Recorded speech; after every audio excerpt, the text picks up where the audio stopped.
In the Leavenworth Case, Anna Katharine Green weaves a gripping mystery centered around a high-profile murder. The story unfolds as a prominent lawyer, Mr. Leavenworth, is found dead under suspicious circumstances. The narrative takes us through a web of intrigue and deceit as the investigation reveals layers of complexity. Join us as we delve into this captivating tale of crime and deduction, where every clue leads to a surprising revelation. Book 1, The Problem. Book 1, Chapter 1, A Great Case. A deed of dreadful note. Macbeth. I had been a junior partner in the firm of Veely, Carr and Raymond, attorneys and counsellors at law for about a year, when one morning, in the temporary absence of both Mr. Veely and Mr. Carr, there came into our office a young man whose whole appearance was so indicative of haste and agitation that I involuntarily rose at his approach and impetuously inquired, "What is the matter? You have no bad news to tell, I hope." "I have come to see Mr. Veely. Is he in?" "No," I replied.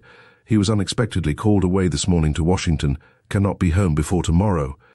But if you will make your business known to me—" "To you, sir?" he repeated, turning a very cold but steady eye on mine. Then, seeming to be satisfied with his scrutiny, continued, "There is no reason why I shouldn't. My business is no secret. I came to inform him that Mr. Leavenworth is dead." "Mr. Leavenworth!" I exclaimed, falling back a step. Mr. Leavenworth was an old client of our firm, to say nothing of his being the particular friend of Mr. Veely. "Yes, murdered, shot through the head by some unknown person while sitting at his library table." Shot? Murdered? I could scarcely believe my ears. "How? When?" I gasped. "Last night, at least so we suppose. He was not found till this morning." "I am Mr. Leavenworth's private secretary," he explained, "and live in the family. It was a dreadful shock," he went on, "especially to the ladies." "Dreadful," I repeated. "Mr. Veely will be overwhelmed by it. They're all alone," he continued in a low, business-like way. "I afterwards found to be inseparable from the man. The Mrs. Leavenworth, I mean Mr. Leavenworth's nieces, and as an inquest is to be held there today, it is deemed proper for them to have someone present capable of advising them. As Mr. Veely was their uncle's best friend, they naturally sent me for him, but he being absent, I am at a loss what to do or where to go." "I am a stranger to the ladies," was my hesitating reply. "But if I can be of any assistance to them, my respect for their uncle is such—" The expression of the secretary's eye stopped me. Without seeming to wander from my face, its pupil had suddenly dilated till it appeared to embrace my whole person with its scope. "I don't know," he finally remarked, a slight frown, testifying to the fact that he was not altogether pleased with the turn affairs were taking. "Perhaps it would be best. The ladies must not be left alone. Say no more. I will go." And, sitting down, I dispatched a hurried message to Mr. Veely, after which, and the few other preparations necessary, I accompanied the secretary to the street. "Now," said I, "tell me all you know of this frightful affair." "All I know. A few words will do that. I left him last night sitting as usual at his library table, and found him this morning, seated in the same place, almost in the same position, but with a bullet hole in his head as large as the end of my little finger. Dead? Stone dead. Horrible!" I exclaimed. Then, after a moment, "Could it have been a suicide?" "No. The pistol with which the deed was committed is not to be found. But if it was a murder, there must have been some motive. Mr. Leavenworth was too benevolent a man to have enemies, and if robbery was intended—" "There was no robbery. There is nothing missing," he again interrupted. "The whole affair is a mystery." "A mystery? An utter mystery." Turning, I looked at my informant curiously. The inmate of a house in which a mysterious murder had occurred was rather an interesting object, but the good-featured and yet totally unimpressive countenance of the man beside me offered but little basis for even the wildest imagination to work upon, and glancing almost immediately away, I asked, "Are the ladies very much overcome?" He took at least a half-dozen steps before replying. "It would be unnatural if they were not." And whether it was the expression of his face at the time, or the nature of the reply itself, I felt that in speaking of these ladies to this uninteresting, self-possessed secretary of the late Mr. Leavenworth, I was somehow treading upon dangerous ground. As I had heard they were very accomplished women, I was not altogether pleased at this discovery. It was, therefore, with a certain consciousness of relief, I saw a Fifth Avenue stage approach. "We will defer our conversation," said I. "Here's the stage." But, once seated within it, we soon discovered that all intercourse upon such a subject was impossible. Employing the time, therefore, in running over in my mind what I knew of Mr. Leavenworth, I found that my knowledge was limited to the bare fact of his being a retired merchant of great wealth and fine social position who, in default of possessing children of his own, had taken into his home 2 nieces, one of whom had already been declared his heiress. To be sure, I had heard Mr. Veeley speak of his eccentricities, giving as an instance this very fact of his making a will in favor of one niece to the utter exclusion of the other. But of his habits of life and connection with the world at large, I knew little or nothing. There was a great crowd in front of the house when we arrived there, and I had barely time to observe that it was a corner dwelling of unusual depth, when I was seized by the throng and carried quite to the foot of the broad stone steps, extricating myself, though with some difficulty, owing to the importunities of a bootblack and butcher boy, who seemed to think that by clinging to my arms they might succeed in smuggling themselves into the house. I mounted the steps, and finding the secretary by some unaccountable good fortune close to my side, hurriedly rang the bell. Immediately the door opened, and a face I recognized as that of one of our city detectives appeared in the gap. "Mr. Gryce," I exclaimed. "The same," he replied. "Come in, Mr. Raymond." And drawing us quietly into the house, he shut the door with a grim smile on the disappointed crowd without. "I trust you are not surprised to see me here," said he, holding out his hand, with a side glance at my companion. "No," I returned. Then, with a vague idea that I ought to introduce the young man at my side, continued, "This is Mr. Excuse me, but I do not know your name," I said inquiringly to my companion. "The private secretary of the late Mr. Leavenworth," I hastened to add. "Oh," he returned, "the secretary. The coroner has been asking for you, sir." "The coroner's here, then?" "Yes, the jury have just gone upstairs to view the body. Would you like to follow them?" "No, it is not necessary. I have merely come in the hope of being of some assistance to the young ladies. Mr. Veeley is away." "And you thought the opportunity too good to be lost," he went on. "Just so. Still, now that you are here, and as the case promises to be a marked one, I should think that, as a rising young lawyer, you would wish to make yourself acquainted with it in all its details. But follow your own judgment." I made an effort and overcame my repugnance. "I will go," said I. "Very well then, follow me." But just as I set foot on the stairs, I heard the jury descending, so, drawing back with Mr. Gryce into a recess between the reception room and the parlour, I had time to remark, "The young man says it could not have been the work of a burglar. Indeed," fixing his eye on a doorknob nearby, "that nothing has been found missing. And that the fastenings to the house were all found secure this morning, just so. He did not tell me that. In that case," and I shuddered, "the murderer must have been in the house all night." Mr. Gryce smiled darkly at the doorknob. "It has a dreadful look," I exclaimed. Mr. Gryce immediately frowned at the doorknob. And here let me say that Mr. Gryce, the detective, was not the thin, wiry individual with the piercing eye you are doubtless expecting to see. On the contrary, Mr. Gryce was a portly, comfortable personage, with an eye that never pierced, that did not even rest on you. If it rested anywhere, it was always on some insignificant object in the vicinity, some vase, inkstand, book, or button. These things he would seem to take into his confidence, make the repositories of his conclusions, but as for you, you might as well be the steeple on Trinity Church, for all connection you ever appeared to have with him or his thoughts. At present, then, Mr. Gryce was, as I have already suggested, on intimate terms with the doorknob. "A dreadful look," I repeated. His eye shifted to the button on my sleeve. "Come," he said. "The coast is clear at last." Leading the way, He mounted the stairs, but stopped on the upper landing. "Mr. Raymond," said he, "I am not in the habit of talking much about the secrets of my profession, but in this case, everything depends upon getting the right clue at the start. We have no common villainy to deal with here. Genius has been at work.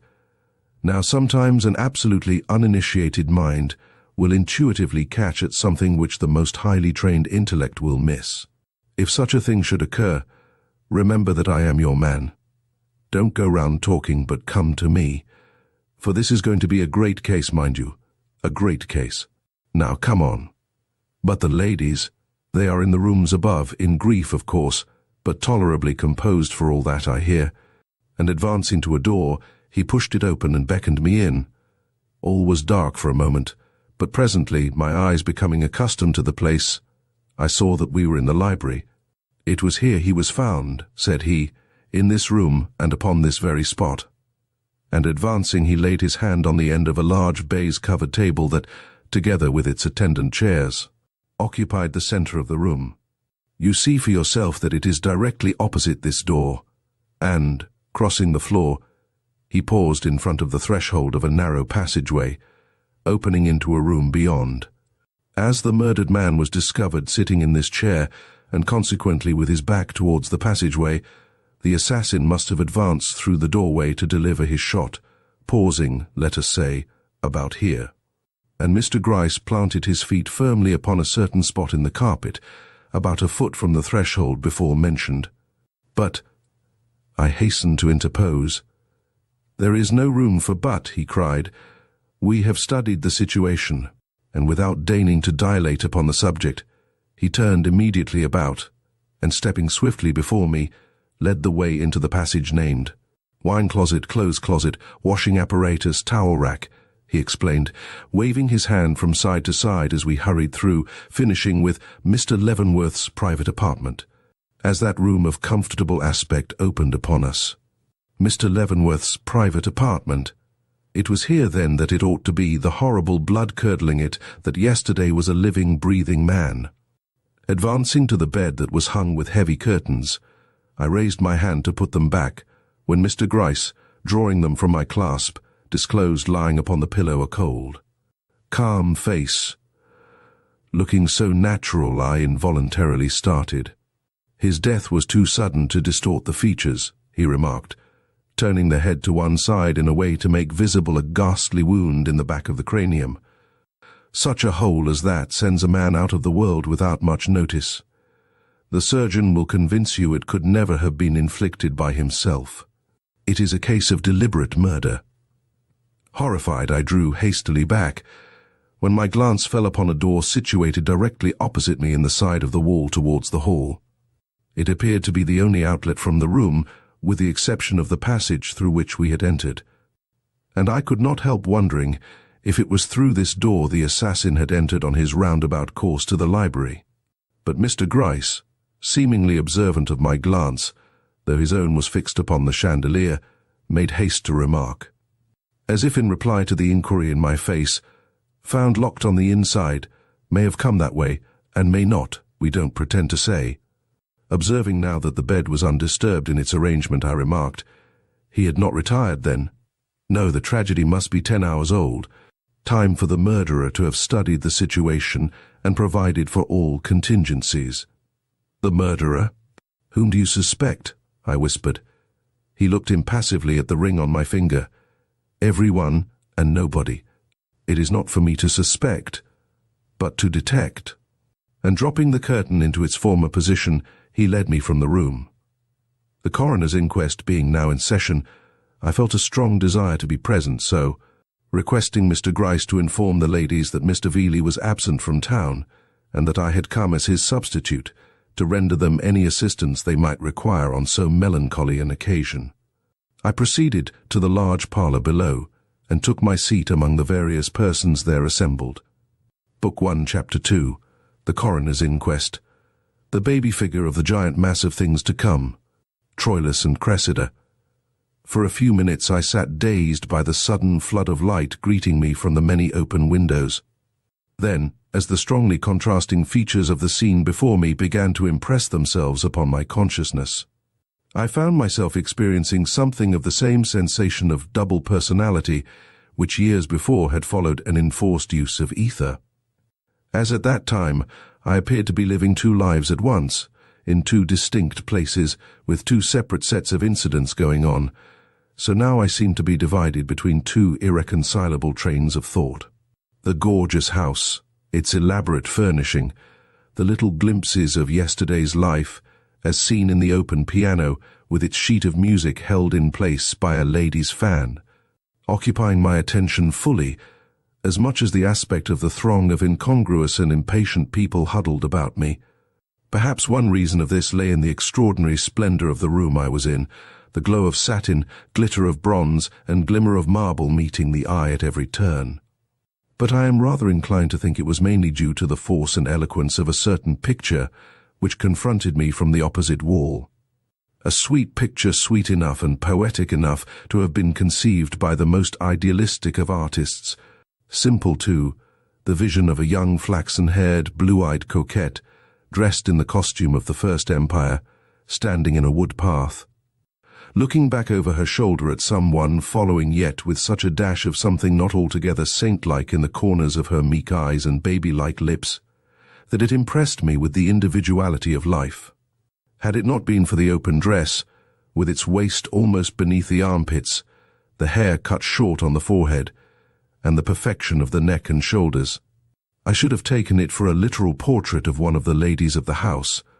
As it was, I could not rid myself of the idea that one, if not both, of Mr.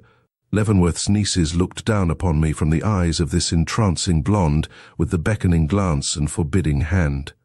So vividly did this fancy impress me that I half shuddered as I looked, wondering if this sweet creature did not know what had occurred in this house since the happy yesterday, and if so, how she could stand there smiling so invitingly, when suddenly I became aware that I had been watching the little crowd of men about me, with as complete an absorption as if nothing else in the room had attracted my attention, that the face of the coroner, sternly intelligent and attentive, was as distinctly imprinted upon my mind as that of this lovely picture, or the clearer cut and more noble features of the sculptured Psyche. Shining in mellow beauty from the crimson-hung window at his right, yes, even that the various countenances of the jurymen clustered before me, commonplace and insignificant as most of them were, the trembling forms of the excited servants crowded into a far corner, and the still more disagreeable aspect of the pale-faced, seedy reporter, seated at a small table and writing with a ghoul-like avidity that made my flesh creep, were each and all as fixed an element in the remarkable scene before me as the splendor of the surroundings which made their presence such a nightmare of discord and unreality. I have spoken of the coroner. As fortune would have it, he was no stranger to me. I had not only seen him before, but had held frequent conversation with him, in fact knew him. His name was Hammond, and he was universally regarded as a man of more than ordinary acuteness, fully capable of conducting an important examination with the necessary skill and address. Interested as I was, or rather was likely to be, in this particular inquiry, I could not but congratulate myself upon our good fortune in having so intelligent a coroner. As for his jurymen, they were, as I have intimated, very much like all other bodies of a similar character, picked up at random from the streets, but from such streets as the Fifth and Sixth Avenues. They presented much the same appearance of average intelligence and refinement as might be seen in the chance occupants of one of our city stages. Indeed, I marked but one amongst them all who seemed to take any interest in the inquiry as an inquiry, all the rest appearing to be actuated in the fulfillment of their duty by the commoner instincts of pity and indignation. Dr. Maynard, the well-known surgeon of 36th Street, was the first witness called. His testimony concerned the nature of the wound found in the murdered man's head. As some of the facts presented by him are likely to prove of importance to us in our narrative, I will proceed to give a synopsis of what he said, prefacing his remarks with some account of himself and the manner in which he had been summoned to the house by one of the servants. He went on to state that, upon his arrival, He found the deceased lying on a bed in the second-story front room, with the blood clotted about a pistol wound in the back of the head, having evidently been carried there from the adjoining apartment some hours after death. It was the only wound discovered on the body, and having probed it, he had found and extracted the bullet, which he now handed to the jury. It was lying in the brain, having entered at the base of the skull, passed obliquely upward, and at once struck the medulla oblongata, causing instant death. The fact of the ball having entered the brain in this peculiar manner he deemed worthy of note, since it would produce not only instantaneous death, but an utterly motionless one. Further, from the position of the bullet hole and the direction taken by the bullet, it was manifestly impossible that the shot should have been fired by the man himself. Even if the condition of the hair about the wound did not completely demonstrate the fact that the shot was fired from a point some 3 or 4 feet distant. Still further, considering the angle at which the bullet had entered the skull, it was evident that the deceased must not only have been seated at the time, a fact about which there could be no dispute, but he must also have been engaged in some occupation which drew his head forward.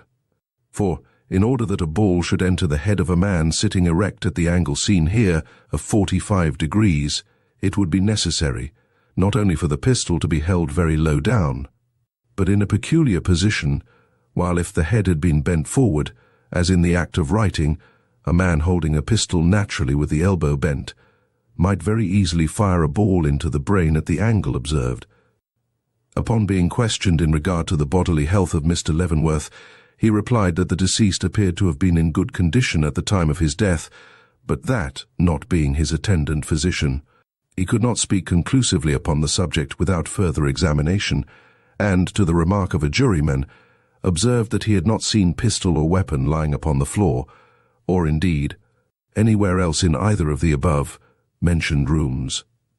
I might as well add here what he afterwards stated, that from the position of the table, the chair, and the door behind it, the murderer, in order to satisfy all the conditions imposed by the situation, must have stood upon, or just within, the threshold of the passageway leading into the room beyond.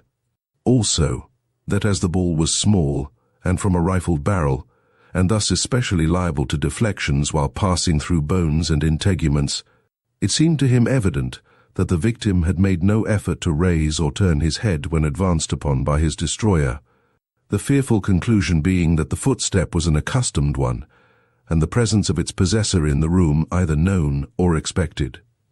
The physician's testimony being ended, the coroner picked up the bullet which had been laid on the table before him, and for a moment rolled it contemplatively between his fingers. Then, drawing a pencil from his pocket, hastily scrawled a line or two on a piece of paper, and, calling an officer to his side, delivered some command in a low tone. The officer, taking up the slip, looked at it for an instant knowingly, then catching up his hat left the room. Another moment, and the front door closed on him, and a wild halloo from the crowd of urchins without told of his appearance in the street. Sitting where I did, I had a full view of the corner. Looking out, I saw the officer stop there, hail a cab, hastily enter it, and disappear in the direction of Broadway. Book 1, Chapter 3, Facts and Deductions. Confusion now hath made his masterpiece. Most sacrilegious murder hath broke up the Lord's anointed temple, and stolen thence the life of the building. Macbeth. Turning my attention back into the room where I was, I found the coroner consulting a memorandum through a very impressive pair of gold eyeglasses. "Is the butler here?" he asked. Immediately there was a stir among the group of servants in the corner, and an intelligent-looking, though somewhat pompous, Irishman stepped out from their midst and confronted the jury. "Ah," thought I to myself, as my glance encountered his precise whiskers, steady eye, and respectfully attentive, though by no means humble expression, "here is a model servant who is likely to prove a model witness." And I was not mistaken. Thomas, the butler, was in all respects 1 in 1,000, and he knew it. The coroner, upon whom, as upon all others in the room, he seemed to have made the like favourable impression, proceeded without hesitation to interrogate him. "Your name, I am told, is Thomas Doherty." "Yes, sir." Well, Thomas, how long have you been employed in your present situation? It must be a matter of 2 years now, sir. You are the person who first discovered the body of Mr. Leavenworth. Yes, sir, I and Mr. Harwell. And who is Mr. Harwell? Mr. Harwell is Mr. Leavenworth's private secretary, sir, the one who did his writing. Very good. Now, at what time of the day or night did you make this discovery? It was early, sir, early this morning, about 8. And where? In the library, sir, off Mr. Leavenworth's bedroom. We'd forced our way in, feeling anxious about his not coming to breakfast. You forced your way in. The door was locked then? Yes, sir. On the inside? That I cannot tell. There was no key in the door. Where was Mr. Leavenworth lying when you first found him? He was not lying, sir. He was seated at the large table in the centre of his room, his back to the bedroom door, leaning forward, his head on his hands. How was he dressed? In his dinner suit, sir, just as he came from the table last night. Were there any evidences in the room that a struggle had taken place? No, sir. Any pistol on the floor or table? No, sir. Any reason to suppose that robbery had been attempted? No, sir.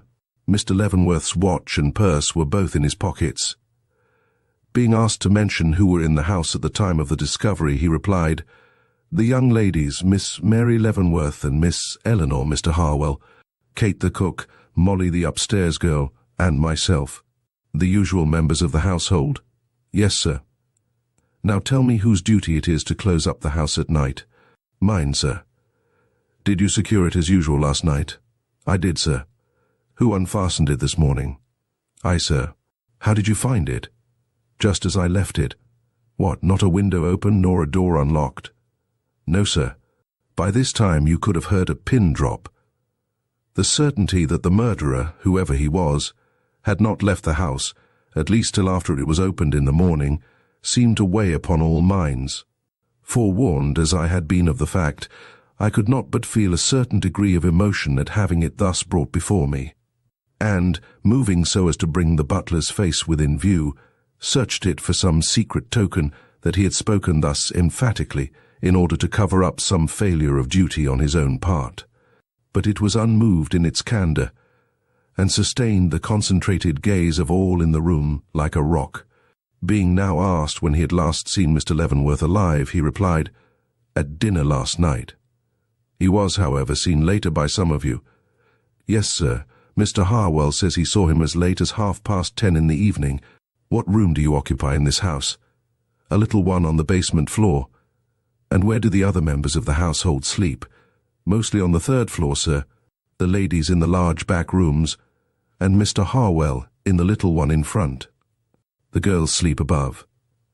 There was no one on the same floor with Mr. Leavenworth? No, sir. At what hour did you go to bed? Well, I should say about 11. Did you hear any noise in the house either before or after that time, that you remember? No, sir. So that the discovery you made this morning was a surprise to you? Yes, sir. Requested now to give a more detailed account of that discovery. He went on to say, it was not till Mr. Leavenworth failed to come to his breakfast at the call of the bell that any suspicion arose in the house that all was not right. Even then they waited some little time before doing anything, but as minute after minute went by and he did not come, Miss Eleanore grew anxious and finally left the room saying she would go and see what was the matter, but soon returned looking very much frightened, saying she had knocked at her uncle's door and had even called to him but could get no answer, at which Mr. Harwell and himself had gone up and together tried both doors, and finding them locked, burst open that of the library, when they came upon Mr. Leavenworth, as he had already said, sitting at the table, dead. And the ladies? Oh, they followed us up and came into the room, and Miss Eleanore fainted away. And the other one, Miss Mary, I believe they call her? I don't remember anything about her. I was so busy fetching water to restore Miss Eleanore, I didn't notice. Well, how long was it before Mr. Leavenworth was carried into the next room? Almost immediate, as soon as Miss Eleanore recovered, and that was as soon as ever the water touched her lips. Who proposed that the body should be carried from the spot? She, sir. As soon as ever she stood up, she went over to it, and looked at it and shuddered, and then calling Mr. Harwell and me, bade us carry him in and lay him on the bed and go for the doctor, which we did. Wait a moment. Did she go with you when you went into the other room? No, sir. What did she do? She stayed by the library table. What doing? I couldn't see, her back was to me. How long did she stay there? She was gone when we came back. Gone from the table? Gone from the room? Humph! When did you see her again? In a minute. She came in at the library door as we went out. Anything in her hand? Not as I see. Did you miss anything from the table? I never thought to look, sir. The table was nothing to me. I was only thinking of going for the doctor, though I knew it was of no use. Whom did you leave in the room when you went out? The cook, sir, and Molly, sir, and Miss Eleanore. Not Miss Mary? No, sir. Very well. Have the jury any questions to put to this man? A movement at once took place in that profound body. I should like to ask a few, exclaimed a weazen-faced, excitable little man, whom I had before noticed shifting in his seat in a restless manner, strongly suggestive of an intense but hitherto repressed desire to interrupt the proceedings. Very well, sir, returned Thomas. But the juryman, stopping to draw a deep breath, a large and decidedly pompous man who sat at his right hand, seized the opportunity to inquire in a round, "Listen to me" sort of voice. "You say you have been in the family for 2 years. Was it what you might call a united family?" United? Affectionate, you know, on good terms with each other.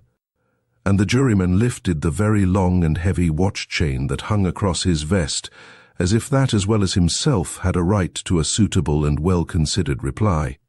The butler, impressed perhaps by his manner, glanced uneasily around. "Yes, sir, so far as I know. The young ladies were attached to their uncle?" "Oh, yes, sir."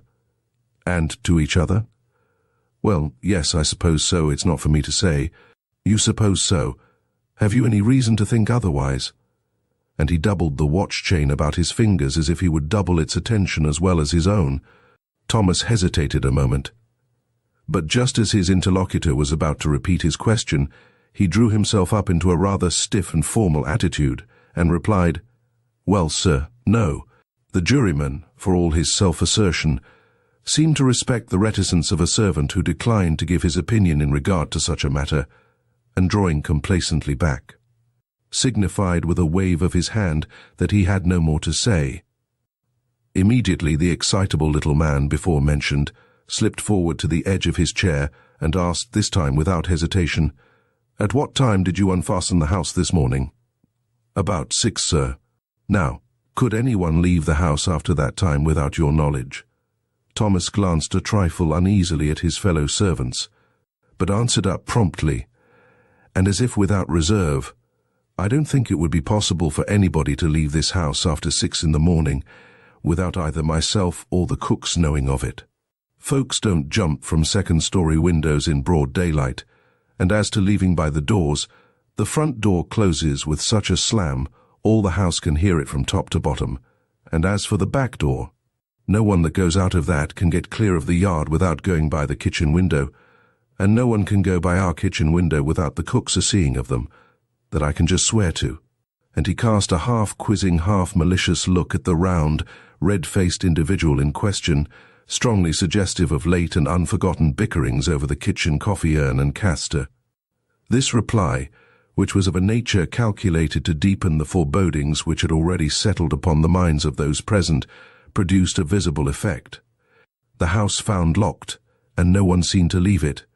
Evidently, then, we had not far to look for the assassin. Shifting on his chair with increased fervour, if I may so speak, the juryman glanced sharply around, but perceiving the renewed interest in the faces about him, declined to weaken the effect of the last admission by any further questions. Settling, therefore, comfortably back, he left the field open for any other juror who might choose to press the inquiry. But no one seeming to be ready to do this, Thomas in his turn evinced impatience, and at last, looking respectfully around, inquired, "Would any other gentleman like to ask me anything?" No one replying, he threw a hurried glance of relief towards the servants at his side, then, while each one marvelled at the sudden change that had taken place in his countenance, withdrew with an eager alacrity and evident satisfaction, for which I could not at the moment account. But the next witness proving to be none other than my acquaintance of the morning, Mr. Harwell." I soon forgot both Thomas and the doubts his last movement had awakened, in the interest which the examination of so important a person as the secretary and right-hand man of Mr. Leavenworth was likely to create. Advancing with the calm and determined air of one who realized that life and death itself might hang upon his words, Mr. Harwell took his stand before the jury with a degree of dignity not only highly prepossessing in itself, but to me, who had not been over and above pleased with him in our first interview, admirable and surprising. Lacking, as I have said, any distinctive quality of face or form, agreeable or otherwise, being what you might call in appearance a negative sort of person, his pale, regular features, dark, well-smoothed hair and simple whiskers, all belonging to a recognized type and very commonplace, there was still visible, on this occasion at least, a certain self-possession in his carriage, which went far towards making up for the want of impressiveness in his countenance and expression. Not that even this was in any way remarkable. Indeed, there was nothing remarkable about the man, any more than there is about 1,000 others you meet every day on Broadway.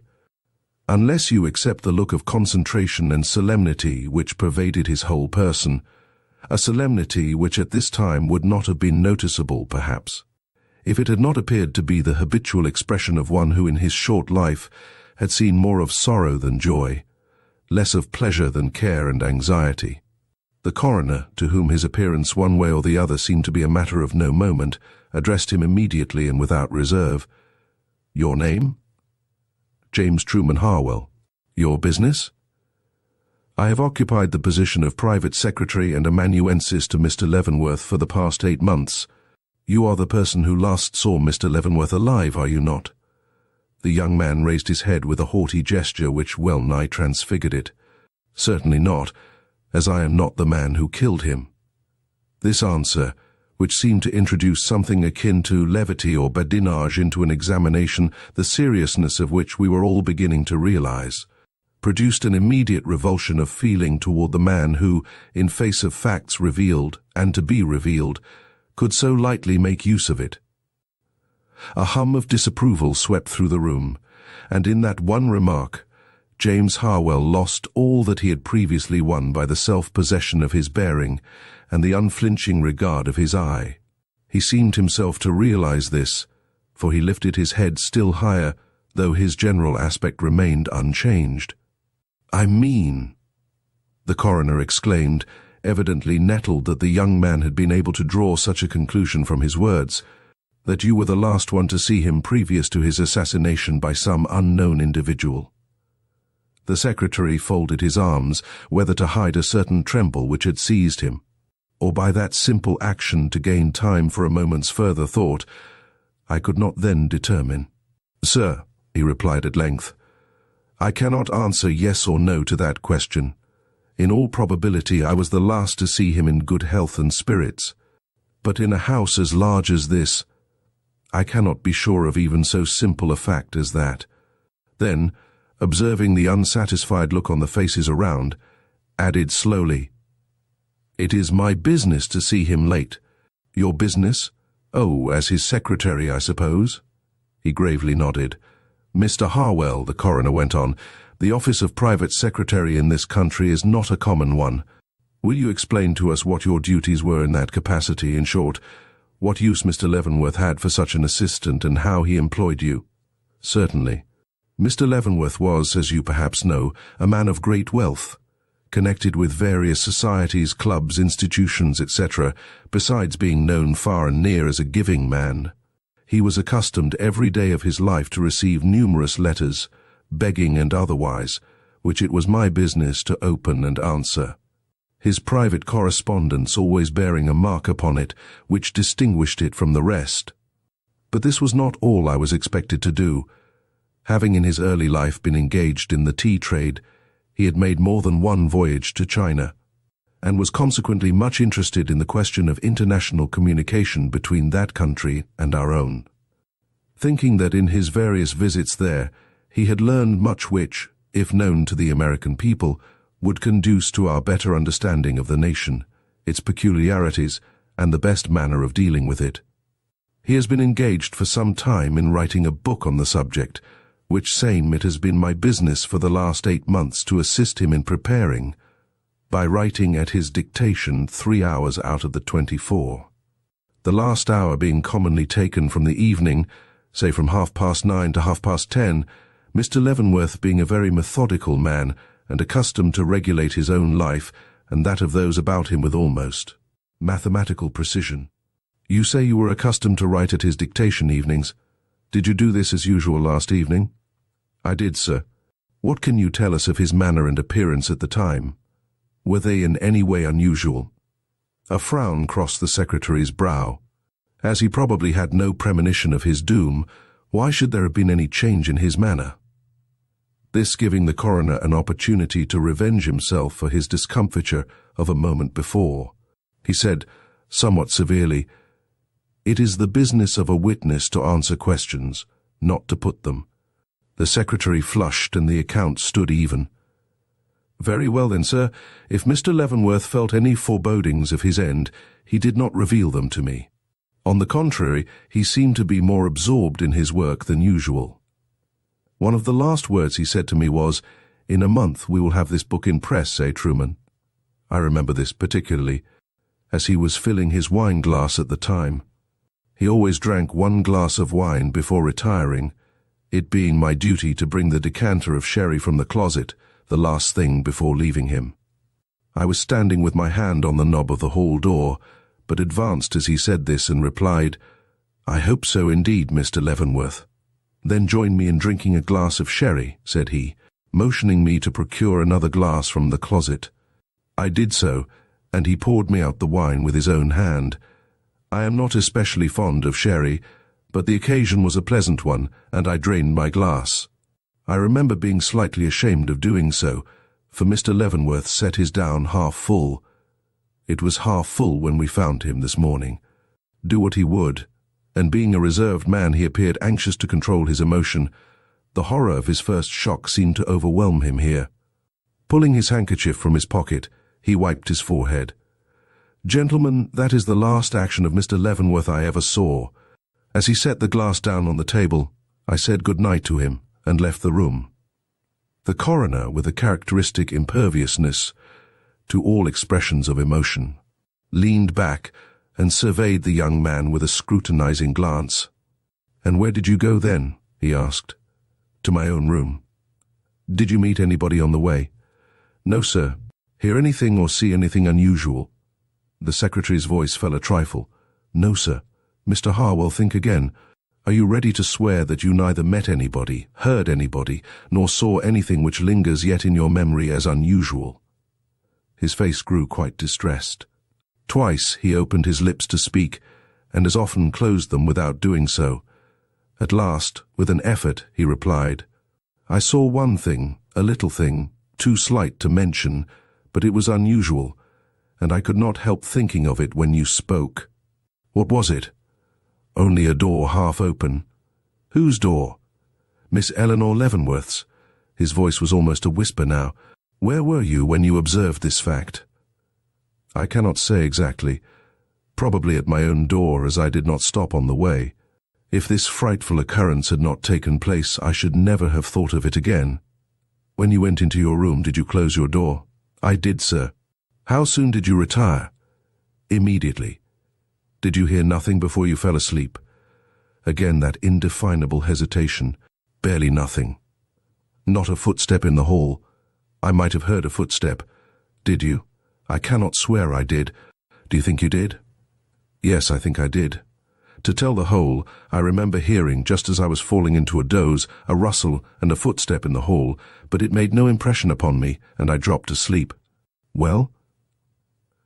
'Some time later I woke suddenly, as if something had startled me, but what, a noise or move I cannot say. I remember rising up in my bed and looking around, but hearing nothing further, soon yielded to the drowsiness which possessed me and fell into a deep sleep. I did not wake again till morning." Here, requested to relate how and when he became acquainted with the fact of the murder, he substantiated in all particulars. The account of the matter already given by the butler, which subject being exhausted, The coroner went on to ask if he had noted the condition of the library table after the body had been removed. Somewhat, yes, sir. What was on it? The usual properties, sir. Books, paper, a pen with the ink dried on it, besides the decanter and the wineglass from which he drank the night before. Nothing more? I remember nothing more.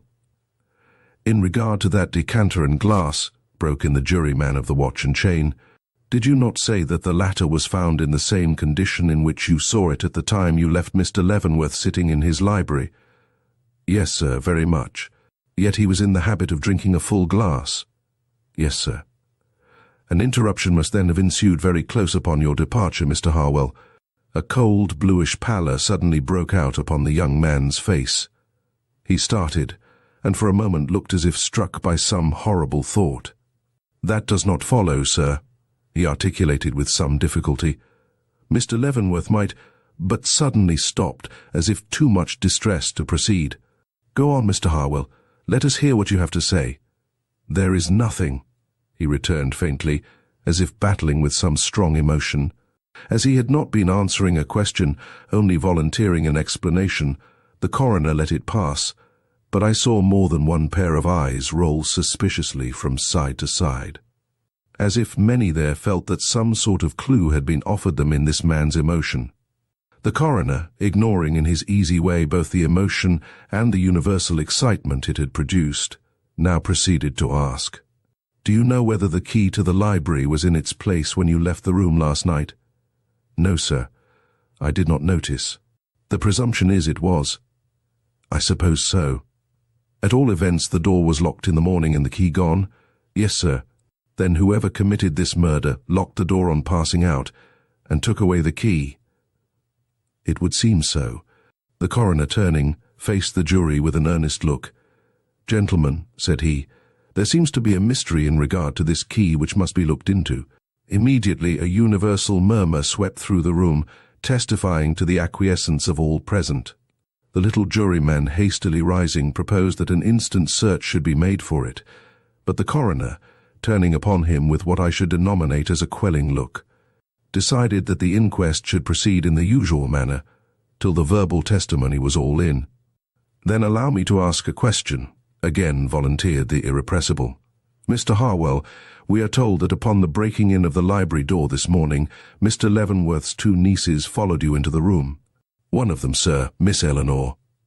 "Is Miss Eleanore the one who is said to be Mr. Leavenworth's sole heiress?" The coroner here interposed. "No, sir, that is Miss Mary."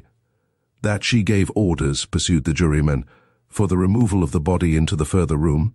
"Yes, sir." "And that you obeyed her by helping to carry it in?" "Yes, sir." "Now, in thus passing through the rooms, did you observe anything to lead you to form a suspicion of the murderer?" The secretary shook his head. "I have no suspicion," he emphatically said. Somehow I did not believe him.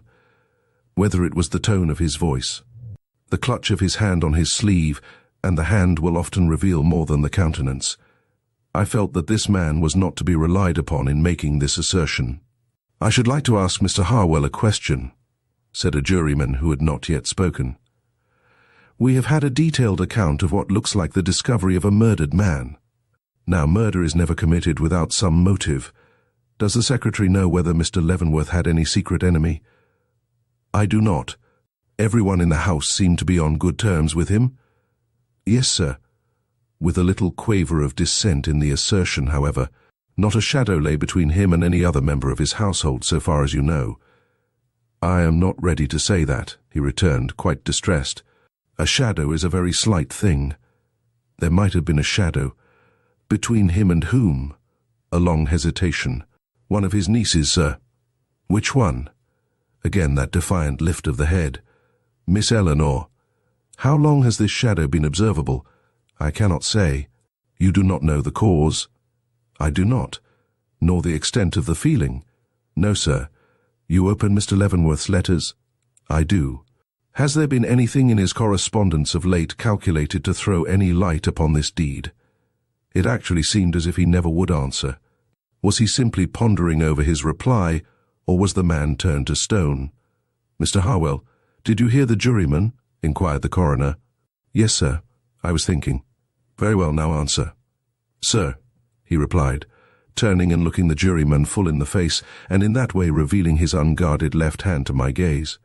I have opened Mr. Leavenworth's letters as usual for the last 2 weeks, and I can think of nothing in them bearing in the least upon this tragedy.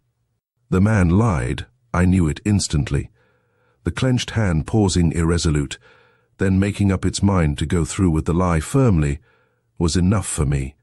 Mr. Harwell, this is undoubtedly true according to your judgment, said the coroner, but Mr. Leavenworth's correspondence will have to be searched for all that. Of course, he replied carelessly, that is only right. This remark ended Mr. Harwell's examination for the time. As he sat down, I made note of 4 things. That Mr. Harwell himself, for some reason not given, was conscious of a suspicion which he was anxious to suppress even from his own mind. That a woman was in some way connected with it, a rustle as well as a footstep having been heard by him on the stairs. That a letter had arrived at the house, which if found would be likely to throw some light upon this subject. That Eleanore Leavenworth's name came with difficulty from his lips, this evidently unimpressible man, manifesting more or less emotion whenever he was called upon to utter it. Book 1, Chapter 4, A Clue. Something is rotten in the state of Denmark. Hamlet, the cook of the establishment being now called, that portly, ruddy-faced individual stepped forward with alacrity, displaying upon her good-humoured countenance such an expression of mingled eagerness and anxiety that more than one person present found it difficult to restrain a smile at her appearance. Observing this and taking it as a compliment, being a woman as well as a cook, she immediately dropped a curtsy, and opening her lips was about to speak, when the coroner, rising impatiently in his seat, took the word from her mouth by saying sternly, "Your name?" "Catherine Malone, sir." "Well, Catherine, how long have you been in Mr. Leavenworth's service?" "Sure, it is a good 12-month now, sir, since I came, on Mrs. Wilson's recommendation, to that very front door, and never mind the front door, but tell us why you left this Mrs. Wilson." "Sure, and it was she as left me, being as she went sailing to the old country the same day when on her recommendation I came to this very front door." Well, no matter about that. You have been in Mr. Leavenworth's family a year." "Yes, sir." "And liked it? Found him a good master?" "Och, sir, neither have I found a better, worse luck to the villain as killed him. He was that free and generous, sir, that many's the time I killed him.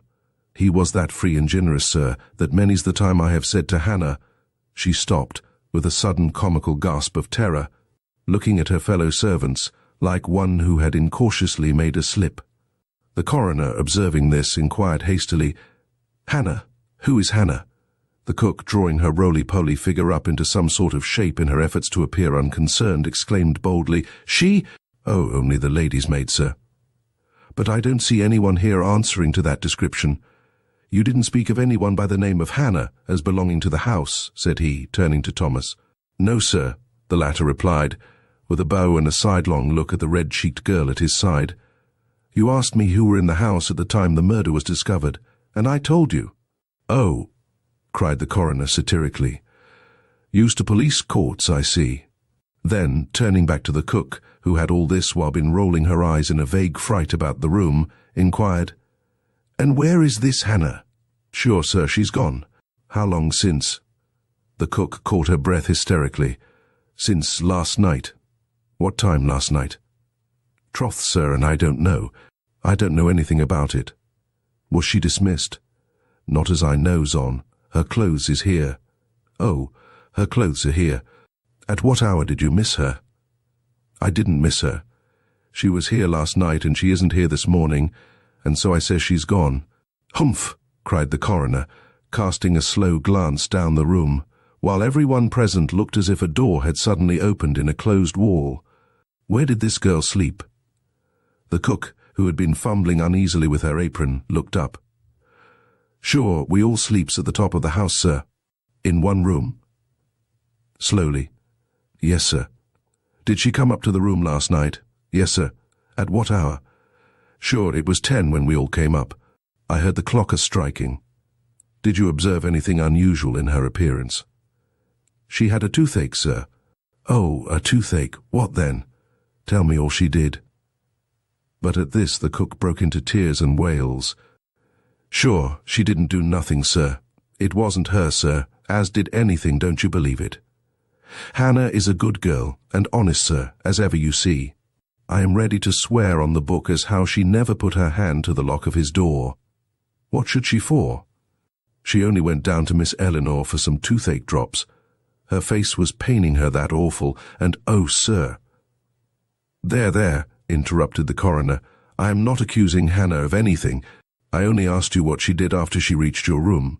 She went downstairs, you say. How long after you went up?" "Troth, sir, I couldn't tell, but Molly says—" "Never mind what Molly says. You didn't see her go down?" "No, sir." "Nor see her come back?" "No, sir." "Nor see her this morning?" "No, sir." "How could I when she's gone?" "But you did see last night that she seemed to be suffering with toothache?" "Yes, sir." "Very well. Now tell me how and when you first became acquainted with the fact of Mr. Leavenworth's death." But her replies to this question, while over garrulous, contained but little information, and seeing this, the coroner was on the point of dismissing her, when the little juror, remembering an admission she had made, of having seen Miss Eleanore Leavenworth coming out of the library door a few minutes after Mr. Leavenworth's body had been carried into the next room, asked if her mistress had anything in her hand at the time. "I don't know, sir. Faith," she suddenly exclaimed, "I believe she did have a piece of paper. I recollect now, seeing her put it in her pocket." The next witness was Molly, the upstairs girl. Molly O'Flanagan, as she called herself, was a rosy-cheeked, black-haired, pert girl of about 18, who under ordinary circumstances would have found herself able to answer, with a due degree of smartness, any question which might have been addressed to her. But fright will sometimes cower the stoutest heart, and Molly, standing before the coroner at this juncture, presented anything but a reckless appearance, her naturally rosy cheeks blanching at the first word addressed to her, and her head falling forward on her breast, in a confusion too genuine to be dissembled and too transparent to be misunderstood. As her testimony related mostly to Hannah and what she knew of her, and her remarkable disappearance, I shall confine myself to a mere synopsis of it. As far as she, Molly, knew, Hannah was what she had given herself out to be, an uneducated girl of Irish extraction, who had come from the country to act as lady's maid and seamstress to the two Misses Leavenworth. She had been in the family for some time, before Molly herself, in fact, and though by nature remarkably reticent, refusing to tell anything about herself or her past life, she had managed to become a great favourite with all in the house. But she was of a melancholy nature, and fond of brooding, often getting up nights to sit and think in the dark. "As if she was a lady," exclaimed Molly. This habit being a singular one for a girl in her station, an attempt was made to win from the witness further particulars in regard to it, but Molly, with a toss of her head, confined herself to the one statement. She used to get up nights and sit in the window, and that was all she knew about it. Drawn away from this topic, during the consideration of which a little of the sharpness of Molly's disposition had asserted itself, she went on to state, in connection with the events of the past night, that Hannah had been ill for 2 days or more with a swelled face, that it grew so bad after they had gone upstairs the night before that she got out of bed, and dressing herself, Molly was closely questioned here, but insisted upon the fact that Hannah had fully dressed herself, even to arranging her collar and ribbon, lighted a candle, and made known her intention of going down to Miss Eleanore for aid. "Why Miss Eleanore?" a juryman here asked. "Oh, she is the one who always gives out medicines and such like to the servants." Urged to proceed, she went on to state that she had already told all she knew about it. Hannah did not come back, nor was she to be found in the house at breakfast time. "You say she took a candle with her," said the coroner. "Was it in a candlestick?" "No, sir, loose like." "Why did she take a candle? Does not Mr. Leavenworth burn gas in his halls?" "Yes, sir, but we put the gas out as we go up, and Hannah is afraid of the dark. If she took a candle, it must be lying somewhere about the house. Now, has anybody seen a stray candle?" "Not as I knows on, sir." "Is this it?" exclaimed a voice over my shoulder. It was Mr. Gryce, and he was holding up into view a half-burned paraffin candle. Yes, sir, Law. Where did you find it? In the grass of the carriage yard, halfway from the kitchen door to the street, he quietly returned. Sensation. A clue then at last. Something had been found which seemed to connect this mysterious murder with the outside world. Instantly the back door assumed the chief position of interest. The candle found lying in the yard seemed to prove not only that Hannah had left the house shortly after descending from her room, but had left it by the back door, which we now remembered was only a few steps from the iron gate opening into the side street. But Thomas, being recalled, repeated his assertion that not only the back door, but all the lower windows of the house had been found by him securely locked and bolted at 6 o'clock that morning.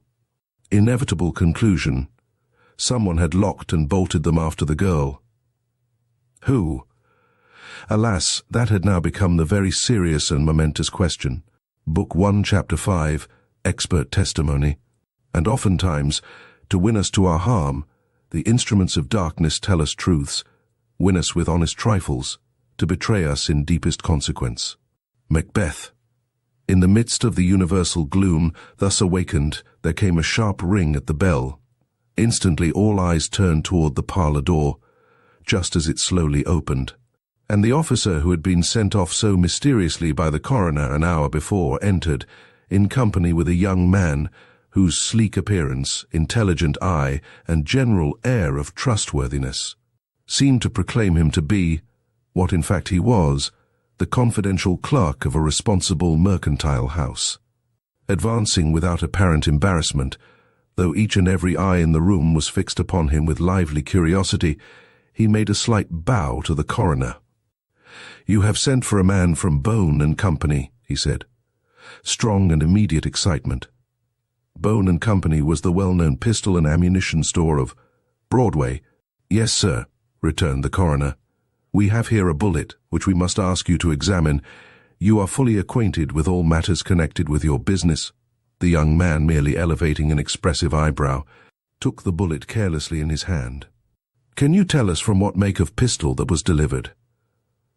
The young man rolled it slowly round between his thumb and forefinger, and then laid it down. "It is a number 32 ball, usually sold with a small pistol made by Smith & Wesson." "A small pistol!" exclaimed the butler, jumping up from his seat. "Master used to keep a little pistol in his stand drawer.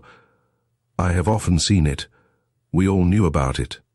Great and irrepressible excitement, especially among the servants. "That's so," I heard a heavy voice exclaim. "I saw it once myself. Master was cleaning it." It was the cook who spoke. "In his stand drawer?" the coroner inquired. "Yes, sir, at the head of his bed." An officer was sent to examine the stand drawer. In a few moments he returned, bringing a small pistol which he laid down on the coroner's table, saying, "Here it is." Immediately everyone sprang to his feet, but the coroner, handing it over to the clerk from Bonds, inquired if that was the make before mentioned. Without hesitation he replied, "Yes, Smith & Wesson, you can see for yourself," and he proceeded to examine it. "Where did you find this pistol?" asked the coroner of the officer. "In the top drawer of a shaving table standing near the head of Mr. Leavenworth's bed. It was lying in a velvet case together with a box of cartridges, one of which I bring as a sample," and he laid it down beside the bullet. "Was the drawer locked?" "Yes, sir, but the key was not taken out." Interest had now reached its climax. A universal cry swept through the room. "Is it loaded?" The coroner, frowning on the assembly, with a look of great dignity, remarked, "I was about to ask that question myself, but first I must request order." An immediate calm followed. Every one was too much interested to interpose any obstacle in the way of gratifying his curiosity. "Now, sir," exclaimed the coroner. The clerk from Bonds, taking out the cylinder, held it up. "There are 7 chambers here, and they are all loaded." A murmur of disappointment followed this assertion. "But," he quietly added after a momentary examination of the face of the cylinder, "they have not all been loaded long. A bullet has been recently shot from one of these chambers." "How do you know?" cried one of the jury. "How do I know?" "Sir," said he, turning to the coroner, "will you be kind enough to examine the condition of this pistol?" And he handed it over to that gentleman. Look first at the barrel. It is clean and bright, and shows no evidence of a bullet having passed out of it very lately. That is because it has been cleaned. But now, observe the face of the cylinder. What do you see there? I see a faint line of smut near one of the chambers. Just so, show it to the gentleman. It was immediately handed down. That faint line of smut on the edge of one of the chambers is the telltale, sirs. A bullet passing out always leaves smut behind. The man who fired this, remembering the fact, cleaned the barrel but forgot the cylinder, and stepping aside he folded his arms. "Jerusalem!" spoke out a rough, hearty voice. "Isn't that wonderful?" This exclamation came from a countryman who had stepped in from the street and now stood agape in the doorway. It was a rude but not altogether unwelcome interruption. A smile passed round the room, and both men and women breathed more easily. Order being at last restored, the officer was requested to describe the position of the stand and its distance from the library table. The library table is in one room and the stand in another. To reach the former from the latter, one would be obliged to cross Mr. Leavenworth's bedroom in a diagonal direction, pass through the passageways separating that one apartment from the other. And, wait a moment, how does this table stand in regard to the door which leads from the bedroom into the hall? One might enter that door, pass directly round the foot of the bed to the stand, procure the pistol, and cross halfway over to the passageway without being seen by anyone sitting or standing in the library beyond. "Holy Virgin!" exclaimed the horrified cook, throwing her apron over her head as if to shut out some dreadful vision. "Hannah Niver would have the pluck for that, never. But Mr. Gryce, laying a heavy hand on the woman, forced her back into her seat, reproving and calming her at the same time, with a dexterity marvellous to behold. "I beg your pardons," she cried deprecatingly to those around, "but it niver was Hannah, niver."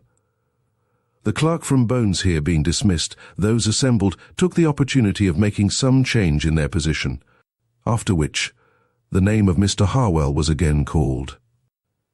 That person rose with manifest reluctance. Evidently the preceding testimony had either upset some theory of his or indubitably strengthened some unwelcome suspicion. "Mr. Harwell," the coroner began, "we are told of the existence of a pistol belonging to Mr. Leavenworth, and upon searching, we discover it in his room. Did you know of his possessing such an instrument?" "I did. Was it a fact generally known in the house?" "So it would seem. How was that? Was he in the habit of leaving it around where anyone could see it?" "I cannot say. I can only acquaint you with the manner in which I myself became aware of its existence." "Very well, do so." "We were once talking about firearms. I have some taste that way, and have always been anxious to possess a pocket pistol. Saying something of the kind to him one day, he rose from his seat, and fetching me this, showed it to me." "How long ago was this?" "Some few months since." "He has owned this pistol, then, for some time?" "Yes, sir." "Is that the only occasion upon which you have ever seen it?" "No, sir." The secretary blushed. "I have seen it once since." "When?" "About 3 weeks ago." "Under what circumstances?" The secretary dropped his head, a certain drawn look making itself suddenly visible on his countenance. "Will you not excuse me, gentlemen?" he asked, after a moment's hesitation. "It is impossible," returned the coroner. His face grew even more pallid and deprecatory. "I am obliged to introduce the name of a lady," he hesitatingly declared. "We are very sorry," remarked the coroner. The young man turned fiercely upon him, and I could not help wondering that I had ever thought him commonplace. "Of Miss Eleanore Leavenworth," he cried. At that name so uttered, everyone started but Mr. Gryce. He was engaged in holding a close and confidential confab with his fingertips, and did not appear to notice. "Surely it is contrary to the rules of decorum and the respect we all feel for the lady herself to introduce her name into this discussion," continued Mr. Harwell. But the coroner still insisting upon an answer, he refolded his arms, a movement indicative of resolution with him, and began in a low, forced tone to say, "It is only this, gentlemen. One afternoon, about 3 weeks since, I had occasion to go to the library at an unusual hour.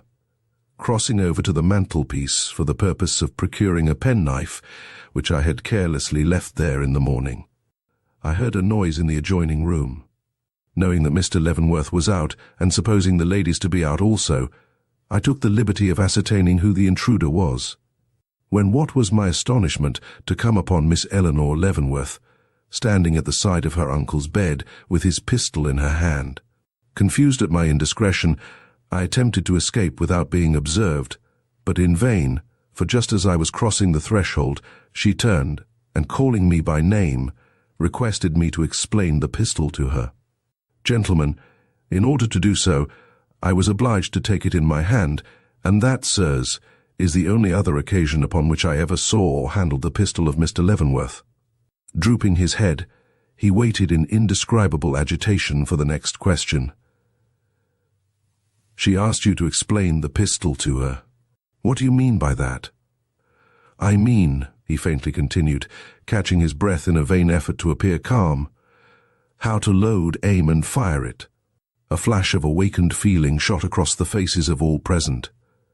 Even the coroner showed sudden signs of emotion, and sat staring at the bowed form and pale countenance of the man before him, with a peculiar look of surprised compassion, which could not fail of producing its effect, not only upon the young man himself, but upon all who saw him. Mr. Harwell, he at length inquired, have you anything to add to the statement you have just made? The secretary sadly shook his head. Mr. Gryce, I here whispered, clutching that person by the arm and dragging him down to my side. Assure me, I entreat you, but he would not let me finish. The coroner is about to ask for the young ladies, he quickly interposed. If you desire to fulfill your duty towards them, be ready, that's all. Fulfill my duty. The simple words recalled me to myself. What had I been thinking of? Was I mad? With nothing more terrible in mind than a tender picture of the lovely cousins bowed in anguish over the remains of one who had been as dear as a father to them, I slowly rose, and upon demand being made for Miss Mary and Miss Eleanore Leavenworth, advanced and said that, as a friend of the family, a petty lie, which I hope will not be laid up against me, I begged the privilege of going for the ladies and escorting them down. Instantly a dozen eyes flashed upon me, and I experienced the embarrassment of one who, by some unexpected word or action, has drawn upon himself the concentrated attention of a whole room. But the permission sought being almost immediately accorded, I was speedily enabled to withdraw from my rather trying position, finding myself, almost before I knew it, in the hall, my face aflame, my heart beating with excitement, and these words of Mr. Gryce ringing in my ears, 3rd floor, rear room, 1st door at the head of the stairs. You will find the young ladies expecting you. Book 1, Chapter 6, Sidelights. Oh, she has beauty might ensnare a conqueror's soul and make him leave his crown at random to be scuffled for by slaves. Otway. 3rd floor, rear room, 1st door at the head of the stairs. What was I about to encounter there? Mounting the lower flight, and shuddering by the library wall, which to my troubled fancy seemed written all over with horrible suggestions, I took my way slowly upstairs, revolving in my mind many things, among which an admonition uttered long ago by my mother occupied a prominent place. My son, remember that a woman with a secret may be a fascinating study, but she can never be a safe, nor even satisfactory companion. A wise saw, no doubt, but totally inapplicable to the present situation, yet it continued to haunt me till the sight of the door to which I had been directed put every other thought to flight save that I was about to meet the stricken nieces of a brutally murdered man. Pausing only long enough on the threshold to compose myself for the interview, I lifted my hand to knock, when a rich, clear voice rose from within, and I heard distinctly uttered these astounding words, I do not accuse your hand, though I know of none other which would or could have done this deed. But your heart, your head, your will, these I do and must accuse, in my secret mind at least, and it is well that you should know it. Struck with horror, I staggered back, my hands to my ears, when a touch fell on my arm, and turning, I saw Mr. Gryce standing close beside me, with his finger on his lip, and the last flickering shadow of a flying emotion fading from his steady, almost compassionate countenance. "Come, come," he exclaimed. "I see you don't begin to know what kind of a world you are living in. Rouse yourself, remember they are waiting down below. But who is it? Who was it that spoke? That we shall soon see." And without waiting to meet, much less answer, my appealing look, he struck his hand against the door and flung it wide open. Instantly a flush of lovely colour burst upon us. Blue curtains, blue carpets, blue walls. It was like a glimpse of heavenly azure, in a spot where only darkness and gloom were to be expected. Fascinated by the sight, I stepped impetuously forward, but instantly paused again, overcome and impressed by the exquisite picture I saw before me. Seated in an easy chair of embroidered satin, but rousing from her half-recumbent position, like one who was in the act of launching a powerful invective, I beheld a glorious woman. Fair, frail, proud, delicate, looking like a lily in the thick, creamy-tinted wrapper that alternately clung to and swayed from her finely moulded figure. With her forehead, crowned with the palest of pale tresses, lifted and flashing with power, one quivering hand clasping the arm of her chair, the other outstretched and pointing towards some distant object in the room. Her whole appearance was so startling, so extraordinary, that I held my breath in surprise, actually for the moment doubting if it were a living woman I beheld, or some famous pythoness conjured up from ancient story, to express in one tremendous gesture the supreme indignation of outraged womanhood. "Miss Mary Leavenworth," whispered that ever-present voice over my shoulder. Ah, Mary Leavenworth. What a relief came with this name. This beautiful creature, then, was not the Eleanore who could load, aim, and fire a pistol. Turning my head, I followed the guiding of that uplifted hand, now frozen into its place by a new emotion. The emotion of being interrupted in the midst of a direful and pregnant revelation, and saw, but no, here description fails me. Eleanore Leavenworth must be painted by other hands than mine. I could sit half the day and dilate upon the subtle grace, the pale magnificence, the perfection of form and feature which make Mary Leavenworth the wonder of all who behold her. But Eleanore, I could as soon paint the beatings of my own heart. Beguiling, terrible, grand, pathetic, that face of faces flashed upon my gaze, and instantly the moonlight loveliness of her cousin faded from my memory, and I saw only Eleanore from that moment on forever. When my glance first fell upon her, she was standing by the side of a small table, with her face turned toward her cousin and her two hands resting, the one upon her breast, the other on the table, in an attitude of antagonism. But before the sudden pang which shot through me at the sight of her beauty had subsided, her head had turned, her gaze had encountered mine. All the horror of the situation had burst upon her, and, instead of a haughty woman drawn up to receive and trample upon the insinuations of another, I beheld, alas, a trembling, panting human creature, conscious that a sword hung above her head, and without a word to say why it should not fall and slay her. It was a pitiable change, a heart-rending revelation. I turned from it as from a confession, but just then her cousin, who had apparently regained her self-possession at the first betrayal of emotion on the part of the other, stepped forward and, holding out her hand, inquired, "Is not this Mr. Raymond?" "How kind of you, sir. And you?" Turning to Mr. Gryce, "You have come to tell us we are wanted below, is it not so?" It was the voice I had heard through the door, but modulated to a sweet, winning, almost caressing tone. Glancing hastily at Mr. Gryce, I looked to see how he was affected by it. Evidently much, for the bow with which he greeted her words was lower than ordinary, and the smile with which he met her earnest looked both deprecatory and reassuring. His glance did not embrace her cousin, though her eyes were fixed upon his face with an inquiry in their depths more agonizing than the utterance of any cry would have been. Knowing Mr. Gryce as I did, I felt that nothing could promise worse or be more significant than this transparent disregard of one who seemed to fill the room with her terror. And, struck with pity, I forgot that Mary Leavenworth had spoken, forgot her very presence in fact, and, turning hastily away, took one step toward her cousin, when Mr. Gryce's hand falling on my arm stopped me. "Miss Leavenworth speaks," said he. Recalled to myself, I turned my back upon what had so interested me even while it repelled, and forcing myself to make some sort of reply to the fair creature before me, offered my arm and led her toward the door. Book 1, Chapter 7. Mary Leavenworth.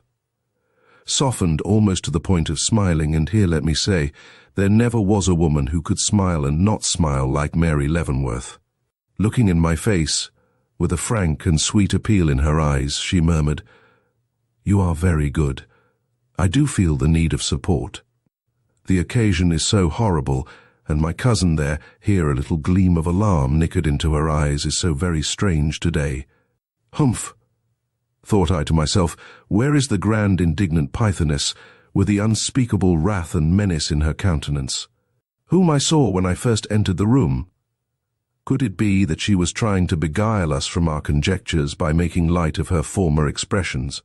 Or was it possible she deceived herself so far as to believe us unimpressed by the weighty accusation overheard by us at a moment so critical? But Eleanore Leavenworth, leaning on the arm of the detective, soon absorbed all my attention.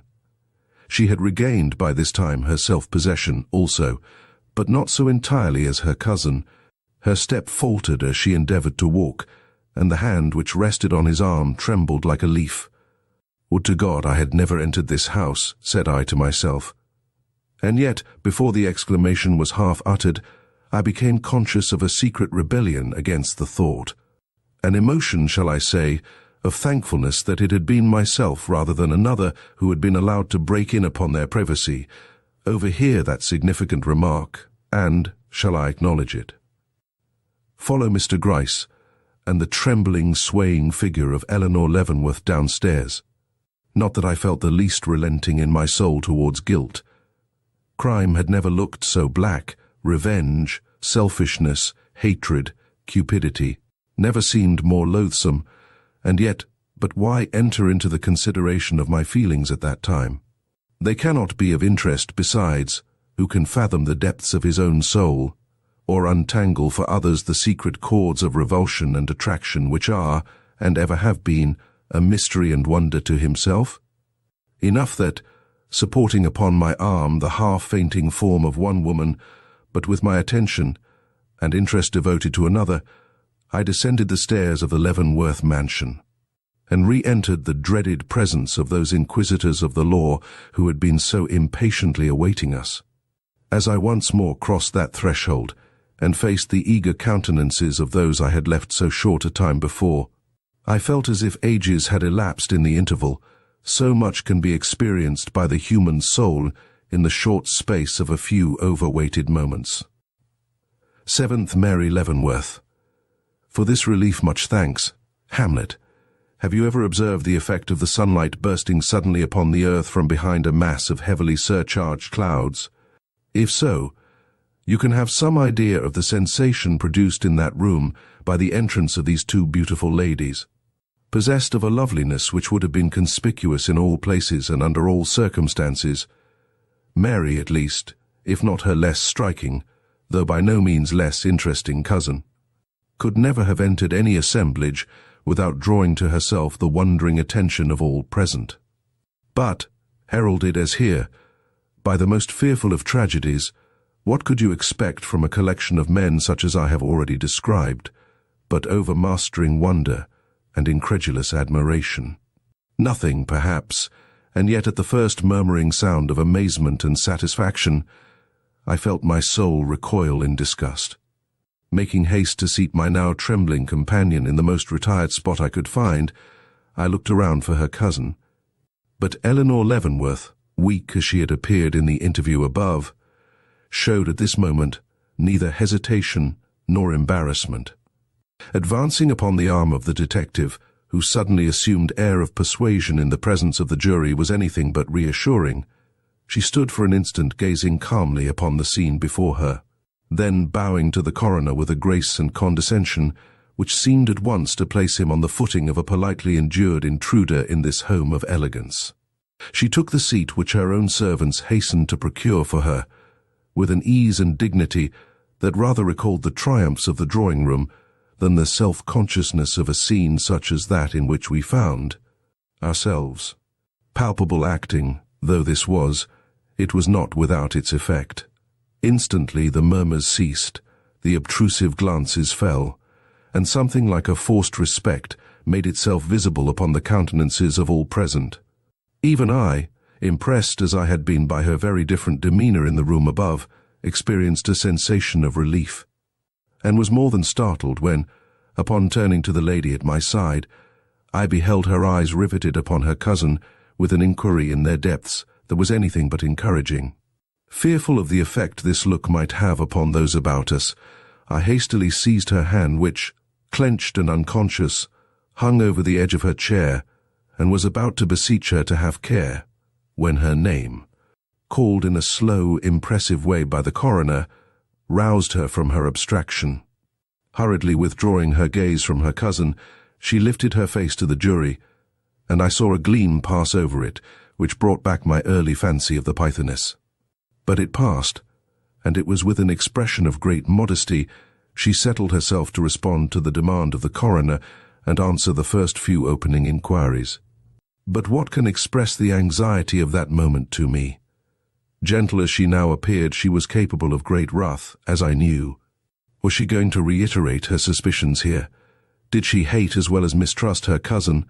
Would she dare assert in this presence and before the world what she found it so easy to utter in the privacy of her own room and the hearing of the one person concerned? Did she wish to? Her own countenance gave me no clue to her intentions, and in my anxiety I turned once more to look at Eleanore, but she, in a dread and apprehension I could easily understand, had recoiled at the first intimation that her cousin was to speak, and now sat with her face covered from sight, by hands blanched to an almost deathly whiteness. The testimony of Mary Leavenworth was short. After some few questions, mostly referring to her position in the house and her connection with its deceased master, she was asked to relate what she knew of the murder itself, and of its discovery by her cousin and the servants, lifting up a brow that seemed never to have known till now the shadow of care or trouble, and a voice that, whilst low and womanly, rang like a bell through the room. She replied, "You ask me, gentlemen, a question which I cannot answer of my own personal knowledge. I know nothing of this murder, nor of its discovery, save what has come to me through the lips of others." My heart gave a bound of relief, and I saw Eleanore Leavenworth's hands drop from her brow like stone, while a flickering gleam as of hope fled over her face, and then died away like sunlight leaving marble. "For strange as it may seem to you," Mary earnestly continued, the shadow of a past horror revisiting her countenance, "I did not enter the room where my uncle lay. I did not even think of doing so. My only impulse was to fly from what was so horrible and heart-rending. But Eleanore went in, and she can tell you." "We will question Miss Eleanore Leavenworth later," interrupted the coroner, but very gently for him. Evidently the grace and elegance of this beautiful woman were making their impression. "What we want to know is what you saw. You say you cannot tell us of anything that passed in the room at the time of the discovery." "No, sir. Only what occurred in the hall." "Nothing occurred in the hall," she innocently remarked. "Did not the servants pass in from the hall, and your cousin come out there after her revival from her fainting fit?" Mary Leavenworth's violet eyes opened wonderingly. "Yes, sir, but that was nothing." "You remember, however, her coming into the hall?" "Yes, sir." "With a paper in her hand?" "Paper!" And she wheeled suddenly and looked at her cousin. "Did you have a paper, Eleanore?"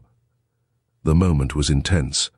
Eleanore Leavenworth, who at the first mention of the word paper had started perceptibly, rose to her feet at this naive appeal and, opening her lips, seemed about to speak when the coroner, with a strict sense of what was regular, lifted his hand with decision and said, "You need not ask your cousin, miss, but let us hear what you have to say yourself." Immediately, Eleanore Leavenworth sank back, a pink spot breaking out on either cheek, while a slight murmur testified to the disappointment of those in the room, who were more anxious to have their curiosity gratified than the forms of law adhered to. Satisfied with having done his duty, and disposed to be easy with so charming a witness, The coroner repeated his question. "Tell us, if you please, if you saw any such thing in her hand." "Oh, no, I saw nothing." Being now questioned in relation to the events of the previous night, she had no new light to throw upon the subject. She acknowledged her uncle to have been a little reserved at dinner, but no more so than at previous times when annoyed by some business anxiety. Asked if she had seen her uncle again that evening, she said no, that she had been detained in her room. That the sight of him, sitting in his seat at the head of the table, was the very last remembrance she had of him. There was something so touching, so forlorn, and yet so unobtrusive in this simple recollection of hers, that a look of sympathy passed slowly around the room. I even detected Mr. Gryce softening towards the inkstand. But Eleanor Leavenworth sat unmoved. "Was your uncle on ill terms with anyone?" was now asked. Had he valuable papers or secret sums of money in his possession? To all these inquiries she returned an equal negative. "Has your uncle met any stranger lately, or received any important letter during the last few weeks, which might seem in any way to throw light upon this mystery?" There was the slightest perceptible hesitation in her voice. As she replied, "No, not to my knowledge. I don't know of any such." But here, stealing a side glance at Eleanor, she evidently saw something that reassured her, for she hastened to add, "I believe I may go further than that, and meet your question with a positive no. My uncle was in the habit of confiding in me, and I should have known if anything of importance to him had occurred." Questioned in regard to Hannah, she gave that person the best of characters, knew of nothing which could have led either to her strange disappearance or to her connection with crime. Could not say whether she kept any company or had any visitors, only knew that no one with any such pretensions came to the house. Finally, when asked when she had last seen the pistol which Mr. Leavenworth always kept in his stand drawer, she returned, not since the day he bought it. Eleanor, and not herself, having the charge of her uncle's apartments. It was the only thing she had said which, even to a mind freighted like mine, would seem to point to any private doubt or secret suspicion. And this, uttered in the careless manner in which it was, would have passed without comment if Eleanor herself had not directed at that moment a very much aroused and inquiring look upon the speaker. But it was time for the inquisitive juror to make himself heard again. Edging to the brink of the chair, he drew in his breath, with a vague awe of Mary's beauty, almost ludicrous to see, and asked if she had properly considered what she had just said. "I hope, sir. I consider all I am called upon to say at such a time as this," was her earnest reply. The little juror drew back, and I looked to see her examination terminate, when suddenly his ponderous colleague of the watch-chain, catching the young lady's eye, inquired, "Miss Leavenworth, did your uncle ever make a will?"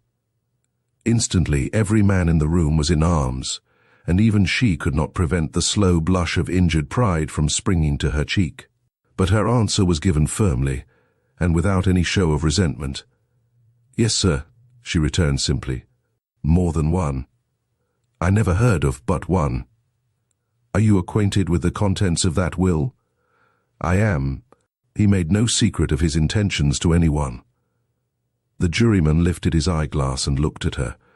Her grace was little to him, or her beauty or her elegance. "Perhaps, then, you can tell me who is the one most likely to be benefited by his death?" The brutality of this question was too marked to pass unchallenged. Not a man in that room, myself included, but frowned with sudden disapprobation. But Mary Leavenworth, drawing herself up, looked her interlocutor calmly in the face, and restrained herself to say, "I know who would be the greatest losers by it. The children he took to his bosom in their helplessness and sorrow, the young girls he enshrined with the halo of his love and protection, when love and protection were what their immaturity most demanded, the women who looked to him for guidance when childhood and youth were past. These, sir, these are the ones to whom his death is a loss, in comparison to which all others which may hereafter befall them must ever seem trivial and unimportant." It was a noble reply to the basest of insinuations, and the juryman drew back rebuked, but here another of them, one who had not spoken before, but whose appearance was not only superior to the rest, but also almost imposing in its gravity, leaned from his seat and in a solemn voice said, "Miss Leavenworth, the human mind cannot help forming impressions. Now have you, with or without reason, felt at any time conscious of a suspicion pointing towards any one person as the murderer of your uncle?" It was a frightful moment.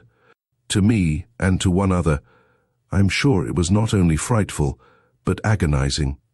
Would her courage fail? Would her determination to shield her cousin remain firm in the face of duty and at the call of probity? I dared not hope it. But Mary Leavenworth, rising to her feet, looked judge and jury calmly in the face, and without raising her voice, giving it an indescribably clear and sharp intonation, replied, "No, I have neither suspicion nor reason for any. The assassin of my uncle is not only entirely unknown to, but completely unsuspected by me." It was like the removal of a stifling pressure.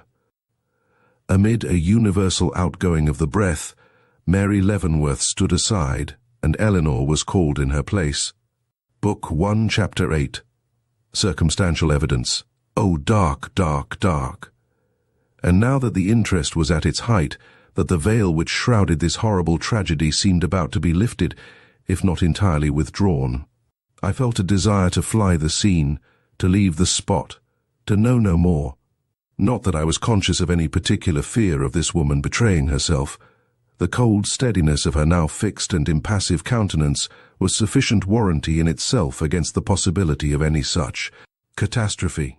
But if indeed the suspicions of her cousin were the offspring, not only of hatred, but of knowledge, if that face of beauty was in truth only a mask, and Eleanore Leavenworth was what the words of her cousin, and her own after-behavior would seem to imply, how could I bear to sit there and see the frightful serpent of deceit and sin evolve itself from the bosom of this white rose? And yet, such is the fascination of uncertainty that, although I saw something of my own feelings reflected in the countenances of many about me, not a man in all that assemblage showed any disposition to depart.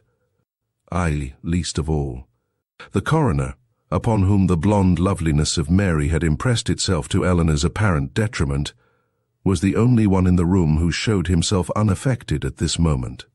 Turning toward the witness with a look which, while respectful, had a touch of austerity in it, he began, "You have been an intimate of Mr. Leavenworth's family from childhood, they tell me, Miss Leavenworth." "From my 10th year," was her quiet reply. It was the first time I had heard her voice, and it surprised me. It was so like, and yet so unlike, that of her cousin. Similar in tone, it lacked its expressiveness, if I may so speak, sounding without vibration on the ear and ceasing without an echo. "Since that time you have been treated like a daughter, they tell me." "Yes, sir, like a daughter indeed. He was more than a father to both of us. You and Miss Mary Leavenworth are cousins, I believe." "When did she enter the family?" "At the same time I did. Our respective parents were victims of the same disaster. If it had not been for our uncle, we should have been thrown, children as we were, upon the world. But he here." She paused, her firm lips breaking into a half-tremble. "But he, in the goodness of his heart, adopted us into his family and gave us what we had both lost, a father and a home." "You say he was a father to you, as well as to your cousin, that he adopted you. Do you mean by that he not only surrounded you with present luxury, but gave you to understand that the same should be secured to you after his death? In short, that he intended to leave any portion of his property to you?" "No, sir. I was given to understand, from the first, that his property would be bequeathed by will to my cousin." "Your cousin was no more nearly related to him than yourself, Miss Leavenworth. Did he never give you any reason for this evident partiality?" "None but his pleasure, sir." Her answers up to this point had been so straightforward and satisfactory that a gradual confidence seemed to be taking the place of the rather uneasy doubts which had from the first circled about this woman's name and person. But at this admission, uttered as it was in a calm, unimpassioned voice, not only the jury, but myself, who had so much truer reason for distrusting her, felt that actual suspicion in her case must be very much shaken before the utter lack of motive which this reply so clearly betokened. Meanwhile the coroner continued, "If your uncle was as kind to you as you say, you must have become very much attached to him." "Yes, sir," her mouth taking a sudden determined curve. "His death, then, must have been a great shock to you." "Very, very great. Enough of itself to make you faint away, as they tell me you did, at the first glimpse you had of his body. Enough, quite. And yet you seemed to be prepared for it." "Prepared?" "The servants say you were much agitated at finding your uncle did not make his appearance at the breakfast table." "The servants?" Her tongue seemed to cleave to the roof of her mouth. She could hardly speak. "That when you returned from his room you were very pale." Was she beginning to realize that there was some doubt, if not actual suspicion, in the mind of the man who could assail her with questions like these? I had not seen her so agitated since that one memorable instant up in her room. But her mistrust, if she felt any, did not long betray itself. Calming herself by a great effort, she replied, with a quiet gesture, "That is not so strange. My uncle was a very methodical man. The least change in his habits would be likely to awaken our apprehensions." "You were alarmed, then?" "To a certain extent I was. Miss Leavenworth, who is in the habit of overseeing the regulation of your uncle's private apartments?" "I am, sir." "You are doubtless, then, acquainted with a certain stand in his room containing a drawer?" "Yes, sir." "How long is it since you had occasion to go to this drawer?" "Yesterday," visibly trembling at the admission. "At what time?" "Near noon, I should judge." "Was the pistol he was accustomed to keep there in its place at the time?" "I presume so. I did not observe." "Did you turn the key upon closing the drawer?" "I did." "Take it out?" "No, sir." "Miss Leavenworth, that pistol, as you have perhaps observed, lies on the table before you. Will you look at it?" And lifting it up into view, he held it towards her. If he had meant to startle her by the sudden action, he amply succeeded. At the first sight of the murderous weapon she shrank back, and a horrified, but quickly suppressed shriek burst from her lips. "Oh, no, no," she moaned, flinging out her hands before her. "I must insist upon your looking at it, Miss Leavenworth," pursued the coroner. "When it was found just now, all the chambers were loaded." Instantly the agonized look left her countenance. "Oh, then—" She did not finish, but put out her hand for the weapon, but the coroner, looking at her steadily, continued, "It has been lately fired off for all that. The hand that cleaned the barrel forgot the cartridge chamber, Miss Leavenworth."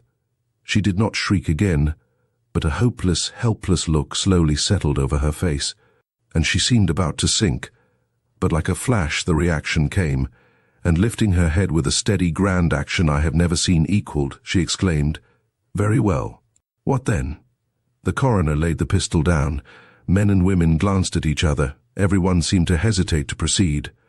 I heard a tremulous sigh at my side, and turning, beheld Mary Leavenworth staring at her cousin with a startled flush on her cheek, as if she began to recognize that the public, as well as herself, detected something in this woman, calling for explanation. At last the coroner summoned up courage to continue. "You ask me, Miss Leavenworth, upon the evidence given, what then? Your question obliges me to say that no burglar, no hired assassin, would have used this pistol for a murderous purpose, and then taken the pains, not only to clean it, but to reload it, and lock it up again in the drawer from which he had taken it." She did not reply to this, but I saw Mr. Gryce make a note of it with that peculiar emphatic nod of his. "Nor," he went on, even more gravely, "would it be possible for anyone who was not accustomed to pass in and out of Mr. Leavenworth's room at all hours to enter his door so late at night, procure this pistol from its place of concealment, traverse his apartment, and advance as closely upon him as the facts show to have been necessary, without causing him at least to turn his head to one side, which, in consideration of the doctor's testimony, we cannot believe he did." It was a frightful suggestion, and we looked to see Eleanore Leavenworth recoil. But that expression of outraged feeling was left for her cousin to exhibit. Starting indignantly from her seat, Mary cast one hurried glance around her and opened her lips to speak. But Eleanore, slightly turning, motioned her to have patience and replied in a cold and calculating voice, "You are not sure, sir, that this was done? If my uncle, for some purpose of his own, had fired the pistol off yesterday, let us say, which is surely possible, if not probable, the like results would be observed, and the same conclusions drawn. Miss Leavenworth," the coroner went on, "the ball has been extracted from your uncle's head." "Ah. It corresponds with those in the cartridges found in his stand drawer, and is of the number used with this pistol." Her head fell forward on her hands, her eyes sought the floor, her whole attitude expressed disheartenment. Seeing it, the coroner grew still more grave. "Miss Leavenworth," said he, "I have now some questions to put you concerning last night. Where did you spend the evening?" "Alone, in my own room." "You, however, saw your uncle or your cousin during the course of it?" "No, sir. I saw no one after leaving the dinner table, except Thomas," she added, after a moment's pause. "And how came you to see him?" "He came to bring me the card of a gentleman who called." "May I ask the name of the gentleman?" "The name on the card was Mr. Leroy Robbins." The matter seemed trivial, but the sudden start given by the lady at my side made me remember it. "Miss Leavenworth, when seated in your room, are you in the habit of leaving your door open?" A startled look at this, quickly suppressed. "Not in the habit, no, sir." "Why did you leave it open last night?" "I was feeling warm." "No other reason?" "I can give no other." "When did you close it?" "Upon retiring." "Was that before or after the servants went up?" "After." "Did you hear Mr. Harwell when he left the library and ascended to his room?" "I did, sir." "How much longer did you leave your door open after that?" Few minutes, sir. I cannot say," she added hurriedly. "Cannot say? Why? Do you forget?" "I forget just how long after Mr. Harwell came up I closed it." "Was it more than 10 minutes?" "Yes, more than 20. Perhaps."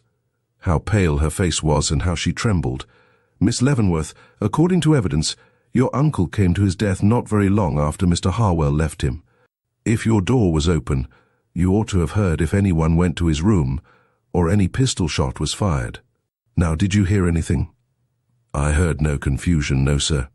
"Did you hear anything? Nor any pistol shot? Miss Leavenworth, excuse my persistence, but did you hear anything?" "I heard a door close." "What door?" "The library door." "When?" "I do not know." She clasped her hands hysterically. "I cannot say. Why do you ask me so many questions?" I leaped to my feet. She was swaying, almost fainting. But before I could reach her, she had drawn herself up again and resumed her former demeanor. "Excuse me," said she, "I am not myself this morning." "I beg your pardon," and she turned steadily to the coroner. "What was it you asked?" I asked, and his voice grew thin and high. Evidently her manner was beginning to tell against her. "When it was you heard the library door shut?" "I cannot fix the precise time, but it was after Mr. Harwell came up and before I closed my own." "And you heard no pistol shot?" "No, sir." The coroner cast a quick look at the jury, who almost to a man glanced aside as he did so. "Miss Leavenworth, we are told that Hannah, one of the servants, started for your room late last night after some medicine. Did she come there?" "No, sir." "When did you first learn of her remarkable disappearance from this house during the night?" "This morning before breakfast. Molly met me in the hall and asked how Hannah was. I thought the inquiry a strange one and naturally questioned her. A moment's talk made the conclusion plain that the girl was gone." "What did you think when you became assured of this fact?" "I did not know what to think." "No suspicion of foul play crossed your mind?" "No, sir." "You did not connect the fact with that of your uncle's murder?" "I did not know of this murder then." "And afterwards?" "Oh, some thought of the possibility of her knowing something about it may have crossed my mind, I cannot say. Can you tell us anything of this girl's past history?" "I can tell you no more in regard to it than my cousin has done. Do you not know what made her sad at night?" Her cheek flushed angrily. Was it at his tone, or at the question itself? "No, sir. She never confided her secrets to my keeping." "Then you cannot tell us where she would be likely to go upon leaving this house?" "Certainly not." "Miss Leavenworth, we are obliged to put another question to you. We are told it was by your order your uncle's body was removed from where it was found into the next room. She bowed her head.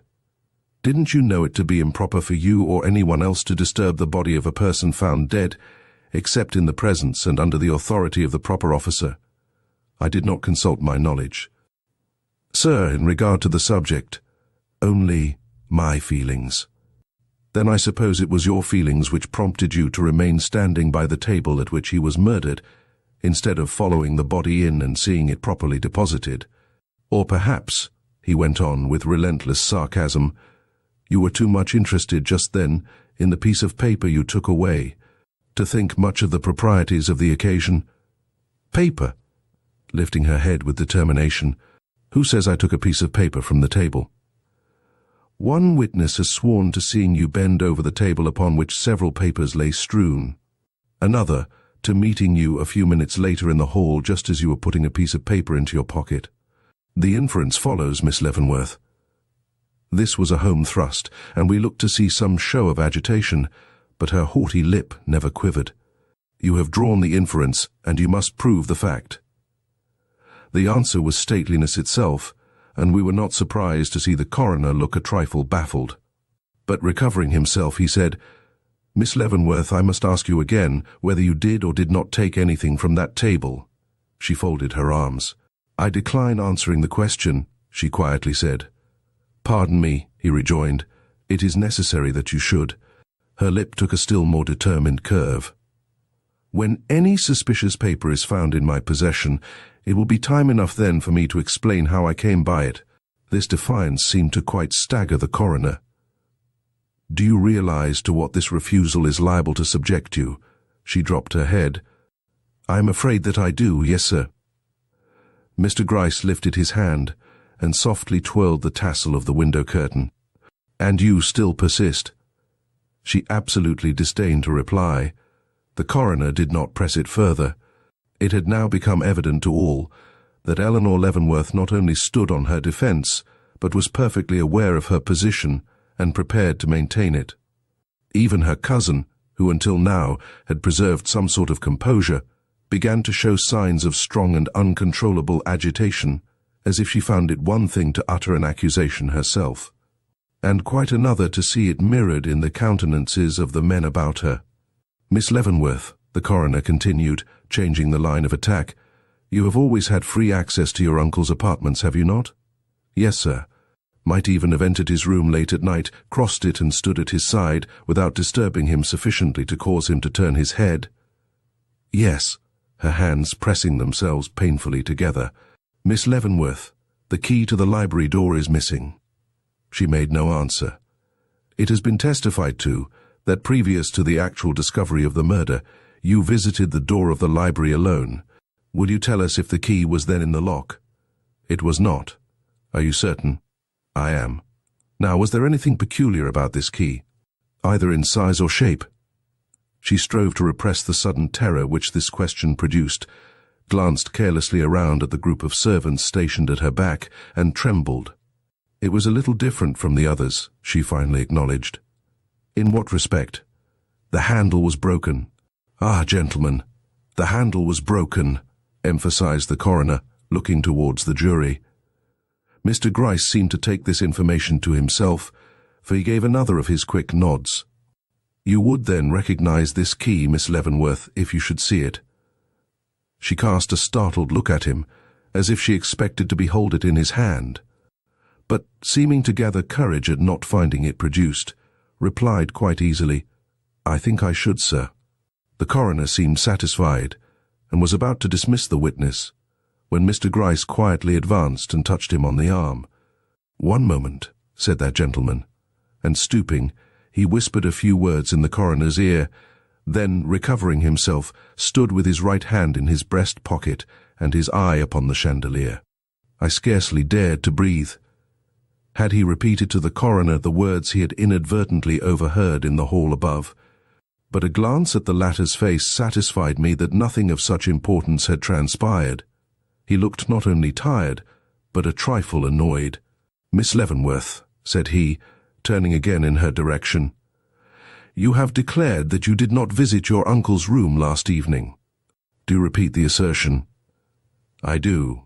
He glanced at Mr. Gryce, who immediately drew from his breast a handkerchief curiously soiled. "It is strange, then, that your handkerchief should have been found this morning in that room." The girl uttered a cry. Then, while Mary's face hardened into a sort of strong despair, Eleanore tightened her lips and coldly replied, "I do not see as it is so very strange. I was in that room early this morning." "And you dropped it then?" A distressed blush crossed her face. She did not reply. "Soiled in this way?" he went on. "I know nothing about the soil. What is it? Let me see." "In a moment. What we now wish is to know how it came to be in your uncle's apartment." "There are many ways. I might have left it there days ago. I have told you I was in the habit of visiting his room. But first, let me see if it is my handkerchief." And she held out her hand. "I presume so, as I am told it has your initials embroidered in the corner," he remarked, as Mr. Gryce passed it to her. But she, with horrified voice, interrupted him. "These dirty spots, what are they? They look like—" "What they are," said the coroner. "If you have ever cleaned a pistol, you must know what they are, Miss Leavenworth." She let the handkerchief fall convulsively from her hand and stood staring at it, lying before her on the floor. "I know nothing about it, gentlemen," she said. "It is my handkerchief, but—" For some cause she did not finish her sentence, but again repeated, "Indeed, gentlemen, I know nothing about it." This closed her testimony. Kate, the cook, was now recalled, and asked to tell when she last washed the handkerchief. "This handkerchief? Oh, sometime this week, sir," throwing a deprecatory glance at her mistress. "What day?" "Well, I wish I could forget, Miss Eleanore, but I can't. It is the only one like it in the house. I washed it day before yesterday." "When did you iron it?" "Yesterday morning," half choking over the words. "And when did you take it to her room?" The cook threw her apron over her head. "Yesterday afternoon, with the rest of the clothes, just before dinner." "Indeed, I could not help it, Miss Eleanore," she whispered. "It was the truth." Eleanor Leavenworth frowned. This somewhat contradictory evidence had very sensibly affected her. And when, a moment later, the coroner, having dismissed the witness, turned towards her, and inquired if she had anything further to say in the way of explanation or otherwise, she threw her hands up almost spasmodically, slowly shook her head, and without word or warning, fainted quietly away in her chair. A commotion, of course, followed, during which I noticed that Mary did not hasten to her cousin, but left it for Molly and Kate to do what they could toward her resuscitation. In a few moments this was in so far accomplished that they were enabled to lead her from the room. As they did so, I observed a tall man rise and follow her out. A momentary silence ensued, soon broken, however, by an impatient stir, as our little juryman rose and proposed that the jury should now adjourn for the day. This seeming to fall in with the coroner's views, he announced that the inquest would stand adjourned till 3 o'clock the next day, when he trusted all the jurors would be present. A general rush followed, that in a few minutes emptied the room of all but Miss Leavenworth, Mr. Gryce, and myself. Book 1, Chapter 9, A Discovery. His rolling eyes did never rest in place, but walked they each, where for fear of hid mischance, holding a lattice still before his pace, through which he still did peep as forward he did pace. Fairy Queen, Miss Leavenworth, who appeared to have lingered from a vague terror of everything and everybody in the house, not under her immediate observation, shrank from my side the moment she found herself left comparatively alone, and, retiring to a distant corner, gave herself up to grief. Turning my attention, therefore, in the direction of Mr. Gryce, I found that person busily engaged in counting his own fingers with a troubled expression upon his countenance, which may or may not have been the result of that arduous employment. But, at my approach, satisfied perhaps that he possessed no more than the requisite number, he dropped his hands and greeted me with a faint smile which was, considering all things, too suggestive to be pleasant. "Well," said I, taking my stand before him, "I cannot blame you. You had a right to do as you thought best. But how had you the heart? Was she not sufficiently compromised without your bringing out that wretched handkerchief, which she may or may not have dropped in that room, but whose presence there, soiled though it was with pistol grease, is certainly no proof that she herself was connected with this murder? Mr. Raymond, he returned, I have been detailed as police officer and detective to look after this case, and I propose to do it. Of course, I hastened to reply, I am the last man to wish you to shirk your duty, but you cannot have the temerity to declare that this young and tender creature can by any possibility be considered as at all likely to be implicated in a crime so monstrous and unnatural. The mere assertion of another woman's suspicions on the subject ought not. But here Mr. Gryce interrupted me. You talk when your attention should be directed to more important matters.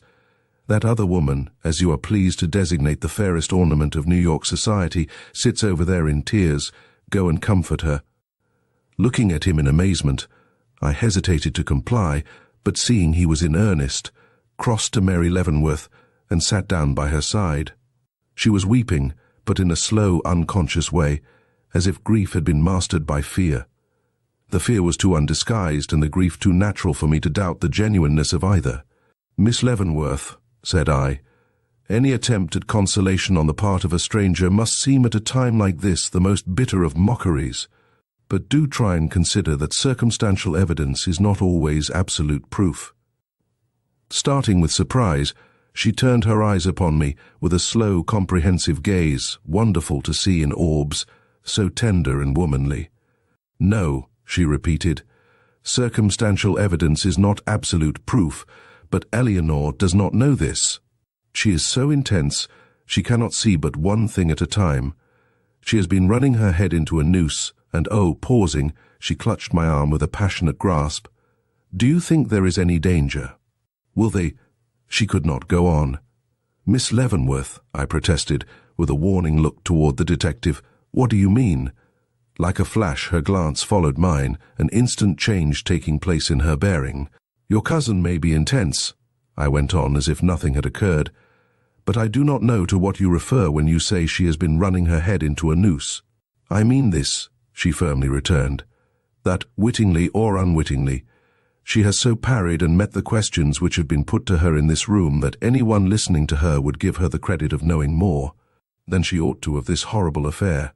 She acts, Mary whispered, but not so low but that every word could be distinctly heard in all quarters of the room, as if she were anxious to conceal something. But she is not. I am sure she is not. Eleanore and I are not good friends, but all the world can never make me believe she has any more knowledge of this murder than I have. Won't somebody tell her, then won't you, that her manner is a mistake, that it is calculated to arouse suspicion, that it has already done so? And don't forget to add, her voice sinking to a decided whisper now, what you have just repeated to me, that circumstantial evidence is not always absolute proof. I surveyed her with great astonishment. What an actress this woman was. You request me to tell her this, said I. Wouldn't it be better for you to speak to her yourself? Eleanore and I hold little or no confidential communication, she replied. I could easily believe this, and yet I was puzzled. Indeed, there was something incomprehensible in her whole manner. Not knowing what else to say, I remarked, that is unfortunate. She ought to be told that the straightforward course is the best by all means. Mary Leavenworth only wept. Oh, why has this awful trouble come to me who have always been so happy before? Perhaps for the very reason that you have always been so happy. It was not enough for dear uncle to die in this horrible manner, but she, my own cousin, had to— I touched her arm, and the action seemed to recall her to herself. Stopping short, she bit her lip. Miss Leavenworth, I whispered, you should hope for the best. Besides, I honestly believe you to be disturbing yourself unnecessarily. If nothing fresh transpires, a mere prevarication or so of your cousin's will not suffice to injure her. I said this to see if she had any reason to doubt the future. I was amply rewarded. Anything fresh? How could there be anything fresh when she is perfectly innocent? Suddenly, a thought seemed to strike her. Wheeling round in her seat till her lovely perfumed wrapper brushed my knee, she asked, Why didn't they ask me more questions? I could have told them Eleanore never left her room last night. You could? What was I to think of this woman?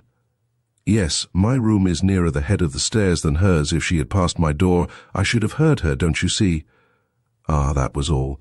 That does not follow, I answered sadly. Can you give no other reason? I would say whatever was necessary, she whispered. I started back. Yes, this woman would lie now to save her cousin, had lied during the inquest. But then I felt grateful, and now I was simply horrified. Miss Leavenworth, said I, nothing can justify one in violating the dictates of his own conscience, not even the safety of one we do not altogether love. No? She returned, and her lip took a tremulous curve, the lovely bosom heaved, and she softly looked away. If Eleanor's beauty had made less of an impression on my fancy, or her frightful situation awakened less anxiety in my breast, I should have been a lost man from that moment. I did not mean to do anything very wrong, Miss Leavenworth continued. Do not think too badly of me. No, no, said I, and there is not a man living who would not have said the same in my place. What more might have passed between us on this subject I cannot say.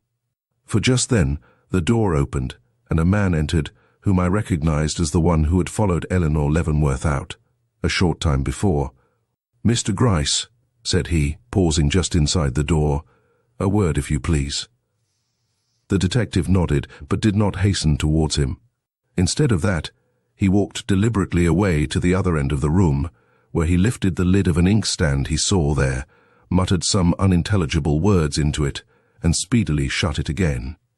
Immediately the uncanny fancy seized me that if I should leap to that inkstand, open it and peer in, I should surprise and capture the bit of confidence he had entrusted to it.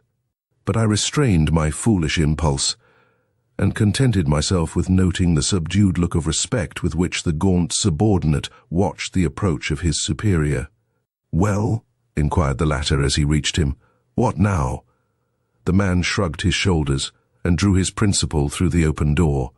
Once in the hall their voices sank to a whisper, and as their backs only were visible, I turned to look at my companion. She was pale but composed. "Has he come from Eleanore?" "I do not know, I fear so. Miss Leavenworth," I proceeded, "can it be possible that your cousin has anything in her possession she desires to conceal?" "Then you think she is trying to conceal something?" "I do not say so. But there was considerable talk about a paper." "They will never find any paper or anything else suspicious in Eleanor's possession," Mary interrupted. "In the first place, there was no paper of importance." Enough I saw Mr. Gryce's form suddenly stiffen for anyone to attempt its abstraction and concealment. "Can you be sure of that? May not your cousin be acquainted with something?" "There was nothing to be acquainted with, Mr. Raymond. We lived the most methodical and domestic of lives. I cannot understand, for my part, why so much should be made out of this. My uncle undoubtedly came to his death by the hand of some intended burglar. That nothing was stolen from the house is no proof that a burglar never entered it. As for the doors and windows being locked, will you take the word of an Irish servant as infallible upon such an important point?" "I cannot. I believe the assassin to be one of a gang who make their living by breaking into houses, and if you cannot honestly agree with me, do try and consider such an explanation as possible, if not for the sake of the family credit. Why then," and she turned her face with all its fair beauty upon mine, eyes, cheeks, mouth all so exquisite and winsome, "why then, for mine." Instantly Mr. Gryce turned towards us. "Mr. Raymond, will you be kind enough to step this way?" Glad to escape from my present position, I hastily obeyed. "What has happened?" I asked. "We propose to take you into our confidence," was the easy response. "Mr. Raymond, Mr. Fobbs," I bowed to the man I saw before me, and stood uneasily waiting. Anxious as I was to know what we really had to fear, I still intuitively shrank from any communication with one whom I looked upon as a spy. "A matter of some importance," resumed the detective. "It is not necessary for me to remind you that it is in confidence, is it?" "No, I thought not. Mr. Fobbs, you may proceed." Instantly the whole appearance of the man Fobbs changed. Assuming an expression of lofty importance, He laid his large hand outspread upon his heart and commenced. Detailed by Mr. Gryce to watch the movements of Miss Eleanor Leavenworth, I left this room upon her departure from it and followed her and the 2 servants who conducted her upstairs to her own apartment. Once there, Mr. Gryce interrupted him. Once there? Where? Her own room, sir. Where situated? At the head of the stairs. That is not her room. Go on. Not her room. Then it was the fire she was after, he cried, clapping himself on the knee. The fire. Excuse me, I am ahead of my story. She did not appear to notice me much, though I was right behind her. It was not until she had reached the door of this room, which was not her room, he interpolated dramatically, and turned to dismiss her servants, that she seemed conscious of having been followed, eyeing me then with an air of great dignity, quickly eclipsed, however, by an expression of patient endurance. She walked in, leaving the door open behind her, in a courteous way I cannot sufficiently commend. I could not help frowning. Honest as the man appeared, this was evidently anything but a sore subject with him. Observing me frown, he softened his manner. Not seeing any other way of keeping her under my eye, except by entering the room, I followed her in and took a seat in a remote corner. She flashed one look at me as I did so, and commenced pacing the floor in a restless kind of way I'm not altogether unused to. At last she stopped abruptly, right in the middle of the room. "Get me a glass of water," she gasped. "I'm faint again, quick," on the stand in the corner. Now, in order to get that glass of water, it was necessary for me to pass behind a dressing mirror that reached almost to the ceiling, and I naturally hesitated. But she turned and looked at me, and, well, gentlemen, I think either of you would have hastened to do what she asked, or at least, with a doubtful look at Mr. Gryce, have given your 2 ears for the privilege, even if you didn't succumb to the temptation. "Well, well," exclaimed Mr. Gryce impatiently. "I'm going on," said he. I stepped out of sight then for a moment, but it seemed long enough for her purpose. For when I emerged, glass in hand, she was kneeling at the grate full 5 feet from the spot where she had been standing, and was fumbling with the waist of her dress in a way to convince me she had something concealed there which she was anxious to dispose of. I eyed her pretty closely as I handed her the glass of water, but she was gazing into the grate and didn't appear to notice. Drinking barely a drop, she gave it back, and in another moment was holding out her hands over the fire. "Oh, I am so cold," she cried, "so cold," and I verily believe she was. At any rate, she shivered most naturally. But there were a few dying embers in the grate, and when I saw her thrust her hand again into the folds of her dress, I became distrustful of her intentions and, drawing a step nearer, looked over her shoulder. When I distinctly saw her drop something into the grate that clinked as it fell. Suspecting what it was, I was about to interfere, when she sprang to her feet, seized the scuttle of coal that was upon the hearth, and with one move emptied the whole upon the dying embers. "I want a fire," she cried, "a fire." "That is hardly the way to make one," I returned, carefully taking the coal out with my hands piece by piece and putting it back into the scuttle till what? I asked. Seeing him and Mr. Gryce exchange a hurried look, "Till I found this," opening his large hand and showing me a broken-handled key. Book 1, Chapter 10. Mr. Gryce receives new impetus. There's nothing ill can dwell in such a temple. Tempest. This astounding discovery made a most unhappy impression upon me. It was true, then. Eleanore the beautiful, the lovesome, could not finish the sentence, even in the silence of my own mind. "You look surprised," said Mr. Gryce, glancing curiously towards the key. "Now I ain't. A woman does not thrill, blush, equivocate, and faint for nothing, especially such a woman as Miss Leavenworth. A woman who could do such a deed would be the last to thrill, equivocate, and faint," I retorted. "Give me the key, let me see it." He complacently put it in my hand. "It is the one we want. No getting out of that." I returned it. "If she declares herself innocent, I will believe her. He stared with great amazement. "You have strong faith in the women," he laughed. "I hope they will never disappoint you." I had no reply for this, and a short silence ensued, first broken by Mr. Gryce. "There is but one thing left to do," said he. "Fobbs, you will have to request Miss Leavenworth to come down. Do not alarm her, only see that she comes. To the reception room," he added, as the man drew off. No sooner were we left alone than I made a move to return to Mary, but he stopped me. "Come and see it out," he whispered. "She will be down in a moment. See it out, you had best." Glancing back, I hesitated, but the prospect of beholding Eleanore again drew me in spite of myself. Telling him to wait, I returned to Mary's side to make my excuses. "What is the matter? What has occurred?" she breathlessly asked. "Nothing as yet to disturb you much. Do not be alarmed." But my face betrayed me. "There is something," said she. "Your cousin is coming down." "Down here?" And she shrank visibly. "No, to the reception room." "I do not understand. It is all dreadful, and no one tells me anything."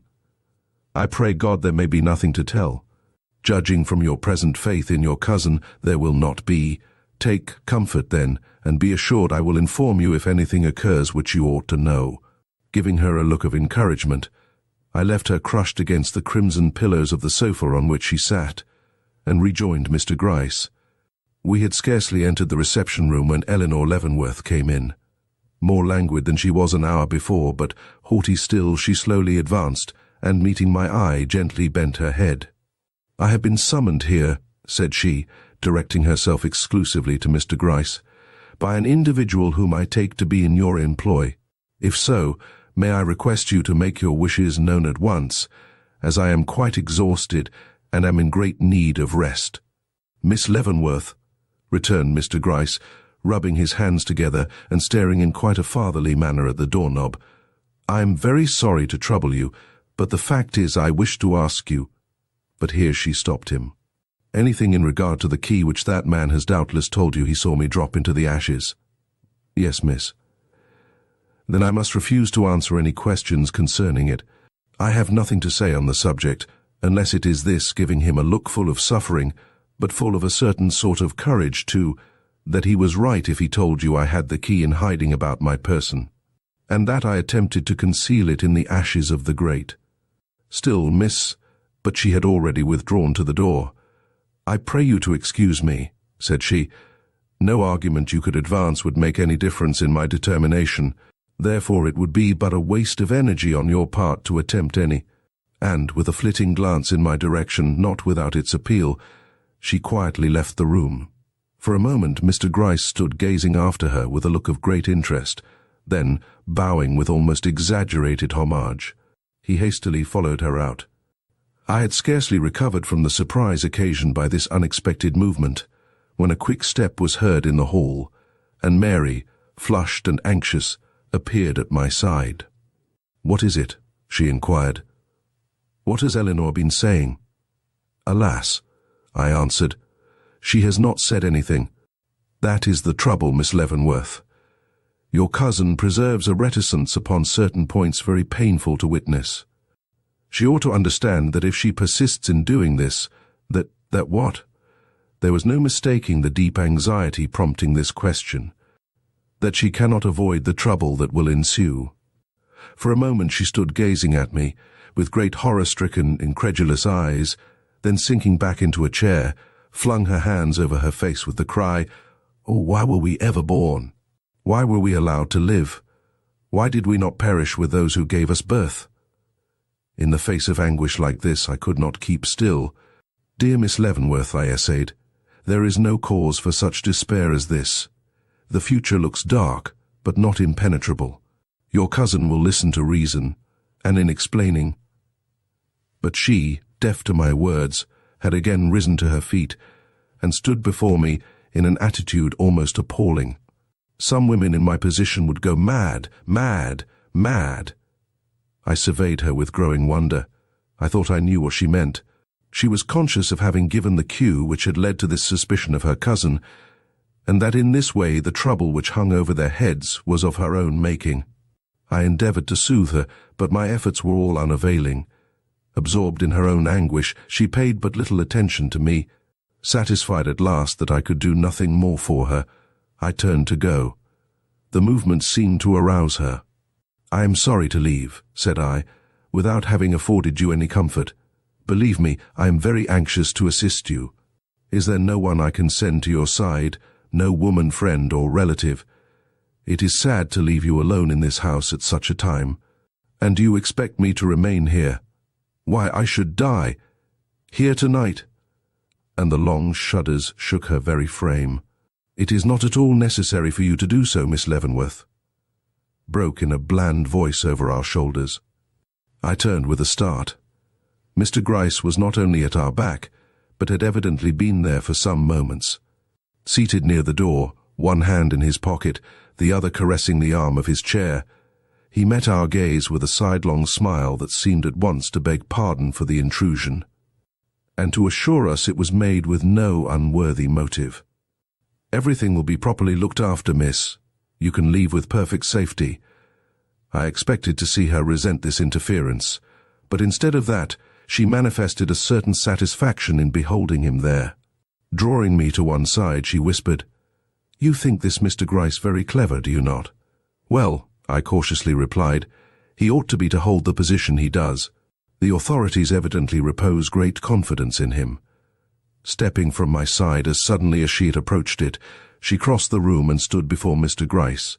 "Sir," said she, gazing at him with a glance of entreaty, "I hear you have great talents, that you can ferret out the real criminal from a score of doubtful characters, and that nothing can escape the penetration of your eye. If this is so, have pity on two orphan girls, suddenly bereft of their guardian and protector, and use your acknowledged skill in finding out who has committed this crime.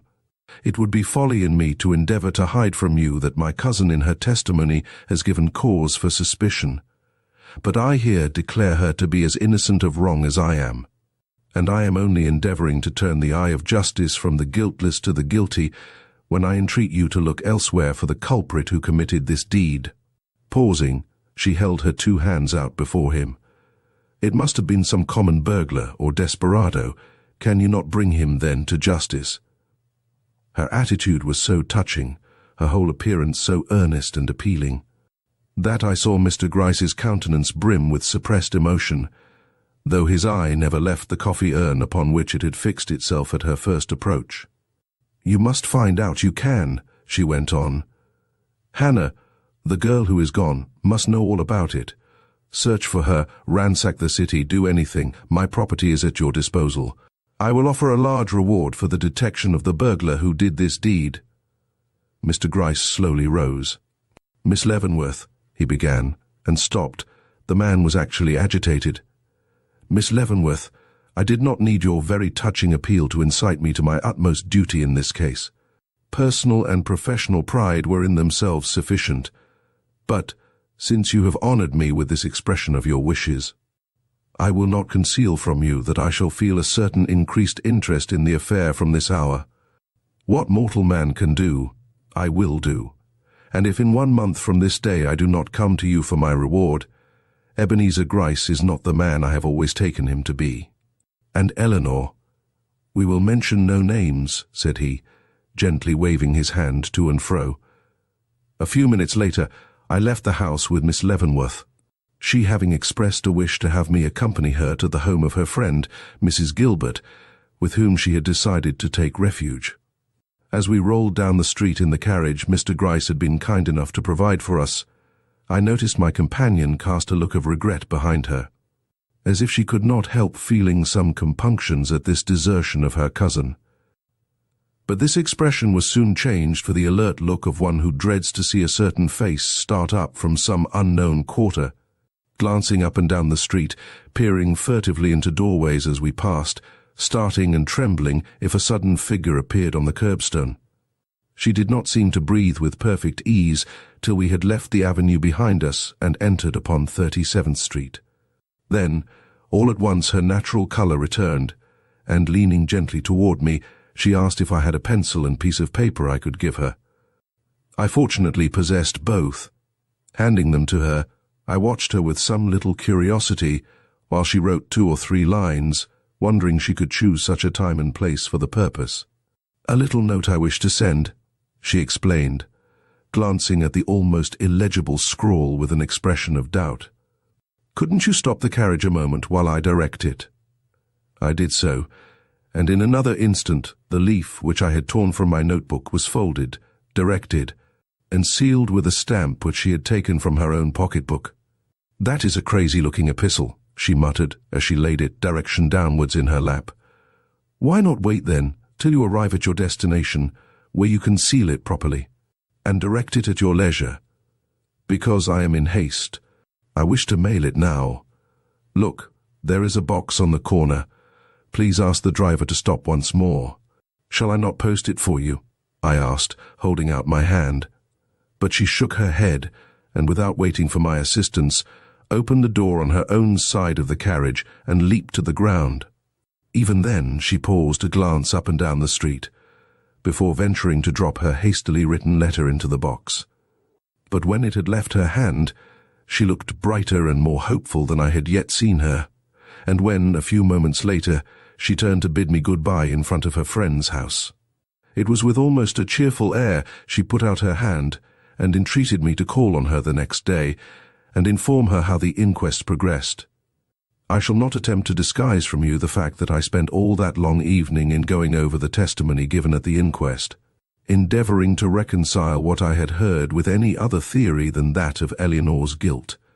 Taking a piece of paper, I jotted down the leading causes of suspicion as follows. 1. Her late disagreement with her uncle and evident estrangement from him as testified to by Mr. Harwell. 2. The mysterious disappearance of one of the servants of the house. 3. The forcible accusation made by her cousin overheard, however, only by Mr. Gryce and myself. 4. Her equivocation in regard to the handkerchief found stained with pistol smut on the scene of the tragedy. 5. Her refusal to speak in regard to the paper which she was supposed to have taken from Mr. Leavenworth's table immediately upon the removal of the body. 6. The finding of the library key in her possession. A dark record, I involuntarily decided, as I looked it over, but even in doing so began jotting down on the other side of the sheet the following explanatory notes. 1. Disagreements and even estrangements between relatives are common. Cases where such disagreements and estrangements have led to crime, rare. 2. The disappearance of Hannah points no more certainly in one direction than another. 3. If Mary's private accusation of her cousin was forcible and convincing, her public declaration that she neither knew nor suspected who might be the author of this crime was equally so. To be sure, the former possessed the advantage of being uttered spontaneously, but it was likewise true that it was spoken under momentary excitement, without foresight of the consequences, and possibly without due consideration of the facts. 4. 5. An innocent man or woman, under the influence of terror, will often equivocate in regard to matters that seem to criminate them. But the key, what could I say to that? Nothing. With that key in her possession and unexplained, Eleanore Leavenworth stood in an attitude of suspicion which even I felt forced to recognize. Brought to this point, I thrust the paper into my pocket and took up the Evening Express. Instantly my eye fell upon these words: "Shocking murder, Mr. Leavenworth, the well-known millionaire, found dead in his room. No clue to the perpetrator of the deed, the awful crime committed with a pistol. Extraordinary features of the affair." Ah! Here at least was one comfort. Her name was not yet mentioned as that of a suspected party. But what might not the morrow bring? I thought of Mr. Gryce's expressive look as he handed me that key and shuddered. She must be innocent, she cannot be otherwise, I reiterated to myself, and then pausing, asked what warranty I had of this. Only her beautiful face. Only her beautiful face. Abashed, I dropped the newspaper and went downstairs just as a telegraph boy arrived with a message from Mr. Veeley. It was signed by the proprietor of the hotel at which Mr. Veeley was then stopping, and ran thus: Washington, D.C. Mr. Everett Raymond, Mr. Veely is lying at my house ill. Have not shown him telegram, fearing results. Will do so as soon as advisable. Thomas Loworthy. I went in musing. Why this sudden sensation of relief on my part? Could it be that I had unconsciously been guilty of cherishing a latent dread of my senior's return? Why, who else could know so well the secret springs which governed this family? Who else could so effectually put me upon the right track? Was it possible that I, Everett Raymond, hesitated to know the truth in any case? No, that should never be said. And, sitting down again, I drew out the memoranda I had made, and looking them carefully over, wrote against number 6. The word suspicious in good round characters. There, no one could say after that, I had allowed myself to be blinded by a bewitching face from seeing what, in a woman with no claims to comeliness, would be considered at once an almost indubitable evidence of guilt. And yet, after it was all done, I found myself repeating aloud as I gazed at it, "If she declares herself innocent, I will believe her." So completely are we the creatures of our own predilections. Book 1, Chapter 11, The Summons. The Pink of Courtesy. Romeo and Juliet. The morning papers contained a more detailed account of the murder than those of the evening before, but, to my great relief, in none of them was Eleanor's name mentioned in the connection I most dreaded. The final paragraph in the Times ran thus: "The detectives are upon the track of the missing girl, Hannah," and in the Herald I read the following notice: "A liberal reward will be given by the relatives of Horatio Leavenworth, Esquire, deceased, for any news of the whereabouts of one Hannah Chester. Disappeared from the house, 5th Avenue, since the evening of March 4th. Said girl was of Irish extraction, in age about 25, and may be known by the following characteristics: form tall and slender, hair dark brown with a tinge of red, complexion fresh, features delicate and well made, hands small, but with the fingers much pricked by the use of the needle. Feet large, and of a coarser type than the hands. She had on when last seen a checked gingham dress, brown and white, and was supposed to have wrapped herself in a red and green blanket shawl, very old. Beside the above distinctive marks, she had upon her right hand wrist the scar of a large burn, also a pit or two of smallpox upon the left temple. This paragraph turned my thoughts in a new direction. Oddly enough, I had expended very little thought upon this girl. And yet how apparent it was that she was the one person upon whose testimony, if given, the whole case in reality hinged. I could not agree with those who considered her as personally implicated in the murder. An accomplice, conscious of what was before her, would have hid in her pockets whatever money she possessed. But the roll of bills found in Hannah's trunk proved her to have left too hurriedly for this precaution. On the other hand, if this girl had come unexpectedly upon the assassin at his work, how could she have been hustled from the house without creating a disturbance loud enough to have been heard by the ladies, one of whom had her door open?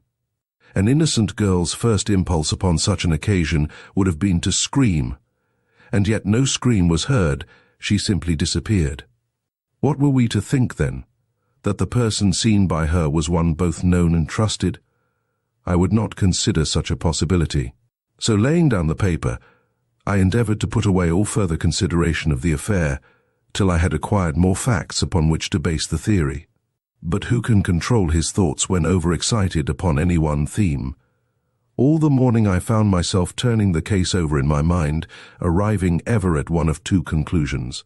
Hannah Chester must be found, or Eleanore Leavenworth must explain when and by what means the key of the library door came into her possession. At 2 o'clock I started from my office to attend the inquest, but being delayed on the way, missed arriving at the house until after the delivery of the verdict. This was a disappointment to me, especially as by these means I lost the opportunity of seeing Eleanore Leavenworth, she having retired to her room immediately upon the dismissal of the jury. But Mr. Harwell was visible, and from him I heard what the verdict had been. Death by means of a pistol shot from the hand of some person unknown. The result of the inquest was a great relief to me. I had feared worse, nor could I help seeing that, for all his studied self-command, the pale-faced secretary shared in my satisfaction.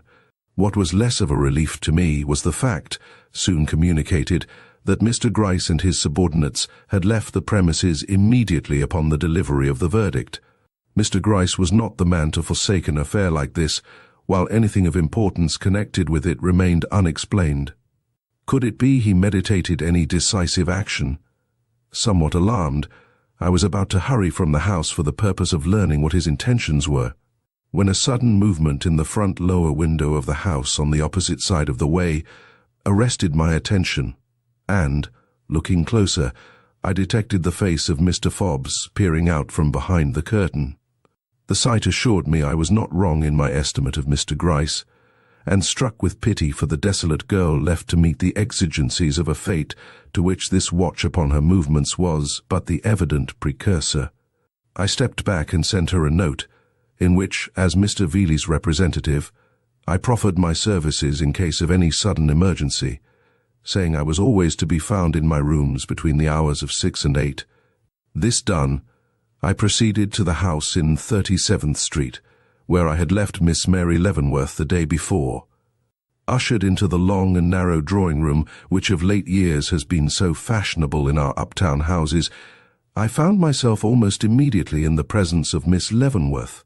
"Oh," she cried, with an eloquent gesture of welcome, "I had begun to think I was forsaken." And advancing impulsively, she held out her hand. "What is the news from home?" "A verdict of murder, Miss Leavenworth." Her eyes did not lose their question. Perpetrated by party or parties unknown. A look of relief broke softly across her features. "And they are all gone?" she exclaimed. "I found no one in the house who did not belong there." "Oh, then we can breathe easily again." I glanced hastily up and down the room. "There is no one here," said she, and still I hesitated. At length, in an awkward way enough, I turned towards her and said, "I do not wish either to offend or alarm you, but I must say that I consider it your duty to return to your own home tonight." "Why?" she stammered. "Is there any particular reason for my doing so? Have you not perceived the impossibility of my remaining in the book 1 chapter 12? Eleanore." "Miss Leavenworth, I cannot recognize any so-called impossibility of this nature. Eleanore is your cousin, has been brought up to regard you as a sister. It is not worthy of you to desert her at the time of her necessity. You will see this as I do, if you will allow yourself a moment's dispassionate thought." "Dispassionate thought is hardly possible under the circumstances," she returned, with a smile of bitter irony. But before I could reply to this, she softened, and asked if I was very anxious to have her return, and when I replied, "More than I can say," she trembled and looked for a moment as if she were half inclined to yield, but suddenly broke into tears, crying it was impossible, and that I was cruel to ask it. I drew back, baffled and sore. "Pardon me," said I have indeed transgressed the bounds allotted to me. I will not do so again. You have doubtless many friends. Let some of them advise you." She turned upon me all fire. "The friends you speak of are flatterers. You alone have the courage to command me to do what is right. Excuse me, I do not command, I only entreat." She made no reply, but began pacing the room, her eyes fixed, her hands working convulsively. "You little know what you ask," said she.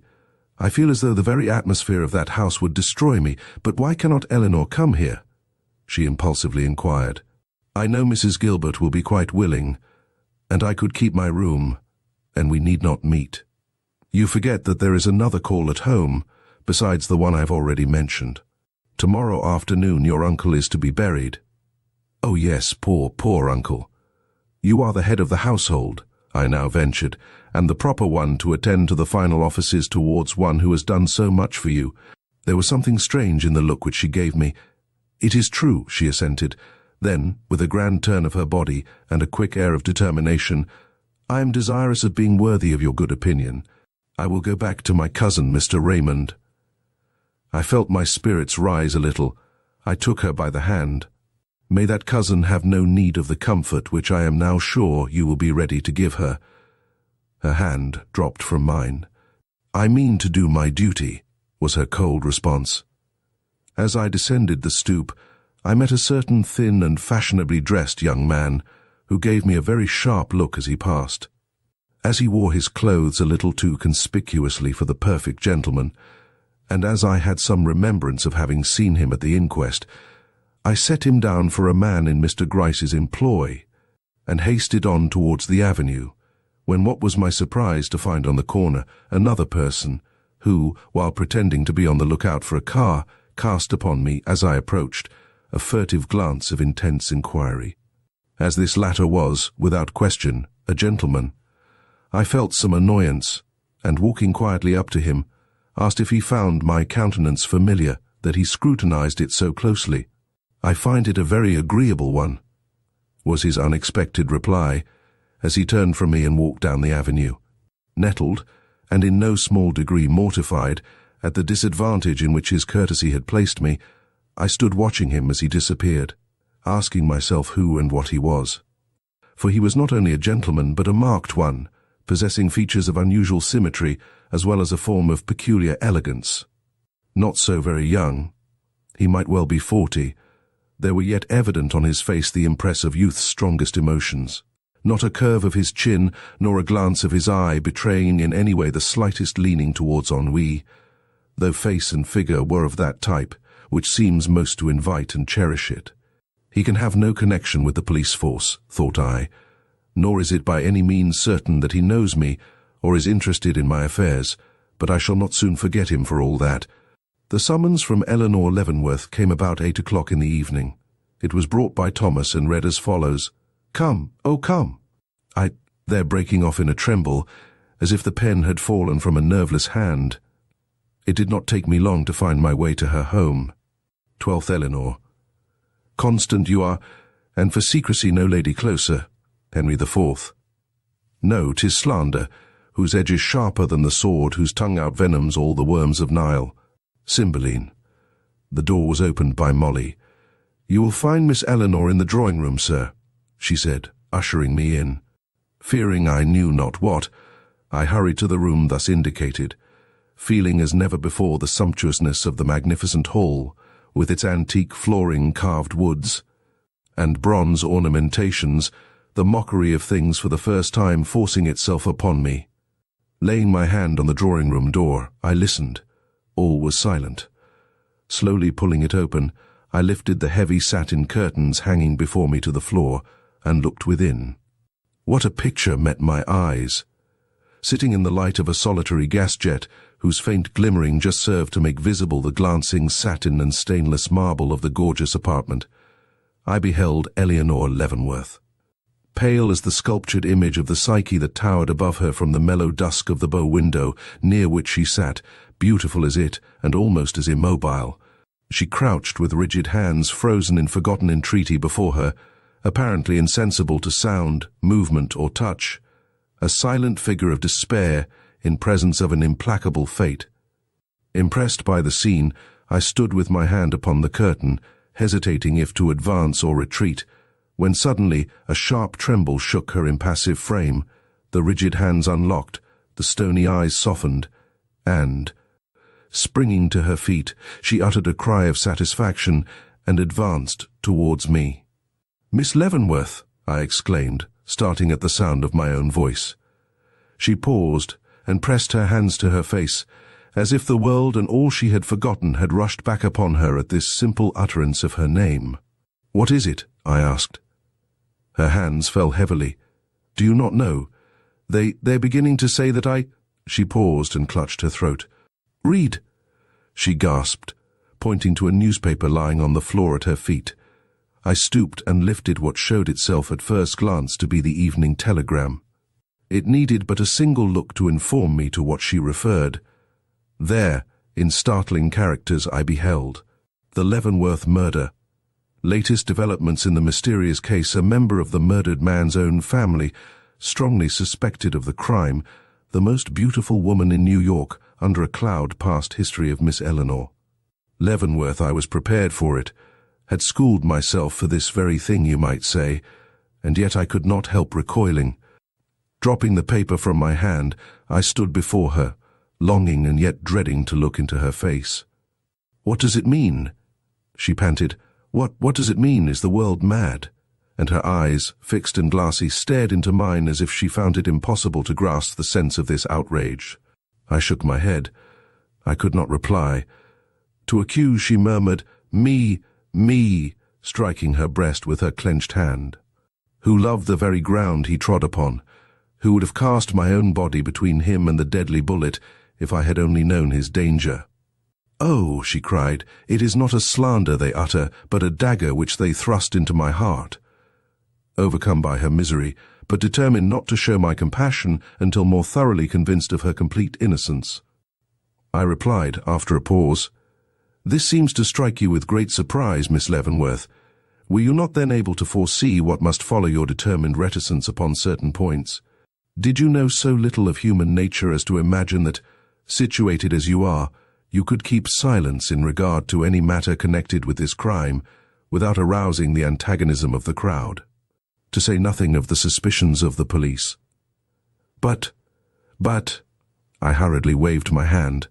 When you defied the coroner to find any suspicious paper in your possession, when I forced myself to speak, you refused to tell Mr. Gryce how you came in possession of the key." She drew hastily back, a heavy pall seeming to fall over her with my words. "Don't," she whispered, looking in terror about her. "Don't. Sometimes I think the walls have ears, and that the very shadows listen." "Ah," I returned. "Then you hope to keep from the world what is known to the detectives?" She did not answer. "Miss Leavenworth," I went on, "I am afraid you do not comprehend your position. Try to look at the case for a moment in the light of an unprejudiced person. Try to see for yourself the necessity of explaining." "But I cannot explain," she murmured huskily. "Cannot." I do not know whether it was the tone of my voice or the word itself, but that simple expression seemed to affect her like a blow. "Oh," she cried, shrinking back, "you cannot doubt me too. I thought that you—" and stopped. "I did not dream that I—" and stopped again. Suddenly her whole form quivered. "Oh, I see. You have mistrusted me from the first. The appearances against me have been too strong." And she sank inert, lost in the depths of her shame and humiliation. "Ah, but now I am forsaken," she murmured. The appeal went to my heart. Starting forward, I exclaimed, "Miss Leavenworth, I am but a man. I cannot see you so distressed. Say that you are innocent, and I will believe you, without regard to appearances." Springing erect, she towered upon me. "Can anyone look in my face and accuse me of guilt?" Then, as I sadly shook my head, she hurriedly gasped, "You want further proof," and quivering with an extraordinary emotion, she sprang to the door. "Come then," she cried, "come!" Her eyes flashing full of resolve upon me.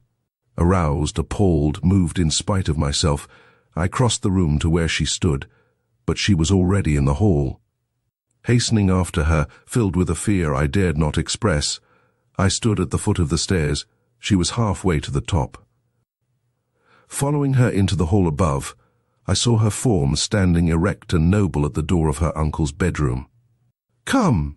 she again cried, but this time in a calm and reverential tone, and flinging the door open before her, she passed in.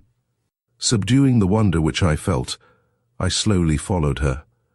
There was no light in the room of death, but the flame of the gas burner at the far end of the hall shone weirdly in, and by its glimmering I beheld her kneeling at the shrouded bed, her head bowed above that of the murdered man, her hand upon his breast. "You have said that if I declared my innocence you would believe me," she exclaimed, lifting her head as I entered. "See here," and laying her cheek against the pallid brow of her dead benefactor, she kissed the clay-cold lips softly, wildly, agonizedly, then, leaping to her feet, cried, in a subdued but thrilling tone, "Could I do that if I were guilty? Would not the breath freeze on my lips, the blood congeal in my veins, and my heart faint at this contact? Son of a father loved and reverenced, can you believe me to be a woman stained with crime when I can do this?" And kneeling again, she cast her arms over and about that inanimate form, looking in my face at the same time, with an expression no mortal touch could paint, nor tongue describe. "In olden times," she went on, They used to say that a dead body would bleed if its murderer came in contact with it. What then would happen here if I, his daughter, his cherished child, loaded with benefits, enriched with his jewels, warm with his kisses, should be the thing they accuse me of? Would not the body of the outraged dead burst its very shroud and repel me? I could not answer. In the presence of some scenes, the tongue forgets its functions. "Oh," she went on, "if there is a God in heaven who loves justice and hates a crime, let him hear me now.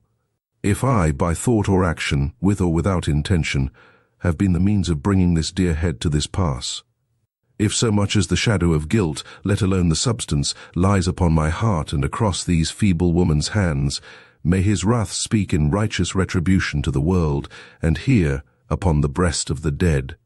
Let this guilty forehead fall, never to rise again." An awed silence followed this invocation. Then a long, long sigh of utter relief rose tremulously from my breast, and all the feelings hitherto suppressed in my heart burst their bonds, and leaning towards her I took her hand in mine. "You cannot believe me tainted by crime now," she whispered, the smile which does not stir the lips, but rather emanates from the countenance, like the flowering of an inner peace, breaking softly out on cheek and brow. "Crime!" The word broke uncontrollably from my lips. "Crime!" "No," she said calmly, "the man does not live who could accuse me of crime." For reply, I took her hand, which lay in mine, and placed it on the breast of the dead. Softly, slowly, gratefully, she bowed her head. "Now let the struggle come," she whispered. "There is one who will believe in me, however dark appearances may be." Book 1, Chapter 13, The Problem. But who would force the soul, tilts with a straw against a champion cased in adamant? Wordsworth. When we re-entered the parlour below, the first sight that met our eyes was Mary, standing wrapped in her long cloak in the centre of the room. She had arrived during our absence, and now awaited us with lifted head and countenance fixed in its proudest expression. Looking in her face, I realized what the embarrassment of this meeting must be to these women, and would have retreated, but something in the attitude of Mary Leavenworth seemed to forbid my doing so. At the same time, determined that the opportunity should not pass without some sort of reconcilement between them, I stepped forward, and bowing to Mary, said, "Your cousin has just succeeded in convincing me of her entire innocence, Miss Leavenworth. I am now ready to join Mr. Gryce, heart and soul, in finding out the true culprit." I should have thought one look into Eleanore Leavenworth's face would have been enough to satisfy you that she is incapable of crime, was her unexpected answer, and, lifting her head with a proud gesture, Mary Leavenworth fixed her eyes steadfastly on mine. I felt the blood flash to my brow, but before I could speak, her voice rose again still more coldly than before. It is hard for a delicate girl, unused to aught but the most flattering expressions of regard, to be obliged to assure the world of her innocence in respect to the committal of a great crime. Eleanore has my sympathy. And sweeping her cloak from her shoulders with a quick gesture, she turned her gaze for the first time upon her cousin. Instantly Eleanore advanced, as if to meet it, and I could not but feel that for some reason this moment possessed an importance for them which I was scarcely competent to measure. But if I found myself unable to realize its significance, I at least responded to its intensity, and indeed, it was an occasion to remember. To behold two such women, either of whom might be considered the model of her time, face to face and drawn up in evident antagonism, was a sight to move the dullest sensibilities. But there was something more in this scene than that. It was the shock of all the most passionate emotions of the human soul, the meeting of waters of whose depth and force I could only guess by the effect. Eleanore was the first to recover. Drawing back with the cold haughtiness which, alas, I had almost forgotten in the display of later and softer emotions, she exclaimed, "There is something better than sympathy, and that is justice," and turned as if to go. "I will confer with you in the reception room, Mr. Raymond." But Mary, springing forward, caught her back with one powerful hand. "No," she cried, "you shall confer with me.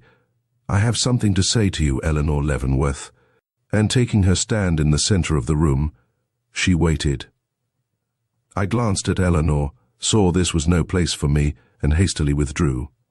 For 10 long minutes I paced the floor of the reception room, a prey to 1,000 doubts and conjectures. What was the secret of this home? What had given rise to the deadly mistrust continually manifested between these cousins, fitted by nature for the completest companionship and the most cordial friendship? It was not a thing of today or yesterday. No sudden flame could awake such concentrated heat of emotion as that of which I had just been the unwilling witness. One must go farther back than this murder to find the root of a mistrust so great that the struggle it caused made itself felt even where I stood. Though nothing but the faintest murmur came to my ears through the closed doors. Presently, the drawing-room curtain was raised, and Mary's voice was heard in distinct articulation. "The same roof can never shelter us both after this. Tomorrow, you or I find another home." And, blushing and panting, she stepped into the hall and advanced to where I stood. But at the first sight of my face a change came over her. All her pride seemed to dissolve, and flinging out her hands, as if to ward off scrutiny, she fled from my side and rushed weeping upstairs. I was yet laboring under the oppression caused by this painful termination of the strange scene, when the parlor curtain was again lifted, and Eleanore entered the room where I was. Pale but calm, showing no evidences of the struggle she had just been through, unless by a little extra weariness about the eyes, she sat down by my side, and meeting my gaze with one unfathomable in its courage, said after a pause, "Tell me where I stand. Let me know the worst at once. I fear that I have not indeed comprehended my own position." Rejoiced to hear this acknowledgment from her lips, I hastened to comply. I began by placing before her the whole case, as it appeared to an unprejudiced person, enlarged upon the causes of suspicion, and pointed out in what regard some things looked dark against her, which perhaps to her own mind were easily explainable and of small account, tried to make her see the importance of her decision, and finally wound up with an appeal. Would she not confide in me? "But I thought you were satisfied," she tremblingly remarked. "And so I am, but I want the world to be so too." "Ah, now you ask too much. The finger of suspicion never forgets the way it has once pointed," she sadly answered. "My name is tainted forever, and you will submit to this when a word—" "I am thinking that any word of mine now would make very little difference," she murmured. I looked away, the vision of Mr. Fobbs, in hiding behind the curtains of the opposite house, recurring painfully to my mind. "If the affair looks as bad as you say it does," she pursued, "it is scarcely probable that Mr. Gryce will care much for any interpretation of mine in regard to the matter. Mr. Gryce would be glad to know where you procured that key, if only to assist him in turning his inquiries in the right direction." She did not reply, and my spirit sank in renewed depression. "It is worth your while to satisfy him," I pursued, "and though it may compromise someone you desire to shield," she rose impetuously, "I shall never divulge to anyone how I came in possession of that key." And sitting again, she locked her hands in fixed resolve before her. I rose in my turn and paced the floor, the fang of an unreasoning jealousy striking deep into my heart. "Mr. Raymond, if the worst should come, and all who love me should plead on bended knees for me to tell, I will never do it." "Then," said I, determined not to disclose my secret thought, but equally resolved to find out if possible her motive for this silence, "you desire to defeat the cause of justice." She neither spoke nor moved. "Miss Leavenworth," I now said, "this determined shielding of another at the expense of your own good name is no doubt generous of you. But your friends and the lovers of truth and justice cannot accept such a sacrifice." She started haughtily. "Sir," she said, "if you will not assist us," I went on calmly but determinedly, "we must do without your aid. After the scene I have just witnessed above, after the triumphant conviction which you have forced upon me not only of your innocence, but your horror of the crime and its consequences, I should feel myself less than a man if I did not sacrifice even your own good opinion in urging your cause and clearing your character from this foul aspersion." Again that heavy silence. "What do you propose to do?" she asked at last. Crossing the room, I stood before her. "I propose to relieve you utterly and forever from suspicion by finding out and revealing to the world the true culprit." I expected to see her recoil, so positive had I become by this time as to who that culprit was. But instead of that, she merely folded her hands still more tightly and exclaimed, "I doubt if you will be able to do that, Mr. Raymond. Doubt if I will be able to put my finger upon the guilty man, or doubt if I will be able to bring him to justice." "I doubt," she said with strong effort, "if anyone ever knows who is the guilty person in this case." "There is one who knows," I said with a desire to test her. "One. The girl Hannah is acquainted with the mystery of that night's evil doings, Miss Leavenworth. Find Hannah, and we find one who can point out to us the assassin of your uncle." "That is mere supposition," she said, but I saw the blow had told. "Your cousin has offered a large reward for the girl, and the whole country is on the lookout. Within a week we shall see her in our midst." A change took place in her expression and bearing. "The girl cannot help me," she said. Baffled by her manner, I drew back. "Is there anything or anybody that can?" She slowly looked away. "Miss Leavenworth," I continued with renewed earnestness, "you have no brother to plead with you. You have no mother to guide you. Let me then entreat, in default of nearer and dearer friends, that you will rely sufficiently upon me to tell me one thing." "What is it?" she asked. "Whether you took the paper imputed to you from the library table." She did not instantly respond, but sat looking earnestly before her, with an intentness which seemed to argue that she was weighing the question as well as her reply. Finally, turning toward me, she said, "In answering you, I speak in confidence. Mr. Raymond, I did." Crushing back the sigh of despair that arose to my lips, I went on. "I will not inquire what the paper was," she waved her hand deprecatingly, "but this much more you will tell me. Is that paper still in existence?" She looked me steadily in the face. "It is not." I could with difficulty forbear showing my disappointment. "Miss Leavenworth," I now said, "it may seem cruel for me to press you at this time. Nothing less than my strong realization of the peril in which you stand would induce me to run the risk of incurring your displeasure by asking what under other circumstances would seem puerile and insulting questions. You have told me one thing which I strongly desired to know. Will you also inform me what it was you heard that night while sitting in your room? Between the time of Mr. Harwell's going upstairs and the closing of the library door, of which you made mention at the inquest."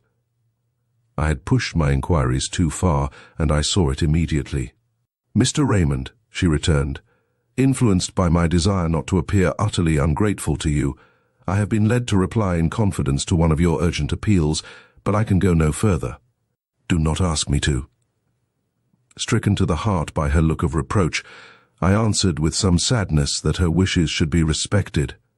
"Not but what I intend to make every effort in my power to discover the true author of this crime. That is a sacred duty which I feel myself called upon to perform. But I will ask you no more questions, nor distress you with further appeals. What is done shall be done without your assistance, and with no other hope than that, in the event of my success, you will acknowledge my motives to have been pure and my action disinterested. I am ready to acknowledge that now," she began, but paused and looked with almost agonized entreaty in my face. "Mr. Raymond, cannot you leave things as they are? Won't you? I don't ask for assistance, nor do I want it. I would rather, but I would not listen. Guilt has no right to profit by the generosity of the guiltless. The hand that struck this blow shall not be accountable for the loss of a noble woman's honor and happiness as well. I shall do what I can, Miss Leavenworth." As I walked down the avenue that night, feeling like an adventurous traveller that in a moment of desperation has set his foot upon a plank, stretching in narrow perspective over a chasm of immeasurable depth, this problem evolved itself from the shadows before me. How, with no other clue than the persuasion that Eleanore Leavenworth was engaged in shielding another at the expense of her own good name, I was to combat the prejudices of Mr. Gryce, find out the real assassin of Mr. Leavenworth, and free an innocent woman from the suspicion that had, not without some show of reason, fallen upon her. Book 2, Henry Clavering. Book 2, Chapter 14, Mr. Gryce at home. Nay, but hear me. Measure for measure. That the guilty person for whom Eleanore Leavenworth stood ready to sacrifice herself was one for whom she had formerly cherished affection, I could no longer doubt. Love, or the strong sense of duty growing out of love, being alone sufficient to account for such determined action. Obnoxious as it was to all my prejudices, one name alone, that of the commonplace secretary, with his sudden heats and changeful manners, his odd ways and studied self-possession, would recur to my mind whenever I asked myself who this person could be. Not that, without the light which had been thrown upon the affair by Eleanor's strange behavior, I should have selected this man as one in any way open to suspicion. The peculiarity of his manner at the inquest not being marked enough to counteract the improbability of one in his relations to the deceased finding sufficient motive for a crime so manifestly without favorable results to himself. But if love had entered as a factor into the affair, what might not be expected? James Harwell, simple amanuensis to a retired tea merchant, was one man. James Harwell, swayed by passion for a woman beautiful as Eleanore Leavenworth, was another, and in placing him upon the list of those parties open to suspicion, I felt I was only doing what was warranted by a proper consideration of probabilities. But, between casual suspicion and actual proof, what a gulf! To believe James Harwell capable of guilt, and to find evidence enough to accuse him of it, were two very different things. I felt myself instinctively shrink from the task. Before I had fully made up my mind to attempt it, some relenting thought of his unhappy position, if innocent, forcing itself upon me, and making my very distrust of him seem personally ungenerous, if not absolutely unjust. If I had liked the man better, I should not have been so ready to look upon him with doubt. But Eleanore must be saved at all hazards. Once delivered up to the blight of suspicion, who could tell what the result might be? The arrest of her person, perhaps, a thing which, once accomplished, would cast a shadow over her young life that it would take more than time to dispel. The accusation of an impecunious secretary would be less horrible than this. I determined to make an early call upon Mr. Gryce. Meanwhile, the contrasted pictures of Eleanore standing with her hand upon the breast of the dead, her face upraised and mirroring a glory I could not recall without emotion, and Mary, fleeing a short half-hour later indignantly from her presence, haunted me and kept me awake long after midnight. It was like a double vision of light and darkness that, while contrasting, neither assimilated nor harmonized. I could not flee from it.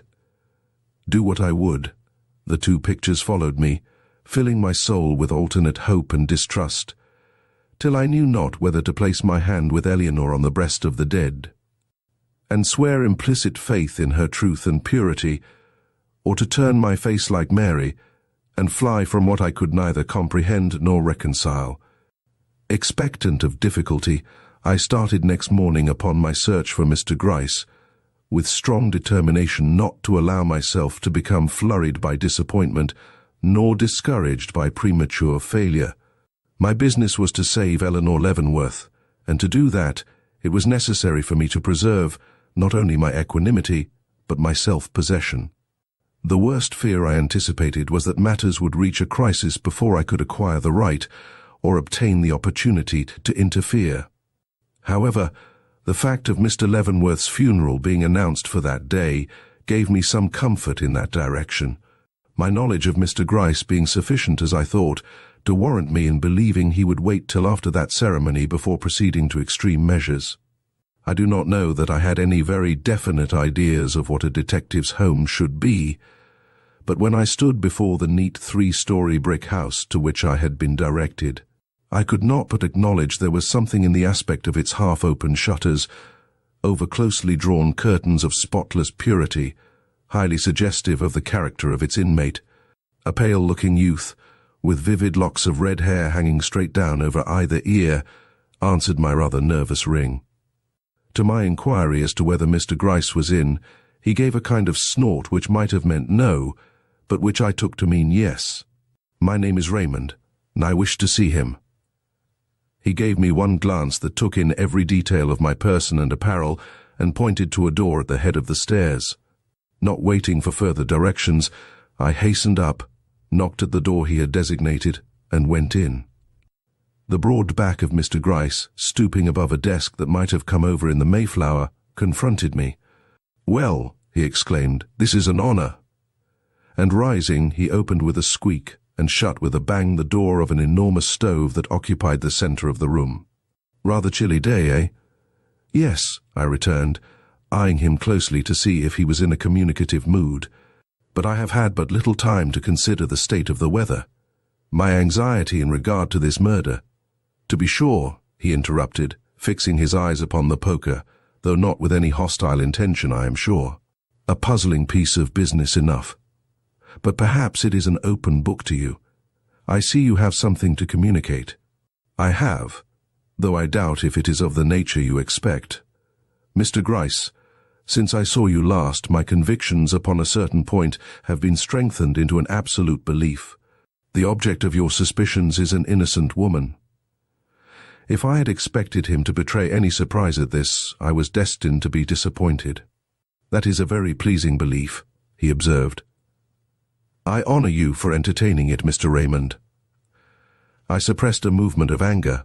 "So thoroughly is it mine," I went on, in the determination to arouse him in some way, "that I have come here today to ask you in the name of justice and common humanity to suspend action in that direction till we can convince ourselves there is no truer scent to go upon." But there was no more show of curiosity than before. "Indeed," he cried, "that is a singular request to come from a man like you." I was not to be discomposed. "Mr. Gryce," I went on, "a woman's name once tarnished remains so forever. Eleanore Leavenworth has too many noble traits to be thoughtlessly dealt with in so momentous a crisis. If you will give me your attention, I promise you shall not regret it." He smiled, and allowed his eyes to roam from the poker to the arm of my chair.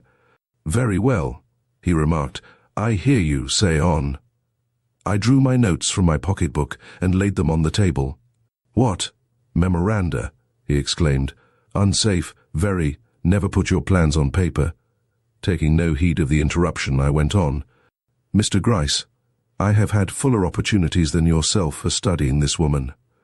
I have seen her in a position which no guilty person could occupy, and I am assured beyond all doubt that not only her hands but her heart are pure from this crime. She may have some knowledge of its secrets that I do not presume to deny.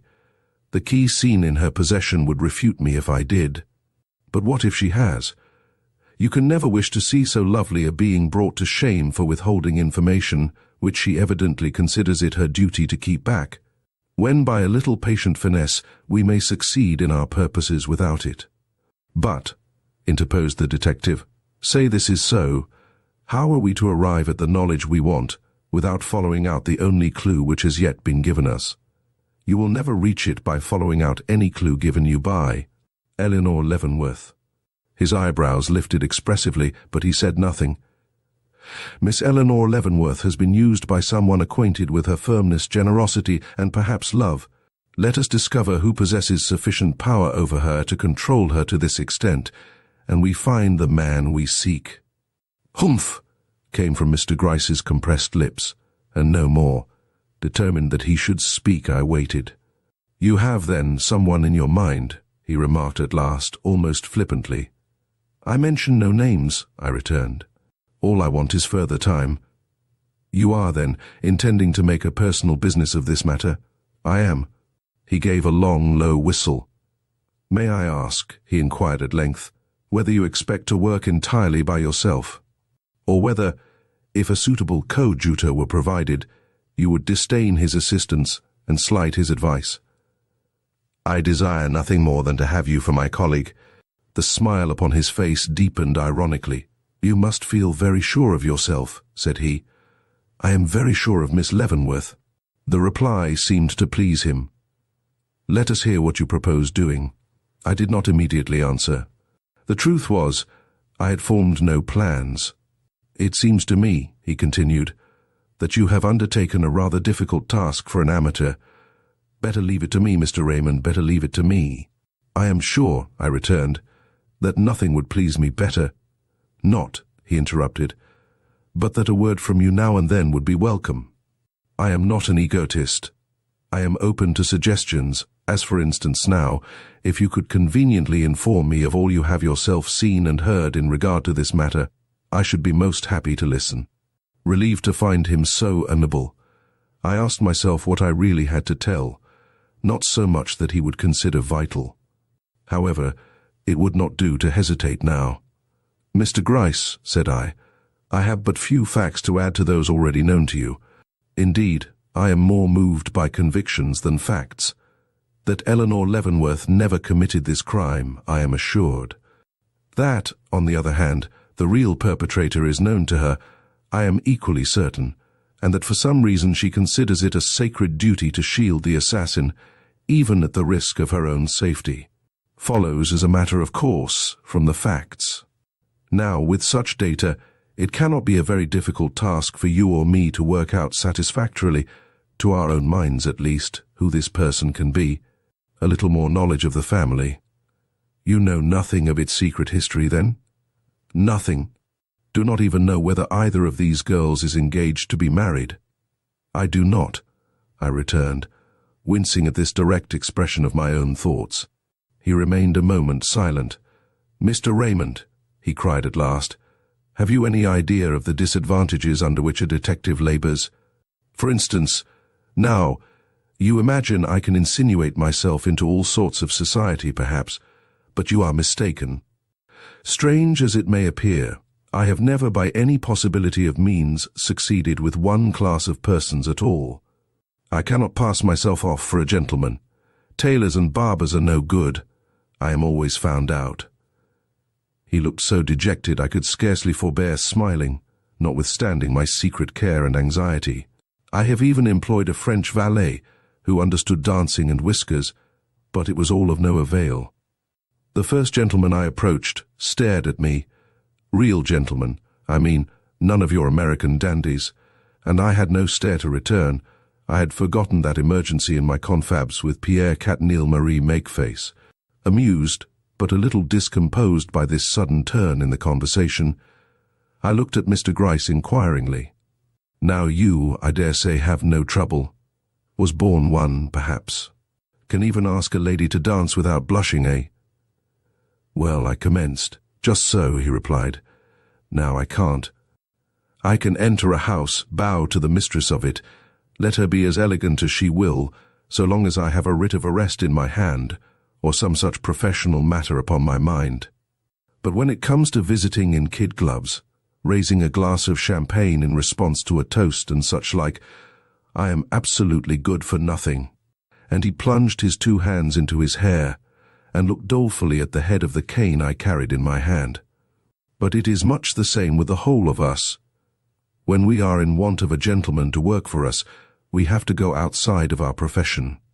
I began to see what he was driving at, but held my peace, vaguely conscious I was likely to prove a necessity to him after all. "Mr. Raymond," he now said almost abruptly, "do you know a gentleman by the name of Clavering residing at present at the Hoffman House?" "Not that I am aware of. He is very polished in his manners. Would you mind making his acquaintance?" I followed Mr. Gryce's example and stared at the chimney-piece. "I cannot answer till I understand matters a little better," I returned at length. "There is not much to understand. Mr. Henry Clavering, a gentleman and a man of the world, resides at the Hoffman House. He is a stranger in town, without being strange, drives, walks, smokes, but never visits, looks at the ladies, but is never seen to bow to one. In short, a person whom it is desirable to know, but whom, being a proud man, with something of the old-world prejudice against Yankee freedom and forwardness, I could no more approach in the way of acquaintance than I could the Emperor of Austria. And you wish? He would make a very agreeable companion for a rising young lawyer of good family and undoubted respectability. I have no doubt, if you undertook to cultivate him, you would find him well worth the trouble, but might even desire to take him into familiar relations, to confide in him, and Mr. Gryce, I hastily interrupted. I can never consent to plot for any man's friendship for the sake of betraying him to the police. It is essential to your plans to make the acquaintance of Mr. Clavering, he dryly replied. Oh, I returned, a light breaking in upon me. He has some connection with this case, then? Mr. Gryce smoothed his coat sleeve thoughtfully. I don't know as it will be necessary for you to betray him. You wouldn't object to being introduced to him? No. Nor if you found him pleasant to converse with him? No. Not even if, in the course of conversation, you should come across something that might serve as a clue in your efforts to save Eleanore Leavenworth. The no I uttered this time was less assured. The part of a spy was the very last one I desired to play in the coming drama. Well then, he went on, ignoring the doubtful tone in which my assent had been given, I advise you to immediately take up your quarters at the Hoffman House. I doubt if that would do, I said. If I am not mistaken, I have already seen this gentleman and spoken to him. Where? Describe him first. Well, he is tall, finely formed, a very upright carriage, with a handsome dark face, brown hair streaked with grey, a piercing eye and a smooth address. A very imposing personage, I assure you. I have reason to think I have seen him, I returned, and in a few words told him when and where. Humph, said he at the conclusion. He is evidently as much interested in you as we are in him. How's that? I think I see, he added, after a moment's thought. Pity you spoke to him may have created an unfavourable impression, and everything depends upon your meeting without any distrust. He rose and paced the floor. Well, we must move slowly, that is all. Give him a chance to see you in other and better lights. Drop into the Hoffman House reading room. Talk with the best men you meet while there, but not too much, or too indiscriminately. Mr. Clavering is fastidious, and will not feel honoured by the attentions of one who is hail fellow well met with everybody. Show yourself for what you are, and leave all advances to him. He'll make them. Supposing we are under a mistake, and the man I met on the corner of 37th Street was not Mr. Clavering? I should be greatly surprised, that's all. Not knowing what further objection to make, I remained silent. And this head of mine would have to put on its thinking cap, he pursued jovially.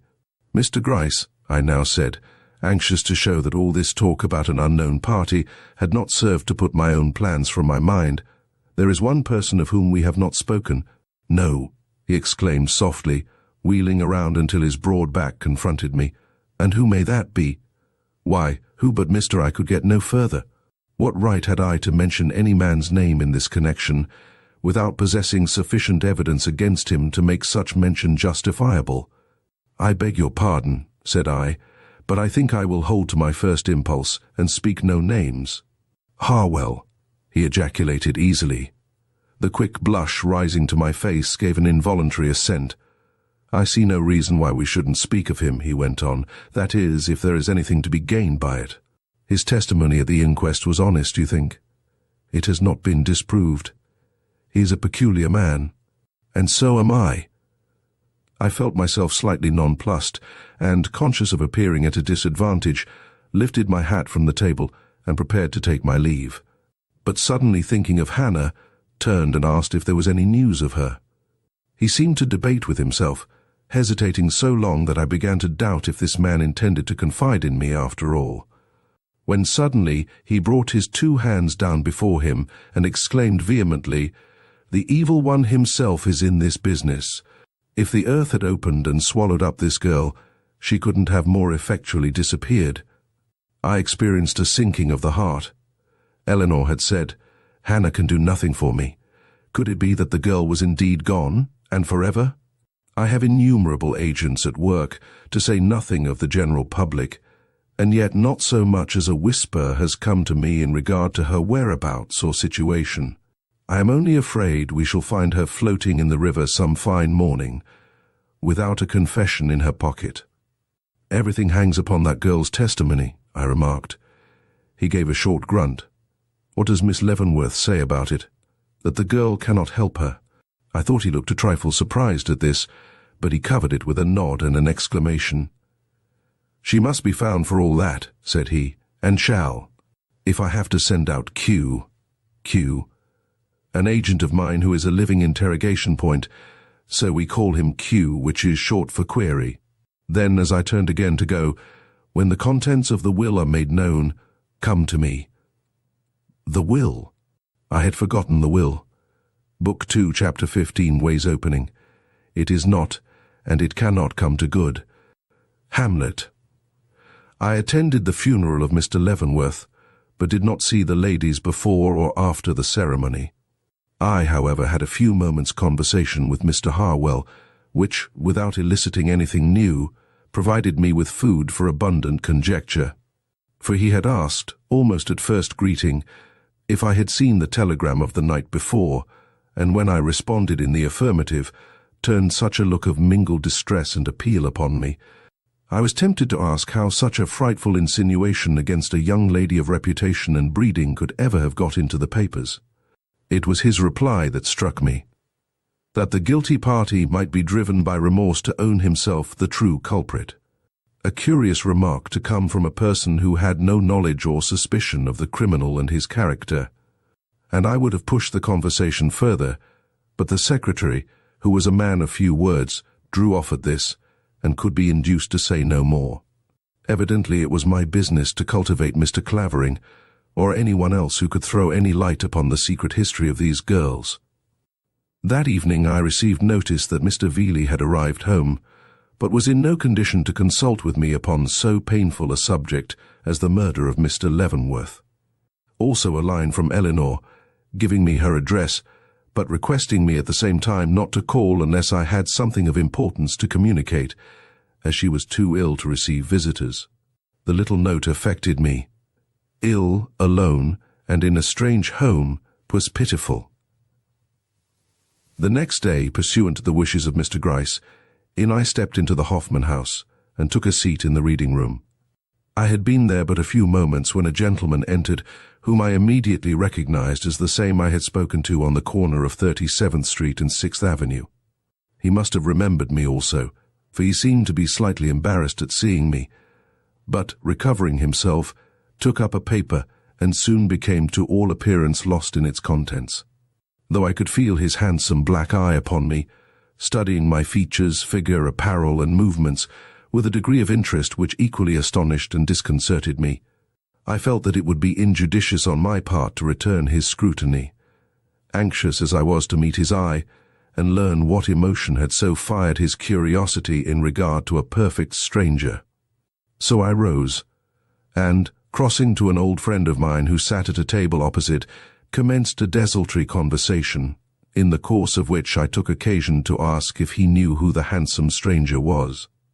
Dick Furbish was a society man, and knew everybody. His name is Clavering, and he comes from London. I don't know anything more about him, though he is to be seen everywhere except in private houses. He has not been received into society yet, waiting for letters of introduction, perhaps. A gentleman. Undoubtedly.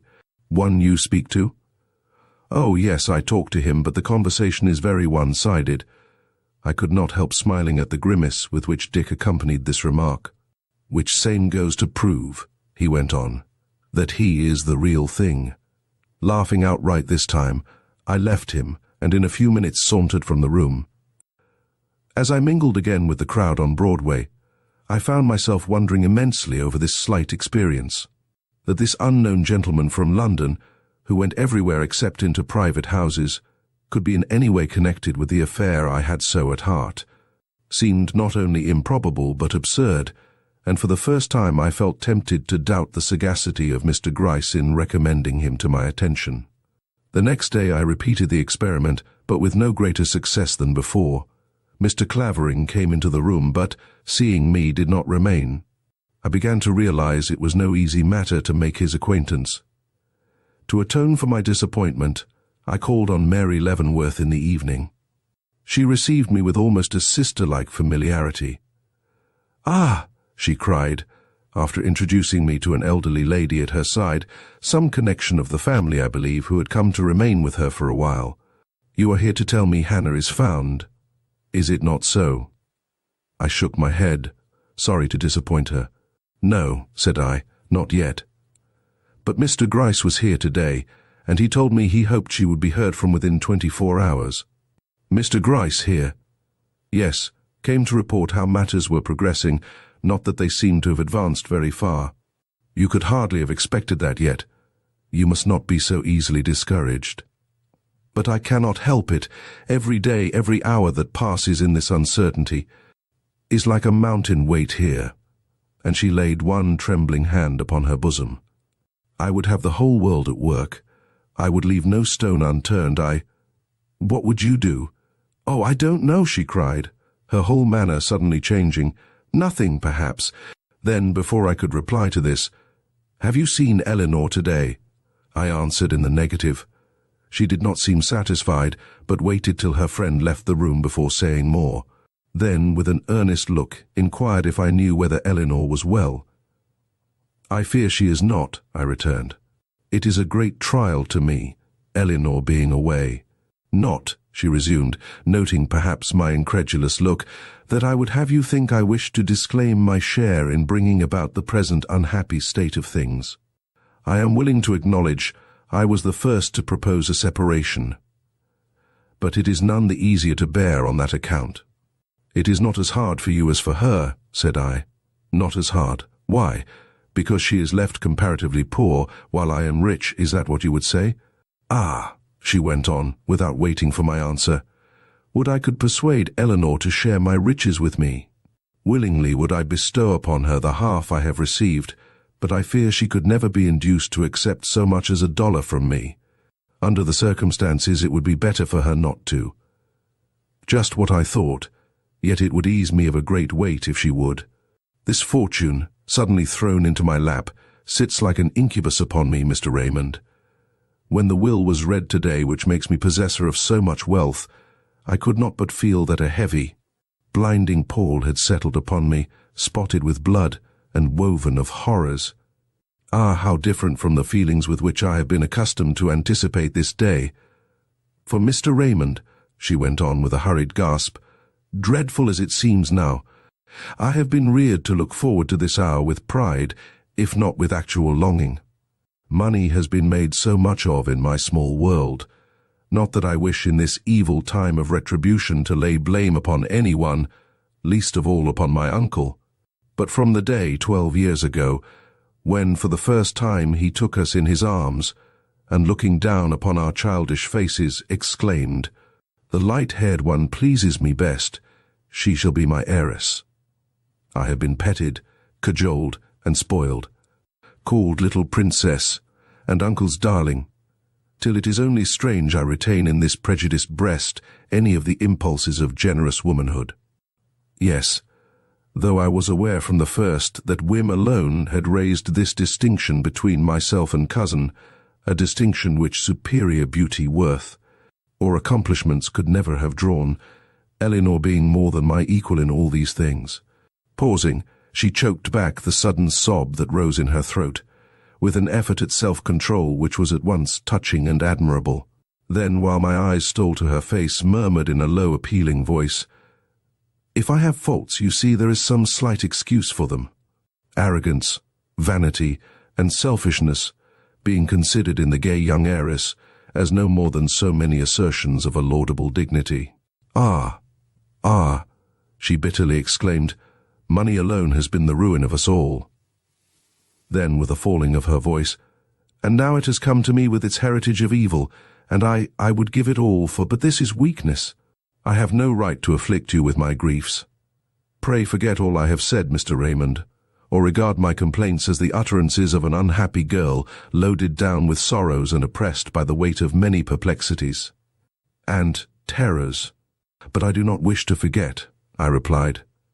"You have spoken some good words, manifested much noble emotion. Your possessions cannot but prove a blessing to you if you enter upon them with such feelings as these." But with a quick gesture, she ejaculated, "Impossible! They cannot prove a blessing." Then, as if startled at her own words, bit her lip and hastily added, "Very great wealth is never a blessing.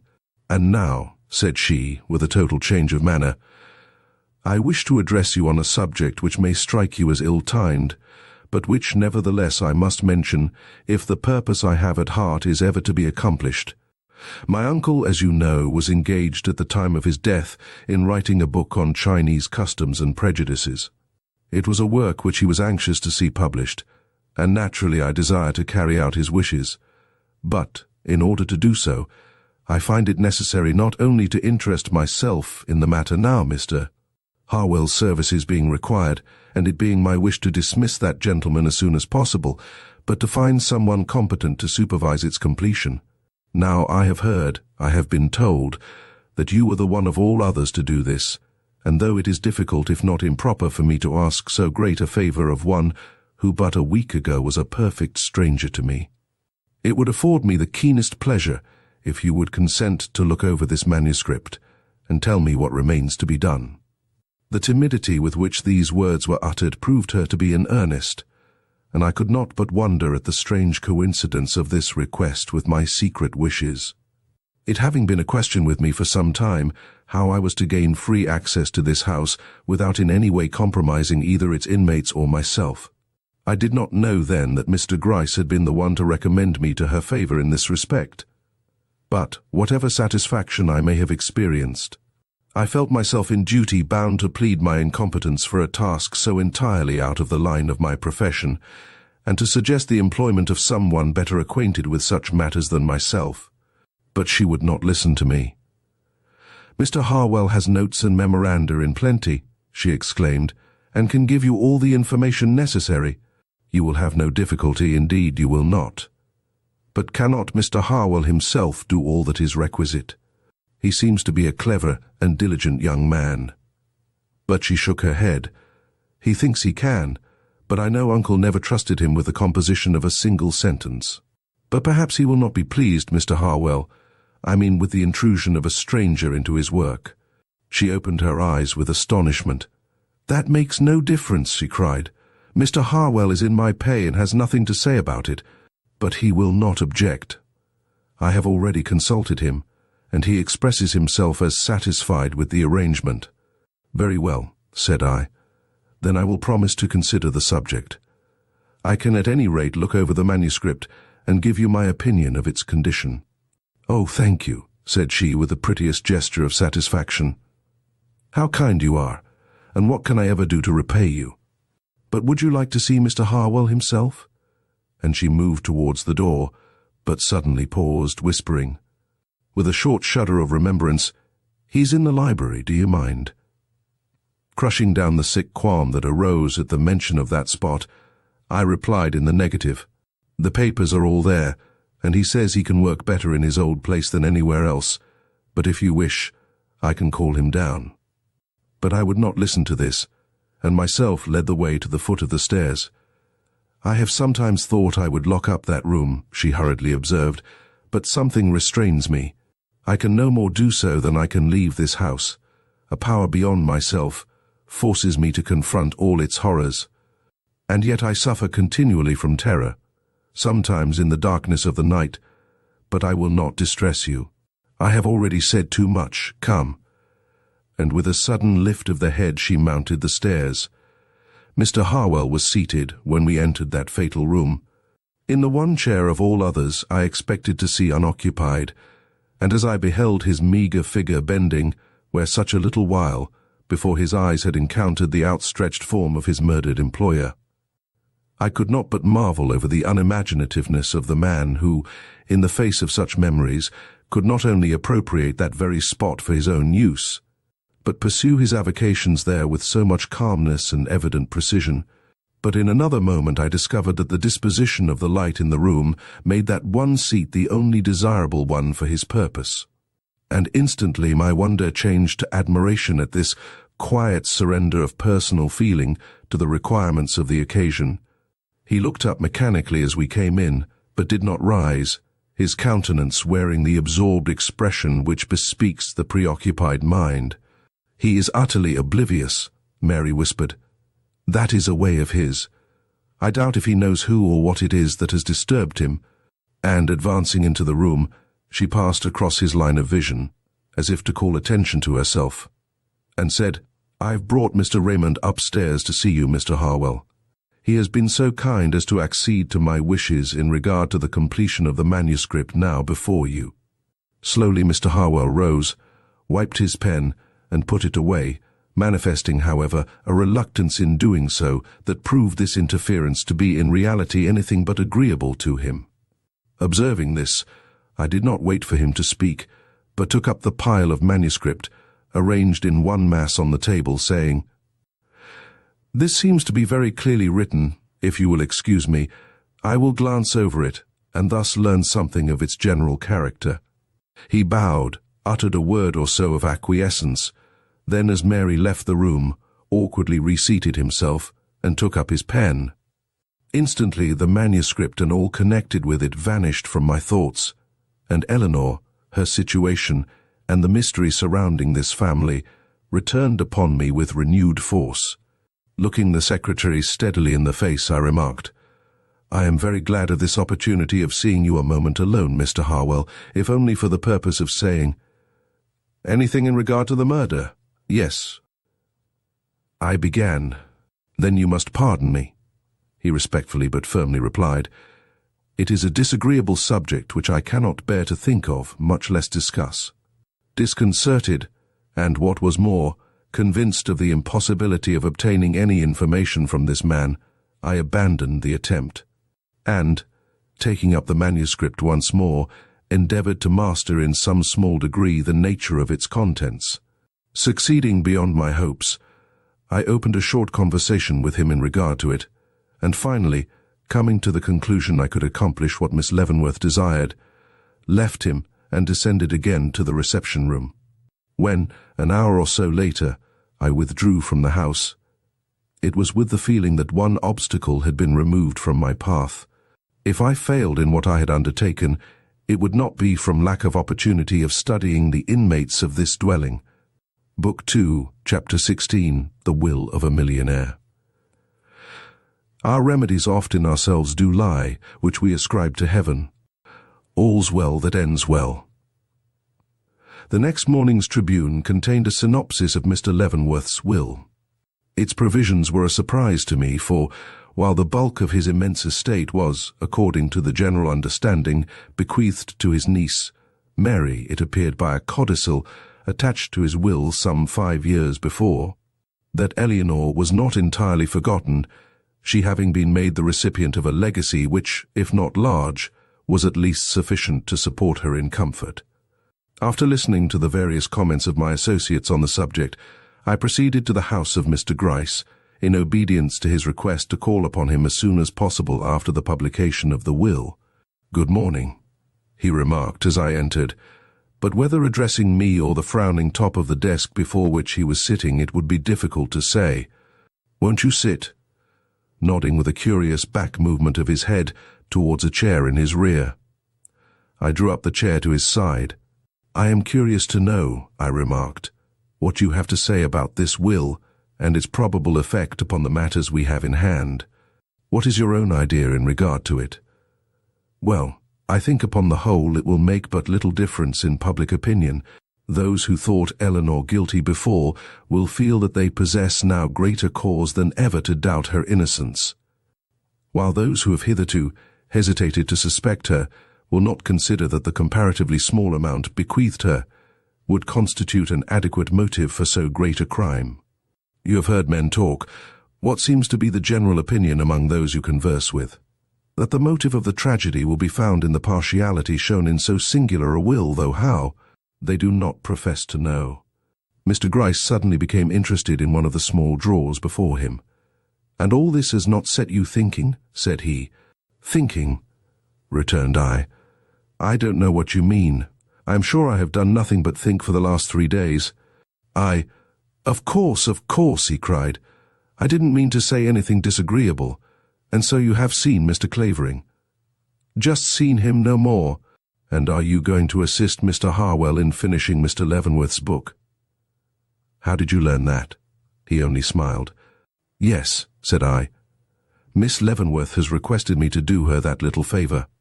She is a queenly creature," he exclaimed in a burst of enthusiasm. Then, with an instant return to his businesslike tone, "You are going to have opportunities, Mr. Raymond. Now there are two things I want you to find out. First, what is the connection between these ladies and Mr. Clavering? There is a connection, then, undoubtedly. And secondly, what is the cause of the unfriendly feeling which evidently exists between the cousins? I drew back and pondered the position offered me. A spy in a fair woman's house. How could I reconcile it with my natural instincts as a gentleman? Cannot you find someone better adapted to learn these secrets for you? I asked at length. The part of a spy is anything but agreeable to my feelings, I assure you. Mr. Gryce's brows fell.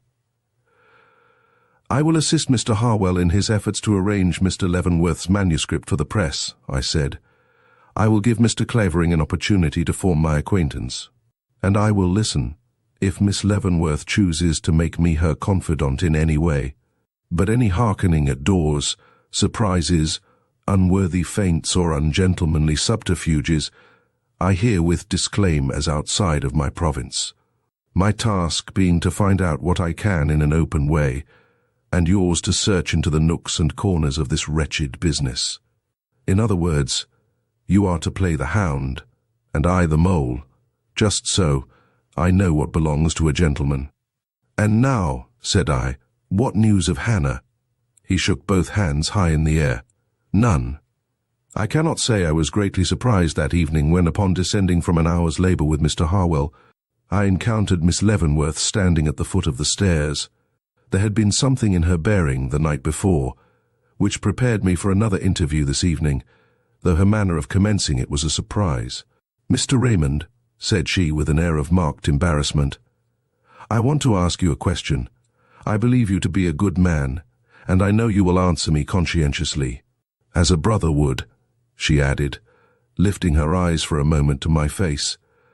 I know it will sound strange, but remember, I have no adviser but you, and I must ask someone. Mr. Raymond, do you think a person could do something that was very wrong, and yet grow to be thoroughly good afterwards? Certainly, I replied, if he were truly sorry for his fault. But say it was more than a fault. Say it was an actual harm. Would not the memory of that one evil hour cast a lasting shadow over one's life? That depends upon the nature of the harm and its effect upon others. If one had irreparably injured a fellow being, it would be hard for a person of sensitive nature to live a happy life afterwards. Though the fact of not living a happy life ought to be no reason why one should not live a good life. But to live a good life, would it be necessary to reveal the evil you had done? Cannot one go on and do right without confessing to the world a past wrong? Yes, unless by its confession he can in some way make reparation. My answer seemed to trouble her. Drawing back, she stood for one moment in a thoughtful attitude before me, her beauty shining with almost a statuesque splendor in the glow of the porcelain-shaded lamp at her side. Nor, though she presently roused herself, leading the way into the drawing-room with a gesture that was allurement itself, did she recur to this topic again, but rather seemed to strive, in the conversation that followed, to make me forget what had already passed between us. That she did not succeed was owing to my intense and unfailing interest in her cousin. As I descended the stoop, I saw Thomas, the butler, leaning over the area gate. Immediately I was seized with an impulse to interrogate him in regard to a matter which had more or less interested me ever since the inquest. And that was, who was the Mr. Robbins who had called upon Eleanore the night of the murder? But Thomas was decidedly uncommunicative. He remembered such a person called, but could not describe his looks any further than to say that he was not a small man. I did not press the matter. Book 2, Chapter 17. The beginning of great surprises. Vous regardez une étoile pour deux motifs, parce qu'elle est lumineuse et parce qu'elle est impénétrable. Vous avez auprès de vous un plus doux rayonnement et un pas grand mystère, la femme. Les Misérables. And now followed days in which I seemed to make little or no progress. Mr. Clavering, disturbed perhaps by my presence, forsook his usual haunts, thus depriving me of all opportunity of making his acquaintance in any natural manner, while the evenings spent at Miss Leavenworth's were productive of little else than constant suspense and uneasiness. The manuscript required less revision than I supposed, but in the course of making such few changes as were necessary, I had ample opportunity of studying the character of Mr. Harwell. I found him to be neither more nor less than an excellent amanuensis, stiff, unbending and sombre, but true to his duty and reliable in its performance. I learned to respect him, and even to like him. And this too, though I saw the liking was not reciprocated, whatever the respect may have been. He never spoke of Eleanore Leavenworth, or indeed mentioned the family or its trouble in any way, till I began to feel that all this reticence had a cause deeper than the nature of the man, and that if he did speak, it would be to some purpose. This suspicion, of course, kept me restlessly eager in his presence. I could not forbear giving him sly glances now and then, to see how he acted when he believed himself unobserved. But he was ever the same, a passive, diligent, unexcitable worker. This continual beating against a stone wall, for thus I regarded it, became at last almost unendurable. Clavering shy, and the secretary unapproachable, how was I to gain anything? The short interviews I had with Mary did not help matters. Haughty, constrained, feverish, pettish, grateful, appealing, everything at once and never twice the same, I learned to dread, even while I coveted, an interview. She appeared to be passing through some crisis which occasioned her the keenest suffering. I have seen her, when she thought herself alone, throw up her hands with the gesture which we use to ward off a coming evil or shut out some hideous vision. I have likewise beheld her standing with her proud head abased, her nervous hands drooping, her whole form sinking and inert, as if the pressure of a weight she could neither upbear nor cast aside had robbed her even of the show of resistance. But this was only once. Ordinarily she was at least stately in her trouble. Even when the softest appeal came into her eyes, she stood erect and retained her expression of conscious power. Even the night she met me in the hall, with feverish cheeks and lips trembling with eagerness, only to turn and fly again without giving utterance to what she had to say. She comported herself with a fiery dignity that was well nigh imposing. That all this meant something, I was sure, and so I kept my patience alive with the hope that some day she would make a revelation. Those quivering lips would not always remain closed. The secret involving Eleanor's honor and happiness would be divulged by this restless being, if by no one else. Nor was the memory of that extraordinary, if not cruel, accusation.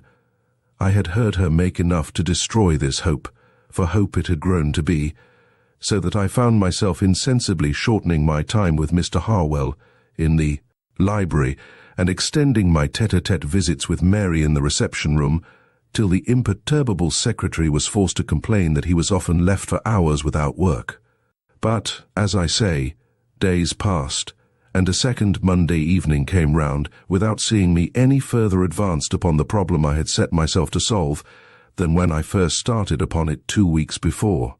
The subject of the murder had not even been broached, nor was Hannah spoken of, though I observed the papers were not allowed to languish an instant upon the stoop, mistress and servants betraying equal interest in their contents. All this was strange to me. It was as if you saw a group of human beings eating, drinking and sleeping upon the sides of a volcano, hot with a late eruption and trembling with the birth of a new one. I longed to break this silence as we shiver glass, by shouting the name of Eleanore through those gilded rooms and satin-draped vestibules. But this Monday evening I was in a calmer mood. I was determined to expect nothing from my visits to Mary Leavenworth's house, and entered it upon the eve in question with an equanimity such as I had not experienced since the first day I passed under its unhappy portals. But when, upon nearing the reception-room, I saw Mary pacing the floor with the air of one who is restlessly awaiting something or somebody, I took a sudden resolution, and advancing towards her, said, "Do I see you alone, Miss Leavenworth?" She paused in her hurried action, blushed and bowed, but contrary to her usual custom, did not bid me enter.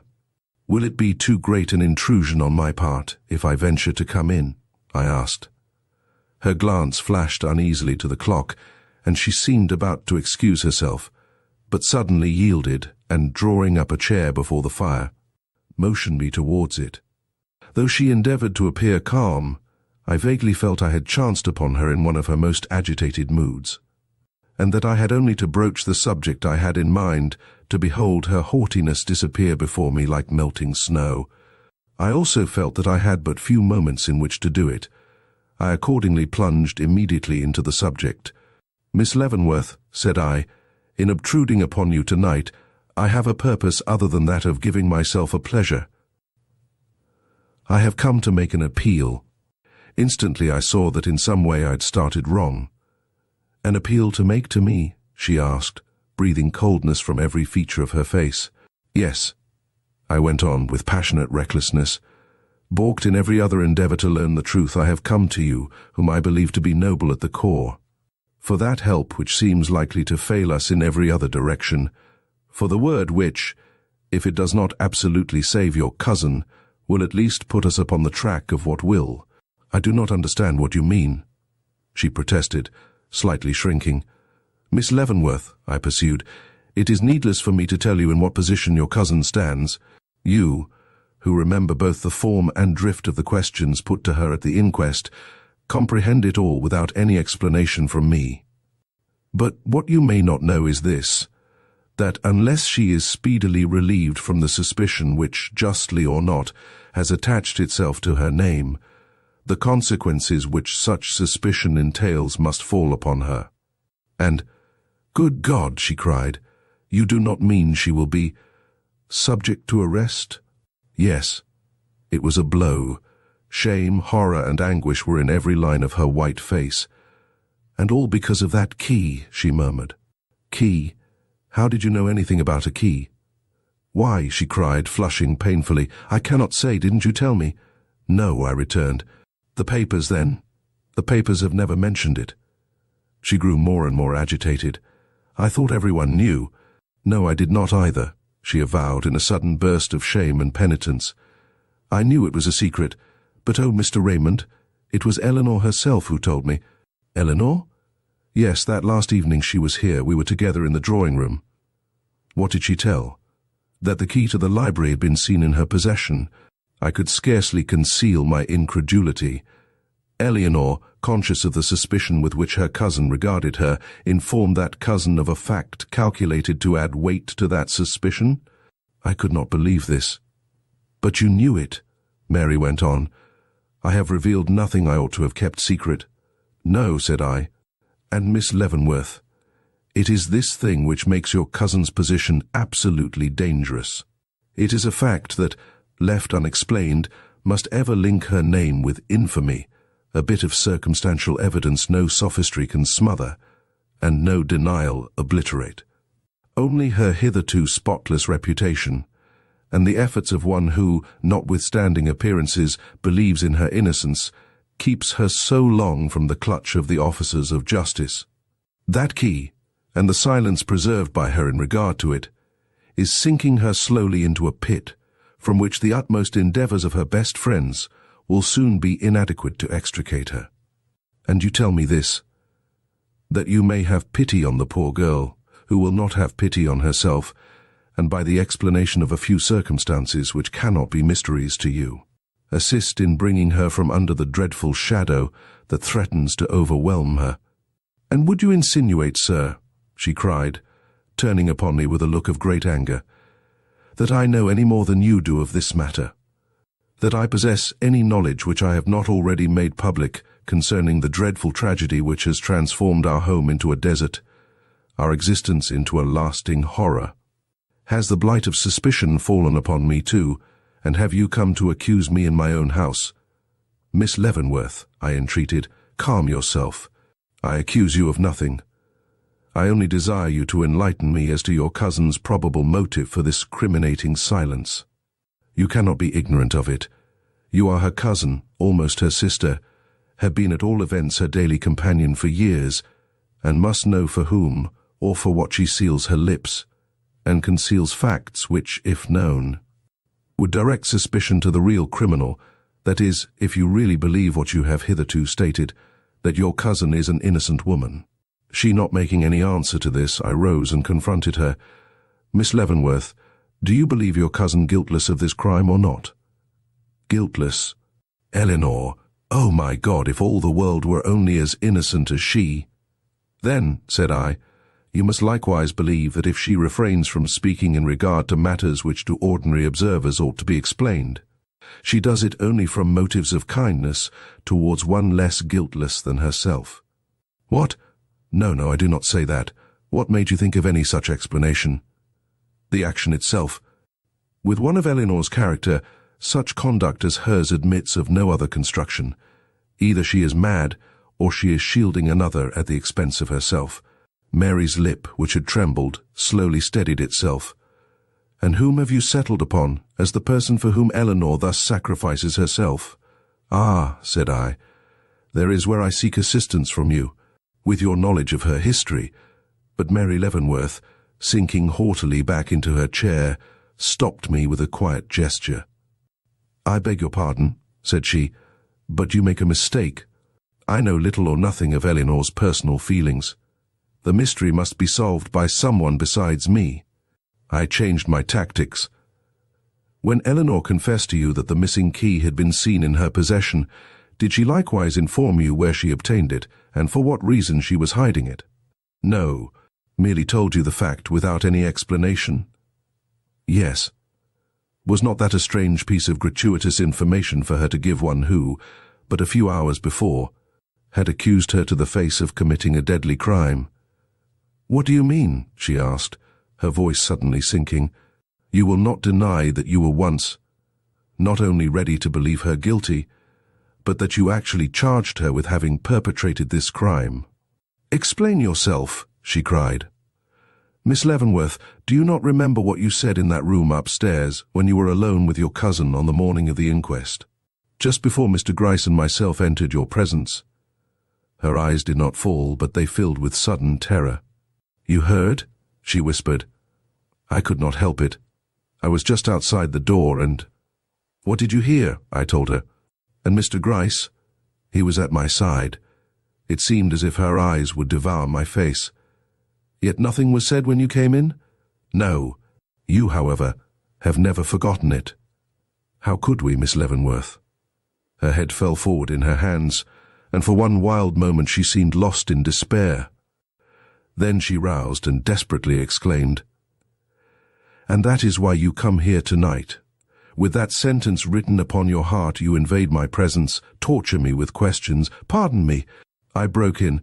Are my questions such as you, with reasonable regard for the honor of one with whom you are accustomed to associate, should hesitate to answer? Do I derogate from my manhood in asking you how and why you came to make an accusation of so grave a nature, at a time when all the circumstances of the case were freshly before you, only to insist fully as strongly upon your cousin's innocence when you found there was even more cause for your imputation than you had supposed? She did not seem to hear me. Oh, my cruel fate, she murmured. Oh, my cruel fate. Miss Leavenworth, said I, rising and taking my stand before her, although there is a temporary estrangement between you and your cousin, you cannot wish to seem her enemy. Speak, then. Let me at least know the name of him for whom she thus immolates herself. A hint from you. But rising with a strange look to her feet, she interrupted me with a stern remark. If you do not know, I cannot inform you. Do not ask me, Mr. Raymond. And she glanced at the clock for the second time. I took another turn. Miss Leavenworth, you once asked me if a person who had committed a wrong ought necessarily to confess it, and I replied no, unless by the confession reparation could be made. Do you remember? Her lips moved, but no words issued from them. I begin to think, I solemnly proceeded, following the lead of her emotion, that confession is the only way out of this difficulty, that only by the words you can utter, Eleanor, can be saved from the doom that awaits her. Will you not then show yourself a true woman by responding to my earnest entreaties? I seemed to have touched the right chord, for she trembled, and a look of wistfulness filled her eyes. Oh, if I could, she murmured. And why can you not? You will never be happy till you do. Eleanor persists in silence, but that is no reason why you should emulate her example. You only make her position more doubtful by it. I know it, but I cannot help myself. Fate has too strong a hold upon me. I cannot break away. That is not true. Anyone can escape from bonds imaginary as yours. No, she protested.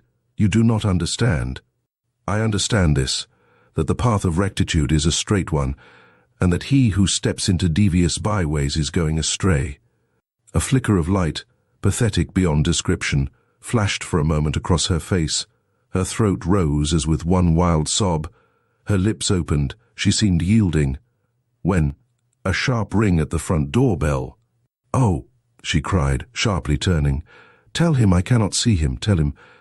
"Miss Leavenworth," said I, taking her by both hands, "never mind the door, never mind anything but this. I have asked you a question which involves the mystery of this whole affair. Answer me then, for your soul's sake, tell me what the unhappy circumstances were which could induce you."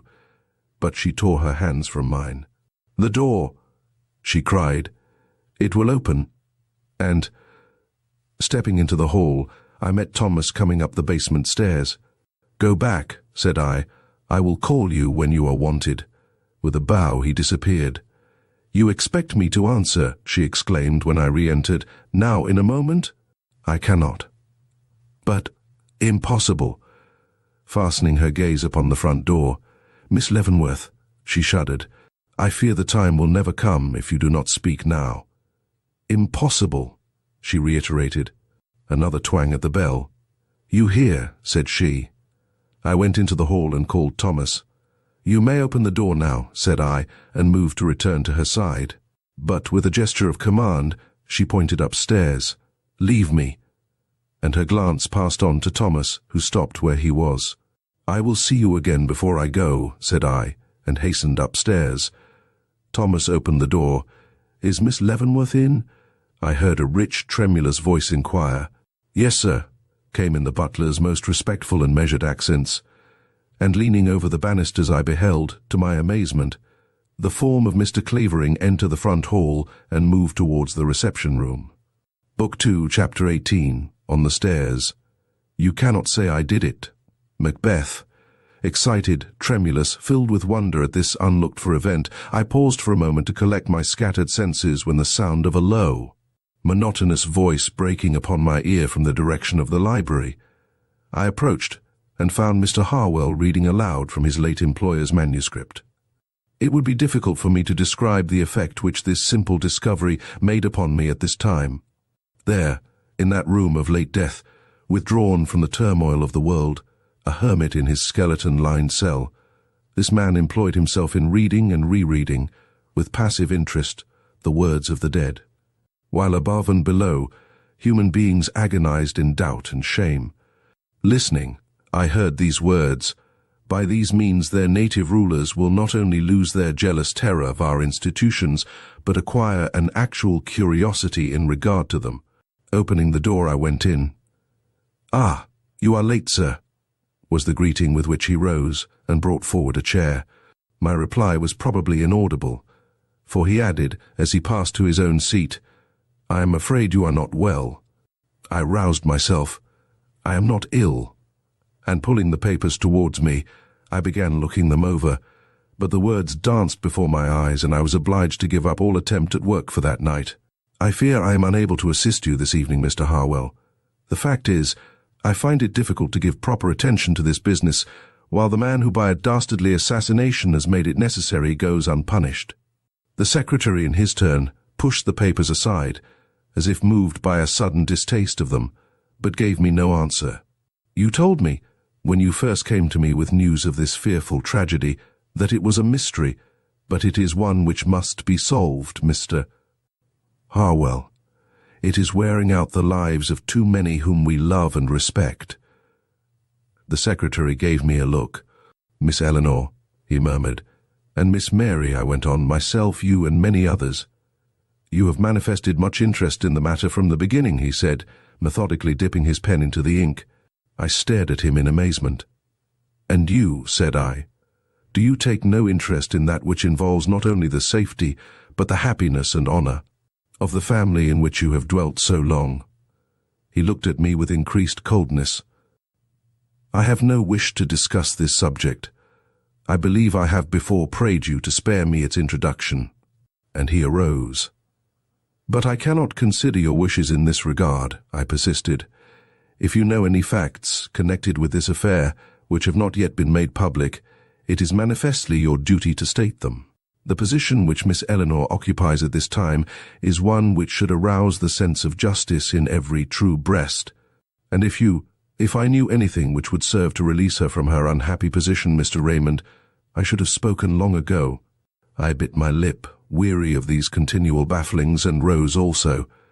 If you have nothing more to say, he went on, and feel utterly disinclined to work, why, I should be glad to excuse myself, as I have an engagement out. Do not let me keep you, I said bitterly. I can take care of myself. He turned upon me with a short stare, as if this display of feeling was well nigh incomprehensible to him. And then, with a quiet, almost compassionate bow, left the room. I heard him go upstairs, felt the jar when his room door closed, and sat down to enjoy my solitude. But solitude in that room was unbearable. By the time Mr. Harwell again descended, I felt I could remain no longer, and stepping into the hall, told him that if he had no objection, I would accompany him for a short stroll. He bowed a stiff assent, and hastened before me down the stairs. By the time I had closed the library door, he was halfway to the foot, and I was just remarking to myself upon the unpliability of his figure and the awkwardness of his carriage, as seen from my present standpoint, when suddenly I saw him stop, clutch the banister at his side, and hang there with a startled, deathly expression upon his half-turned countenance, which fixed me for an instant where I was in breathless astonishment, and then caused me to rush down to his side, catch him by the arm, and cry, "What is it? What is the matter?" But thrusting out his hand, he pushed me upwards. "Go back," he whispered, in a voice shaking with intensest emotion. "Go back." And catching me by the arm, he literally pulled me up the stairs. Arrived at the top, he loosened his grasp, and leaning, quivering from head to foot, over the banisters, glared below. "Who is that?" he cried. "Who is that man? What is his name?" Startled in my turn, I bent beside him, and saw Henry Clavering come out of the reception room and cross the hall. "That is Mr. Clavering," I whispered, with all the self-possession I could muster. "Do you know him?" Mr. Harwell fell back against the opposite wall. Clavering," he murmured with quaking lips. Then, suddenly bounding forward, clutched the railing before him, and fixing me with his eyes, from which all the stoic calmness had gone down forever in flame and frenzy, gurgled into my ear, "You want to know who the assassin of Mr. Leavenworth is, do you? Look there, then, that is the man, Clavering." And with a leap he bounded from my side, and swaying like a drunken man, disappeared from my gaze in the hall above. My first impulse was to follow him. Rushing upstairs, I knocked at the door of his room, but no response came to my summons. I then called his name in the hall, but without avail. He was determined not to show himself. Resolved that he should not thus escape me, I returned to the library and wrote him a short note, in which I asked for an explanation of his tremendous accusation, saying I would be in my rooms the next evening at 6, when I should expect to see him. This done, I descended to rejoin Mary. But the evening was destined to be full of disappointments. She had retired to her room while I was in the library, and I lost the interview from which I expected so much. "The woman is slippery as an eel," I inwardly commented, pacing the hall in my chagrin. Wrapped in mystery, she expects me to feel for her the respect due to one of frank and open nature. I was about to leave the house, when I saw Thomas descending the stairs with a letter in his hand. "Miss Leavenworth's compliments, sir, and she is too fatigued to remain below this evening." I moved aside to read the note he handed me, feeling a little conscience-stricken as I traced the hurried, trembling handwriting through the following words: "You ask more than I can give. Matters must be received as they are without explanation from me. It is the grief of my life to deny you, but I have no choice. God forgive us all and keep us from despair. M. and below, as we cannot meet now without embarrassment, it is better we should bear our burdens in silence and apart. Mr. Harwell will visit you. Farewell." As I was crossing 32nd Street, I heard a quick footstep behind me, and turning, saw Thomas at my side. "Excuse me, sir," said he, "but I have something a little particular to say to you." When you asked me the other night what sort of a person the gentleman was who called on Miss Eleanor the evening of the murder, I didn't answer you as I should.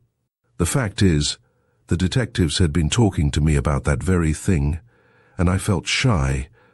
But, sir, I know you are a friend of the family, and I want to tell you now that that same gentleman, whoever he was, Mr.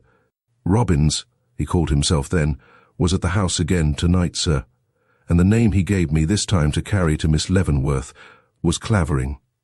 Yes, sir, he went on, seeing me start, and as I told Molly, he acts queer for a stranger. When he came the other night, he hesitated a long time before asking for Miss Eleanor and when I wanted his name. Took out a card and wrote on it the one I told you of, sir, with a look on his face, a little peculiar for a caller. Besides, well, Mr. Raymond, the butler went on, in a low, excited voice, edging up very closely to me in the darkness. There is something I have never told any living being but Molly, sir, which may be of use to those as wishes to find out who committed this murder. A fact or a suspicion? I inquired. A fact, sir, which I beg your pardon for troubling you with at this time, but Molly will give me no rest unless I speak of it to you or Mr. Gryce. Her feelings being so worked up on Hannah's account, whom we all know is innocent, though folks do dare to say as how she must be guilty just because she is not to be found the minute they want her. But this fact, I urged. Well, the fact is this.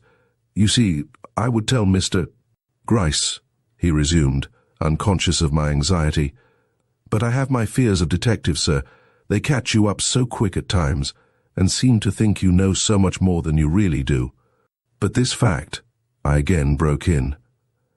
Oh yes, sir, the fact is that night, the one of the murder you know, I saw Mr. Clavering, Robbins or whatever his name is, enter the house. But neither I nor anyone else saw him go out of it. Nor do I know that he— What do you mean? Well, sir, what I mean is this. When I came down from Miss Eleanor and told Mr. Robbins, as he called himself at that time, that my mistress was ill and unable to see him, the words she gave me, sir, to deliver. Mr. Robbins, instead of bowing and leaving the house like a gentleman, stepped into the reception room and sat down. He may have felt sick. He looked pale enough. At any rate, he asked me for a glass of water. Not knowing any reason then for suspicionating anyone's actions, I immediately went down to the kitchen for it, leaving him there in the reception room alone. But before I could get it, I heard the front door close. "What's that?" said Molly, who was helping me, sir. "I don't know," said I, "unless it's the gentleman has got tired of waiting and gone." "If he's gone, he won't want the water," she said. So down I set the pitcher, and upstairs I come, and sure enough he was gone, or so I thought then. But who knows, sir, if he was not in that room or the drawing-room, which was dark that night, all the time I was a-shutting up of the house. I made no reply to this. I was more startled than I cared to reveal. You see, sir, I wouldn't speak of such a thing about any person that comes to see the young ladies, but we all know someone who was in the house that night murdered my master. And as it was not Hannah— You say that Miss Eleanor refused to see him, I interrupted, in the hope that the simple suggestion would be enough to elicitate further details of his interview with Eleanor. Yes, sir. When she first looked at the card, she showed a little hesitation, but in a moment she grew very flushed in the face, and bade me say what I told you. I should never have thought of it again if I had not seen him come blazoning and bold into the house this evening, with a new name on his tongue. Indeed, and I do not like to think any evil of him now, but Molly would have it I should speak to you, sir, and ease my mind, and that is all, sir. When I arrived home that night, I entered into my memorandum book a new list of suspicious circumstances, but this time they were under the caption C instead of E, Book 2, Chapter 19 in my office. Something between an hindrance and a help, Wordsworth. The next day, as with nerves unstrung and an exhausted brain I entered my office, I was greeted by the announcement. "A gentleman, sir, in your private room, been waiting some time, very impatient." Weary, in no mood to hold consultation with clients new or old, I advanced with anything but an eager step towards my room, when, upon opening the door, I saw Mr. Clavering. Too much astounded for the moment to speak, I bowed to him silently, whereupon he approached me with the air and dignity of a highly bred gentleman, and presented his card, on which I saw written, in free and handsome characters, his whole name, Henry Ritchie Clavering. After this introduction of himself, he apologized for making so unceremonious a call, saying, in excuse, that he was a stranger in town, that his business was one of great urgency, that he had casually heard honorable mention of me as a lawyer and a gentleman, and so had ventured to seek this interview on behalf of a friend who was so unfortunately situated as to require the opinion and advice of a lawyer upon a question which not only involved an extraordinary state of facts, but was of a nature peculiarly embarrassing to him, owing to his ignorance of American laws and the legal bearing of these facts upon the same. Having thus secured my attention and awakened my curiosity, he asked me if I would permit him to relate his story. Recovering in a measure from my astonishment and subduing the extreme repulsion, almost horror, I felt for the man. I signified my assent, at which he drew from his pocket a memorandum book, from which he read in substance as follows: An Englishman traveling in this country meets, at a fashionable watering place, an American girl, with whom he falls deeply in love, and whom, after a few days, he desires to marry. Knowing his position to be good, his fortune ample, and his intentions highly honorable, he offers her his hand, and is accepted. But a decided opposition arising in the family to the match, he is compelled to disguise his sentiments, though the engagement remained unbroken. While matters were in this uncertain condition, he received advices from England demanding his instant return, and alarmed at the prospect of a protracted absence from the object of his affections, he writes to the lady, informing her of the circumstances and proposing a secret marriage. She consents with stipulations, the first of which is that he should leave her instantly upon the conclusion of the ceremony, and the second, that he should entrust the public declaration of the marriage to her. It was not precisely what he wished, but anything which served to make her his own was acceptable at such a crisis. He readily enters into the plans proposed. Meeting the lady at a parsonage, some 20 miles from the watering place at which she was staying, he stands up with her before a Methodist preacher, and the ceremony of marriage is performed. There were 2 witnesses, a hired man of the minister, called in for the purpose, and a lady friend who came with the bride, but there was no license, and the bride had not completed her 21st year. Now, was that marriage legal? If the lady, wedded in good faith upon that day by my friend, chooses to deny that she is his lawful wife, can he hold her to a compact entered into in so informal a manner? In short, Mr. Raymond, is my friend the lawful husband of that girl or not?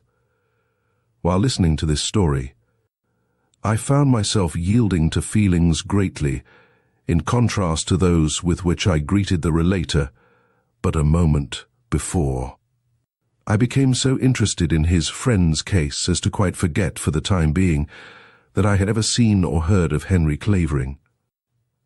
And after learning that the marriage ceremony took place in the state of New York, I replied to him, as near as I can remember, in the following words. In this state, and I believe it to be American law, marriage is a civil contract, requiring neither license, priest, ceremony, nor certificate, and in some cases witnesses are not even necessary to give it validity. Of old, the modes of getting a wife were the same as those of acquiring any other species of property, and they are not materially changed at the present time. It is enough that the man and woman say to each other, "From this time we are married," or "You are now my wife," or "my husband," as the case may be. The mutual consent is all that is necessary. In fact, you may contract marriage as you contract to lend a sum of money or to buy the merest trifle. Then your opinion is that upon your statement, your friend is the lawful husband of the lady in question, presuming, of course, that no legal disabilities of either party existed to prevent such a union. As to the young lady's age, I will merely say that any 14-year-old girl can be a party to a marriage contract. Mr. Clavering bowed, his countenance assuming a look of great satisfaction. "I am very glad to hear this," said he. "My friend's happiness is entirely involved in the establishment of his marriage." He appeared so relieved, my curiosity was yet further aroused. I therefore said, "I have given you my opinion as to the legality of this marriage, but it may be quite another thing to prove it, should the same be contested." He started, cast me an inquiring look, and murmured, "True. Allow me to ask you a few questions. Was the lady married under her own name?" "She was." "The gentleman?" "Yes, sir." "Did the lady receive a certificate?" "She did. Properly signed by the minister and witnesses." He bowed his head in assent. "Did she keep this?" "I cannot say, but I presume she did." "The witnesses were?" "A hired man of the minister. Who can be found?" "Who cannot be found?" "Dead or disappeared?" "The minister is dead. The man has disappeared." "The minister dead?" 3 months since." "And the marriage took place when?" "Last July." "The other witness, the lady friend, where is she?" "She can be found, but her action is not to be depended upon." "Has the gentleman himself no proofs of this marriage?" Mr. Clavering shook his head. "He cannot even prove he was in the town where it took place on that particular day." "The marriage certificate was, however, filed with the clerk of the town," said I. "It was not, sir." "How was that?" "I cannot say. I only know that my friend has made inquiry, and that no such paper is to be found." I leaned slowly back and looked at him. "I do not wonder your friend is concerned in regard to his position, if what you hint is true, and the lady seems disposed to deny that any such ceremony ever took place. Still, if he wishes to go to law, the court may decide in his favor, though I doubt it. His sworn word is all he would have to go upon, and if she contradicts his testimony under oath, why the sympathy of a jury is, as a rule, with the woman." Mr. Clavering rose, looked at me with some earnestness, and finally asked, in a tone which, though somewhat changed, lacked nothing of its former suavity, if I would be kind enough to give him in writing that portion of my opinion which directly bore upon the legality of the marriage, that such a paper would go far towards satisfying his friend that his case had been properly presented. As he was aware that no respectable lawyer would put his name to a legal opinion without first having carefully arrived at his conclusions by a thorough examination of the law bearing upon the facts submitted, this request seeming so reasonable, I unhesitatingly complied with it and handed him the opinion. He took it, and after reading it carefully over, deliberately copied it into his memorandum book. This done, he turned towards me, a strong, though hitherto subdued, emotion showing itself in his countenance.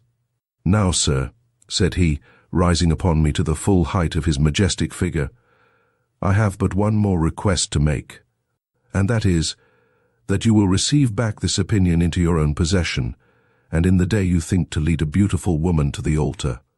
Pause and ask yourself, am I sure that the hand I clasp with such impassioned fervor is free?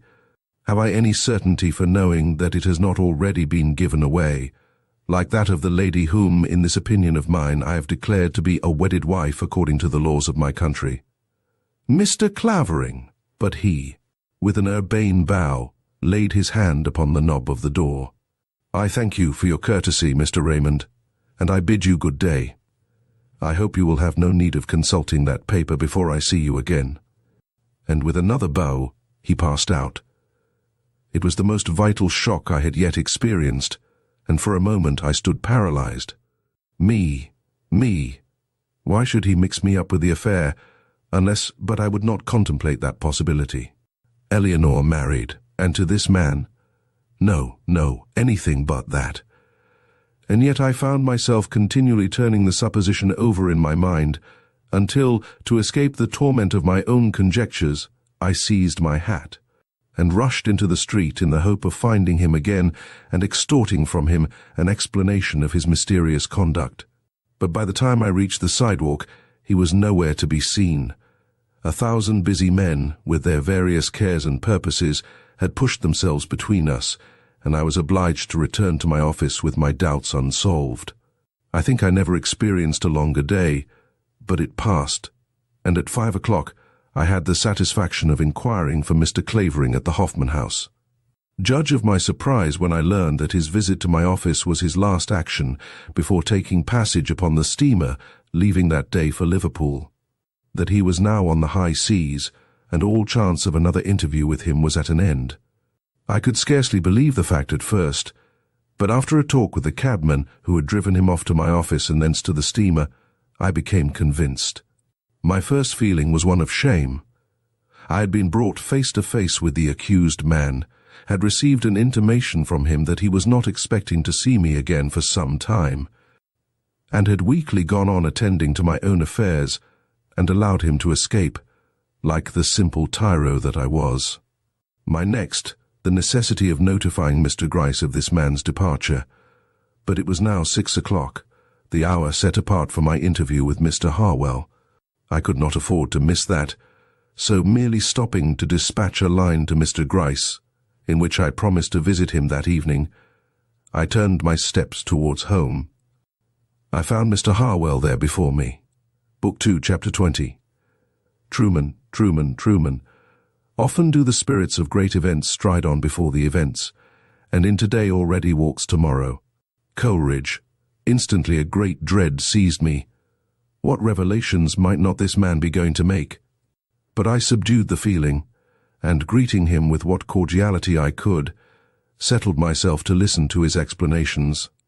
But Trueman Harwell had no explanations to give, or so it seemed. On the contrary, he had come to apologize for the very violent words he had used the evening before.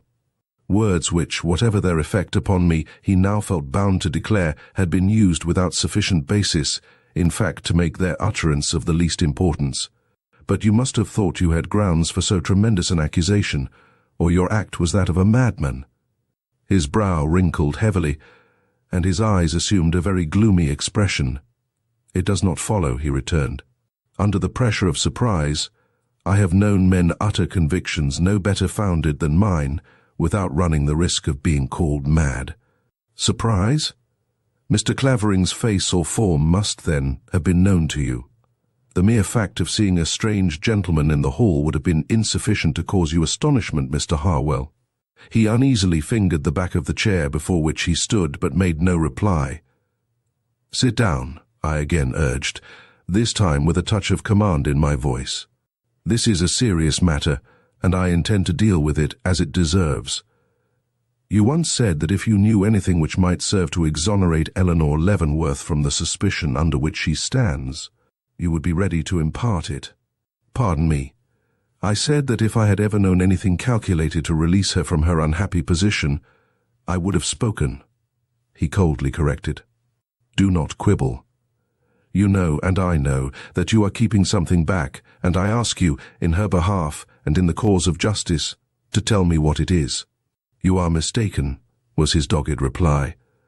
I have reasons, perhaps, for certain conclusions I may have drawn, but my conscience will not allow me in cold blood to give utterance to suspicions which may not only damage the reputation of an honest man, but place me in the unpleasant position of an accuser without substantial foundation for my accusations.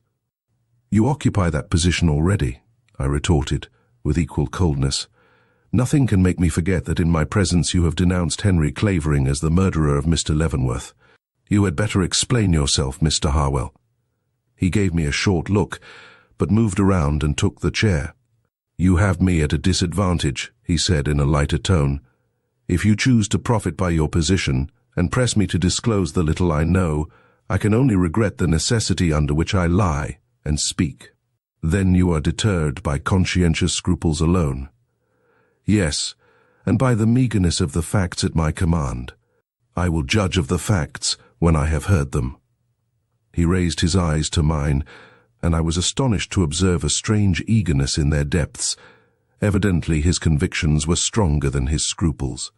Mr. Raymond, he began, you are a lawyer, and undoubtedly a practical man, but you may know what it is to scent danger before you see it, to feel influences working in the air over and about you, and yet be in ignorance of what it is that affects you so powerfully, till chance reveals that an enemy has been at your side, or a friend passed your window, or the shadow of death cross your book as you read. or mingled with your breath as you slept?" I shook my head, fascinated by the intensity of his gaze into some sort of response. "Then you cannot understand me, or what I have suffered these last 3 weeks." And he drew back with an icy reserve that seemed to promise but little to my now thoroughly awakened curiosity.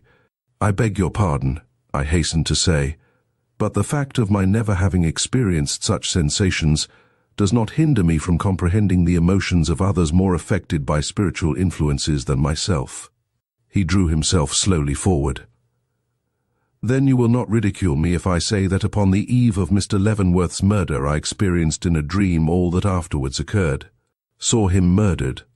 Saw, and he clasped his hands before him, in an attitude inexpressibly convincing, while his voice sank to a horrified whisper, saw the face of his murderer." I started, looked at him in amazement, a thrill as at a ghostly presence running through me. "And was that," I began, "my reason for denouncing the man I beheld before me in the hall of Miss Leavenworth's house last night?" "It was." And taking out his handkerchief, he wiped his forehead, on which the perspiration was standing in large drops.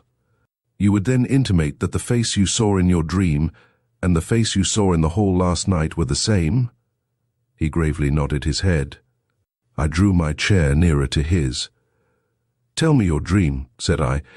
"It was the night before Mr. Leavenworth's murder. I had gone to bed feeling especially contented with myself and the world at large, for though my life is anything but a happy one," and he heaved a short sigh, "some pleasant words had been said to me that day, and I was reveling in the happiness they conferred, when suddenly a chill struck my heart, and the darkness which a moment before had appeared to me as the abode of peace thrilled to the sound of a supernatural cry, and I heard my name, Trueman, Trueman, Trueman, repeated 3 times in a voice I did not recognize, and starting from my pillow beheld at my bedside a woman. Her face was strange to me," he solemnly proceeded, "but I can give you each and every detail of it, as, bending above me, she stared into my eyes with a growing terror that seemed to implore help, though her lips were quiet. And only the memory of that cry echoed in my ears." "Describe the face," I interposed. "It was a round, fair lady's face, very lovely in contour but devoid of colouring, not beautiful but winning from its childlike look of trust. The hair, banded upon the low, broad forehead, was brown, the eyes, which were very far apart, grey, the mouth, which was its most charming feature, delicate of make and very expressive. There was a dimple in the chin, but none in the cheeks. It was a face to be remembered." "Go on," said I. Meeting the gaze of those imploring eyes, I started up. Instantly the face and all vanished, and I became conscious, as we sometimes do in dreams, of a certain movement in the hall below, and the next instant the gliding figure of a man of imposing size entered the library. I remember experiencing a certain thrill at this, half terror, half curiosity, though I seemed to know, as if by intuition, what he was going to do. Strange to say, I now seemed to change my personality, and to be no longer a third party watching these proceedings, but Mr. Leavenworth himself, sitting at his library table and feeling his doom crawling upon him without capacity for speech or power of movement to avert it. Though my back was towards the man, I could feel his stealthy form traverse the passage, enter the room beyond, pass to that stand where the pistol was, try the drawer, find it locked, turn the key, procure the pistol, weigh it in an accustomed hand, and advance again. I could feel each footstep he took as though his feet were in truth upon my heart, and I remember staring at the table before me as if I expected every moment to see it run with my own blood. I can see now how the letters I had been writing danced upon the paper before me, appearing to my eyes to take the phantom shapes of persons and things long ago forgotten, crowding my last moments with regrets and dead shames, wild longings, and unspeakable agonies, through all of which that face, the face of my former dream, mingled, pale, sweet, and searching, while closer and closer behind me crept that noiseless foot, till I could feel the glaring of the assassin's eyes across the narrow threshold separating me from death, and hear the click of his teeth as he set his lips for final act. Ah! And the secretary's livid face showed the touch of awful horror. What words can describe such an experience as that? In one moment, all the agonies of hell in the heart and brain, the next a blank through which I seemed to see afar, and as if suddenly removed from all this. A crouching figure looking at its work with starting eyes and pallid back-drawn lips, and seeing, recognized no face that I had ever known, but one so handsome, so remarkable, so unique in its formation and character, that it would be as easy for me to mistake the countenance of my father as the look and figure of the man revealed to me in my dream. "And this face," said I, in a voice I failed to recognize as my own, "was that of him whom we saw leave Mary Leavenworth's presence last night and go down the hall to the front door." Book 2, Chapter 21, A Prejudice. True, I talk of dreams, which are the children of an idle brain begot of nothing but vain fantasy. Romeo and Juliet. For one moment I sat a prey to superstitious horror then, my natural incredulity asserting itself. I looked up and remarked, "You say that all this took place the night previous to the actual occurrence." He bowed his head. "For a warning," he declared, "but you did not seem to take it as such." "No, I am subject to horrible dreams. I thought but little of it in a superstitious way, till I looked next day upon Mr. Leavenworth's dead body. I do not wonder you behaved strangely at the inquest." "Ah, sir," he returned with a slow, sad smile, "no one knows what I suffered in my endeavors not to tell more than I actually knew, irrespective of my dream, of this murder and the manner of its accomplishment." "You believe, then, that your dream foreshadowed the manner of the murder as well as the fact?" "I do." "It is a pity it did not go a little further, then, and tell us how the assassin escaped from, if not how he entered, a house so securely fastened." His face flushed. "That would have been convenient," he repeated. "Also, if I had been informed where Hannah was, and why a stranger and a gentleman should have stooped to the committal of such a crime." Seeing that he was nettled, I dropped my bantering vein. "Why do you say a stranger?" I asked. "Are you so well acquainted with all who visit that house as to be able to say who are and who are not strangers to the family?" "I am well acquainted with the faces of their friends, and Henry Clavering is not amongst the number, but—" "Were you ever with Mr. Leavenworth," I interrupted, "when he has been away from home? In the country, for instance, or upon his travels?" "No, but the negative came with some constraint." "Yet I suppose he was in the habit of absenting himself from home?" "Certainly." "Can you tell me where he was last July, he and the ladies?" "Yes, sir. They went to the famous watering place, you know." "Ah," he cried, seeing a change in my face. "Do you think he could have met them there?" I looked at him for a moment, then rising in my turn, stood level with him and exclaimed, "You are keeping something back, Mr. Harwell. You have more knowledge of this man than you have hitherto given me to understand. What is it?" He seemed astonished at my penetration, but replied, "I know no more of the man than I have already informed you." But a burning flush crossed his face.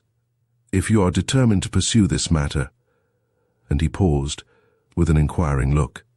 "I am resolved to find out all I can about Henry Clavering," was my decided answer. "Then," said he, "I can tell you this much. Henry Clavering wrote a letter to Mr. Leavenworth a few days before the murder, which I have some reason to believe produced a marked effect upon the household." And folding his arms, the secretary stood quietly awaiting my next question. "How do you know?" I asked. I opened it by mistake. I was in the habit of reading Mr. Leavenworth's business letters, and this, being from one unaccustomed to write to him, lacked the mark which usually distinguished those of a private nature. "And you saw the name of Clavering?" "I did. Henry Ritchie Clavering." "Did you read the letter?"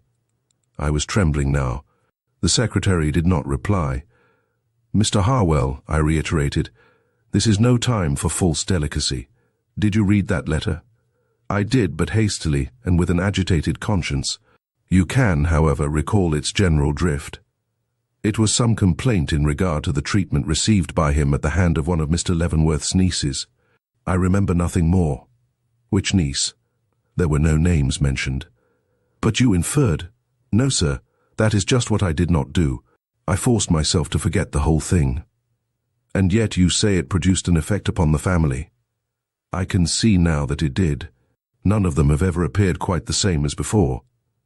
Mr. Harwell, I gravely continued, when you were questioned as to the receipt of any letter by Mr. Leavenworth, which might seem in any manner to be connected with this tragedy, you denied having seen any such. How was that? Mr. Raymond, you are a gentleman, have a chivalrous regard for the ladies.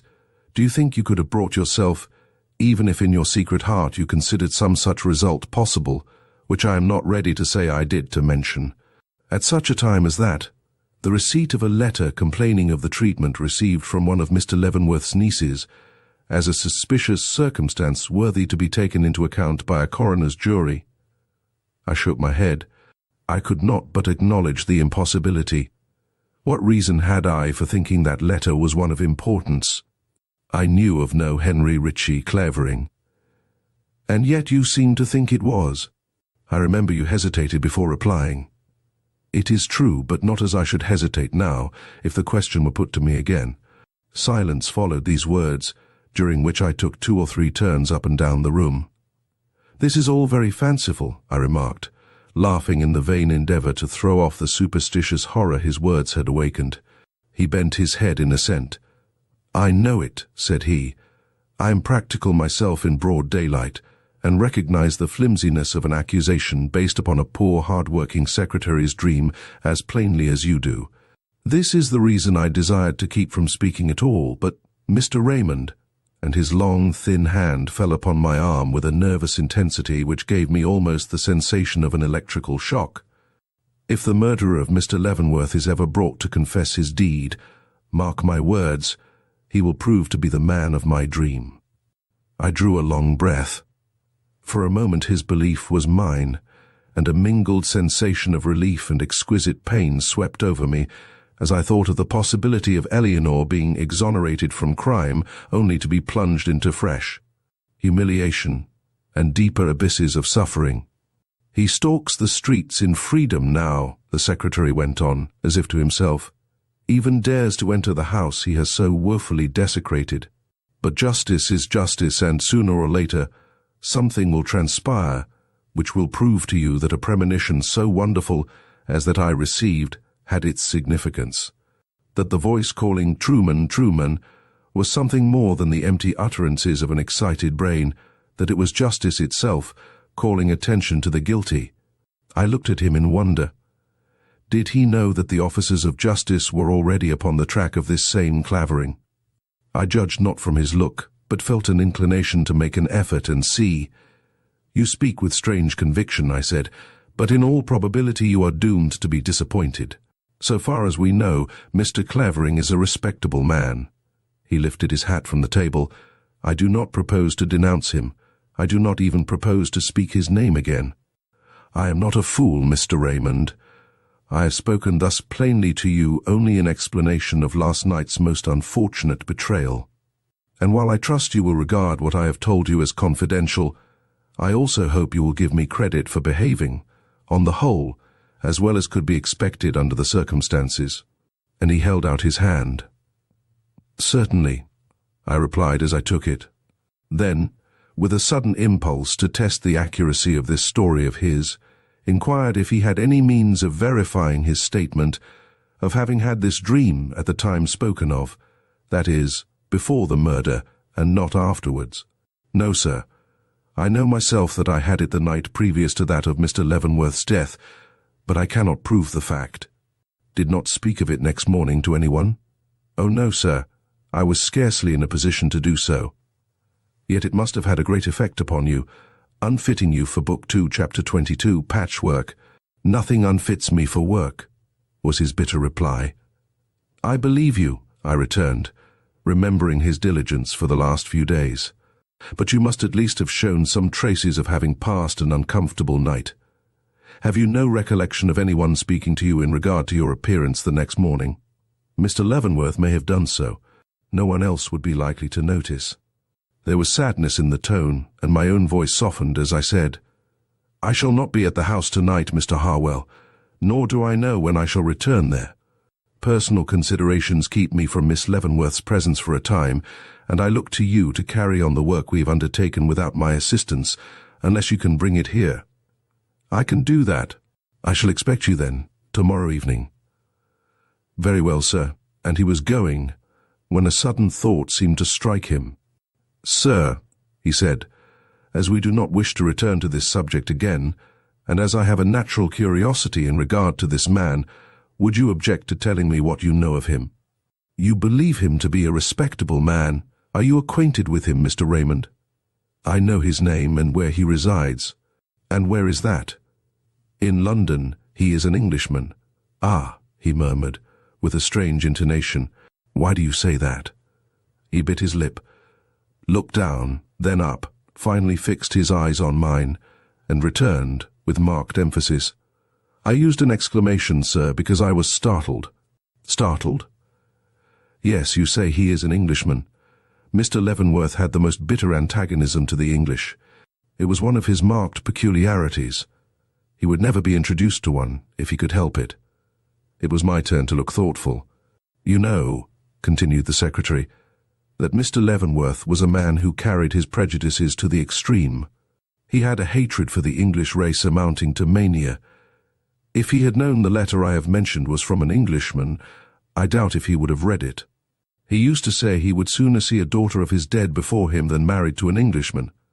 I turned hastily aside to hide the effect which this announcement made upon me. "You think I am exaggerating," he said. "Ask Mr. Veeley." "No," I replied. "I have no reason for thinking so. He had doubtless some cause for hating the English with which we are unacquainted," pursued the secretary. "He spent some time in Liverpool when young, and had, of course, many opportunities for studying their manners and character." And the secretary made another movement, as if to leave. But it was my turn to detain him now. "Mr. Harwell, you must excuse me. You have been on familiar terms with Mr. Leavenworth for so long. Do you think that, in the case of one of his nieces, say, desiring to marry a gentleman of that nationality, his prejudice was sufficient to cause him to absolutely forbid the match?" "I do." I moved back. I had learned what I wished, and saw no further reason for prolonging the interview. "Patchwork. Come, give us a taste of your quality." Hamlet.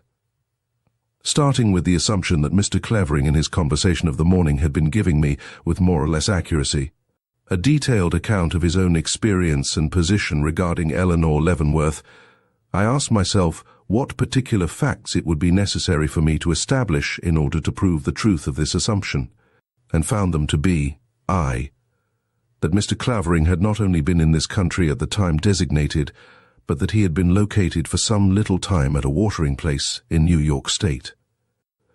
Second, that this watering place should correspond to the one in which Miss Eleanore Leavenworth was staying at the same time. Third, that they had been seen while there to hold more or less communication.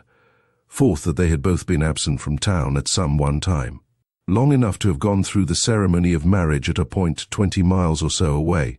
Fifth, that a Methodist clergyman, who has since died, lived at that time within a radius of 20 miles of said watering place. I next asked myself how I was to establish these facts. Mr. Clavering's life was as yet too little known to me to offer me any assistance. So, leaving it for the present, I took up the thread of Eleanor's history, and found that at the time given me she had been in a fashionable watering place in this state. Now, if his was true, and my theory correct, he must have been there also. To prove this fact became, consequently, my first business. I resolved to go to Run on the morrow. But before proceeding in an undertaking of such importance, I considered it expedient to make such inquiries, and collect such facts as the few hours I had left to work in rendered possible. I went first to the house of Mr. Gryce. I found him lying upon a hard sofa, in the bare sitting room I have before mentioned, suffering from a severe attack of rheumatism. His hands were done up in bandages, and his feet encased in multiplied folds of a dingy red shawl, which looked as if it had been through the wars. Greeting me with a short nod that was both a welcome and an apology, he devoted a few words to an explanation of his unwonted position. And then, without further preliminaries, rushed into the subject which was uppermost in both our minds by inquiring in a slightly sarcastic way if I was very much surprised to find my bird flown when I returned to the Hoffman house that afternoon. "I was astonished to find you allowed him to fly at this time," I replied, "from the manner in which you requested me to make his acquaintance. I supposed you considered him an important character in the tragedy which has just been enacted. And what makes you think I don't? Oh, the fact that I let him go off so easily? That's no proof. I never fiddle with the brakes till the car starts downhill. But let that pass for the present. Mr. Clavering, then, did not explain himself before going. That is a question which I find it exceedingly difficult to answer. Hampered by circumstances, I cannot at present speak with the directness which is your due, but what I can say, I will. Know, then, that in my opinion Mr. Clavering did explain himself in an interview with me this morning. But it was done in so blind a way, it will be necessary for me to make a few investigations before I shall feel sufficiently sure of my ground to take you into my confidence. He has given me a possible clue." "Wait," said Mr. Gryce. "Does he know this? Was it done intentionally and with sinister motive, or unconsciously and in plain good faith?" "In good faith, I should say." Mr. Gryce remained silent for a moment. "It is very unfortunate you cannot explain yourself a little more definitely," he said at last. "I am almost afraid to trust you to make investigations, as you call them, on your own hook. You are not used to the business, and will lose time, to say nothing of running upon false scents, and using up your strength on unprofitable details. You should have thought of that when you admitted me into partnership. And you absolutely insist upon working this mine alone. Mr. Gryce, the matter stands just here. Mr. Clavering, for all I know, is a gentleman of untarnished reputation. I am not even aware for what purpose you set me upon his trail. I only know that in thus following it, I have come upon certain facts that seem worthy of further investigation. Well, you know best. But the days are slipping by. Something must be done, and soon. The public are becoming clamorous. I know it. And for that reason, I have come to you for such assistance as you can give me at this stage of the proceedings. You are in possession of certain facts relating to this man which it concerns me to know, or your conduct in reference to him has been purposeless. Now, frankly, will you make me master of those facts? In short, tell me all you know of Mr. Clavering, without requiring an immediate return of confidence on my part. That is asking a great deal of a professional detective. I know it, and under other circumstances I should hesitate long before preferring such a request. But as things are, I don't see how I am to proceed in the matter without some such concession on your part. At all events, wait a moment. Is not Mr. Clavering the lover of one of the young ladies? Anxious as I was to preserve the secret of my interest in that gentleman, I could not prevent the blush from rising to my face at the suddenness of this question. "I thought as much," he went on. "Being neither a relative nor acknowledged friend, I took it for granted he must occupy some such position as that in the family." "I do not see why you should draw such an inference," said I, anxious to determine how much he knew about him. "Mr. Clavering is a stranger in town, has not even been in this country long, has indeed had no time to establish himself upon any such footing as you suggest. This is not the only time Mr. Clavering has been in New York. He was here a year ago to my certain knowledge. You know that?" "Yes." "How much more do you know? Can it be possible I am groping blindly about for facts which are already in your possession? I pray you listen to my entreaties, Mr. Gryce, and acquaint me at once with what I want to know. You will not regret it. I have no selfish motive in this matter. If I succeed, the glory shall be yours. If I fail, the shame of the defeat shall be mine." "That is fair," he muttered. "And how about the reward?" "My reward will be to free an innocent woman from the imputation of crime which hangs over her." This assurance seemed to satisfy him. His voice and appearance changed. For a moment, he looked quite confidential. Well, said he, "and what is it you want to know?" "I should first like to know how your suspicions came to light on him at all. What reason had you for thinking a gentleman of his bearing and position was in any way connected with this affair?" "That is a question you ought not to be obliged to put," he returned. How so? Simply because the opportunity of answering it was in your hands before ever it came into mine. What do you mean? Don't you remember the letter mailed in your presence by Miss Mary Leavenworth during your drive from her home to that of her friend in 37th Street? On the afternoon of the inquest?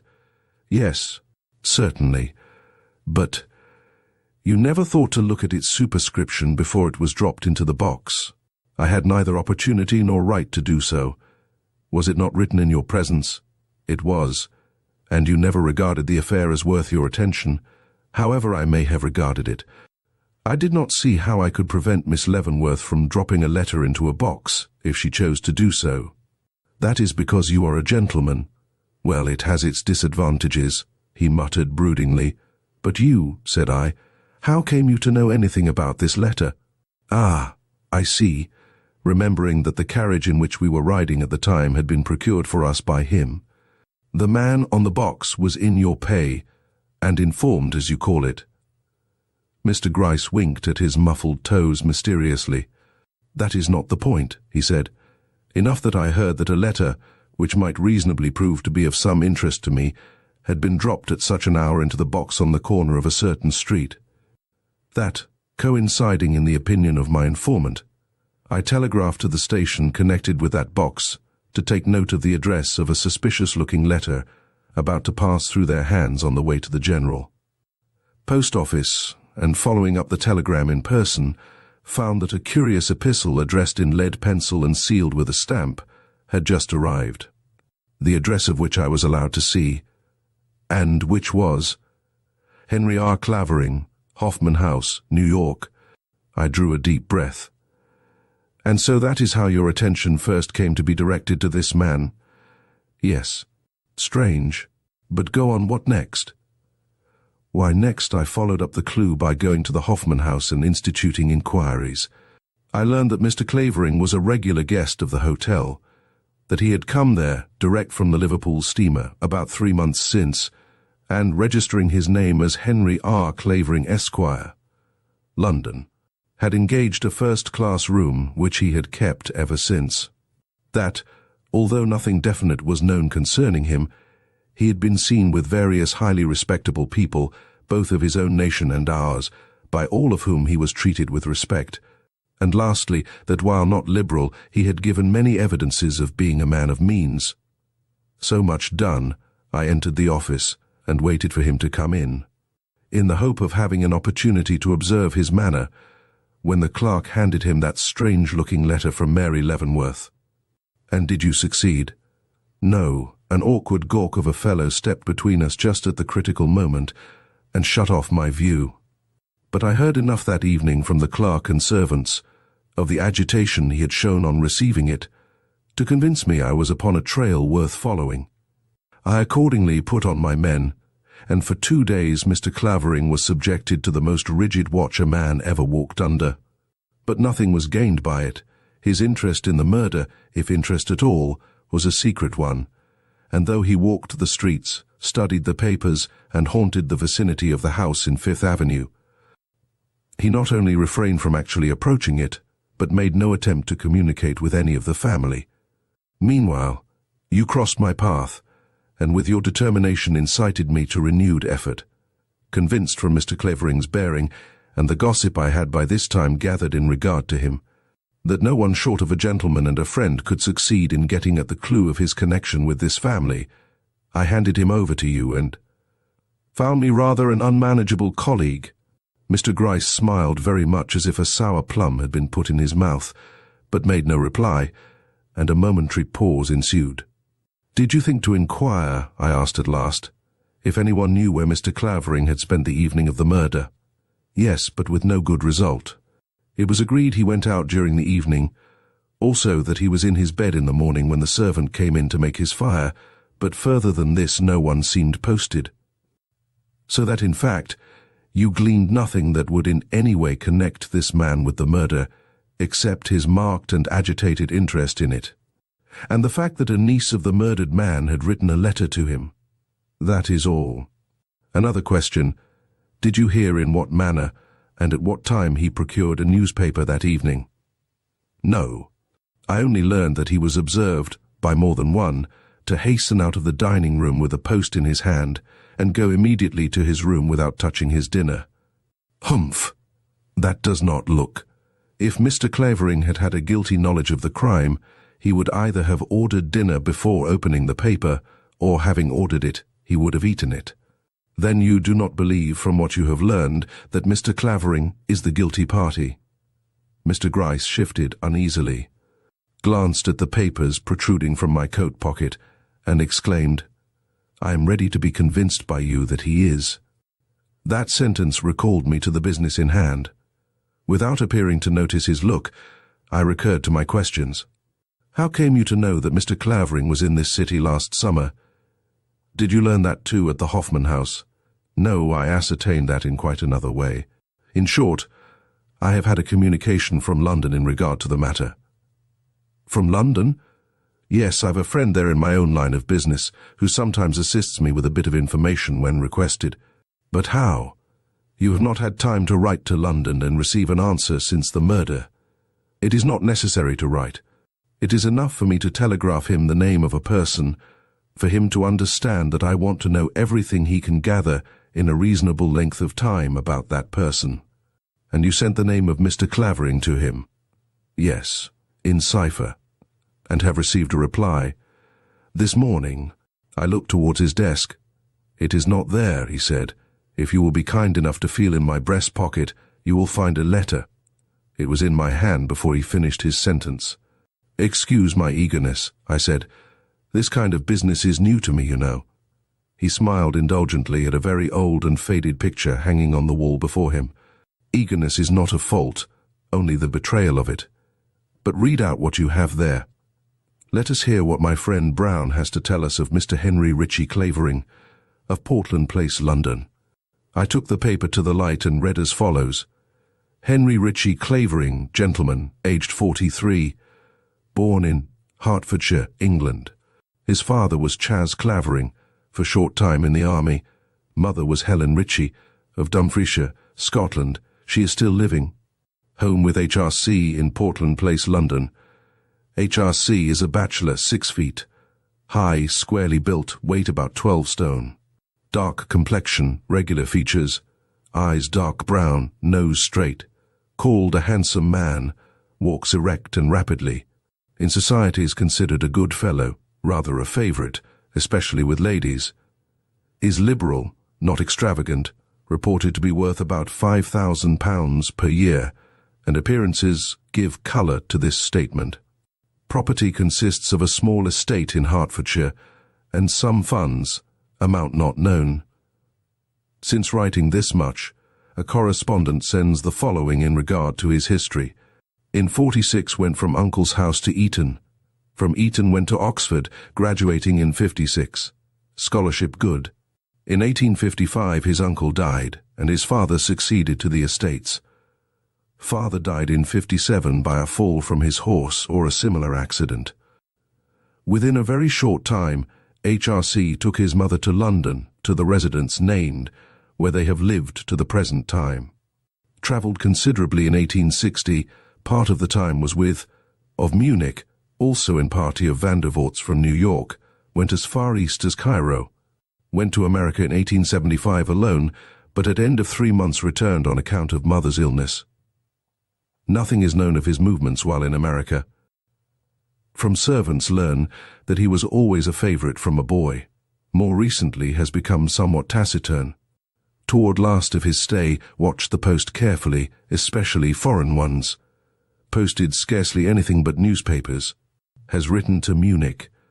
Have seen from wastepaper basket, torn envelope directed to Amy Belden, no address. American correspondents mostly in Boston, 2 in New York. Names not known but supposed to be bankers. Brought home considerable luggage and fitted up part of house, as for a lady. This was closed soon afterwards. Left for America 2 months since. Has been, I understand, travelling in the south.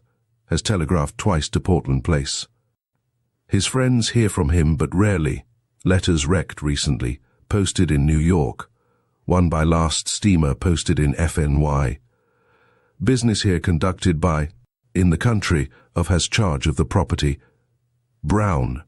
The document fell from my hands. FNY was a small town near R.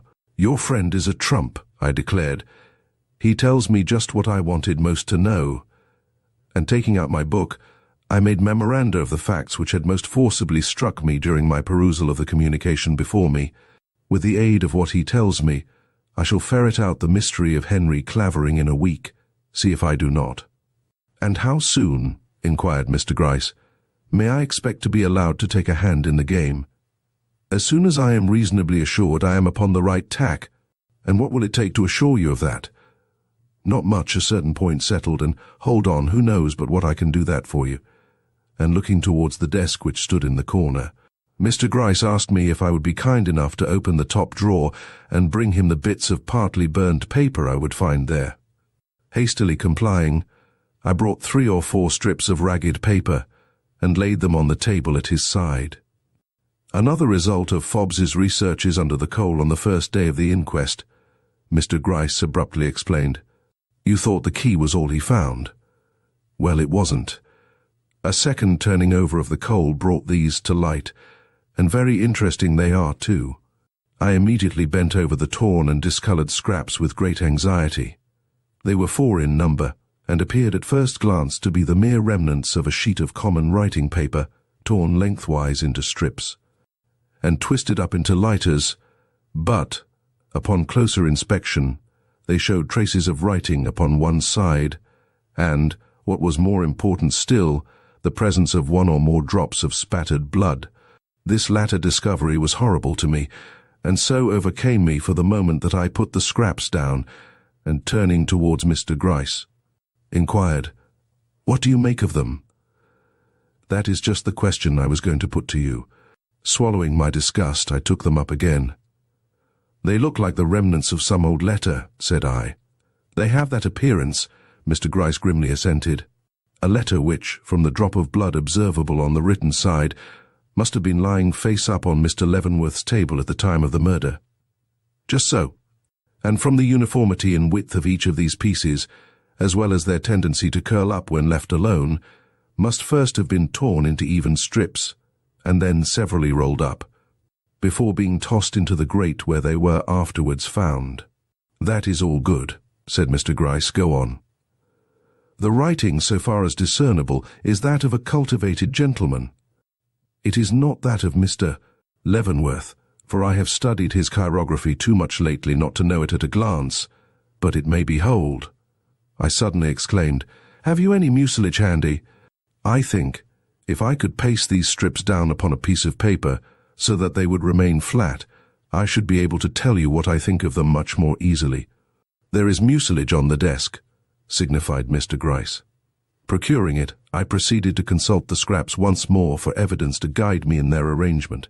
These were more marked than I expected, the longer and best preserved strip, with its Mr. Hoare at the top, showing itself at first blush to be the left-hand margin of the letter, while the machine-cut edge of the next in length presented tokens fully as conclusive of its being the right-hand margin of the same. Selecting these, then, I pasted them down on a piece of paper, at just the distance they would occupy if the sheet from which they were torn was of the ordinary commercial note size. Immediately it became apparent, first, that it would take 2 other strips of the same width to fill up the space left between them, and secondly, that the writing did not terminate at the foot of the sheet, but was carried on to another page. Taking up the 3rd strip, I looked at its edge. It was machine-cut at the top, and showed by the arrangement of its words that it was the margin strip of a 2nd leaf. Pasting that down by itself, I scrutinized the 4th, and finding it also machine-cut at the top but not on the side, endeavored to fit it to the piece already pasted down, but the words would not match. Moving it along to the position it would hold if it were the 3rd strip, I fastened it down, the whole presenting, when completed, the appearance seen on the opposite page. Well, exclaimed Mr. Gryce, that's business. Then, as I held it up before his eyes, But don't show it to me. Study it yourself, and tell me what you think of it. Well, said I, this much is certain, that it is a letter directed to Mr. Leavenworth from some house, and dated, let's see. That is an H. isn't it?" And I pointed to the one letter just discernible on the line under the word house. "I should think so, but don't ask me. It must be an H. The year is 1875, and this is not the termination of either January or February. Dated, then, March 1st, 1876, and signed—" Mr. Gryce rolled his eyes in anticipatory ecstasy towards the ceiling. "By Henry Clavering," I announced without hesitation. Mr. Gryce's eyes returned to his swathed finger ends. "Humph! How do you know that?" "Wait a moment, and I'll show you," and taking out of my pocket the card which Mr. Clavering had handed me as an introduction at our late interview, I laid it underneath the last line of writing on the second page. One glance was sufficient. Henry Ritchie Clavering on the card, H.G. in the same handwriting on the letter. "Clavering it is," said he, without a doubt. But I saw he was not surprised. "And now," I continued, "for its general tenor and meaning," and, commencing at the beginning, I read aloud the words as they came, with pauses at the breaks, something as follows. "Mr. whodunits, whom yo one too who see the love and trust, any other man ca autiful, so charis she in face FFO conversation. Airy Rose has its, Rose is no exception, Elia she is, char, tender as she is, accessible of trampling one who trusted heart. Him too, he owes a honor ants. If to believe her to cruel face, what is Bleserve, yours she? It reads like a complaint against one of Mr. Leavenworth's nieces," I said, and started at my own words. "What is it?" cried Mr. Gryce. "What is the matter?" "Why," said I, "the fact is I have heard this very letter spoken of. It is a complaint against one of Mr. Leavenworth's nieces, and was written by Mr. Clavering, and I told him of Mr. Harwell's communication in regard to the matter." "Ah, then Mr. Harwell has been talking, has he? I thought he had forsworn gossip." "Mr. Harwell and I have seen each other almost daily for the last 2 weeks," I replied. "It would be strange if he had nothing to tell me." "And he says he has read a letter written to Mr. Leavenworth by Mr. Clavering." "Yes, but the particular words of which he has now forgotten. These few here may assist him in recalling the rest." "I would rather not admit him to a knowledge of the existence of this piece of evidence. I don't believe in letting anyone into our confidence whom we can conscientiously keep out." "I see you don't," dryly responded Mr. Gryce. Not appearing to notice the fling conveyed by these words, I took up the letter once more, and began pointing out such half-formed words in it as I thought we might venture to complete, as the whore, yo see beautiful. Ha for tramplin pable serve. This done, I next proposed the introduction of such others as seemed necessary to the sense, as Leavenworth after Horatio, Sir after dear, have with a possible you before a niece. Thorn after its in the phrase Rose has its, on after trampling, whom after two, debt after a, you after if, me ask after believe, beautiful after cruel. Between the columns of words thus furnished I interposed a phrase or two, here and there, the whole reading upon its completion as follows. House, March 1st, 1876. Mr. Horatio Leavenworth, dear sir, you have a niece whom you won too, who seems worthy the love and trust of any other man, so beautiful, so charming is she in face, form, and conversation. But every rose has its thorn, and this rose is no exception, lovely as she is, charming as she is, tender as she is. She is capable of trampling on one who trusted her heart, a him to whom she owes a debt of honor. Aunts, if you don't believe me, ask her to her cruel, beautiful face what is her humble servant yours. Henry Ritchie, Clavering. "I think that will do," said Mr. Gryce. "Its general tenor is evident, and that is all we want at this time." "The whole tone of it is anything but complimentary to the lady it mentions," I remarked. "He must have had, or imagined he had, some desperate grievance. To provoke him to the use of such plain language in regard to one he can still characterize as tender, charming, beautiful. Grievances are apt to lie back of mysterious crimes." "I think I know what this one was," I said, "but seeing him look up, must decline to communicate my suspicion to you for the present. My theory stands unshaken, and in some degree confirmed, and that is all I can say." "Then this letter does not supply the link you wanted?" "No. It is a valuable bit of evidence, but it is not the link I am in search of just now. Yet it must be an important clue, or Eleanore Leavenworth would not have been to such pains, first to take it in the way she did from her uncle's table, and secondly— Wait! What makes you think this is the paper she took, or was believed to have taken, from Mr. Leavenworth's table on that fatal morning?" "Why, the fact that it was found together with the key, which we know she dropped into the grate, and that there are drops of blood on it." I shook my head. "Why do you shake your head?" asked Mr. Gryce. "Because I am not satisfied with your reason for believing this to be the paper taken by her from Mr. Leavenworth's table." "And why?" "Well, first, because Fobbs does not speak of seeing any paper in her hand when she bent over the fire, leaving us to conclude that these pieces were in the scuttle of coal she threw upon it, which surely you must acknowledge to be a strange place for her to have put a paper she took such pains to gain possession of. And secondly, for the reason that these scraps were twisted as if they had been used for curl papers or something of that kind, a fact hard to explain by your hypothesis." The detective's eye stole in the direction of my necktie, which was as near as he ever came to a face. "You are a bright one," said he, "a very bright one. I quite admire you, Mr. Raymond." A little surprised and not altogether pleased with this unexpected compliment, I regarded him doubtfully for a moment, and then asked, "What is your opinion upon the matter?" "Oh, you know I have no opinion. I gave up everything of that kind when I put the affair into your hands."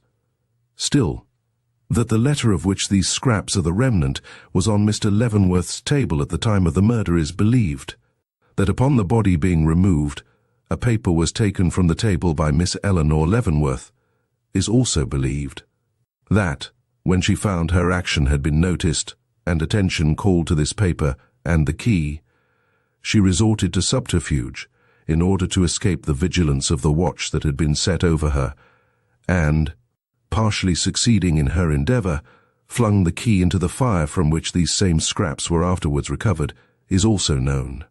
The conclusion I leave to your judgment." "Very well then," said I, rising. "We will let conclusions go for the present. My mind must be satisfied in regard to the truth or falsity of a certain theory of mine, for my judgment to be worth much on this or any other matter connected with the affair." And, only waiting to get the address of his subordinate P, in case I should need assistance in my investigations, I left Mr. Gryce, and proceeded immediately to the house of Mr. Veeley. Book 2, Chapter 23, The Story of a Charming Woman. Fay, fee, fo, fum, I smell the blood of an Englishman. Old song. I hold you as a thing enskied and sainted, measure for measure. You have never heard, then, the particulars of Mr. Leavenworth's marriage. It was my partner who spoke. I had been asking him to explain to me Mr. Leavenworth's well-known antipathy to the English race. No. If you had, you would not need to come to me for this explanation, but it is not strange you are ignorant of the matter. I doubt if there are half a dozen persons in existence who could tell you where Horatio Leavenworth found the lovely woman who afterwards became his wife, much less give you any details of the circumstances which led to his marriage. I am very fortunate, then, in being in the confidence of one who can. What were those circumstances, Mr. Veeley? It will aid you but little to hear. Horatio Leavenworth, when a young man, was very ambitious, so much so that at one time he aspired to marry a wealthy lady of Providence. But, chancing to go to England, he there met a young woman whose grace and charm had such an effect upon him that he relinquished all thought of the Providence lady, though it was some time before he could face the prospect of marrying the one who had so greatly interested him, as she was not only in humble circumstances, but was encumbered with a child concerning whose parentage the neighbours professed ignorance, and she had nothing to say.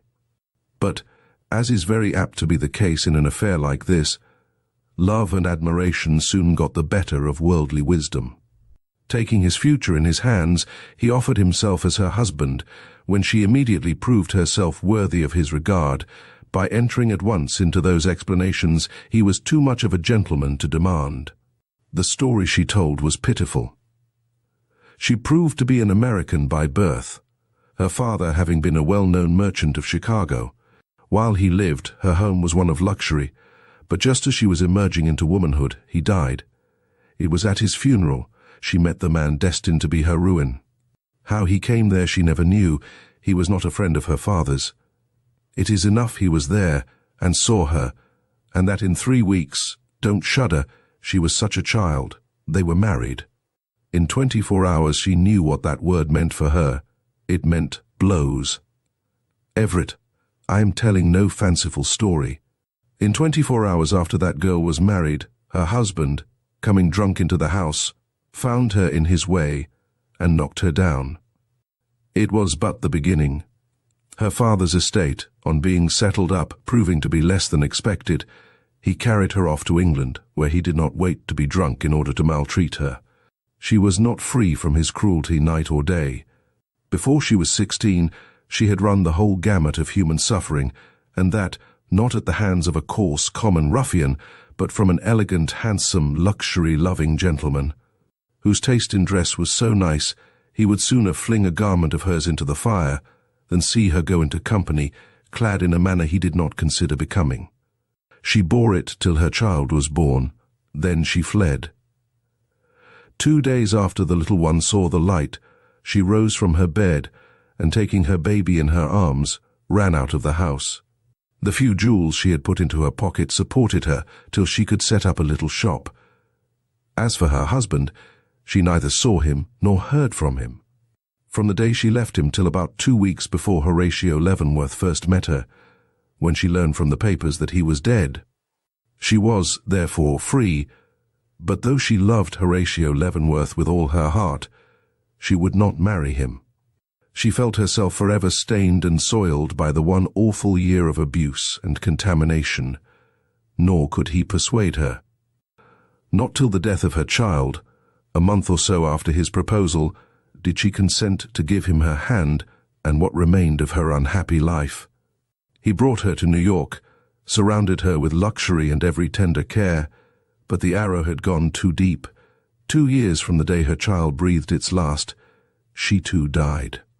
It was the blow of his life to Horatio Leavenworth. He was never the same man again. Though Mary and Eleanore shortly after entered his home, he never recovered his old light-heartedness.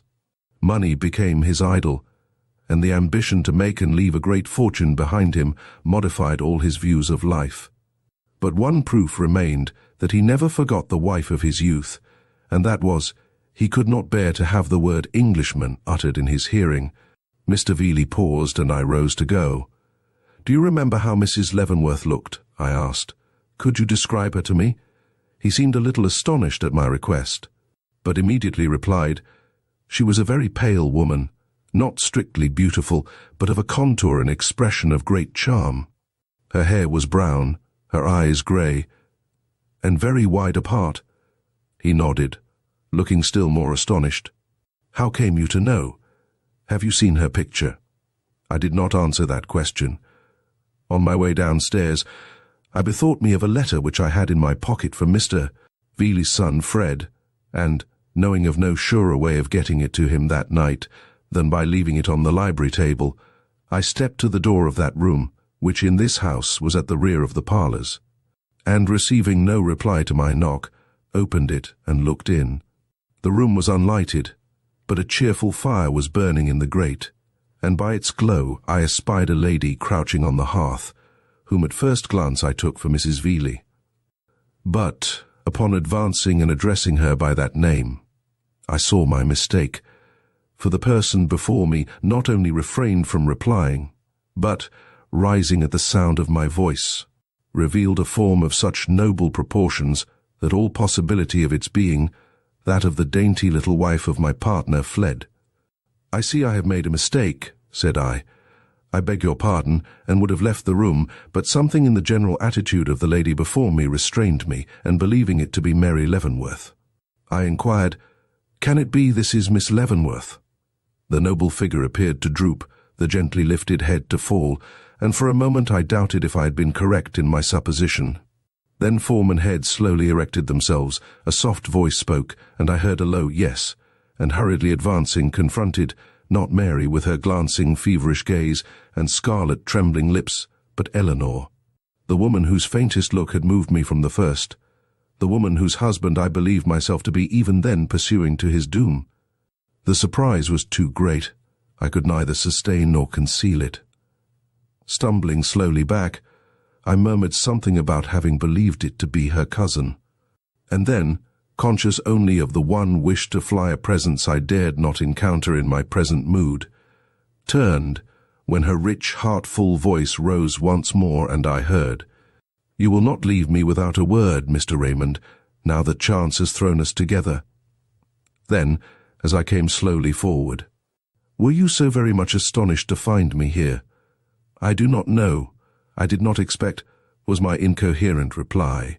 "I had heard you were ill, that you went nowhere, that you had no wish to see your friends." "I have been ill," she said, "but I am better now, and have come to spend the night with Mrs. Veeley, because I could not endure the stare of the four walls of my room any longer." This was said without any effort at plaintiveness, but rather as if she thought it necessary to excuse herself for being where she was. "I am glad you did so," said I. "You ought to be here all the while. That dreary, lonesome boarding house is no place for you, Miss Leavenworth. It distresses us all to feel that you are exiling yourself at this time." "I do not wish anybody to be distressed," she returned. "It is best for me to be where I am. Nor am I altogether alone. There is a child there whose innocent eyes see nothing but innocence in mine. She will keep me from despair. Do not let my friends be anxious, I can bear it." Then, in a lower tone, "There is but one thing which really unnerves me, and that is my ignorance of what is going on at home. Sorrow I can bear, but suspense is killing me. Will you not tell me something of Mary and home? I cannot ask Mrs. Veeley. She is kind, but has no real knowledge of Mary or me, nor does she know anything of our estrangement. She thinks me obstinate, and blames me for leaving my cousin in her trouble. But you know I could not help it. You know," her voice wavered off into a tremble, and she did not conclude. "I cannot tell you much," I hastened to reply, "but whatever knowledge is at my command is certainly yours. Is there anything in particular you wish to know?" "Yes, how Mary is, whether she is well, and composed." "Your cousin's health is good," I returned, "but I fear I cannot say she is composed. She is greatly troubled about you." "You see her often, then?" "I am assisting Mr. Harwell in preparing your uncle's book for the press, and necessarily am there much of the time." "My uncle's book?" The words came in a tone of low horror. "Yes, Miss Leavenworth. It has been thought best to bring it before the world, and Mary has set you at the task?" "Yes." It seemed as if she could not escape from the horror which this caused. "How could she? Oh, how could she? She considers herself as fulfilling her uncle's wishes. He was very anxious, as you know, to have the book out by July." "Do not speak of it," she broke in. "I cannot bear it." Then, as if she feared she had hurt my feelings by her abruptness, lowered her voice and said, "I do not, however, know of anyone I should be better pleased to have charged with the task than yourself.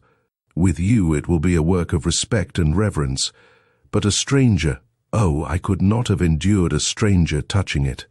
She was fast falling into her old horror, but rousing herself murmured, "I wanted to ask you something. Ah, I know." She moved so as to face me. "I wish to inquire if everything is as before in the house, the servants the same, and other things. There is a Mrs. Darrell there. I do not know of any other change. Mary does not talk of going away." "I think not. But she has visitors, someone besides Mrs. Darrell to help her bear her loneliness." I knew what was coming, and strove to preserve my composure. "Yes," I replied, "a few." "Would you mind naming them?" How low her tones were, but how distinct. "Certainly not.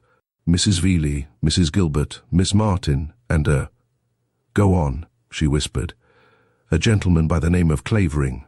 "You speak that name with evident embarrassment," she said, after a moment of intense anxiety on my part. "May I inquire why?" Astounded, I raised my eyes to her face. It was very pale, and wore the old look of self-repressed calm I remembered so well. I immediately dropped my gaze. Why? Because there are some circumstances surrounding him which have struck me as peculiar. How so?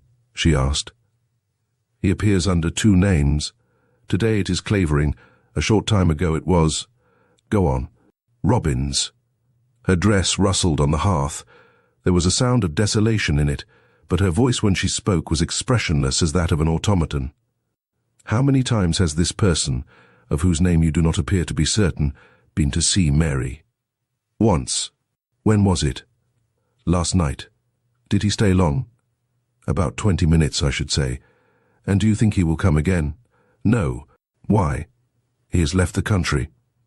A short silence followed this. I felt her eyes searching my face, but doubt whether, if I had known she held a loaded pistol, I could have looked up at that moment. Mr. Raymond, she at length observed in a changed tone, the last time I saw you, you told me you were going to make some endeavor to restore me to my former position before the world. I did not wish you to do so then, nor do I wish you to do so now. Can you not make me comparatively happy then by assuring me you have abandoned or will abandon a project so hopeless? It is impossible, I replied with emphasis. I cannot abandon it. Much as I grieve to be a source of sorrow to you, it is best you should know that I can never give up the hope of writing you while I live. She put out her hand in a sort of hopeless appeal, inexpressibly touching to behold in the fast waning firelight. But I was relentless.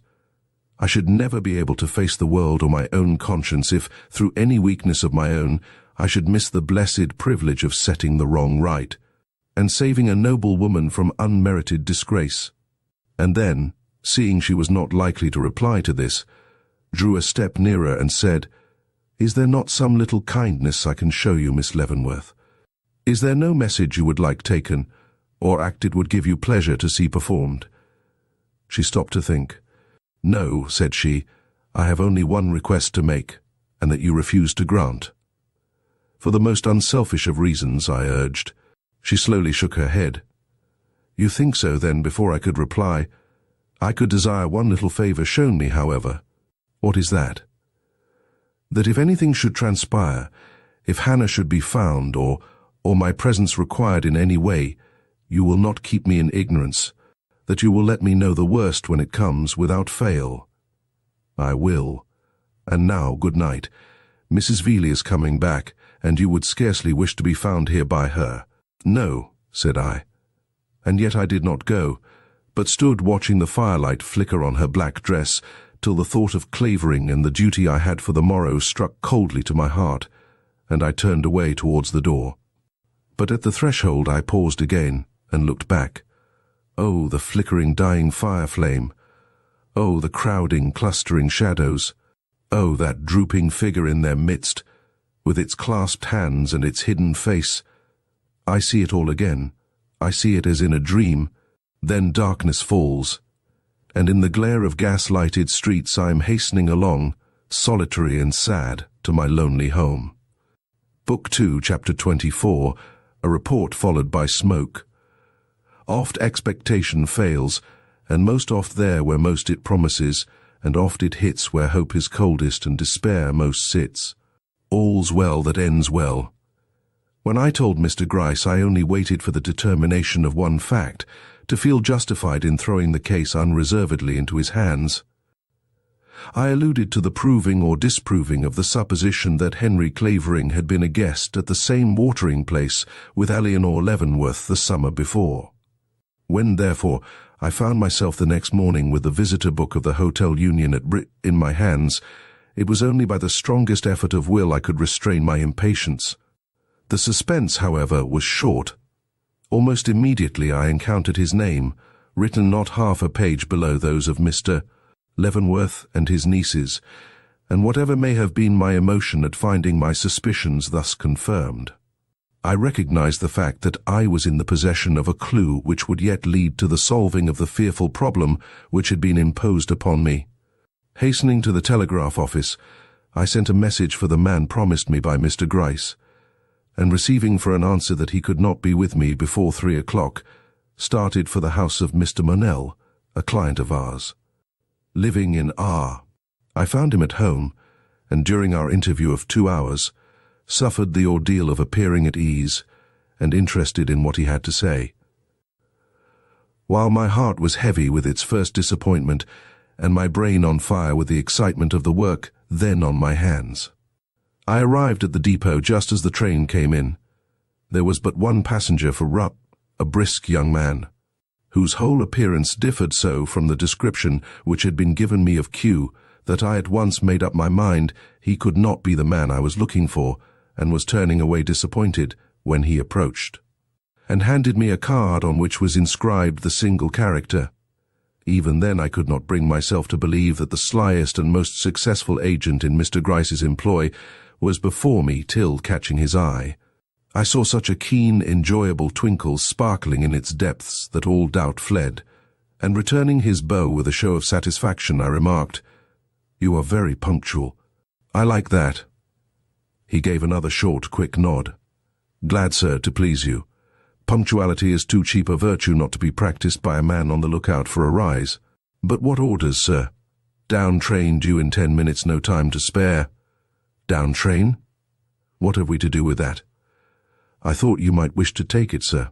Mr. Brown," winking expressively at the name, "always checks his carpet bag for home when he sees me coming. But that is your affair. I am not particular. I wish to do what is wisest under the circumstances. Go home, then, as speedily as possible." And he gave a third sharp nod, exceedingly businesslike and determined. "If I leave you, it is with the understanding that you bring your information first to me, that you are in my employ, and in that of no one else for the time being, and that mum is the word till I give you liberty to speak." "Yes, sir. When I work for Brown and Company, I do not work for Smith and Jones. That you can count on." "Very well, then. Here are your instructions." He looked at the paper I handed him with a certain degree of care, then stepped into the waiting room and threw it into the stove, saying in a low tone, "So much in case I should meet with some accident, have an apoplectic fit, or anything of that sort. But, oh, don't worry. I shan't forget. I've a memory, sir. No need of anybody using pen and paper with me." And laughing in the short, quick way one would expect from a person of his appearance and conversation, he added, "You will probably hear from me in a day or so," and bowing, took his brisk, free way down the street, just as the train came rushing in from the west. My instructions to Q were as follows. 1. To find out on what day, and in whose company, the Mrs. Leavenworth arrived at Rupp the year before, what their movements had been while there, and in whose society they were oftenest to be seen, also the date of their departure, and such facts as could be gathered in regard to their habits, etc. 2. Ditto in respect to a Mr. Henry Clavering, fellow guest, and probable friend of said ladies. 3. Name of individual fulfilling the following requirements: clergyman, Methodist, deceased since last December or thereabouts, who in July of 75 was located in some town not over 20 miles from R. 4. Also name and present whereabouts of a man at that time in service of the above. To say that the interval of time necessary to a proper inquiry into these matters was passed by me in any reasonable frame of mind would be to give myself credit for an equanimity of temper which I unfortunately do not possess. Never have days seemed so long as the two which interposed between my return from Re and the receipt of the following letter. Sir, individuals mentioned arrived in RRJ July 3, 1875. Party consisted of 4, the 2 ladies, their uncle, and the girl named Hannah. Uncle remained 3 days and then left for a short tour through Massachusetts. Gone 2 weeks, during which ladies were seen more or less with the gentleman named between us, but not to an extent sufficient to excite gossip or occasion remark, when said gentleman left Rupp abruptly, 2 days after Uncle's return, date July 19th. As to habits of ladies, more or less social, they were always to be seen at picnics, rides, etc., and in the ballroom. Liked best. On-sided grave, and towards the last of her stay, moody. It is remembered now that her manner was always peculiar, and that she was more or less shunned by her cousin. However, In the opinion of one girl still to be found at the hotel, she was the sweetest lady that ever breathed. No particular reason for this opinion. Uncle, ladies and servants left Rouen for New York, August 7th, 1875. 2. H.C. arrived at the hotel in R.J. July 6, 1875, in company with Mr. Dant and Mrs. Vandervoort, friends of the above. Left July 19th, 2 weeks from day of arrival. Little to be learned in regard to him. Remembered as the handsome gentleman who was in the party with the L girls, and that is all. 3. A small town, some 16 or 17 miles from Rouen, had for its Methodist minister, in July of last year, a man who has since died, Samuel Stebbins by name. Date of decease January 7 of this year. 4. Name of man in employ of SS at that time is Timothy Cook. He has been absent but returned 2 days ago, can be seen if required. Aha! I cried aloud at this point. In my sudden surprise and satisfaction, now we have something to work upon. And sitting down, I penned the following reply. C wanted by all means. Also any evidence going to prove that H.C. and E.L. were married at the house of Mr. S. on any day of July or August last. Next morning came the following telegram. C on the road. Remembers a marriage. Will be with you by 2 p.m. At 3 o'clock of that same day, I stood before Mr. Gryce. I am here to make my report, I announced. The flicker of a smile passed over his face, and he gazed for the first time at his bound-up finger ends with a softening aspect which must have done them good. I'm ready, said he. Mr. Gryce, I began, do you remember the conclusion we came to at our first interview in this house? I remember the one you came to. Well, I acknowledged a little peevishly, the one I came to then.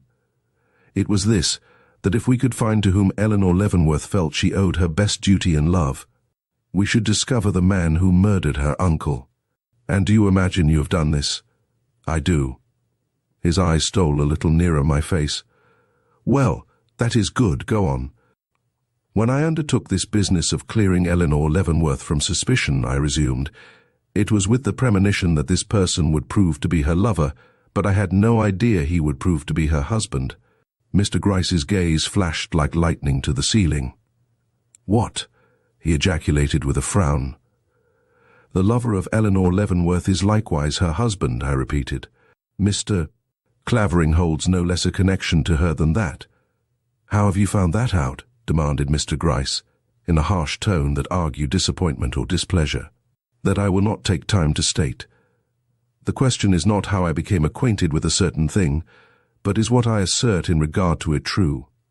If you will cast your eye over this summary of events gleaned by me from the lives of these two persons, I think you will agree with me that it is. And I held up before his eyes the following. During the 2 weeks commencing July 6, 1875, and ending July 19th, of the same year, Henry R. Clavering of London and Eleanore Leavenworth of New York were guests of the same hotel. Fact proved by visitor book of the Hotel Union at R. New York. They were not only guests of the same hotel, but are known to have held more or less communication with each other. Fact proved by such servants now employed in writ, as were in the hotel at that time. July 19th, Mr. Clavering left R.R. abruptly, a circumstance that would not be considered remarkable if Mr. Leavenworth, whose violent antipathy to Englishmen as husbands is publicly known, had not just returned from a journey. July 30th. Mr. Clavering was seen in the parlour of Mr. Stebbins, the Methodist minister at Foch, a town about 16 miles from Rouen, where he was married to a lady of great beauty.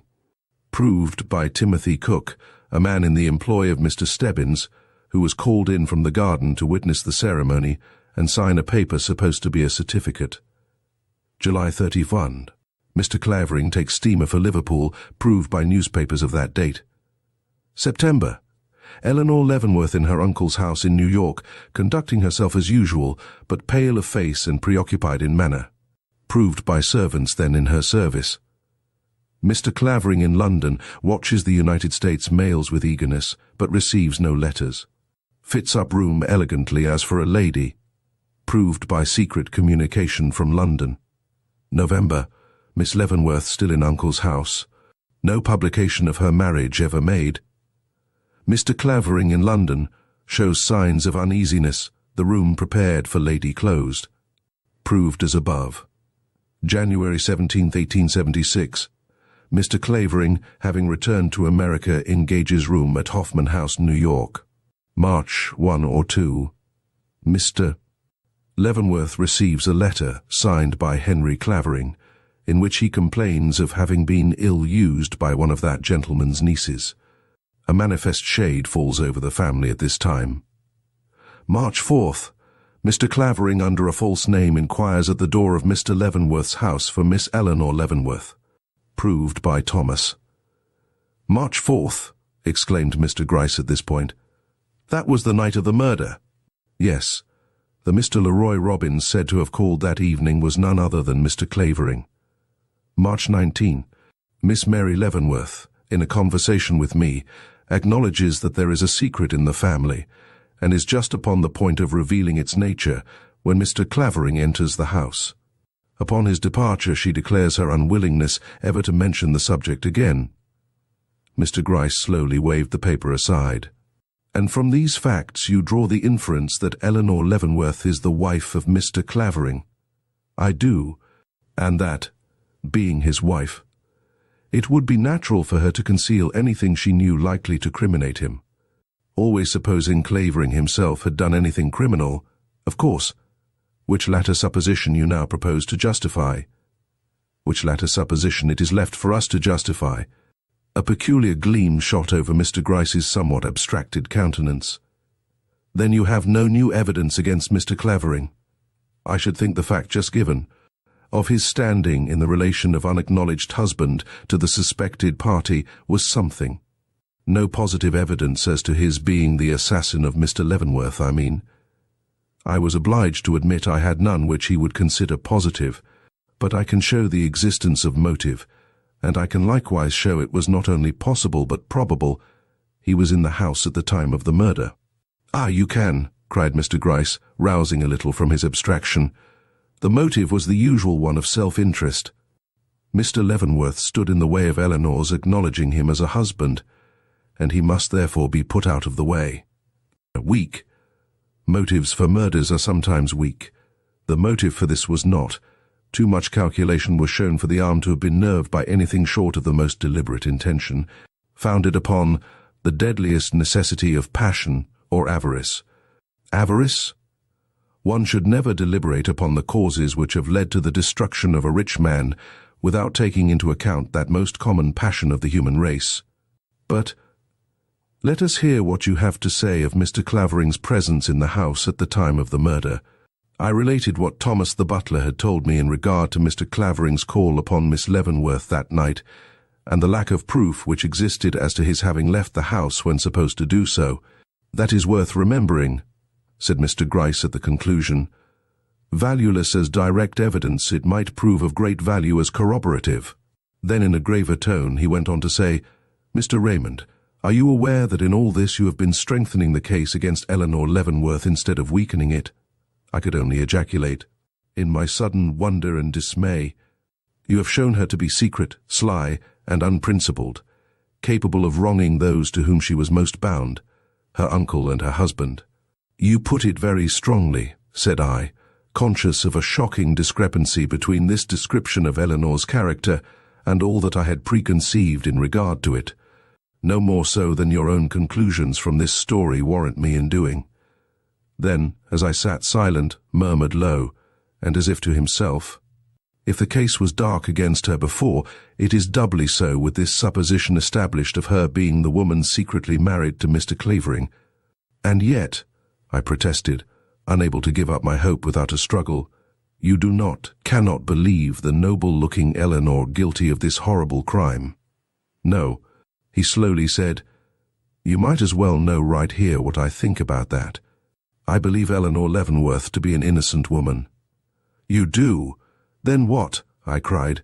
swaying between joy at this admission and doubt as to the meaning of his former expressions. "Remains to be done," Mr. Gryce quietly responded.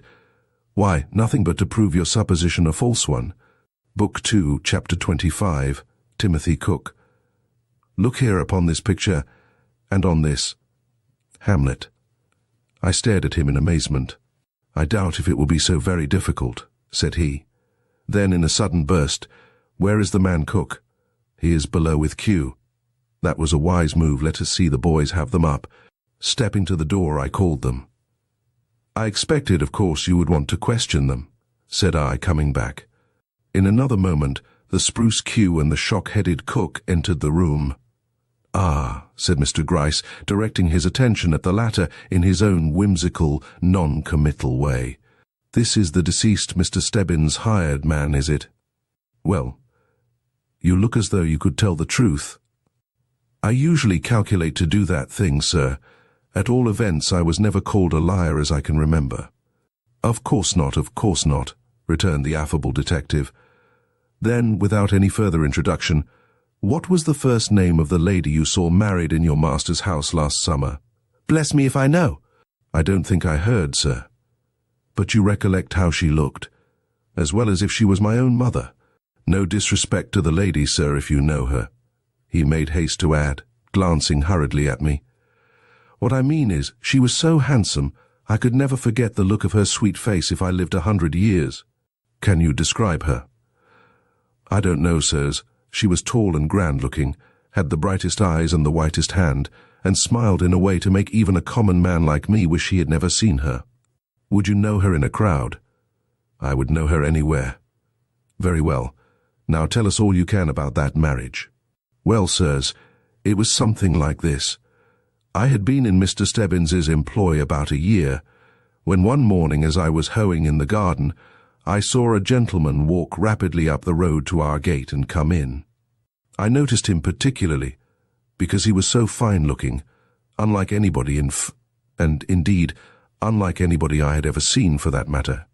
But I shouldn't have thought much about that if there hadn't come along, not 5 minutes after, a buggy with 2 ladies in it, which stopped at our gate too.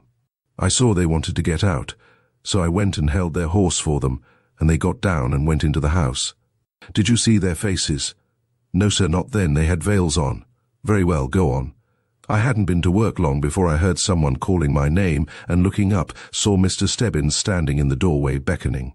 I went to him, and he said, 'I want you, Tim, wash your hands and come into the parlour.'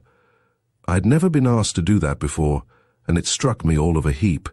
But I did what he asked, and was so taken aback at the looks of the lady I saw standing up on the floor with the handsome gentleman, that I stumbled over a stool and made a great racket, and didn't know much where I was or what was going on, till I heard Mr. Stebbins say man and wife, and then it came over me in a hot kind of way that it was a marriage I was seeing." Timothy Cook stopped to wipe his forehead, as if overcome with the very recollection, and Mr. Gryce took the opportunity to remark, "You say there were 2 ladies. Now where was the other one at this time?" "She was there, sir. But I didn't mind much about her. I was so taken up with the handsome one, and the way she had of smiling when anyone looked at her. I never saw the beat." I felt a quick thrill go through me. "Can you remember the colour of her hair or eyes?" "No, sir. I had a feeling as if she wasn't dark, and that is all I know." "But you remember her face?" "Yes, sir. Mr. Gryce here whispered me to procure 2 pictures which I would find in a certain drawer in his desk, and set them up in different parts of the room unbeknown to the man. You have before said," pursued Mr. Gryce, "that you have no remembrance of her name. Now, how was that? Weren't you called upon to sign the certificate?" "Yes, sir, but I'm most ashamed to say it. I was in a sort of maze and didn't hear much, and only remember it was a Mr. Clavering she was married to, and that someone called someone else Eleanor, or something like that. I wish I hadn't been so stupid, sir, if it would have done you any good." "Tell us about the signing of the certificate," said Mr. Gryce. "Well, sir, there isn't much to tell. Mr. Stebbins asked me to put my name down in a certain place on a piece of paper he pushed towards me, and I put it down there, that is all." "Was there no other name there when you wrote yours?" "No, sir. Afterwards, Mr. Stebbins Cook turned towards the other lady, who now came forward, and asked her if she wouldn't please sign it too. And she said, "Yes," and came very quickly and did so. "And didn't you see her face then?" "No, sir, her back was to me when she threw by her veil, and I only saw Mr. Stebbins staring at her as she stooped with a kind of wonder on his face, which made me think she might have been something worth looking at too, but I didn't see her myself." "Well, what happened then?" "I don't know, sir. I went stumbling out of the room and didn't see anything more." "Where were you when the ladies went away?" "In the garden, sir. I had gone back to my work." "You saw them, then? Was the gentleman with them?" "No, sir, that was the queer part of it all. They went back as they came, and so did he." "And in a few minutes Mr. Stebbins came out where I was, and told me I was to say nothing about what I had seen, for it was a secret." "Were you the only one in the house who knew anything about it? Weren't there any women around?" "No, sir, Miss Stebbins had gone to the sewing circle. I had by this time some faint impression of what Mr. Gryce's suspicions were, and in arranging the pictures had placed one, that of Eleanore, on the mantelpiece, and the other, which was an uncommonly fine photograph of Mary, in plain view on the desk.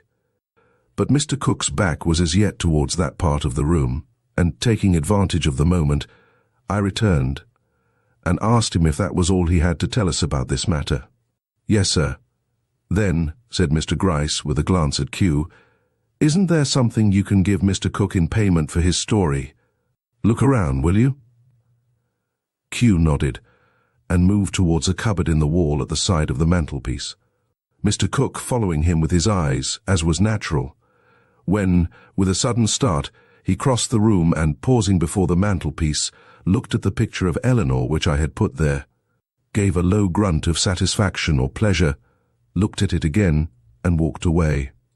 I felt my heart leap into my throat, and, moved by what impulse of dread or hope I cannot say, turned my back, when suddenly I heard him give vent to a startled exclamation, followed by the words, "Why, here she is. This is her, sirs," and turning around saw him hurrying towards us with Mary's picture in his hands. I do not know as I was greatly surprised.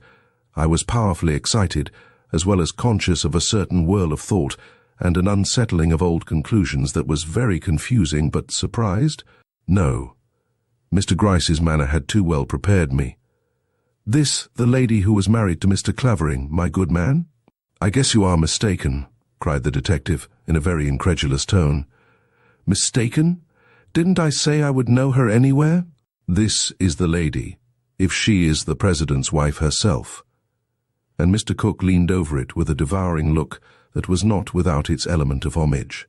"I am very much astonished," Mr. Gryce went on, winking at me in a slow, diabolical way which in another mood would have aroused my fiercest anger. "Now, if you had said the other lady was the one pointing to the picture on the mantelpiece, I shouldn't have wondered. I never saw that lady before, but this one, would you mind telling me her name, sirs?" "If what you say is true, her name is Mrs. Clavering." "Clavering? Yes, that was his name." "And a very lovely lady," said Mr. Gryce. "Morris, haven't you found anything yet?" Q, for answer, brought forward glasses and a bottle, but Mr. Cook was in no mood for liquor. I think he was struck with remorse, for looking from the picture to Q, and from Q to the picture, he said, "If I have done this lady wrong by my talk, I'll never forgive myself. You told me I would help her to get her rights. If you have deceived me—" "Oh, I haven't deceived you," broke in Q, in his short, sharp way. "Ask that gentleman there if we are not all interested in Mrs. Clavering getting her due." He had designated me, but I was in no mood to reply. I longed to have the man dismissed, that I might inquire the reason of the great complacency which I now saw overspreading Mr. Gryce's frame, to his very finger ends. "Mr. Cook needn't be concerned," remarked Mr. Gryce. "If he will take a glass of warm drink to fortify him for his walk, I think he may go to the lodgings Mr. Morris has provided for him without fear. Give the gent a glass, and let him mix for himself." But it was full 10 minutes before we were delivered of the man and his vain regrets. Mary's image had called up every latent feeling in his heart, and I could but wonder over a loveliness capable of swaying the low as well as the high. but at last he yielded to the seductions of the now wily Q, and departed. Left alone with Mr. Gryce, I must have allowed some of the confused emotions which filled my breast to become apparent on my countenance. For after a few minutes of ominous silence, he exclaimed very grimly, and yet with a latent touch of that complacency I had before noticed, "This discovery rather upsets you, doesn't it?" "Well, it don't me," shutting his mouth like a trap. "I expected it." "Your conclusions must differ very materially from mine," I returned, "or you would see that this discovery alters the complexion of the whole affair." "It does not alter the truth." "What is the truth?" Mr. Gryce's very legs grew thoughtful. His voice sank to its deepest tone. "Do you very much want to know?" "Want to know the truth? What else are we after?" "Then," said he, "to my notion the complexion of things has altered, but very much for the better. As long as Eleanore was believed to be the wife, her action in this matter was accounted for, but the tragedy itself was not. Why should Eleanore, or Eleanor's husband, wish the death of a man whose bounty they believed would end with his life? But with Mary the heiress, proved the wife. I tell you, Mr. Raymond, it all hangs together now. You must never, in reckoning up an affair of murder like this, forget who it is that most profits by the deceased man's death, but Eleanor's silence, her concealment of certain proofs and evidences in her own breast. How will you account for that? I can imagine a woman devoting herself to the shielding of a husband from the consequences of crime, but a cousin's husband, never." Mr. Gryce put his feet very close together and softly grunted. "Then you still think Mr. Clavering the assassin of Mr. Leavenworth?"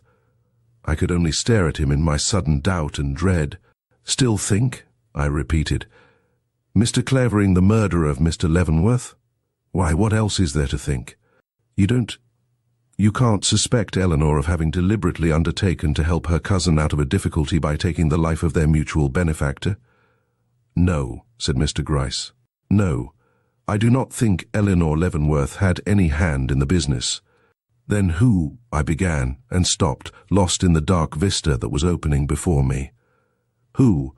Why, who but the one whose past deceit and present necessity demanded his death as a relief? Who but the beautiful, money-loving, man-deceiving goddess?"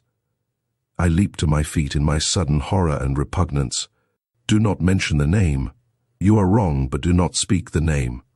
"Excuse me," said he, "but it will have to be spoken many times, and we may as well begin here and now. Who then but Mary Leavenworth?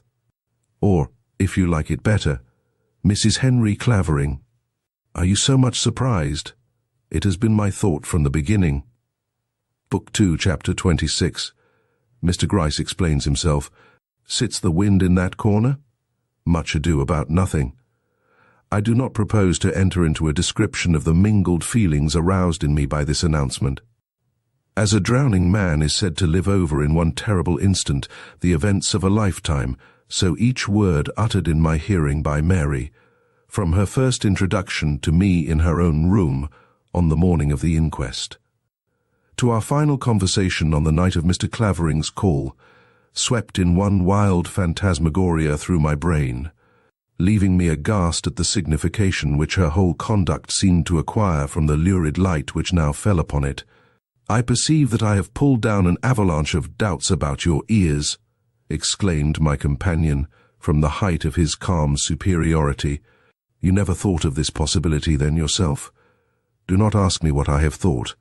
I only know I will never believe your suspicions true, that, however much Mary may have been benefited by her uncle's death, she never had a hand in it.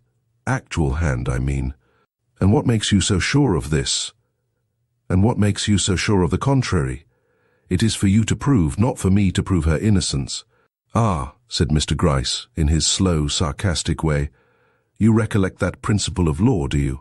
If I remember rightly, you have not always been so punctilious in regarding it or wishing to have it regarded, when the question was whether Mr. Clavering was the assassin or not.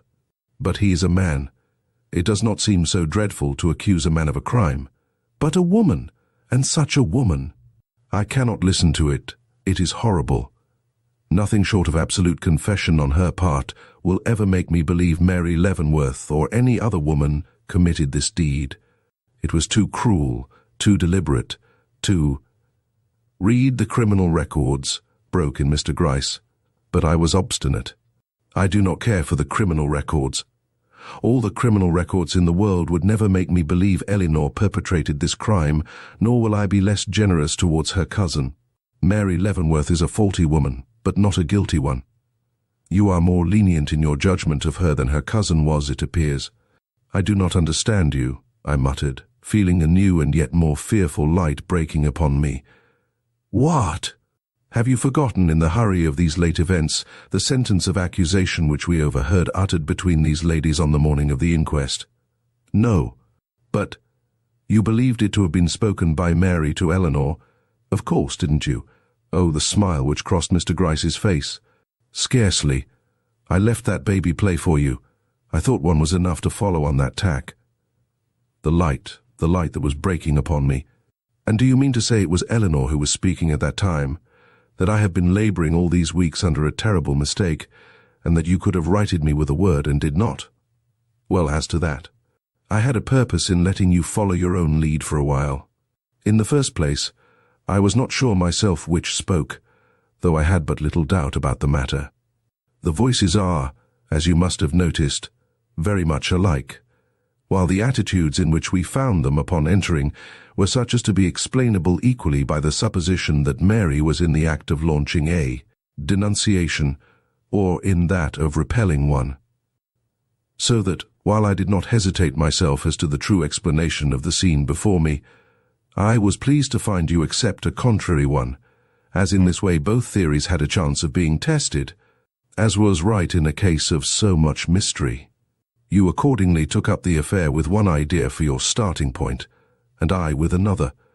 You saw every fact as it developed through the medium of Mary's belief in Eleanor's guilt, and I through the opposite. And what has been the result?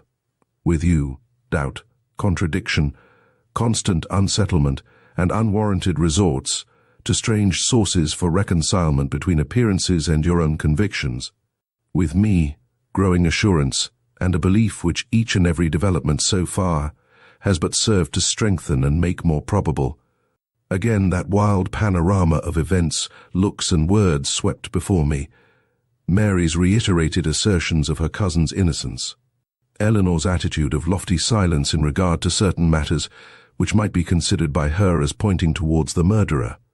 Your theory must be the correct one, I finally admitted. It was undoubtedly Eleanore who spoke. She believes in Mary's guilt, and I have been blind indeed not to have seen it from the first. If Eleanore Leavenworth believes in her cousin's criminality, she must have some good reasons for doing so. I was obliged to admit that too. She did not conceal in her bosom that telltale key found who knows where, and destroy or seek to destroy. It, and the letter which introduced her cousin to the public, as the unprincipled destroyer of a trusting man's peace, for nothing. No, no. And yet you, a stranger, a young man who have never seen Mary Leavenworth in any other light than that in which her coquettish nature sought to display itself, presume to say she is innocent, in the face of the attitude maintained from the first by her cousin. But, said I, in my great unwillingness to accept his conclusions, Eleanore Leavenworth is but mortal. She may have been mistaken in her inferences. She has never stated what her suspicion was founded upon, nor can we know what basis she has for maintaining the attitude you speak of. Clavering is as likely as Mary to be the assassin for all we know, and possibly for all she knows. You seem to be almost superstitious in your belief in Clavering's guilt. I recoiled. Was I? Could it be that Mr. Harwell's fanciful conviction in regard to this man had in any way influenced me to the detriment of my better judgment? And you may be right, Mr. Gryce went on. I do not pretend to be set in my notions. Future investigation may succeed in fixing something upon him, though I hardly think it likely. His behavior as the secret husband of a woman possessing motives for the commission of a crime has been too consistent throughout. All except his leaving her. No exception at all, for he hasn't left her. What do you mean? I mean that instead of leaving the country, Mr. Clavering has only made pretense of doing so. That, in place of dragging himself off to Europe at her command, he has only changed his lodgings, and can now be found, not only in a house opposite to hers, but in the window of that house, where he sits day after day watching who goes in and out of her front door. I remembered his parting injunction to me in that memorable interview we had in my office, and saw myself compelled to put a new construction upon it. But I was assured at the Hoffman House that he had sailed for Europe, and myself saw the man who professes to have driven him to the steamer. Just so. And Mr. Clavering returned to the city after that, in another carriage and to another house. And you tell me that man is all right? No, I only say there isn't the shadow of evidence against him as the person who shot Mr. Leavenworth. Rising, I paced the floor, and for a few minutes silence fell between us. But the clock, striking, recalled me to the necessity of the hour, and turning, I asked Mr. Gryce what he proposed to do now. "There is but one thing I can do," said he, "and that is to go upon such lights as I have and cause the arrest of Miss Leavenworth." I had by this time schooled myself to endurance, and was able to hear this without uttering an exclamation. But I could not let it pass without making one effort to combat his determination. "But," said I do not see what evidence you have, positive enough in its character, to warrant extreme measures. You have yourself intimated that the existence of motive is not enough, even though taken with the fact of the suspected party being in the house at the time of the murder. And what more have you to urge against Miss Leavenworth?" "Pardon me. I said Miss Leavenworth. I should have said Eleanore Leavenworth." "Eleanore, what? When you and all unite in thinking that she alone of all these parties to the crime is utterly guiltless of wrong. And yet who is the only one against whom positive testimony of any kind can be brought?" I could but acknowledge that. "Mr. Raymond," he remarked very gravely, "the public is becoming clamorous. Something must be done to satisfy it, if only for the moment. Eleanore has laid herself open to the suspicion of the police, and must take the consequences of her action. I am sorry, she is a noble creature. I admire her, but justice is justice, and though I think her innocent, I shall be forced to put her under arrest unless... But I cannot be reconciled to it. It is doing an irretrievable injury to one whose only fault is an undue and mistaken devotion to an unworthy cousin. If Mary is the...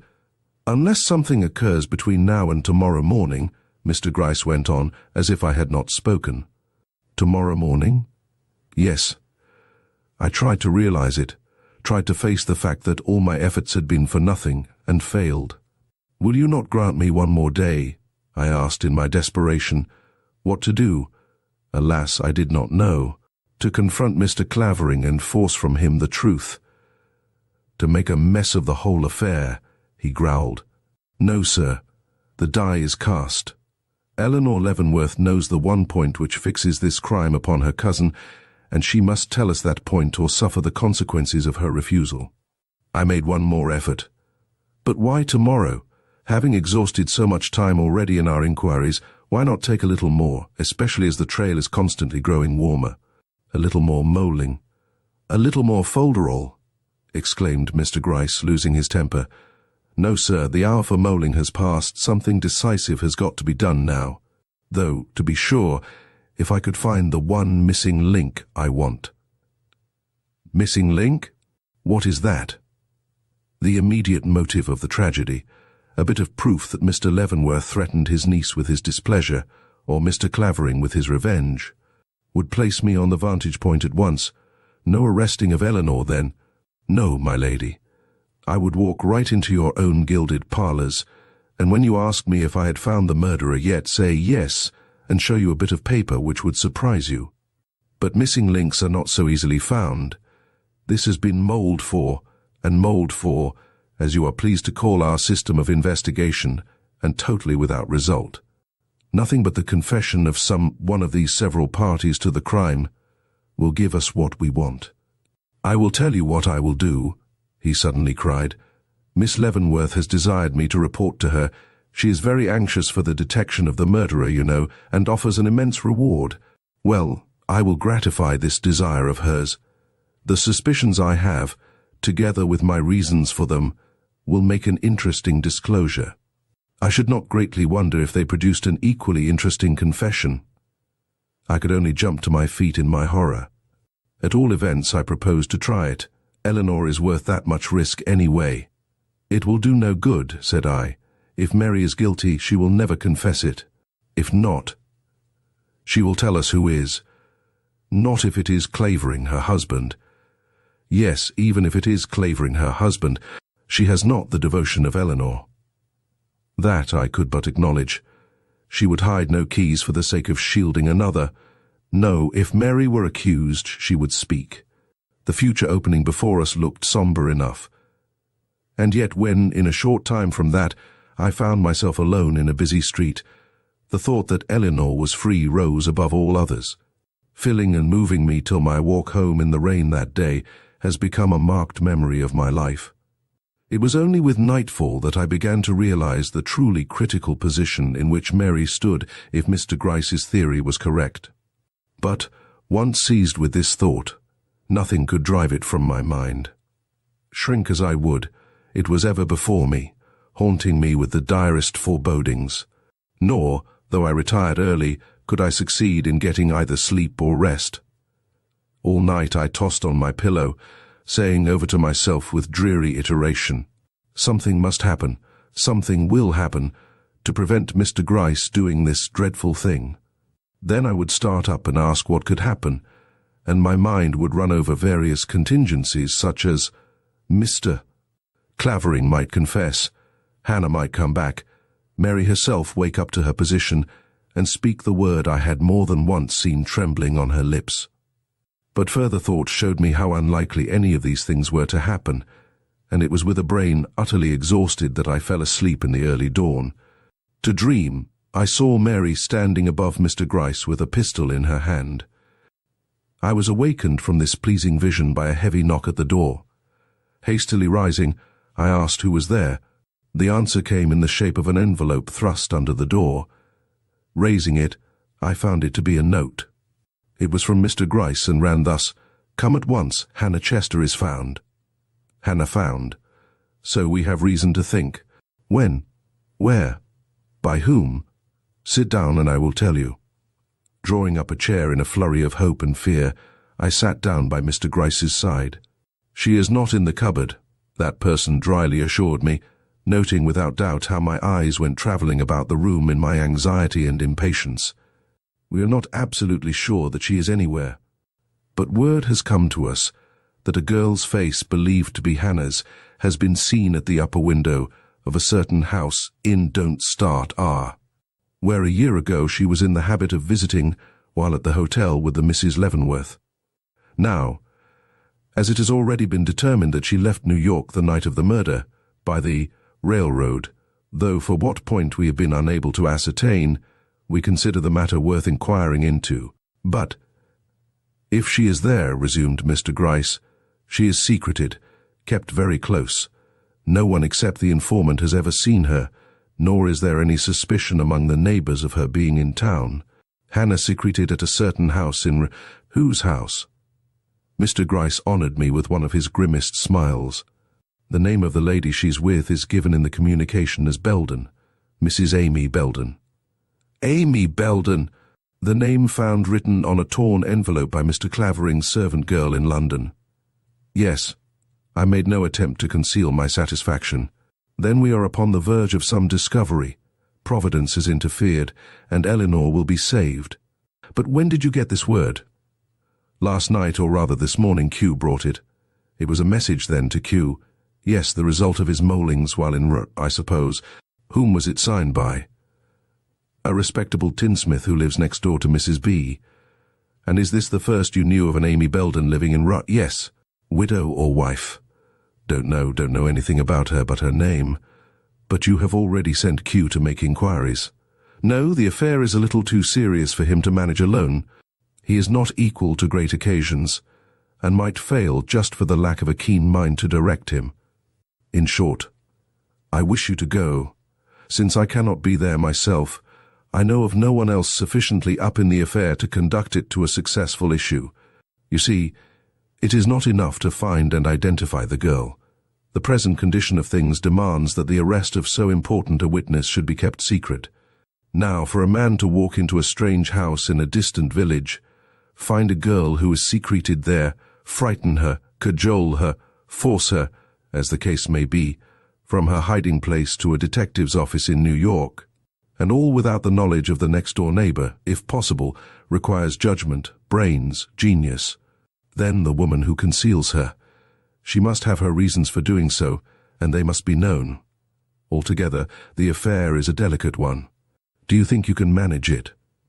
I should at least like to try. Mr. Gryce settled himself on the sofa. To think what pleasure I am losing on your account, he grumbled, gazing reproachfully at his helpless limbs. But to business. How soon can you start? Immediately. Good. A train leaves the depot at 12:15. Take that. Once it will be for you to decide upon the means of making Mrs. Belden's acquaintance without arousing her suspicions. Q, who will follow you, will hold himself in readiness to render you any assistance you may require. Only this thing is to be understood, as he will doubtless go in disguise. You are not to recognize him, much less interfere with him and his plans, till he gives you leave to do so by some preconcerted signal. You are to work in your way, and he in his, till circumstances seem to call for mutual support and countenance. I cannot even say whether you will see him or not. He may find it necessary to keep out of the way, but you may be sure of one thing, that he will know where you are, and that the display of, well, let us say a red silk handkerchief. Have you such a thing? I will get one. Will be regarded by him as a sign that you desire his presence or assistance, whether it be shown about your person or at the window of your room.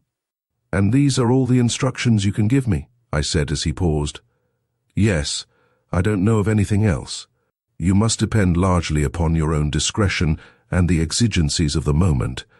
I cannot tell you now what to do. Your own wit will be the best guide. Only, if possible, let me either hear from you or see you by tomorrow at this time. And he handed me a cipher in case I should wish to telegraph. Book 3. Hannah. Book 3, Chapter 27. Amy Belden. A merrier man within the limits of becoming mirth. I never spent an hour's talk withal. Love's labours lost. I had a client by the name of Monell, and it was from him I had planned to learn the best way of approaching Mrs. Belden. When, therefore, I was so fortunate as to meet him, almost on my arrival, driving on the long road behind his famous trotter Alfred, I regarded the encounter as a most auspicious beginning of a very doubtful enterprise. Well, and how goes the day? Was his exclamation as, the first greetings past, we drove rapidly into town. Your part in it goes pretty smoothly, I returned, and thinking I could never hope to win his attention to my own affairs till I had satisfied him in regard to his, I told him all I could concerning the lawsuit then pending, a subject so prolific of question and answer, that we had driven twice round the town before he remembered he had a letter to post. As it was an important one, admitting of no delay, we hasted at once to the post office, where he went in, leaving me outside to watch the rather meagre stream of goers and comers who at that time of day make the post office of a country town their place of rendezvous. Among these, for some reason, I especially noted one middle-aged woman. Why, I cannot say, her appearance was anything but remarkable. And yet, when she came out, with 2 letters in her hand, one in a large and one in a small envelope, and meeting my eye hastily drew them under her shawl, I found myself wondering what was in her letters and who she could be. That the casual glance of a stranger should unconsciously move her to an action so suspicious. But Mr. Monell's reappearance at the same moment diverted my attention, and in the interest of the conversation that followed, I soon forgot both the woman and her letters. For determined that he should have no opportunity to revert to that endless topic, a law case, I exclaimed with the first crack of the whip there, I knew there was something I wanted to ask you. It is this. Are you acquainted with anyone in this town by the name of Belden? There is a widow Belden in town. I don't know of any other. Is her first name Amy? Yes, Mrs. Amy Belden. That is the one, said I. Who is she, and what is the extent of your acquaintance with her? Well, said he, I cannot conceive why you should be interested in such an antiquated piece of commonplace goodness as she is, but seeing you ask.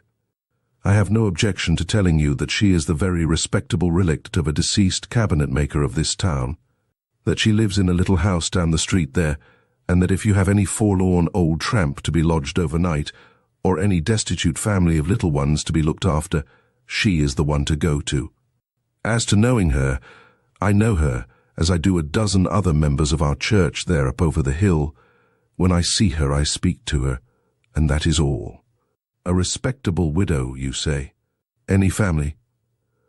No, lives alone, has a little income, I believe must have, to put the money on the plate she always does, but spends her time in plain sewing, and such deeds of charity, as one with small means but willing heart can find the opportunity of doing in a town like this. But why in the name of wonders do you ask? Business, said I, business. Mrs. Belden, don't mention it by the way, has got mixed up in a case of mine, and I felt it due to my curiosity, if not to my purse, to find out something about her. And I am not satisfied yet. The fact is, I would give something, Monel, for the opportunity of studying this woman's character. Now, couldn't you manage to get me introduced into her house in some way that would make it possible and proper for me to converse with her at my leisure? Business would thank you if you could. Well, I don't know. I suppose it could be done. She used to take lodgers in the summer when the hotel was full, and might be induced to give a bed to a friend of mine who is very anxious to be near the post office on account of a business telegram he is expecting, and which, when it comes, will demand his immediate attention. And Mr. Monell gave me a sly wink of his eye, little imagining how near the mark he had struck. You need not say that. Tell her I have a peculiar dislike to sleeping in a public house, and that you know of no one better fitted to accommodate me for the short time I desire to be in town than herself. And what will be said of my hospitality in allowing you under these circumstances to remain in any other house than my own? I don't know, very hard things no doubt, but I guess your hospitality can stand it. Well, if you persist, we will see what can be done. And driving up to a neat white cottage of homely but sufficiently attractive appearance, he stopped. This is her house, said he, jumping to the ground. Let's go in and see what we can do. Glancing up at the windows, which were all closed save the two on the veranda overlooking the street, I thought to myself, if she has anybody in hiding here, whose presence in the house she desires to keep secret, it is folly to hope she will take me in, however well recommended I may come. But, yielding to the example of my friend, I alighted in my turn, and followed him up the short, grass-bordered walk to the front door. As she has no servant, she will come to the door herself, so be ready, he remarked as he knocked. I had barely time to observe that the curtains to the window at my left suddenly dropped, when a hasty step made itself heard within, and a quick hand drew open the door, and I saw before me the woman whom I had observed at the post office, and whose action with the letters had struck me as peculiar. I recognized her at first glance, though she was differently dressed, and had evidently passed through some worry or excitement that had altered the expression of her countenance, and made her manner what it was not at that time, strained and a trifle uncertain. But I saw no reason for thinking she remembered me. On the contrary, the look she directed towards me had nothing but inquiry in it, and when Mr. Monell pushed me forward with the remark, "A friend of mine, in fact my lawyer from New York," she dropped a hurried old-fashioned curtsy whose only expression was a manifest desire to appear sensible of the honor conferred upon her, through the mist of a certain trouble that confused everything about her.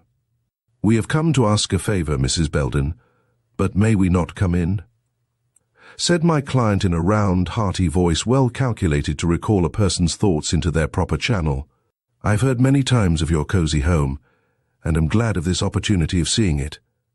And with a blind disregard to the look of surprised resistance with which she met his advance, he stepped gallantly into the little room, whose cheery red carpet and bright picture-hung walls showed invitingly through the half-open door at our left. Finding her premises thus invaded by a sort of French coup d'etat, Mrs. Belden made the best of the situation, and pressing me to enter also, devoted herself to hospitality. As for Mr. Monell, He quite blossomed out in his endeavours to make himself agreeable, so much so that I shortly found myself laughing at his sallies, though my heart was full of anxiety lest, after all, our efforts should fail of the success they certainly merited. Meanwhile, Mrs. Belden softened more and more, joining in the conversation with an ease hardly to be expected from one in her humble circumstances. Indeed, I soon saw she was no common woman. There was a refinement in her speech and manner, which, combined with her motherly presence and gentle air, was very pleasing. The last woman in the world to suspect of any underhanded proceeding, if she had not shown a peculiar hesitation when Mr. Monell broached the subject of my entertainment there. "I don't know, sir. I would be glad, but—" and she turned a very scrutinizing look upon me. "The fact is, I have not taken lodgers of late, and I have got out of the way of the whole thing, and am afraid I cannot make him comfortable. In short, you will have to excuse me." "But we can't," returned Mr. Monell. "What, entice a fellow into a room like this?" And he cast a hearty admiring glance round the apartment which, for all its simplicity, both its warm colouring and general air of coziness amply merited, and then turn a cold shoulder upon him when he humbly entreats the honour of staying a single night in the enjoyment of its attractions. "No, no, Mrs. Belden, I know you too well for that. Lazarus himself couldn't come to your door and be turned away, much less a good-hearted, clever-headed young gentleman like my friend here." "You are very good," she began, an almost weak love of praise showing itself for a moment in her eyes. "But I have no room prepared. I have been house-cleaning and everything is topsy-turvy Mrs. Wright now over the way." "My young friend is going to stop here," Mr. Monell broke in with frank positiveness. "If I cannot have him at my own house, and for certain reasons it is not advisable, I shall at least have the satisfaction of knowing he is in the charge of the best housekeeper in R." "Yes," I put in, but without too great a show of interest. "I should be sorry, once introduced here, to be obliged to go elsewhere." The troubled eye wavered away from us to the door. "I was never called inhospitable," she commenced, "but everything in such disorder. What time would you like to come?" "I was in hopes I might remain now," I replied. "I have some letters to write, and ask nothing better than for leave to sit here and write them." At the word letters I saw her hand go to her pocket in a movement which must have been involuntary, for her countenance did not change, and she made the quick reply, "Well, you may. If you can put up with such poor accommodations as I can offer, it shall not be said I refused you what Mr. Monell is pleased to call a favour." And, complete in her reception, as she had been in her resistance, she gave us a pleasant smile, and, ignoring my thanks, bustled out with Mr. Monell to the buggy, where she received my bag and what was, doubtless, more to her taste, the compliments he was now more than ever ready to bestow upon her. "I will see that a room is got ready for you in a very short space of time," she said, upon re-entering. "Meanwhile, make yourself at home here, and if you wish to write, why, I think you will find everything for the purpose in these drawers." And wheeling up a table to the easy chair in which I sat, she pointed to the small compartments beneath, with an air of such manifest desire to have me make use of anything and everything she had, that I found myself wondering over my position with a sort of startled embarrassment that was not remote from shame. "Thank you. I have materials of my own," said I, and hastened to open my bag and bring out the writing case, which I always carried with me. "Then I will leave you," said she, and with a quick bend and a short, hurried look out of the window, she hastily quitted the room. I could hear her steps cross the hall, go up 2 or 3 stairs, pause, go up the rest of the flight, pause again, and then pass on. I was left on the first floor alone. Book 3, Chapter 28, A Weird Experience. Flat burglary as ever was committed. Much ado about nothing. The first thing I did was to inspect with greater care the room in which I sat. It was a pleasant apartment, as I have already said, square, sunny, and well furnished. On the floor was a crimson carpet, on the walls several pictures, at the windows, cheerful curtains of white. Tastefully ornamented with ferns and autumn leaves, in one corner an old melodeon, and in the centre of the room a table draped with a bright cloth, on which were various little knick-knacks which, without being rich or expensive, were both pretty and, to a certain extent, ornamental. But it was not these things, which I had seen repeated in many other country homes, that especially attracted my attention, or drew me forward in the slow march which I now undertook around the room. It was the something underlying all these, the evidences which I found, or sought to find, not only in the general aspect of the room, but in each trivial object I encountered, of the character, disposition, and history of the woman with whom I now had to deal.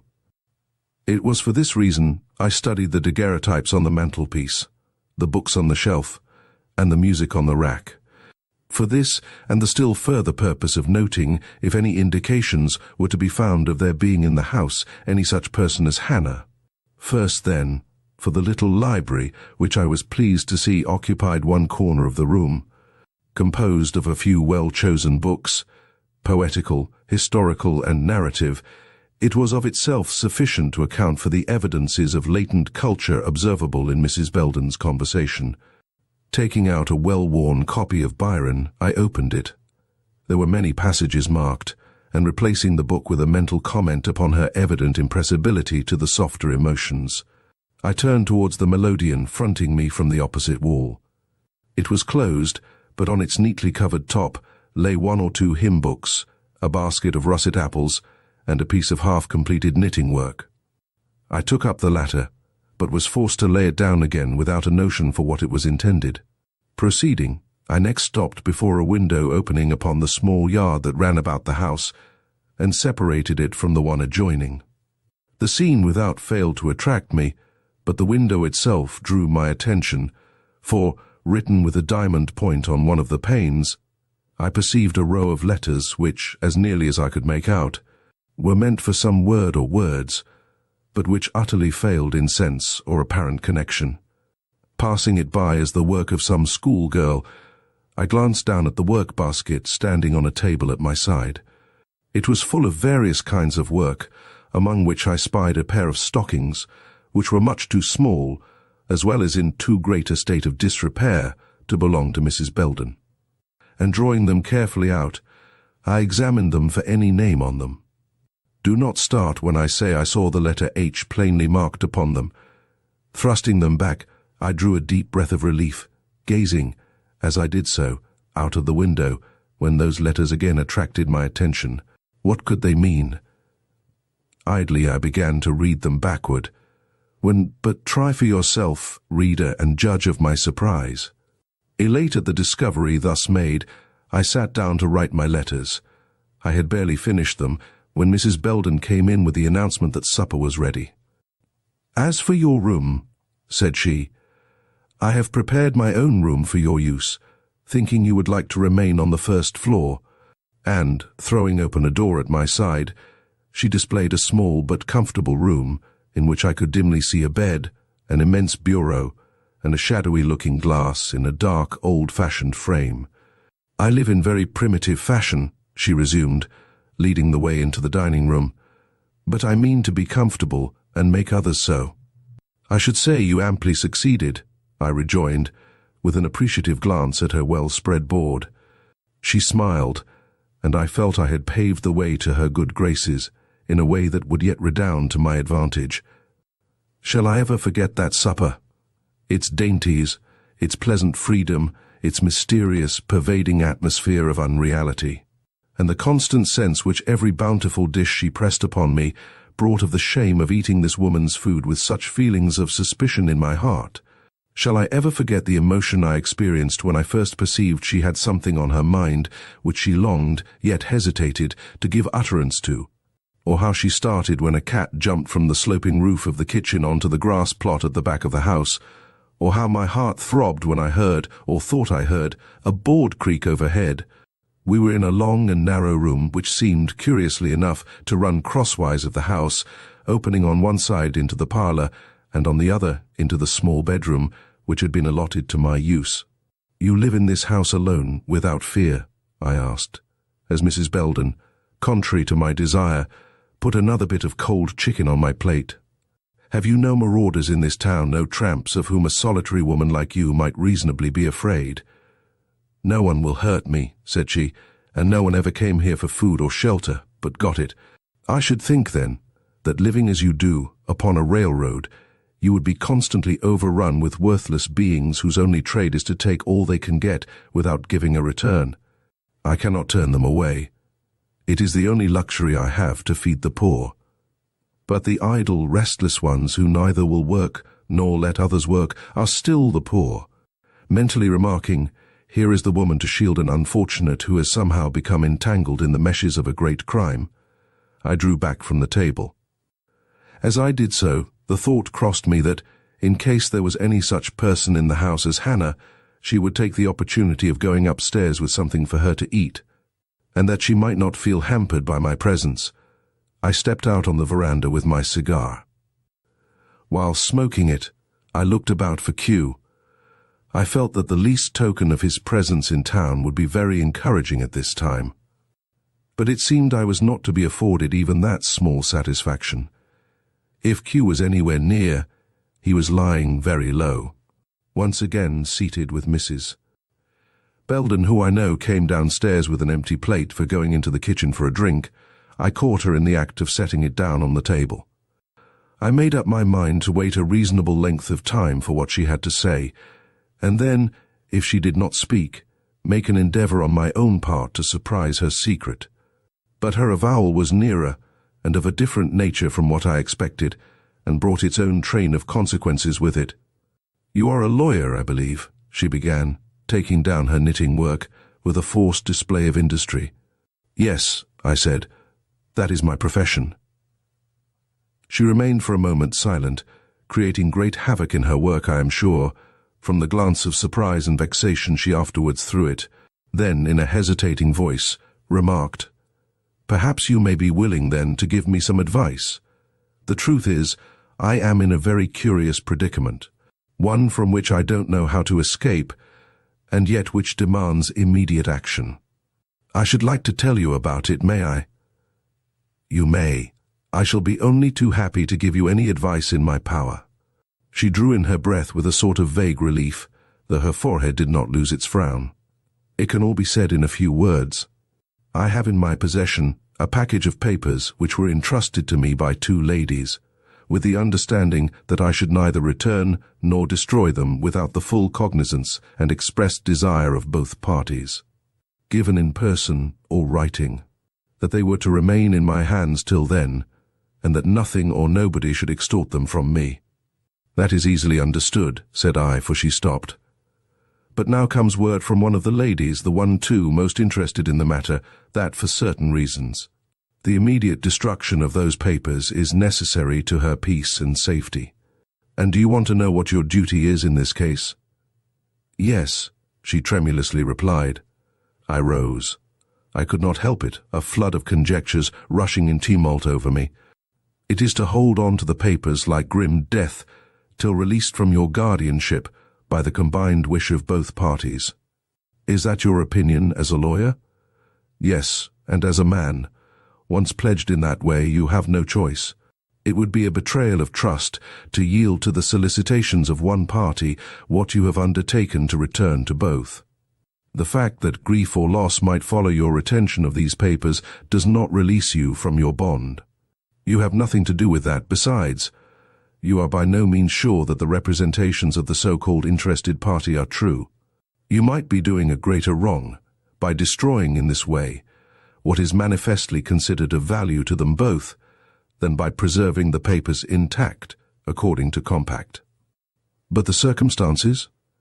"Circumstances alter cases, and in short, it seems to me that the wishes of the one most interested ought to be regarded, especially as there is an estrangement between these ladies which may hinder the other's consent from ever being obtained."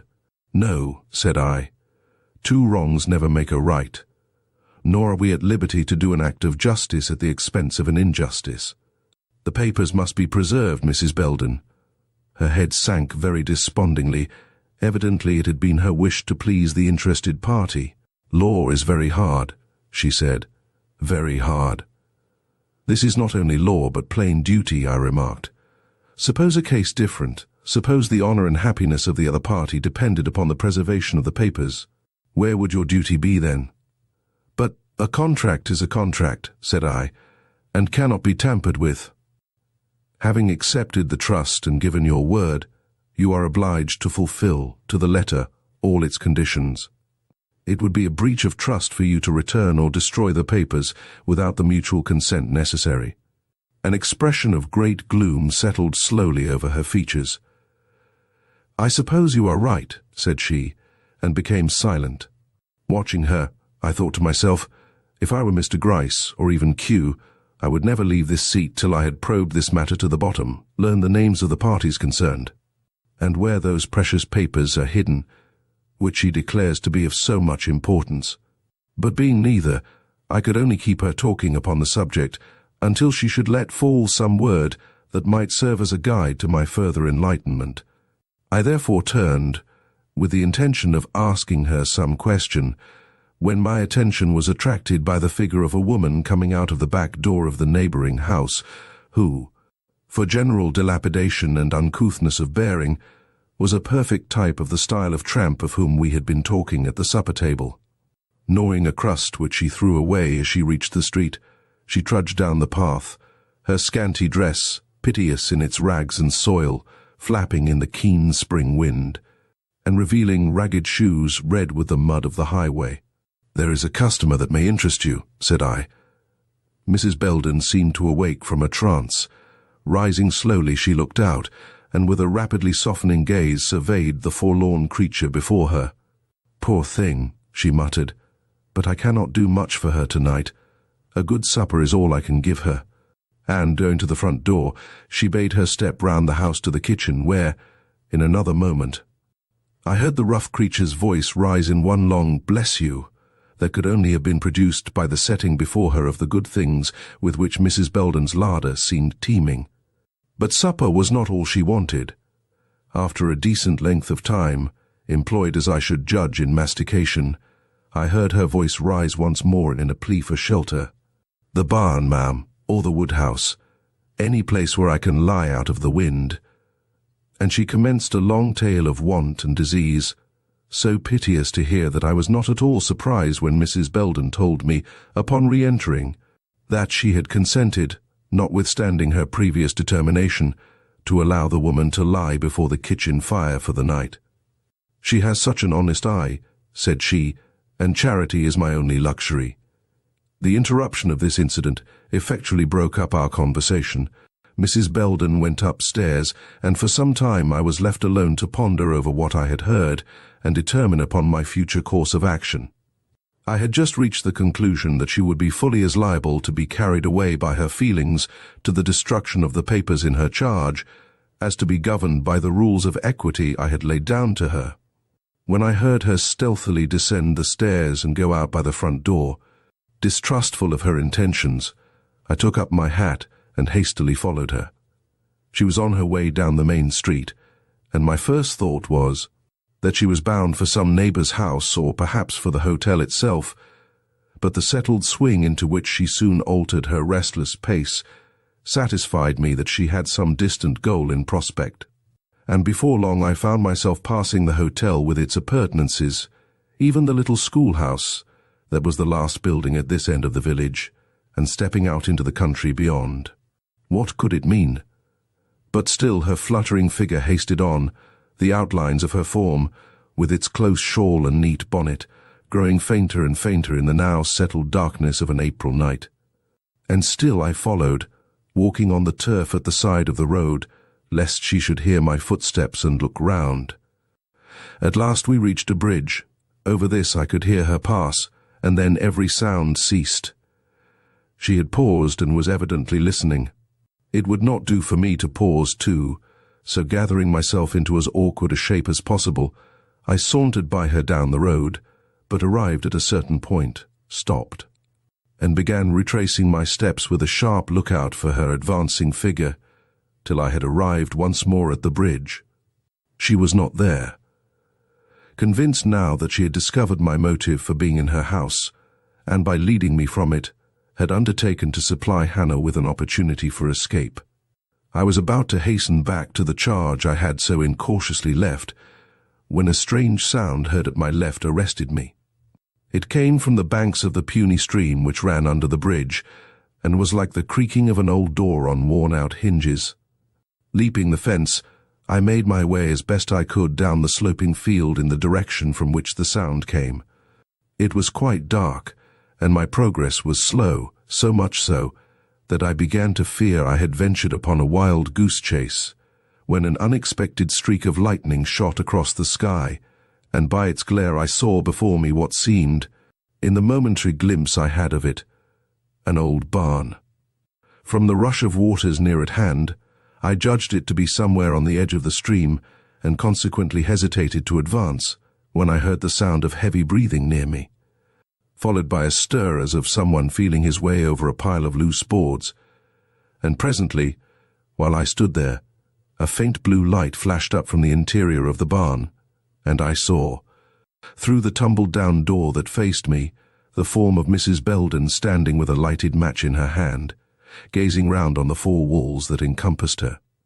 Hardly daring to breathe, lest I should alarm her, I watched her while she turned and peered at the roof above her, which was so old as to be more than half open to the sky, at the flooring beneath, which was in a state of equal dilapidation, and finally at a small tin box, which she drew from under her shawl, and laid on the ground at her feet. The sight of that box at once satisfied me as to the nature of her errand. She was going to hide what she dared not destroy, and, relieved upon this point, I was about to take a step forward when the match went out in her hand. While she was engaged in lighting another, I considered that perhaps it would be better for me not to arouse her apprehensions by accosting her at this time, and thus endanger the success of my main scheme, but to wait till she was gone before I endeavored to secure the box. Accordingly, I edged my way up to the side of the barn and waited till she should leave it, knowing that if I attempted to peer in at the door, I ran great risk of being seen. Owing to the frequent streaks of lightning which now flashed about us on every side, minute after minute went by, with its weird alternations of heavy darkness and sudden glare, and still she did not come. At last, just as I was about to start impatiently from my hiding place, she reappeared, and began to withdraw with faltering steps toward the bridge. When I thought her quite out of hearing, I stole from my retreat and entered the barn.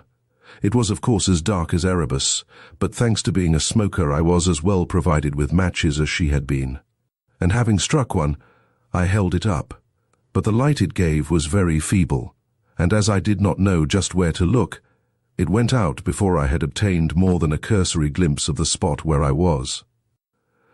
I thereupon lit another, but though I confined my attention to one place, namely, the floor at my feet, it too went out before I could conjecture by means of any sign seen there where she had hidden the box.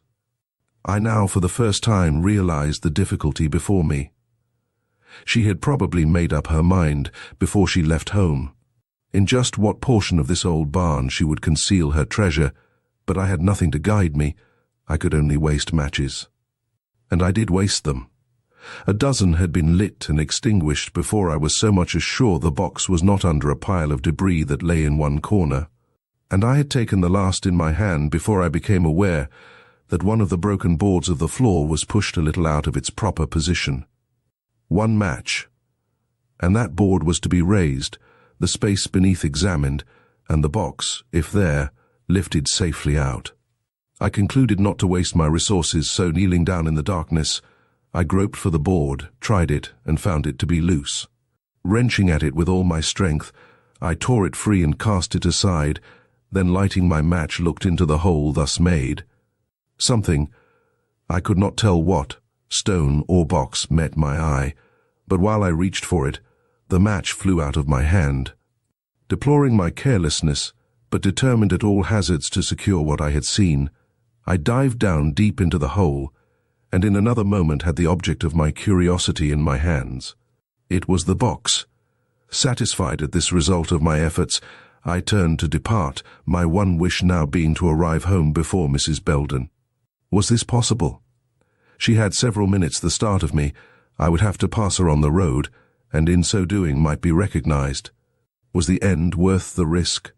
I decided that it was.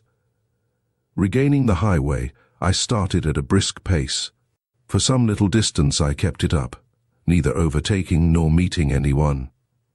But suddenly, at a turn in the road, I came unexpectedly upon Mrs. Belden, standing in the middle of the path, looking back. Somewhat disconcerted, I hastened swiftly by her, expecting her to make some effort to stop me. But she let me pass without a word. Indeed, I doubt now if she even saw or heard me. Astonished at this treatment, and still more surprised that she made no attempt to follow me, I looked back when I saw what enchained her to the spot, and made her so unmindful of my presence. The barn behind us was on fire. Instantly I realized it was the work of my hands. I had dropped a half-extinguished match, and it had fallen upon some inflammable substance. Aghast at the sight, I paused in my turn, and stood staring. Higher and higher the red flames mounted, brighter and brighter glowed the clouds above, the stream beneath. And in the fascination of watching it all, I forgot Mrs. Belden. But a short, agitated gasp in my vicinity soon recalled her presence to my mind, and drawing nearer, I heard her exclaim like a person speaking in a dream, "Well, I didn't mean to do it." Then lower, and with a certain satisfaction in her tone, "But it's all right, anyway. The thing is lost now for good, and Mary will be satisfied without anyone being to blame." I did not linger to hear more. If this was the conclusion she had come to, she would not wait there long, especially as the sound of distant shouts and running feet announced that a crowd of village boys was on its way to the scene of the conflagration. The first thing I did, upon my arrival at the house, was to assure myself that no evil effects had followed my inconsiderate desertion of it to the mercies of the tramp she had taken in. The next to retire to my room and take a peep at the box. I found it to be a neat tin coffer, fastened with a lock. Satisfied from its weight that it contained nothing heavier than the papers of which Mrs. Belden had spoken, I hid it under the bed and returned to the sitting room. I had barely taken a seat and lifted a book when Mrs. Belden came in. "Well," cried she, taking off her bonnet and revealing a face much flushed with exercise, but greatly relieved in expression, "this is a night. It lightens, and there is a fire somewhere down street, and altogether it is perfectly dreadful out.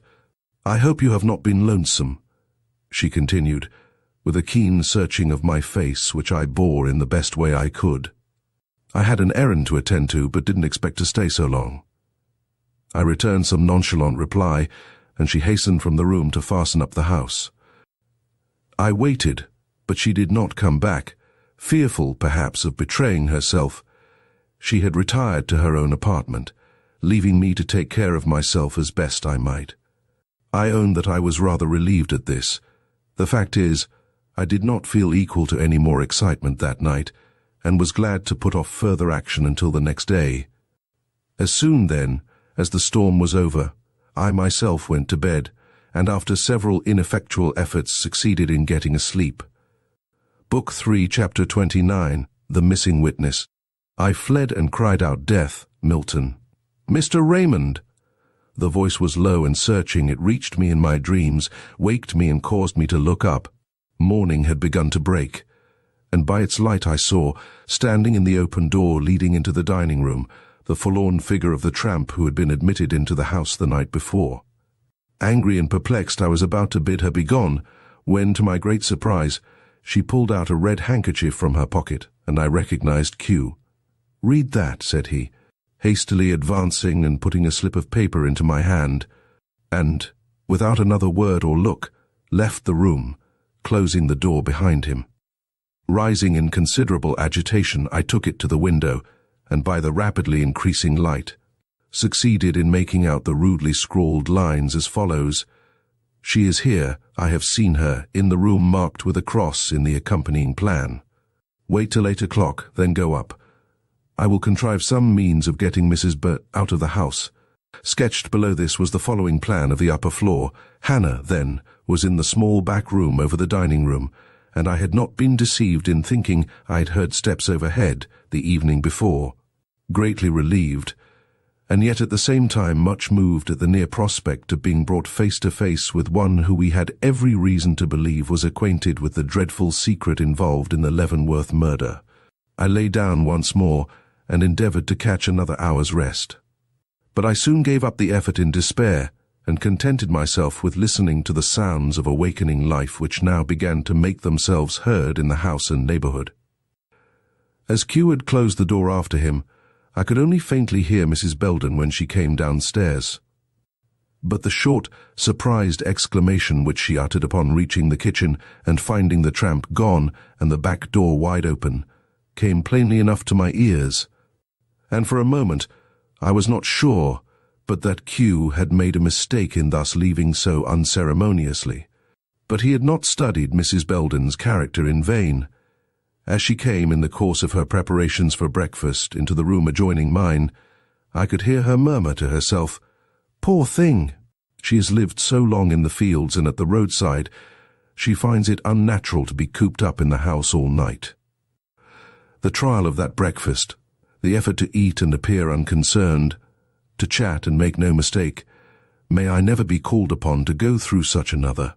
But at last it was over, and I was left free to await in my own room the time for the dreaded, though much to be desired interview.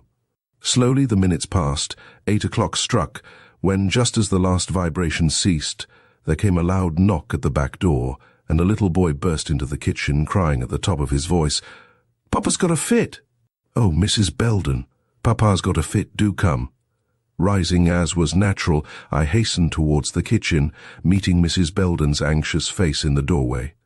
"A poor wood chopper down the street has fallen in a fit," she said. "Will you please watch over the house while I see what I can do for him? I won't be absent any longer than I can help." And almost without waiting for my reply, she caught up a shawl, threw it over her head, and followed the urchin, who was in a state of great excitement, out into the street. Instantly the silence of death seemed to fill the house, and a dread the greatest I had ever experienced settled upon me. To leave the kitchen, go up those stairs, and confront that girl seemed for the moment beyond my power.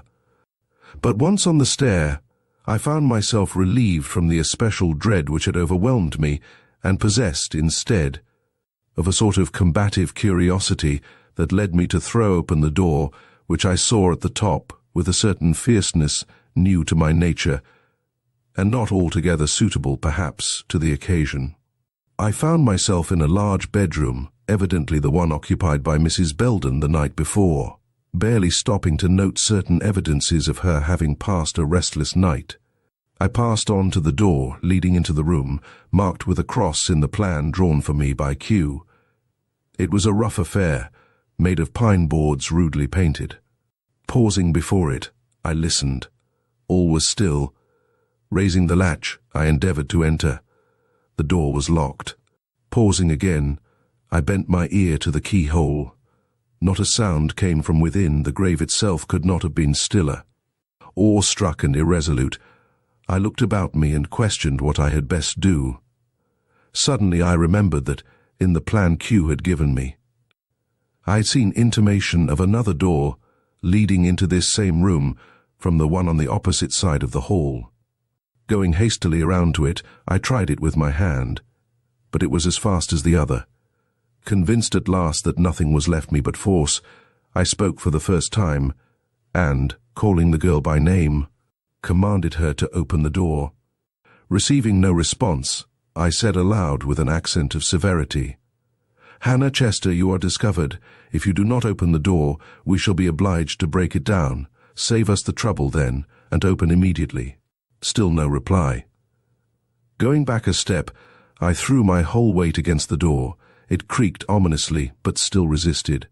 Stopping only long enough to be sure no movement had taken place within, I pressed against it once more, this time with all my strength, when it flew from its hinges, and I fell forward into a room so stifling, chill, and dark that I paused for a moment to collect my scattered senses before venturing to look around me.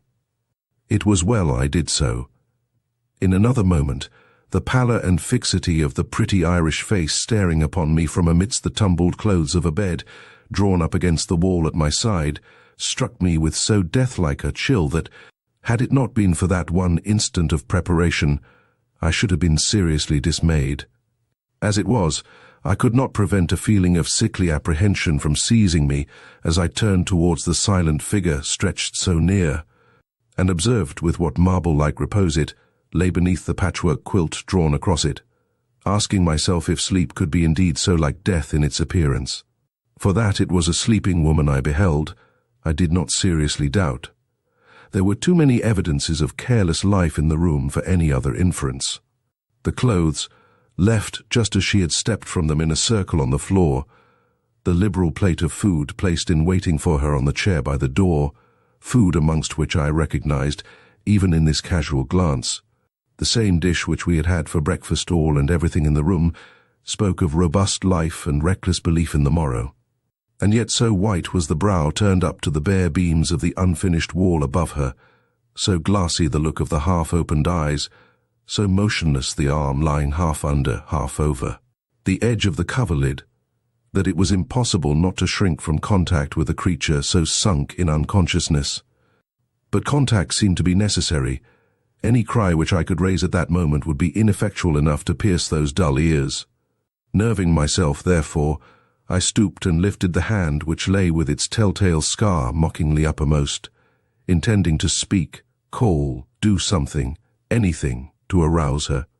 But at the first touch of her hand on mine, an unspeakable horror thrilled me. It was not only icy cold, but stiff. Dropping it in my agitation, I started back and again surveyed the face. Great God! When did life ever look like that? What sleep ever wore such pallid hues, such accusing fixedness? Bending once more, I listened at the lips. Not a breath, nor a stir. Shocked to the core of my being, I made one final effort. Tearing down the clothes, I laid my hand upon her heart. It was pulseless as stone. Book 3, Chapter 30, Burned Paper. I could have better spared a better man. Henry IV. I do not think I called immediately for help. The awful shock of this discovery, coming as it did at the very moment life and hope were strongest within me. The sudden downfall which it brought of all the plans based upon this woman's expected testimony, and, worst of all, the dread coincidence between this sudden death and the exigency in which the guilty party, whoever it was supposed to be at that hour, were much too appalling for instant action. I could only stand and stare at the quiet face before me, smiling in its peaceful rest as if death were pleasanter than we think, and marvel over the providence which had brought us renewed fear instead of relief, complication instead of enlightenment, disappointment instead of realization. For eloquent as is death, even on the faces of those unknown and unloved by us, the causes and consequences of this one were much too important to allow the mind to dwell upon the pathos of the scene itself. Hannah, the girl, was lost in Hannah the witness, but gradually, as I gazed, the look of expectation which I perceived hovering about the wistful mouth and half-open lids attracted me, and I bent above her with a more personal interest, asking myself if she were quite dead, and whether or not immediate medical assistance would be of any avail.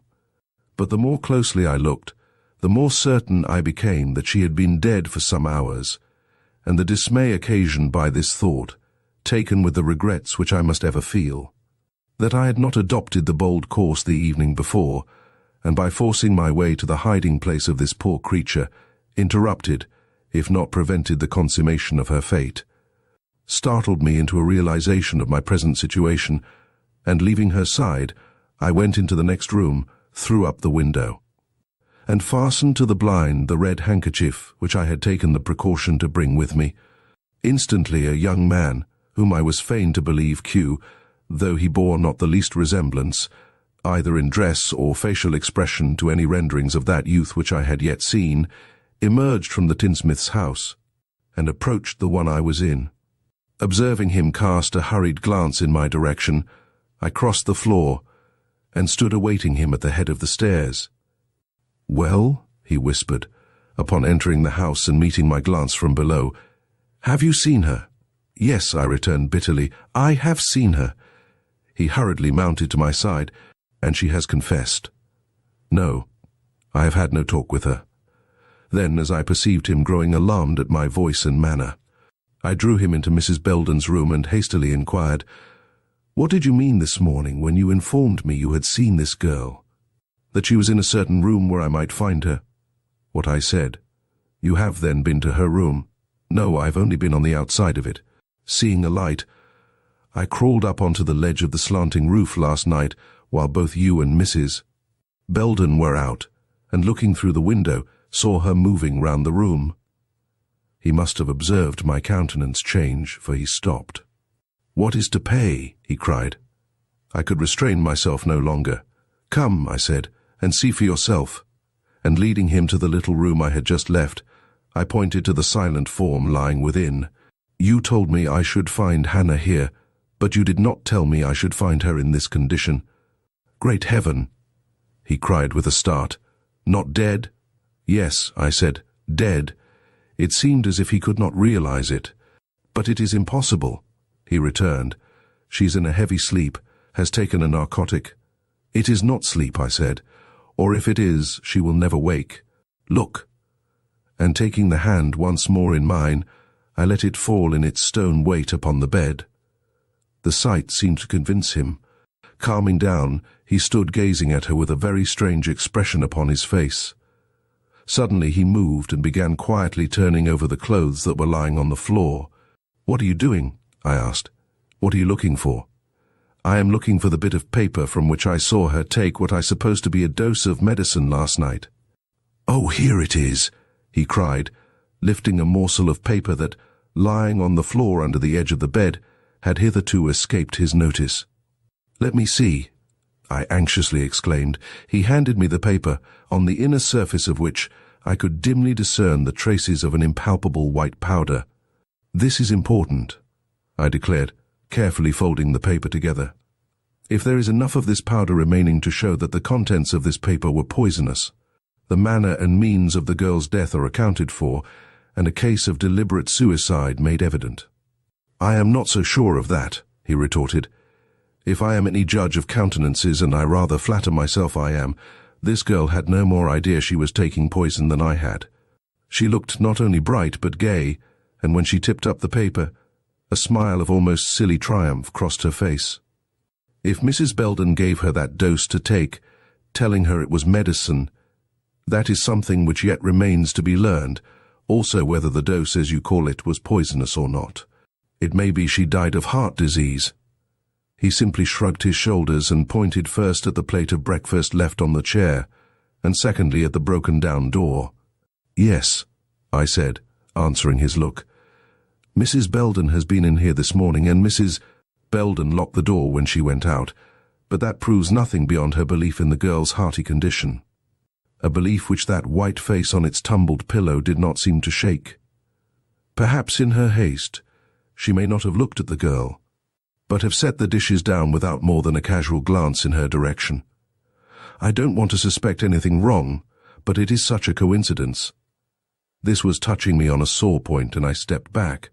"Well," said I, "there is no use in our standing here busying ourselves with conjectures. There is too much to be done. Come." And I moved hurriedly towards the door. "What are you going to do?" he asked. "Have you forgotten this is but an episode in the one great mystery we are sent here to unravel? If this girl has come to her death by some foul play, it is our business to find it out. That must be left for the coroner. It has now passed out of our hands." "I know, but we can at least take full note of the room and everything in it before throwing the affair into the hands of strangers. Mr. Gryce will expect that much of us, I am sure. I have looked at the room. The whole is photographed on my mind. I am only afraid I can never forget it. And the body, have you noticed its position, the lay of the bedclothes around it, the lack there is of all signs of struggle or fear, the repose of the countenance, the easy fall of the hands? Yes, don't make me look at it any more. Then the clothes hanging on the wall," rapidly pointing out each object as he spoke. "Do you see? A calico dress, a shawl, not the one in which she was believed to have run away, but an old black one, probably belonging to Mrs. Belden. Then this chest, opening it, containing a few underclothes marked, "Let us see, ah," with the name of the lady of the house, but smaller than any she ever wore. Made for Hannah, you observe, and marked with her own name to prevent suspicion. And then these other clothes lying on the floor, all new, all marked in the same way. Then this halloo. "Look here," he suddenly cried. Going over to where he stood, I stooped down, when a washbowl half full of burned paper met my eye. I saw her bending over something in this corner, and could not think what it was. Can it be she is a suicide after all? She has evidently destroyed something here which she didn't wish anyone to see. "I do not know," I said.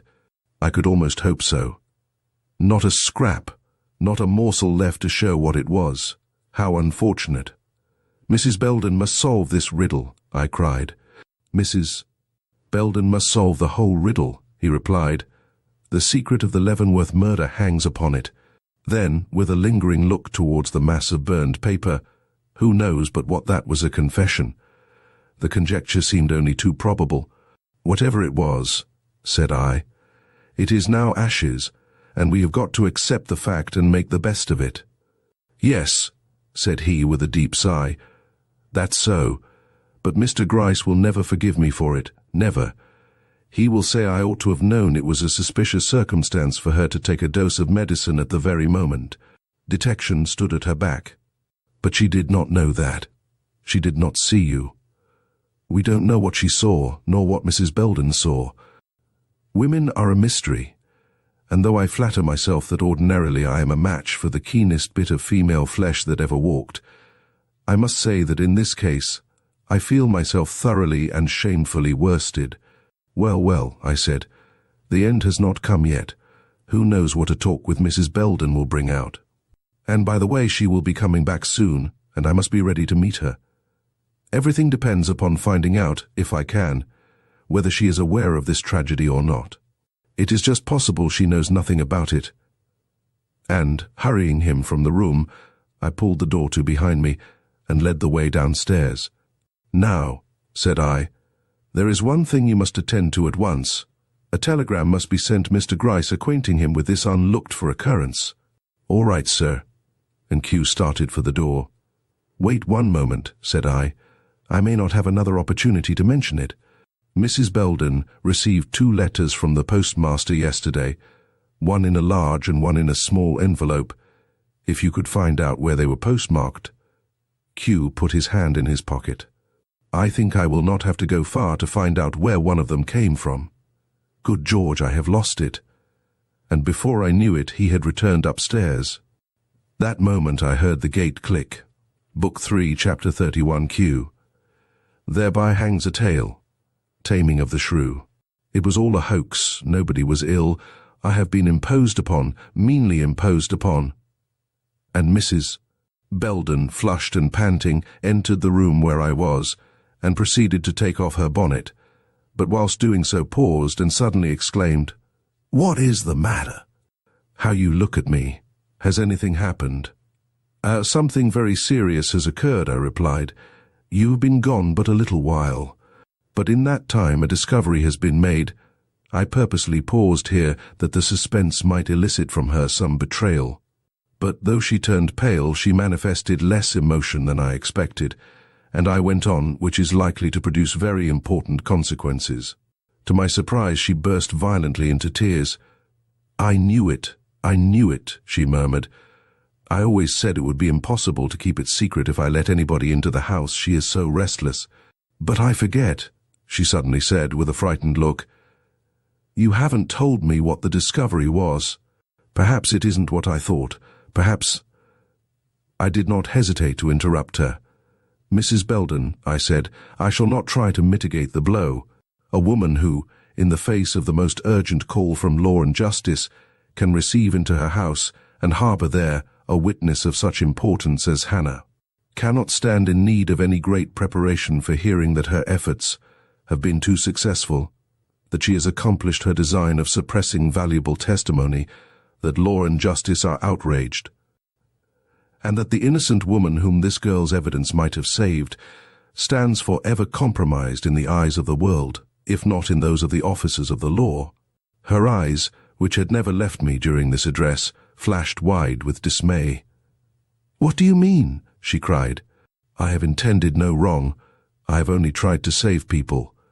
But who are you? What have you got to do with all this? What is it to you what I do or don't do? You said you were a lawyer.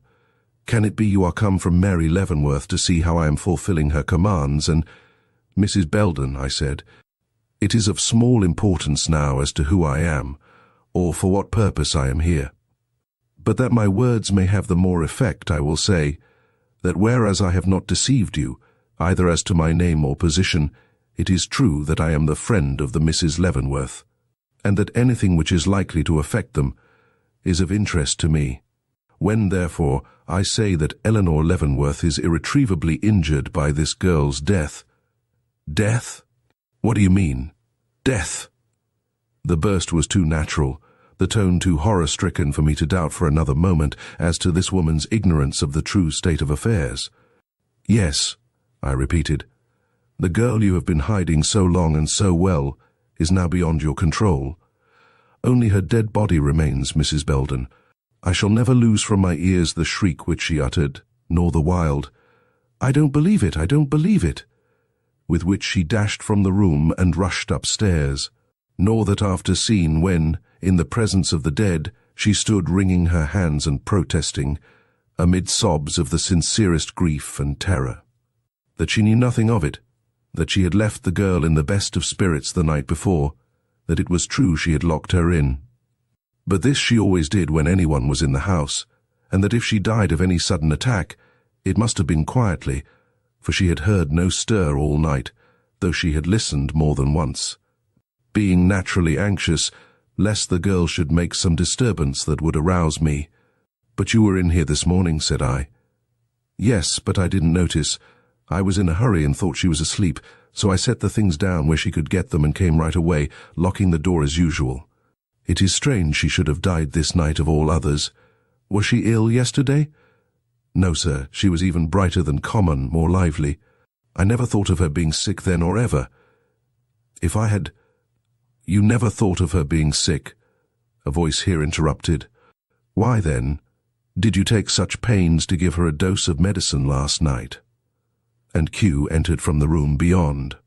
"I didn't," she protested, evidently under the supposition it was I who had spoken. "Did I, Hannah, did I, poor girl?" stroking the hand that lay in hers with what appeared to be genuine sorrow and regret. "How came she by it, then? Where did she get it if you didn't give it to her?" This time she seemed to be aware that someone besides myself was talking to her, for, hurriedly rising, she looked at the man with a wondering stare, before replying, "I don't know who you are, sir, but I can tell you this. The girl had no medicine, took no dose. She wasn't sick last night that I know of. Yet I saw her swallow a powder." "Saw her? The world is crazy, or I am—" "Saw her swallow a powder? How could you see her do that or anything else? Hasn't she been shut up in this room for 24 hours? "Yes, but with a window like that in the roof, it isn't so very difficult to see into the room, madam." "Oh," she cried, shrinking, "I have a spy in the house, have I? But I deserve it. I kept her imprisoned in 4 close walls and never came to look at her once all night. I don't complain, but what was it you say you saw her take? Medicine? Poison?" "I didn't say poison, but you meant it. You think she has poisoned herself, and that I had a hand in it?" "No," I hastened to remark, "he does not think you had a hand in it. He says he saw the girl herself swallow something which he believes to have been the occasion of her death, and only asks you now where she obtained it." "How can I tell? I never gave her anything, didn't know she had anything."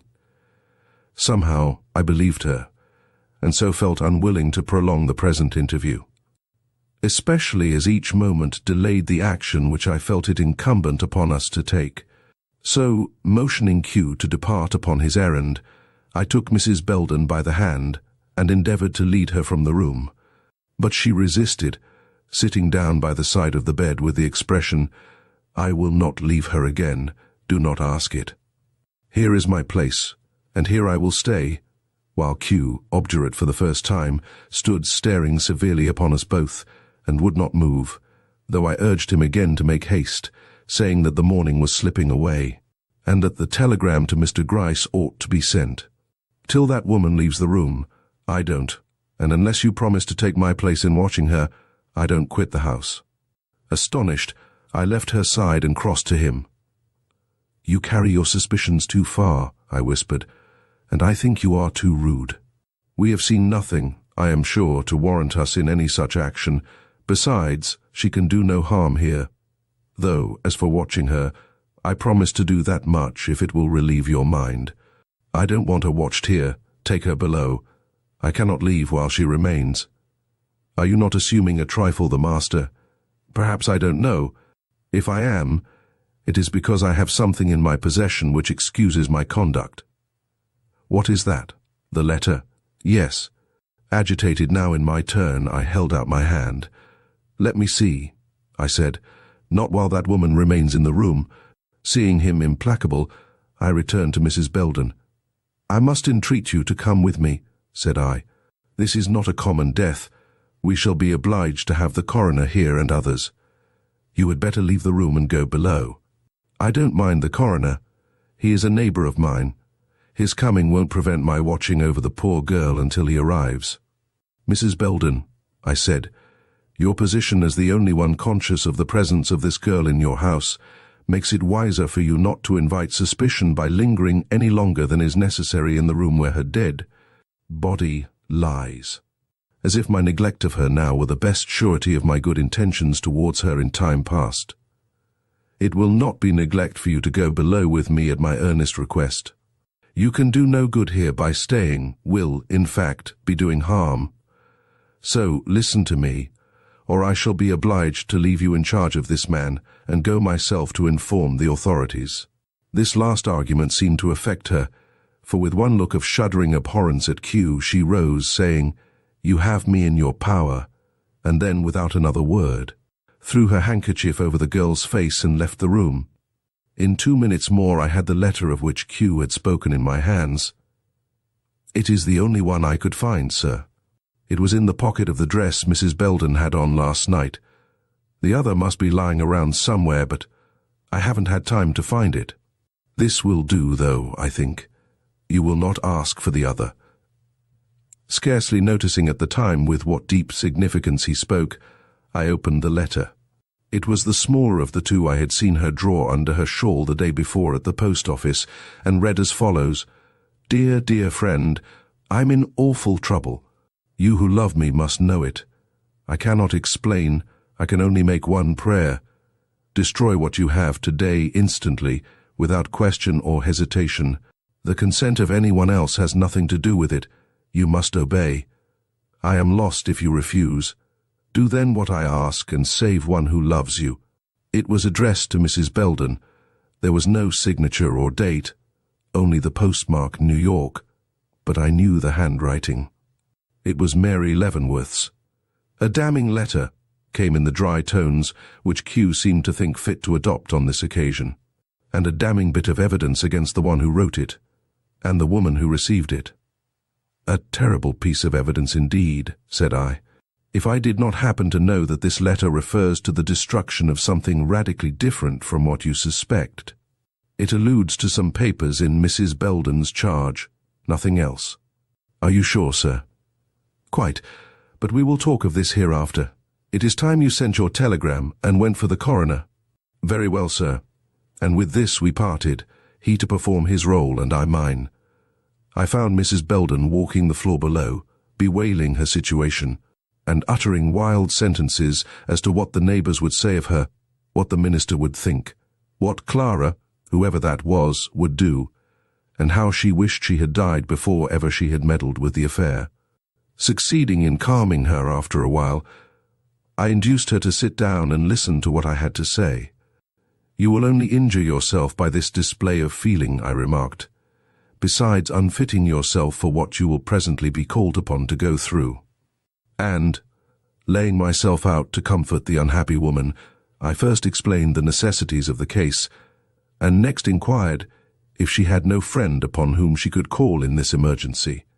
To my great surprise, she replied no, that while she had kind neighbours and good friends, there was no one upon whom she could call in a case like this, either for assistance or sympathy, and that, unless I would take pity on her, she would have to meet it alone, as I have met everything, she said, from Mr. Belden's death to the loss of most of my little savings in a town fire last year. I was touched by this, that she who, in spite of her weakness and inconsistencies of character, possessed at least the one virtue of sympathy with her kind, should feel any lack of friends. Unhesitatingly, I offered to do what I could for her, providing she would treat me with the perfect frankness which the case demanded. To my great relief, she expressed not only her willingness, but her strong desire to tell all she knew. "I have had enough secrecy for my whole life," she said. And indeed I do believe she was so thoroughly frightened that if a police officer had come into the house and asked her to reveal secrets compromising the good name of her own son, she would have done so without cavil or question. I feel as if I wanted to take my stand out on the common and, in the face of the whole world, declare what I have done for Mary Leavenworth. "But first," she whispered, "tell me for God's sake how those girls are situated. I have not dared to ask or write. The papers say a good deal about Eleanore, but nothing about Mary, and yet Mary writes of her own peril only, and of the danger she would be in if certain facts were known. What is the truth? I don't want to injure them, only to take care of myself." "Mrs. Belden," I said, "Eleanore Leavenworth has got into her present difficulty by not telling all that was required of her. Mary Leavenworth, but I cannot speak of her till I know what you have to divulge. Her position, as well as that of her cousin, is too anomalous for either you or me to discuss. What we want to learn from you is how you became connected with this affair, and what it was that Hannah knew which caused her to leave New York and take refuge here." But Mrs. Belden, clasping and unclasping her hands, met my gaze with one full of the most apprehensive doubt. "You will never believe me," she cried, "but I don't know what Hannah knew. I am in utter ignorance of what she saw or heard on that fatal night. She never told, and I never asked. She merely said that Miss Leavenworth wished me to secrete her for a short time, and I, because I loved Mary Leavenworth, and admired her beyond anyone I ever saw, weakly consented, and— Do you mean to say," I interrupted, "that after you knew of the murder, you, at the mere expression of Miss Leavenworth's wishes, continued to keep this girl concealed without asking her any questions or demanding any explanations?" "Yes, sir. You will never believe me, but it is so. I thought that, since Mary had sent her here, she must have her reasons. And I cannot explain it now. It all looks so differently, but I did do as I have said. But that was very strange conduct. You must have had strong reason for obeying Mary Leavenworth so blindly." "Oh, sir," she gasped, "I thought I understood it all, that Mary, the bright young creature, who had stooped from her lofty position to make use of me and to love me, was in some way linked to the criminal, and that it would be better for me to remain in ignorance, do as I was bid, and trust all would come right. I did not reason about it. I only followed my impulse. I couldn't do otherwise. It isn't my nature. When I am requested to do anything for a person I love, I cannot refuse.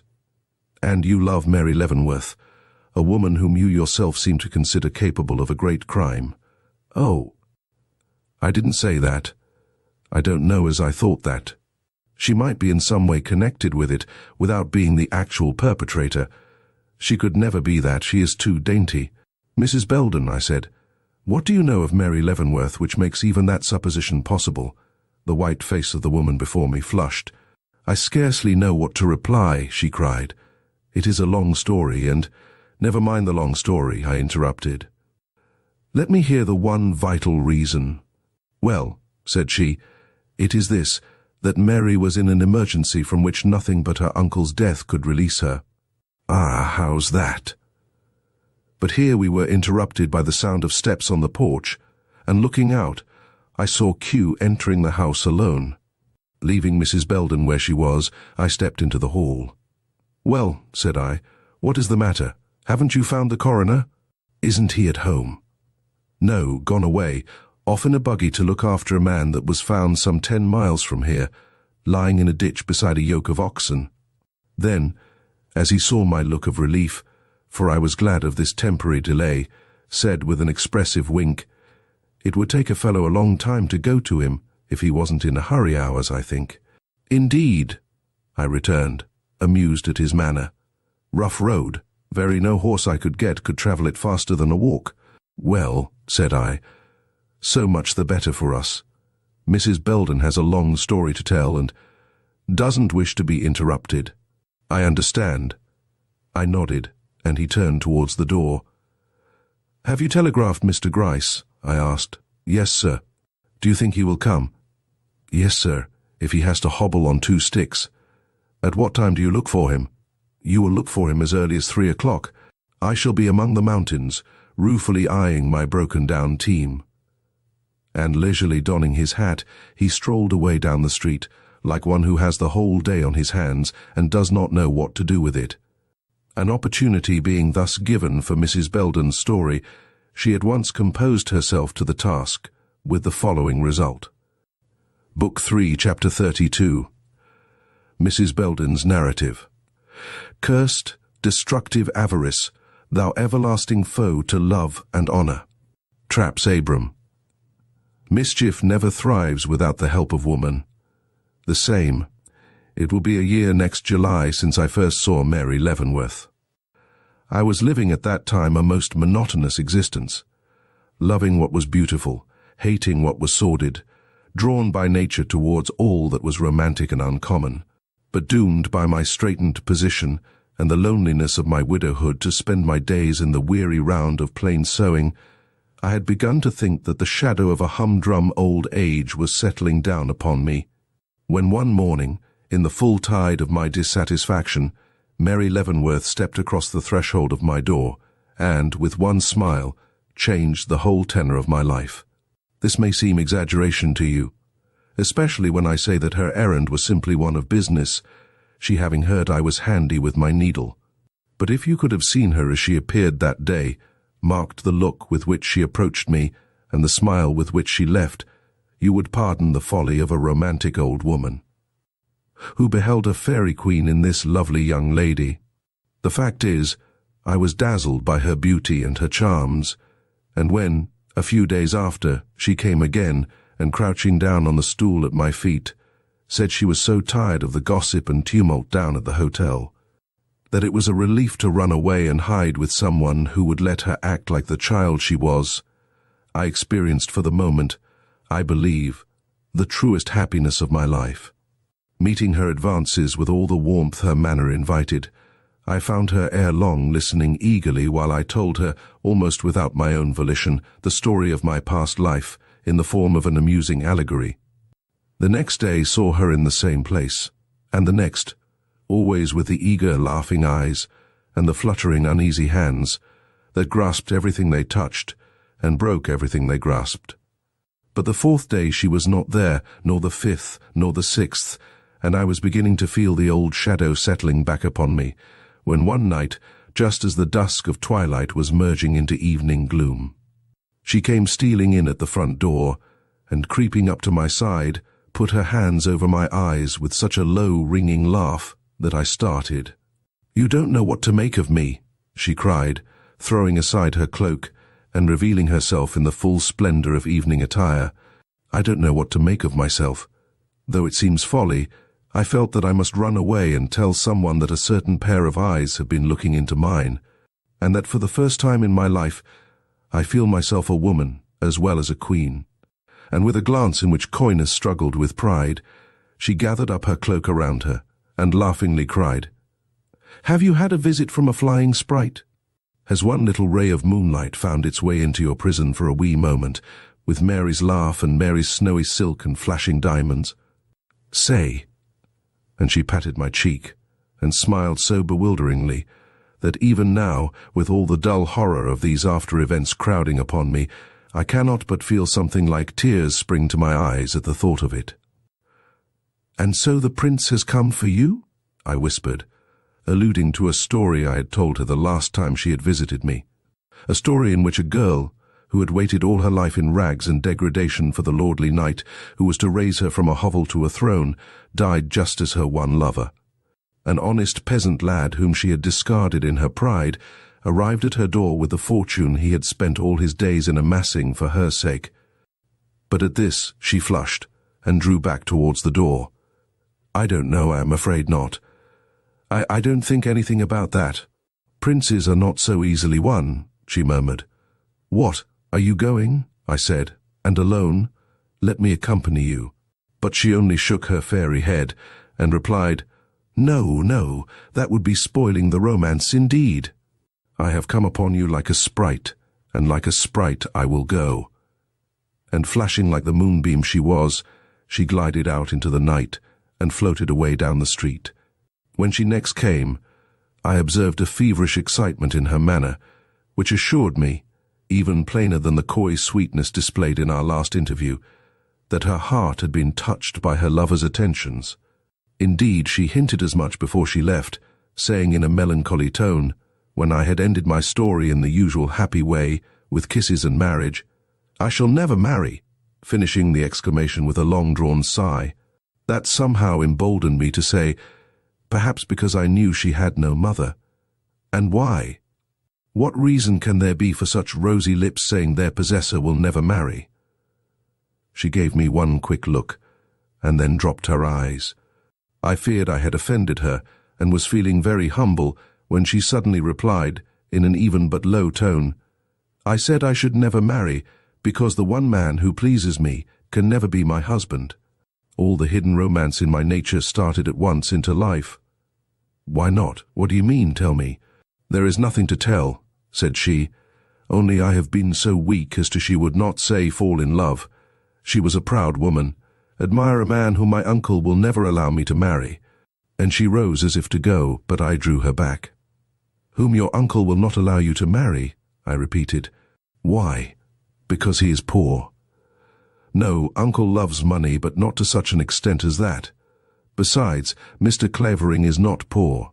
He is the owner of a beautiful place in his own country." "Own country?" I interrupted. "Is he not an American?" "No," she returned, "he is an Englishman." I did not see why she need say that in just the way she did, but supposing she was aggravated by some secret memory, went on to inquire, "Then what difficulty can there be? Isn't he—" I was going to say steady, but refrained. "He is an Englishman," she emphasized in the same bitter tone as before. "In saying that, I say it all. Uncle will never let me marry an Englishman." I looked at her in amazement. Such a puerile reason as this had never entered my mind. "He has an absolute mania on the subject," resumed she. "I might as well ask him to allow me to drown myself as to marry an Englishman." A woman of truer judgment than myself would have said, "Then, if that is so, why not discard from your breast all thought of him? Why dance with him, and talk to him, and let your admiration develop into love?" But I was all romance then, and angry at a prejudice I could neither understand nor appreciate, I said, "But that is mere tyranny. Why should he hate the English so? And why, if he does, should you feel yourself obliged to gratify him in a whim so unreasonable? Why?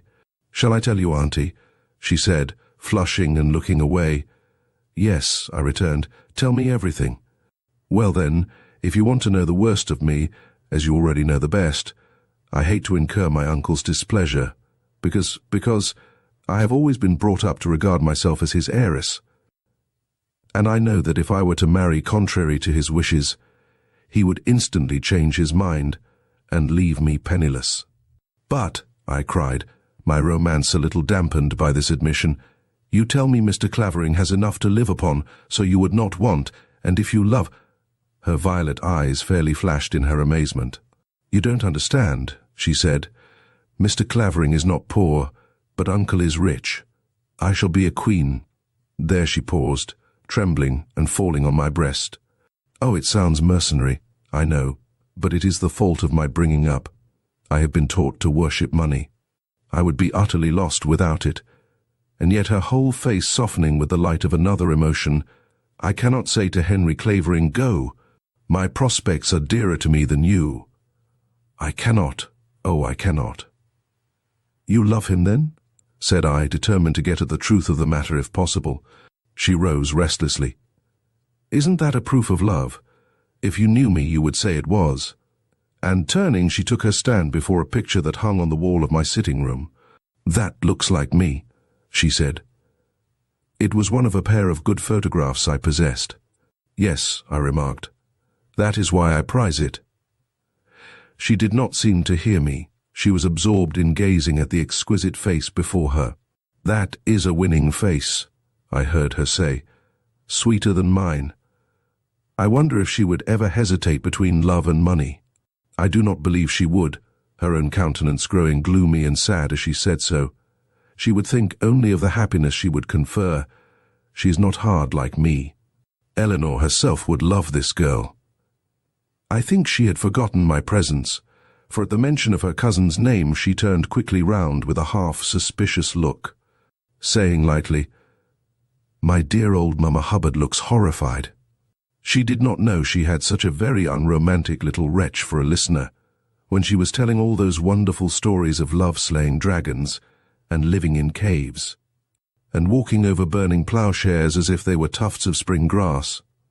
"No," I said, taking her with an irresistible impulse of admiring affection into my arms, "but if I had, it would have made no difference.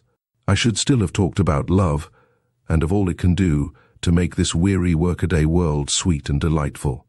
"Would you? Then you do not think me such a wretch?" What could I say? I thought her the winsomest being in the world, and frankly told her so.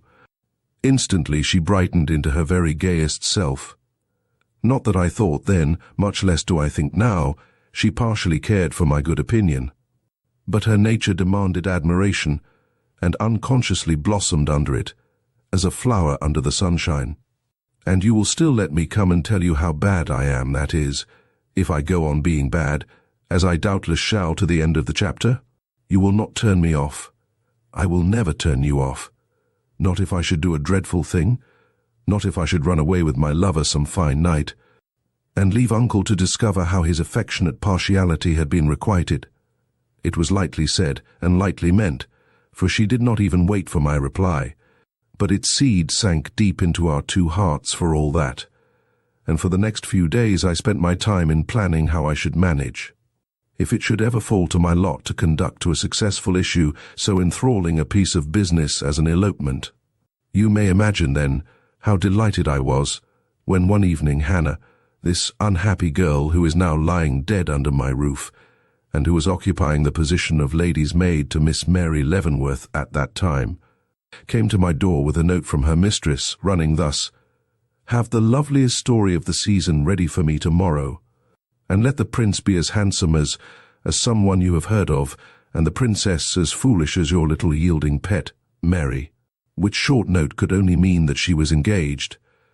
But the next day did not bring me my Mary, nor the next, and beyond hearing that Mr. Leavenworth had returned from his trip, I received neither word nor token. 2 more days dragged by, when, just as twilight set in, she came. It had been a week since I had seen her, but it might have been a year from the change I observed in her countenance and expression. I could scarcely greet her with any show of pleasure, she was so unlike her former self. "You are disappointed, are you not?" said she, looking at me. "You expected revelations, whispered hopes, and all manner of sweet confidences, and you see, instead, a cold, bitter woman, who for the first time in your presence feels inclined to be reserved and uncommunicative. That is because you have had more to trouble than encourage you in your love," I returned, though not without a certain shrinking, caused more by her manner than words.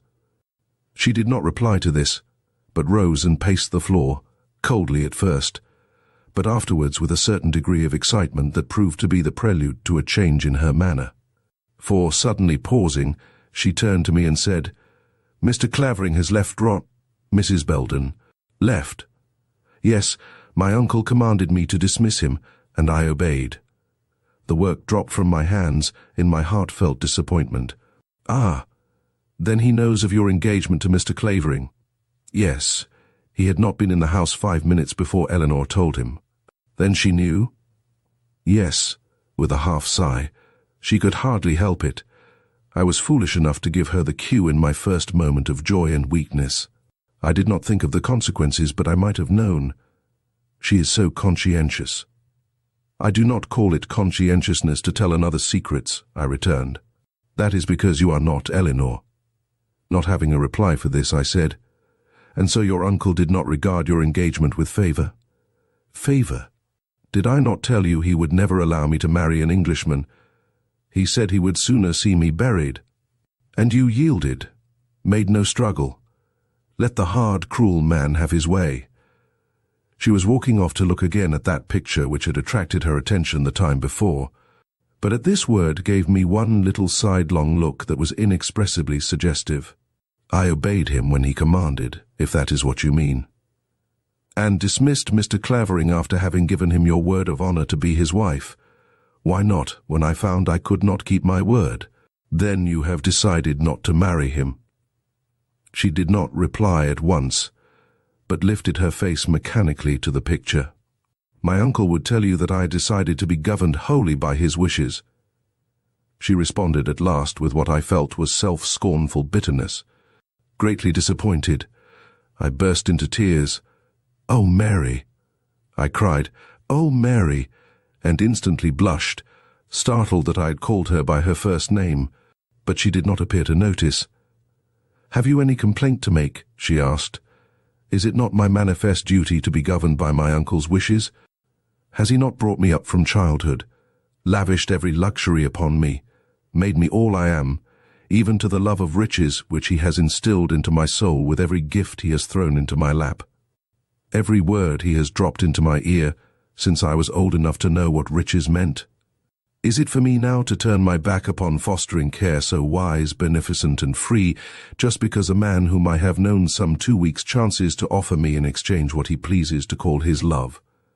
But, I feebly essayed, convinced perhaps by the tone of sarcasm in which this was uttered that she was not far from my way of thinking after all, if in 2 weeks you have learned to love this man more than everything else, even the riches which make your uncle's favour a thing of such moment, well, said she, what then? Why then I would say secure your happiness with the man of your choice, if you have to marry him in secret, trusting to your influence over your uncle, to win the forgiveness he never can persistently deny. You should have seen the arch expression which stole across her face at that. Would it not be better, she asked, creeping to my arms and laying her head on my shoulder, would it not be better for me to make sure of that uncle's favour first, before undertaking the hazardous experiment of running away with a too ardent lover? Struck by her manner, I lifted her face and looked at it. It was one amused smile. "Oh, my darling," said I, "you have not, then, dismissed Mr. Clavering?"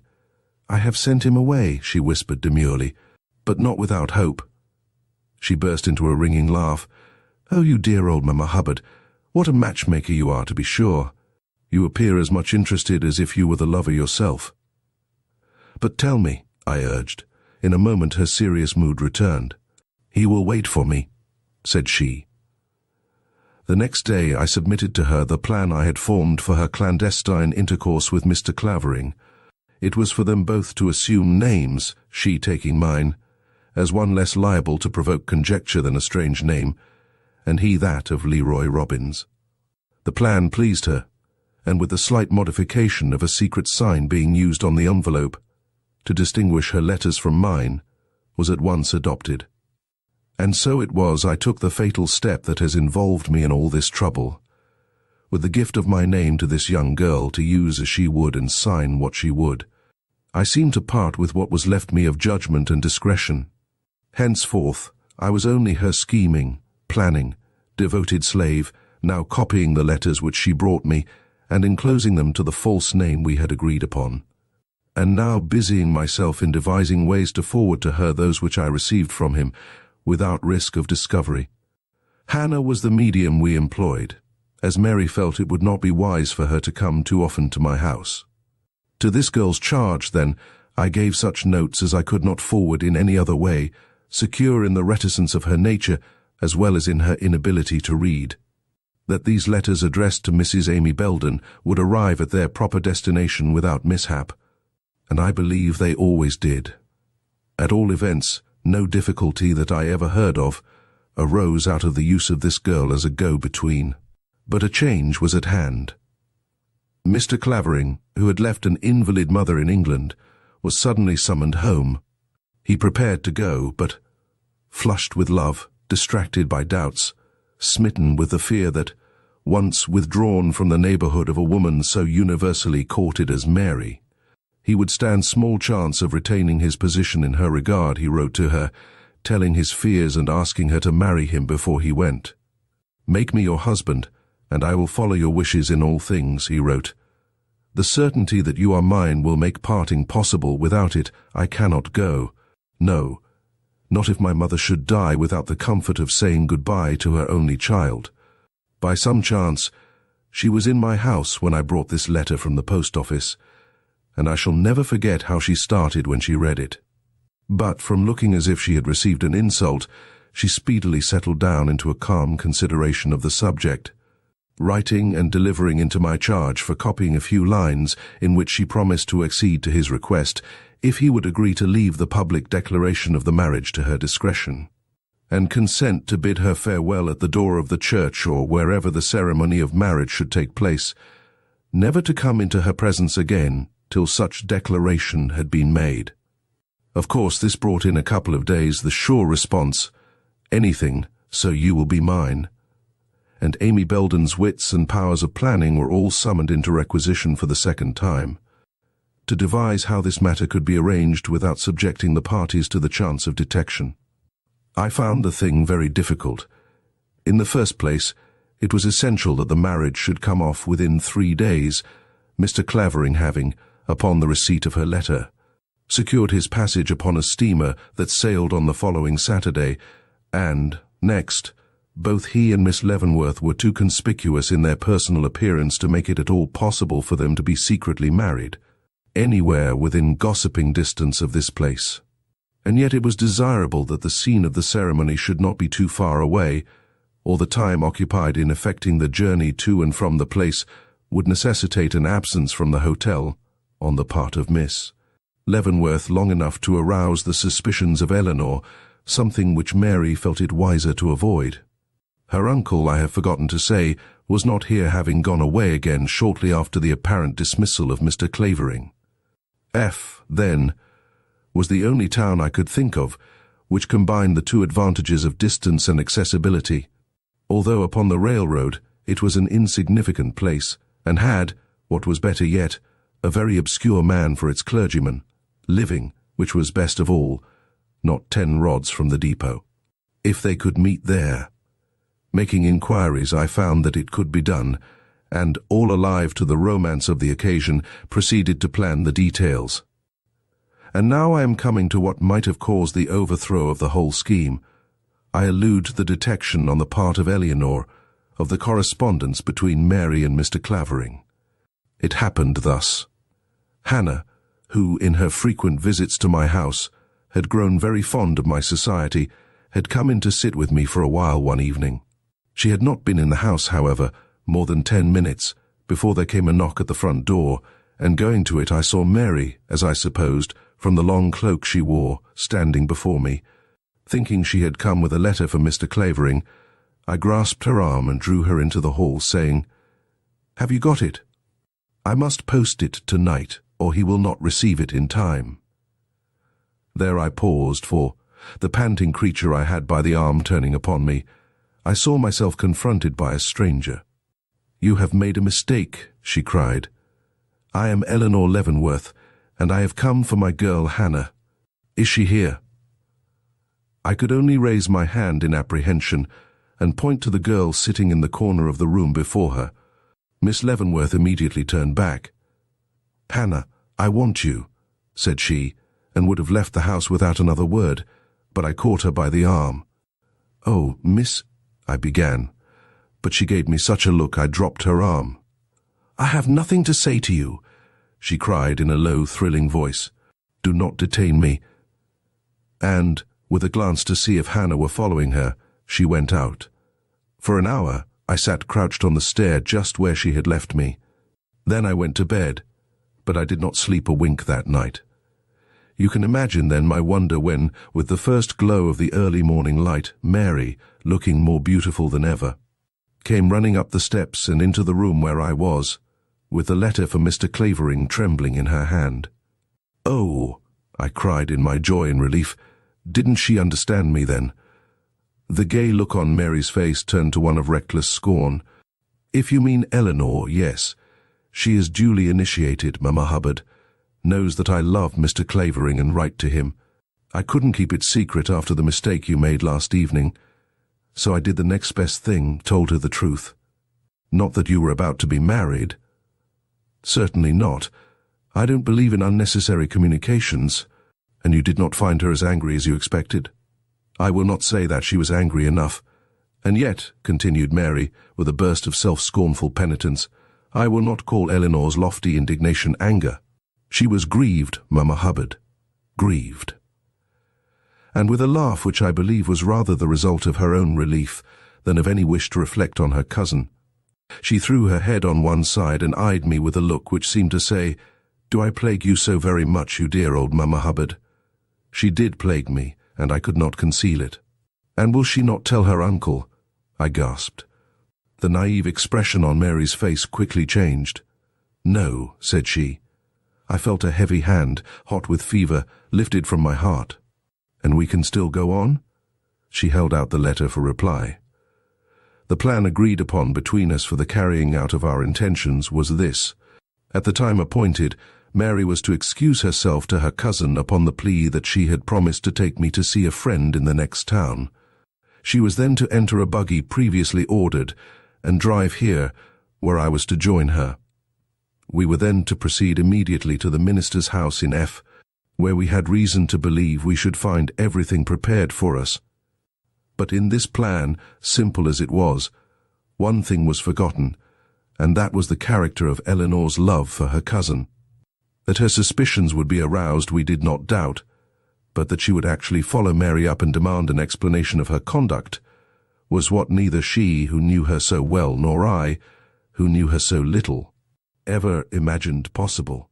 And yet that was just what occurred. But let me explain. Mary, who had followed out the program to the point of leaving a little note of excuse on Eleanor's dressing table, had come to my house, and was just taking off her long cloak to show me her dress, when there came a commanding knock at the front door. Hastily pulling her cloak about her, I ran to open it, intending, you may be sure, to dismiss my visitor with short ceremony, when I heard a voice behind me say, "Good heavens, it is Eleanore!" and glancing back, saw Mary looking through the window blind upon the porch without. "What shall we do?" I cried in very natural dismay. "Do? Why, open the door and let her in. I am not afraid of Eleanore." I immediately did so, and Eleanore Leavenworth, very pale, but with a resolute countenance, walked into the house and into this room, confronting Mary in very nearly the same spot where you are now sitting. "I have come," said she, lifting a face whose expression of mingled sweetness and power I could not but admire, even in that moment of apprehension, "to ask you without any excuse for my request, if you will allow me to accompany you upon your drive this morning."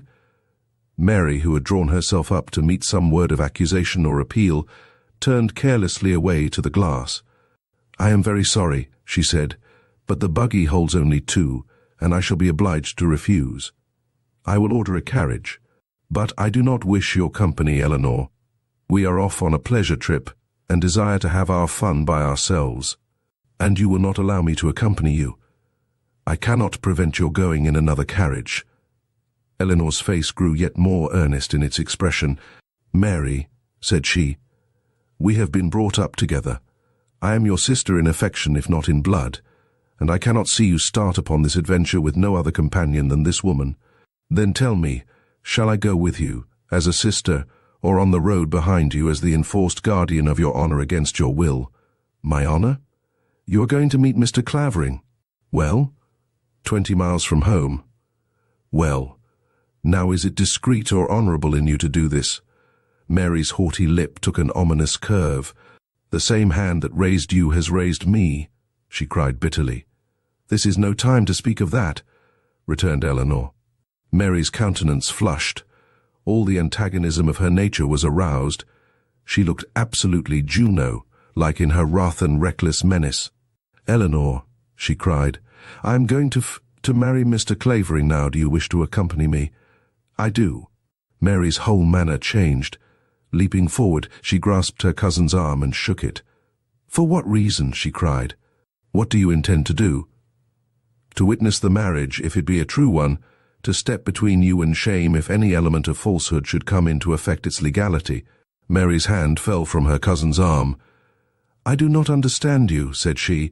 "I thought you never gave countenance to what you considered wrong." "Nor do I. Anyone who knows me will understand that I do not give my approval to this marriage just because I attend its ceremonial in the capacity of an unwilling witness." "Then why go?" "Because I value your honor above my own peace. Because I love our common benefactor, and know that he would never pardon me if I let his darling be married, however contrary her union might be to his wishes, without lending the support of my presence to make the transaction at least a respectable one.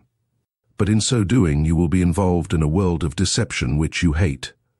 Any more so than now. Mr. Clavering does not return with me, Eleanor."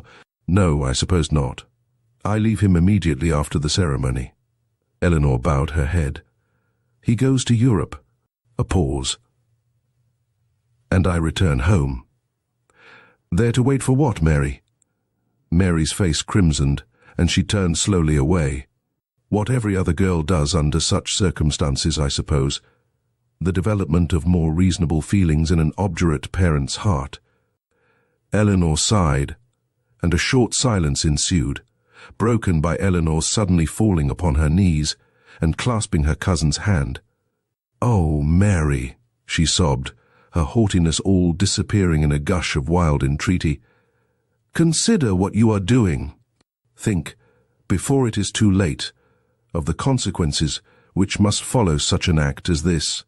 Marriage founded upon deception can never lead to happiness. Love, but it is not that. Love would have led you either to have dismissed Mr. Clavering at once, or to have openly accepted the fate which a union with him would bring. Only passion stoops to subterfuge like this. And you," she continued, rising and turning toward me in a sort of forlorn hope very touching to see, "can you see this young motherless girl, driven by caprice, and acknowledging no moral restraint, enter upon the dark and crooked path she is planning for herself, without uttering one word of warning and appeal? Tell me, mother of children dead and buried, what excuse you will have for your own part in this day's work, when she, with her face marred by the sorrows which must follow this deception, comes to you. The same excuse." "Probably," Mary's voice broke in, chill and strained, "which you will have when Uncle inquires how you came to allow such an act of disobedience to be perpetrated in his absence. That she could not help herself, that Mary would gang her ain gait, and every one around must accommodate themselves to it."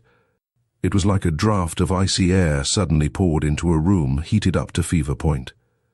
Eleanor stiffened immediately, and drawing back, pale and composed, turned upon her cousin with the remark, "Then nothing can move you?" The curling of Mary's lips was her only reply. "Mr. Raymond, I do not wish to weary you with my feelings, but the first great distrust I ever felt of my wisdom in pushing this matter so far came with that curl of Mary's lip. More plainly than Eleanor's words, it showed me the temper with which she was entering upon this undertaking, and struck with momentary dismay, I advanced to speak when Mary stopped me. "There now, Mamma Hubbard, don't you go and acknowledge that you are frightened, for I won't hear it. I have promised to marry Henry Clavering today, and I am going to keep my word if I don't love him," she added with bitter emphasis. Then, smiling upon me in a way which caused me to forget everything save the fact that she was going to her bridal, she handed me her veil to fasten.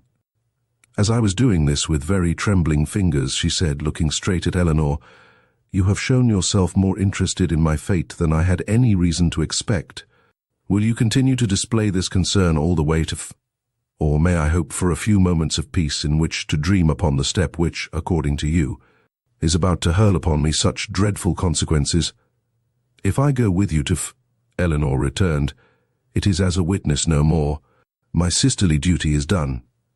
"Very well then," Mary said, dimpling with sudden gaiety. I suppose I shall have to accept the situation. Mama Hubbard, I am so sorry to disappoint you, but the buggy won't hold 3. If you are good, you shall be the first to congratulate me when I come home tonight. And almost before I knew it, the two had taken their seats in the buggy that was waiting at the door. Goodbye, cried Mary, waving her hand from the back. Wish me much joy of my ride. I tried to do so, but the words wouldn't come. I could only wave my hand in response and rush sobbing into the house. Of that day, and its long hours of alternate remorse and anxiety, I cannot trust myself to speak. Let me come at once to the time when, seated alone in my lamp-lighted room, I waited and watched for the token of their return, which Mary had promised me. It came in the shape of Mary herself, who, wrapped in her long cloak, and with her beautiful face aglow with blushes, came stealing into the house just as I was beginning to despair. A strain of wild music from the hotel porch, where they were having a dance, entered with her, producing such a weird effect upon my fancy that I was not at all surprised when, in flinging off her cloak, she displayed garments of bridal white and a head crowned with snowy roses. "Oh, Mary," I cried, bursting into tears. "You are then Mrs. Henry Clavering at your service?" "I'm a bride, Auntie." "Without a bridal," I murmured, taking her passionately into my embrace. She was not insensible to my emotion. Nestling close to me, she gave herself up for one wild moment to a genuine burst of tears, saying between her sobs all manner of tender things, telling me how she loved me and how I was the only one in all the world to whom she dared come on this, her wedding night, for comfort or congratulation, and of how frightened she felt now it was all over, as if with her name she had parted with something of inestimable value. "And does not the thought of having made someone the proudest of men solace you?" I asked, more than dismayed at this failure of mine to make these lovers happy. "I don't know," she sobbed. "What satisfaction can it be for him to feel himself tied for life to a girl who sooner than lose a prospective fortune subjected him to such a parting?" "Tell me about it," said I. But she was not in the mood at that moment. The excitement of the day had been too much for her. 1,000 fears seemed to beset her mind, crouching down on the stool at my feet. She sat with her hands folded, and a glare on her face that lent an aspect of strange unreality to her brilliant attire. How shall I keep it secret? The thought haunts me every moment. How can I keep it secret? Why? Is there any danger of its being known? I inquired. Were you seen or followed? No, she murmured. It all went off well, but where is the danger then? I cannot say, but some deeds are like ghosts. They will not be laid. They reappear. They gibber. They make themselves known whether we will or not. I did not think of this before. I was mad, reckless, what you will. But ever since the night has come, I have felt it crushing upon me like a pall that smothers life and youth and love out of my heart. While the sunlight remained, I could endure it. But now, oh, Auntie, I have done something that will keep me in constant fear. I have allied myself to a living apprehension. I have destroyed my happiness. I was too aghast to speak. For 2 hours I have played at being gay. Dressed in my bridal white and crowned with roses, I have greeted my friends as if they were wedding guests, and made believe to myself that all the compliments bestowed upon me, and they are only too numerous, were just so many congratulations upon my marriage. But it was no use. Eleanore knew it was no use. She has gone to her room to pray, while I have come here for the first time, perhaps for the last, to fall at someone's feet and cry, "God have mercy upon me." I looked at her in uncontrollable emotion. "Oh, Mary, have I only succeeded then in making you miserable?" She did not answer. She was engaged in picking up the crown of roses which had fallen from her hair to the floor.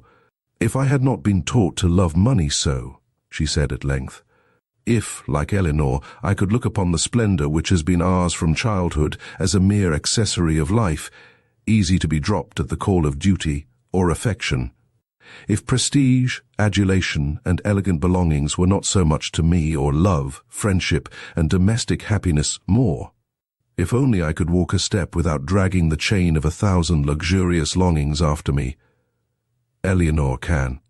Imperious as she often is in her beautiful womanhood, haughty as she can be when the delicate quick of her personality is touched too rudely, I have known her to sit by the hour in a low, chilly, ill-lighted and ill-smelling garret, cradling a dirty child on her knee and feeding with her own hand an impatient old woman whom no one else would consent to touch. Oh, they talk about repentance and a change of heart. If someone or something would only change mine. But there is no hope of that. No hope of my ever being anything else than what I am, a selfish, willful, mercenary girl. Nor was this mood a mere transitory one. That same night she made a discovery which increased her apprehension almost to terror. This was nothing less than the fact that Eleanore had been keeping a diary of the last few weeks. "Oh," she cried in relating this to me the next day, "what security shall I ever feel as long as this diary of hers remains to confront me every time I go into her room? And she will not consent to destroy it, though I have done my best to show her that it is a betrayal of the trust I reposed in her.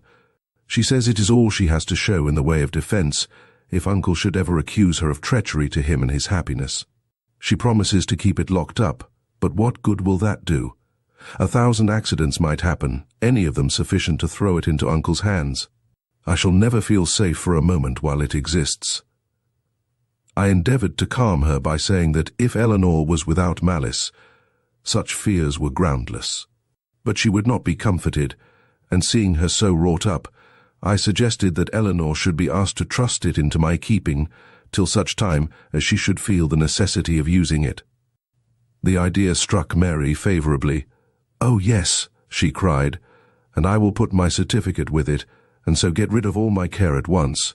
And before the afternoon was over, she had seen Eleanore and made her request. It was acceded to with this proviso, that I was neither to destroy nor give up all or any of the papers except upon their united demand. A small tin box was accordingly procured, into which were put all the proofs of Mary's marriage then existing, viz., the certificate, Mr. Clavering's letters, and such leaves from Eleanor's diary as referred to this matter. It was then handed over to me with the stipulation I have already mentioned, and I stowed it away in a certain closet upstairs, where it has lain undisturbed till last night. Here Mrs. Belden paused, and blushing painfully, raised her eyes to mine with a look in which anxiety and entreaty were curiously blended. "I don't know what you will say," she began, "but led away by my fears, I took that box out of its hiding place last evening, and notwithstanding your advice, carried it from the house, and it is now in my possession." I quietly finished. I don't think I ever saw her look more astounded, not even when I told her of Hannah's death. "Impossible!" she exclaimed. "I left it last night in the old barn that was burned down. I merely meant to hide it for the present, and could think of no better place in my hurry, for the barn is said to be haunted. A man hung himself there once, and no one ever goes there." You cannot have it," she cried, Unless I found and brought it away before the barn was destroyed," I suggested. Her face flushed deeper. "Then you followed me?" "Yes," said I. Then, as I felt my own countenance redden, hastened to add, "We have been playing strange and unaccustomed parts, you and I. Some time, when all these dreadful events shall be a mere dream of the past, we will ask each other's pardon. But never mind all this now. The box is safe, and I am anxious to hear the rest of your story." This seemed to compose her, and after a minute she continued, "Mary seemed more like herself after this. And though, on account of Mr. Leavenworth's return and their subsequent preparations for departure, I saw but little more of her, what I did see was enough to make me fear that, with the locking up of the proofs of her marriage, she was indulging the idea that the marriage itself had become void. But I may have wronged her in this. The story of those few weeks is almost finished. On the eve of the day before she left, Mary came to my house to bid me good-bye. She had a present in her hand, the value of which I will not state, as I did not take it, though she coaxed me with all her prettiest wiles. But she said something that night that I have never been able to forget. It was this: I had been speaking of my hope that before 2 months had elapsed, she would find herself in a position to send for Mr. Clavering, and that when that day came I should wish to be advised of it, when she suddenly interrupted me by saying, "Uncle will never be won upon, as you call it, while he lives. If I was convinced of it before, I am sure of it now. Nothing but his death will ever make it possible for me to send for Mr. Clavering." Then, seeing me look aghast at the long period of separation which this seemed to betoken, blushed a little and whispered, "The prospect looks somewhat dubious, doesn't it? But if Mr. Clavering loves me, he can wait." "But," said I, "your uncle is only little past the prime of life, and appears to be in robust health. It will be years of waiting, Mary." "I don't know," she muttered. "I think not. Uncle is not as strong as he looks, and—" She did not say any more, horrified perhaps at the turn the conversation was taking, but there was an expression on her countenance that set me thinking at the time, and has kept me thinking ever since. Not that any actual dread of such an occurrence as has since happened came to oppress my solitude during the long months which now intervened. I was as yet too much under the spell of her charm to allow anything calculated to throw a shadow over her image to remain long in my thoughts. But when, some time in the fall, a letter came to me personally from Mr. Clavering, filled with a vivid appeal to tell him something of the woman who, in spite of her vows, doomed him to a suspense so cruel, and when. On the evening of the same day, a friend of mine who had just returned from New York spoke of meeting Mary Leavenworth at some gathering, surrounded by manifest admirers. I began to realize the alarming features of the affair, and sitting down, I wrote her a letter. Not in the strain in which I had been accustomed to talk to her. I had not her pleading eyes and trembling, caressing hands ever before me to beguile my judgment from its proper exercise, but honestly and earnestly, telling her how Mr. Clavering felt, and what a risk she ran in keeping so ardent a lover from his rights. The reply she sent rather startled me. "I have put Mr. Robbins out of my calculations for the present, and advise you to do the same. As for the gentleman himself, I have told him that when I could receive him, I would be careful to notify him. That day has not yet come. But do not let him be discouraged," she added in a postscript. "When he does receive his happiness, it will be a satisfying one." When, I thought. It is that when which is likely to ruin all. But, intent only upon fulfilling her will, I sat down and wrote a letter to Mr. Clavering, in which I stated what she had said, and begged him to have patience, adding that I would surely let him know if any change took place in Mary or her circumstances, and having dispatched it to his address in London, awaited the development of events. They were not slow in transpiring. In 2 weeks I heard of the sudden death of Mr. Stebbins, the minister who had married them, and while yet labouring under the agitation produced by this shock, was further startled by seeing in a New York paper the name of Mr. Clavering among the list of arrivals at the Hoffman House, showing that my letter to him had failed in its intended effect, and that the patience Mary had calculated upon so blindly was verging to its end. I was consequently far from being surprised when, in a couple of weeks or so afterwards, a letter came from him to my address, which, owing to the careless omission of the private mark upon the envelope, I opened, and read enough to learn that, driven to desperation by the constant failures which he had experienced in all his endeavours to gain access to her in public or private, a failure which he was not backward in ascribing to her indisposition to see him, he had made up his mind to risk everything, even her displeasure, and by making an appeal to her uncle, end the suspense under which he was labouring, definitely and at once. "I want you," he wrote, "dowered or dowerless. It makes little difference to me.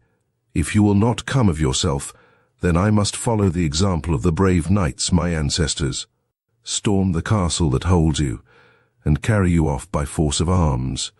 Neither can I say I was much surprised, knowing Mary as I did, when, in a few days from this, she forwarded to me for copying this reply.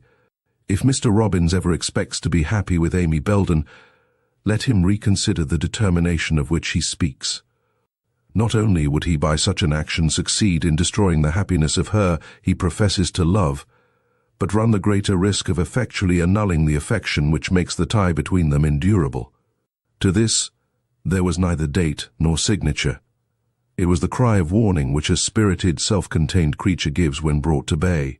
It made even me recoil, though I had known from the first that her pretty willfulness was but the tossing foam floating above the soundless depths of cold resolve and most deliberate purpose. What its real effect was upon him and her fate I can only conjecture. All I know is that in 2 weeks thereafter, Mr. Leavenworth was found murdered in his room, and Hannah Chester, coming direct to my door from the scene of violence, begged me to take her in and secrete her from public inquiry, as I loved and desired to serve Mary Leavenworth. Book 3, Chapter 33, Unexpected Testimony, Pole. What do you read, my lord? Ham. Words, words, words. Hamlet. Mrs. Belden paused, lost in the sombre shadow which these words were calculated to evoke, and a short silence fell upon the room.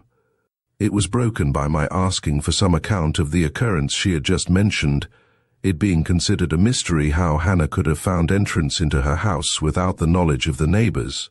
"Well," said she, "it was a chilly night, and I had gone to bed early. I was sleeping then in the room off this, when, at about 1:45, the last train goes through Rot, at 12.500, there came a low knock on the window beneath the head of my bed. Thinking that some of the neighbours were sick, I hurriedly rose on my elbow and asked who was there. The answer came in low, muffled tones. 'Hannah, Miss Leavenworth's girl. Please let me in at the kitchen door.' Startled at hearing the well-known voice, and fearing I knew not what, I caught up a lamp and hurried round to the door. 'Is anyone with you?' I asked. 'No,' she replied. 'Then come in.' But no sooner had she done so than my strength failed me, and I had to sit down, for I saw she looked very pale and strange, was without baggage, and altogether had the appearance of some wandering spirit. 'Hannah,' I gasped, 'what is it? What has happened? What brings you here in this condition and at this time of night?' 'Miss Leavenworth has sent me,' she replied in the low, monotonous tone of one repeating a lesson by rote. 'She told me to come here, said you would keep me. I am not to go out of the house, and no one is to know I am here.' 'But why?' I asked, trembling with 1,000 undefined fears. 'What has occurred?' 'I dare not say,' she whispered. 'I am forbid. I am just to stay here and keep quiet.' 'But,' I began, helping her to take off her shawl, 'the dingy blanket advertised for in the papers. You must tell me.' 'She surely did not forbid you to tell.' 'Yes, she did, every one,' the girl replied, growing white in her persistence. 'And I never break my word. Fire couldn't draw it out of me.' She looked so determined, so utterly unlike herself, as I remembered her in the meek, unobtrusive days of our old acquaintance, that I could do nothing but stare at her. 'You will keep me,' she said. 'You will not turn me away.' 'No,' I said, 'I will not turn you away.' 'And tell no one?' she went on. 'And tell no one,' I repeated. This seemed to relieve her. Thanking me, she quietly followed me upstairs. I put her into the room in which you found her, because it was the most secret one in the house, and there she has remained ever since, satisfied and contented, as far as I could see, till this very same horrible day." "And is that all?" I asked. "Did you have no explanation with her afterwards? Did she never give you any information in regard to the transactions which led to her flight?" "No, sir. She kept a most persistent silence. Neither then nor when, upon the next day, I confronted her with the papers in my hand, and the awful question upon my lips as to whether her flight had been occasioned by the murder which had taken place in Mr. Leavenworth's household. Did she do more than acknowledge she had run away on this account? Someone or something had sealed her lips, and as she said, fire and torture should never make her speak." Another short pause followed this. Then, with my mind still hovering about the one point of intensest interest to me, I said, "This story, then, this account which you have just given me of Mary Leavenworth's secret marriage, and the great strait it put her into, a strait from which nothing but her uncle's death could relieve her, together with this acknowledgment of Hannah's that she had left home and taken refuge here on the insistence of Mary Leavenworth, is the groundwork you have for the suspicions you have mentioned?" "Yes, sir. That and the proof of her interest in the matter which is given by the letter I received from her yesterday, and which you say you have now in your possession. Oh, that letter. I know, Mrs. Belden went on in a broken voice, that it is wrong in a serious case like this to draw hasty conclusions, but oh, sir, how can I help it? Knowing what I do. I did not answer. I was revolving in my mind the old question, was it possible, in face of all these later developments, still to believe Mary Leavenworth's own hand guiltless of her uncle's blood? It is dreadful to come to such conclusions, proceeded Mrs. Belden, and nothing but her own words written in her own hand would ever have driven me to them, but— Pardon me, I interrupted. But you said in the beginning of this interview that you did not believe Mary herself had any direct hand in her uncle's murder. Are you ready to repeat that assertion? Yes, indeed. Whatever I may think of her influence in inducing it, I never could imagine her as having anything to do with its actual performance. Oh no. Whatever was done on that dreadful night, Mary Leavenworth never put hand to pistol or ball, or even stood by while they were used, that you may be sure of. Only the man who loved her, longed for her, and felt the impossibility of obtaining her by any other means, could have found nerve for an act so horrible. Then you think, Mr. Clavering is the man. I do, and oh, sir, when you consider that he is her husband, is it not dreadful enough? It is indeed, said I, rising to conceal how much I was affected by this conclusion of hers. Something in my tone or appearance seemed to startle her. I hope and trust I have not been indiscreet, she cried, eyeing me with something like an incipient distrust. With this dead girl lying in my house, I ought to be very careful, I know, but— You have said nothing, was my earnest assurance as I edged towards the door in my anxiety to escape, if but for a moment, from an atmosphere that was stifling me. No one can blame you for anything you have either said or done today. But, and here I paused and walked hurriedly back, I wish to ask one question more.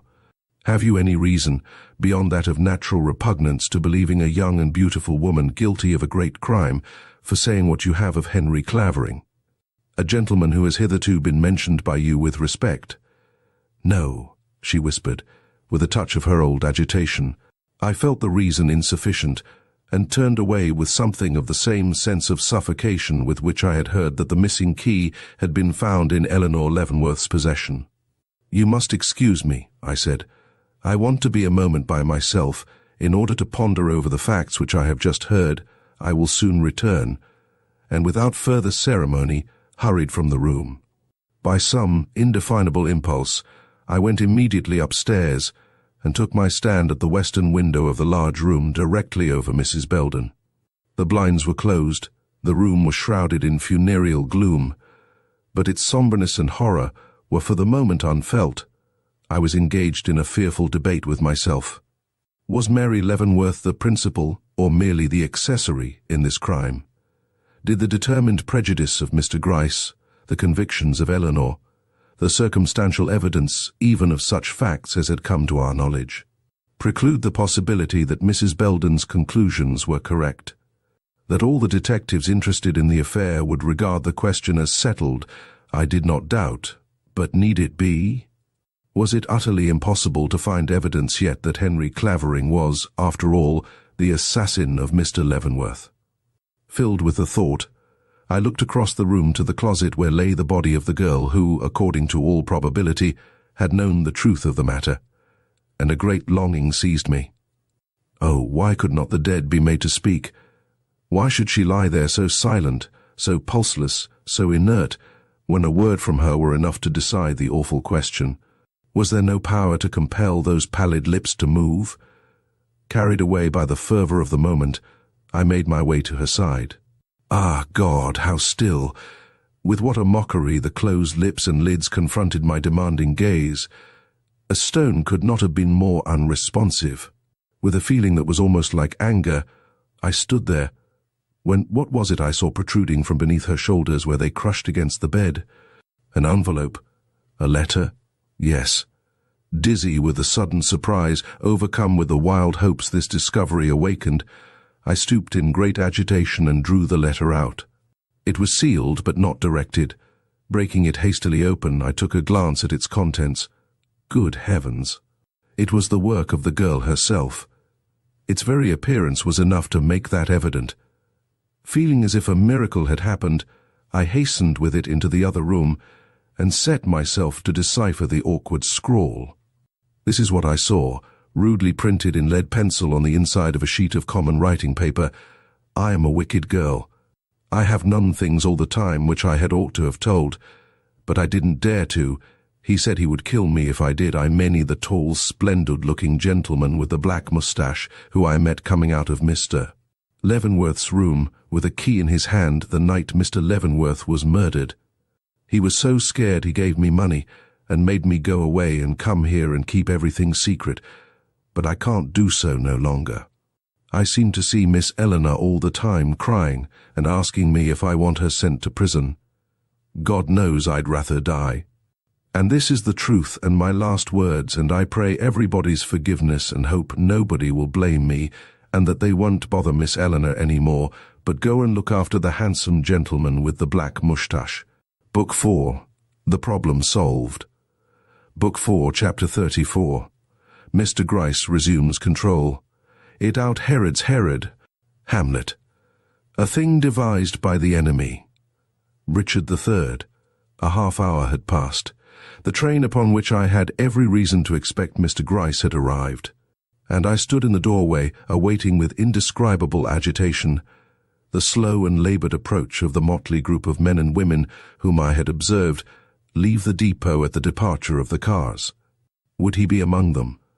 Was the telegram of a nature peremptory enough to make his presence here, sick as he was, an absolute certainty? The written confession of Hannah throbbing against my heart, a heart all elation now, as but a short half-hour before it had been all doubt and struggle, seemed to rustle distrust.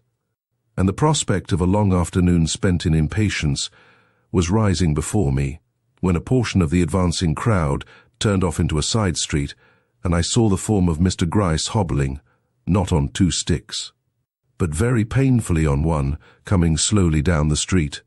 His face as he approached was a study. "Well, well, well," he exclaimed as we met at the gate. "This is a pretty how-do, I must say. Hannah dead, eh? And everything turned topsy-turvy. Humph, and what do you think of Mary Leavenworth now?"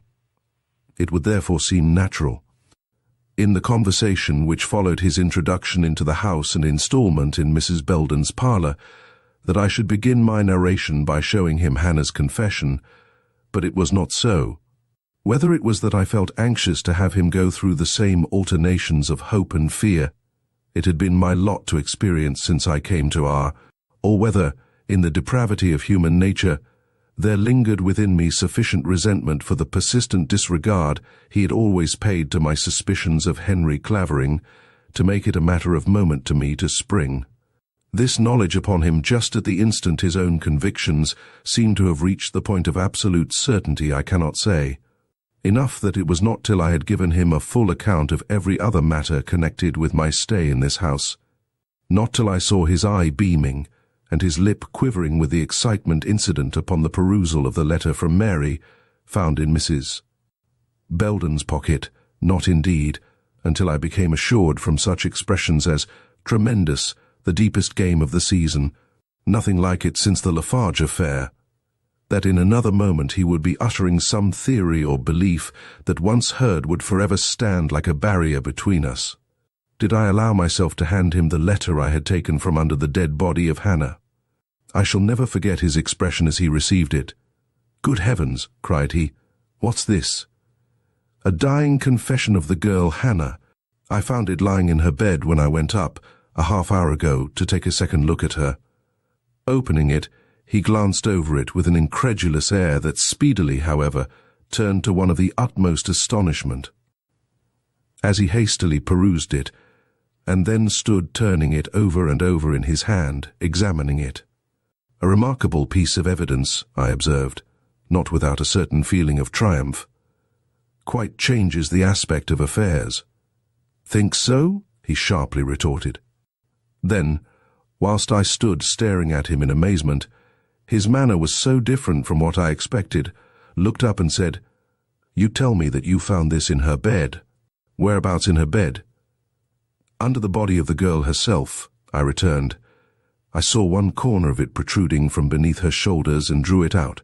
He came and stood before me. "Was it folded or open when you first looked at it?" "Folded, fastened up in this envelope," showing it to him. He took it, looked at it for a moment, and went on with his questions. "This envelope has a very crumpled appearance as well as the letter itself.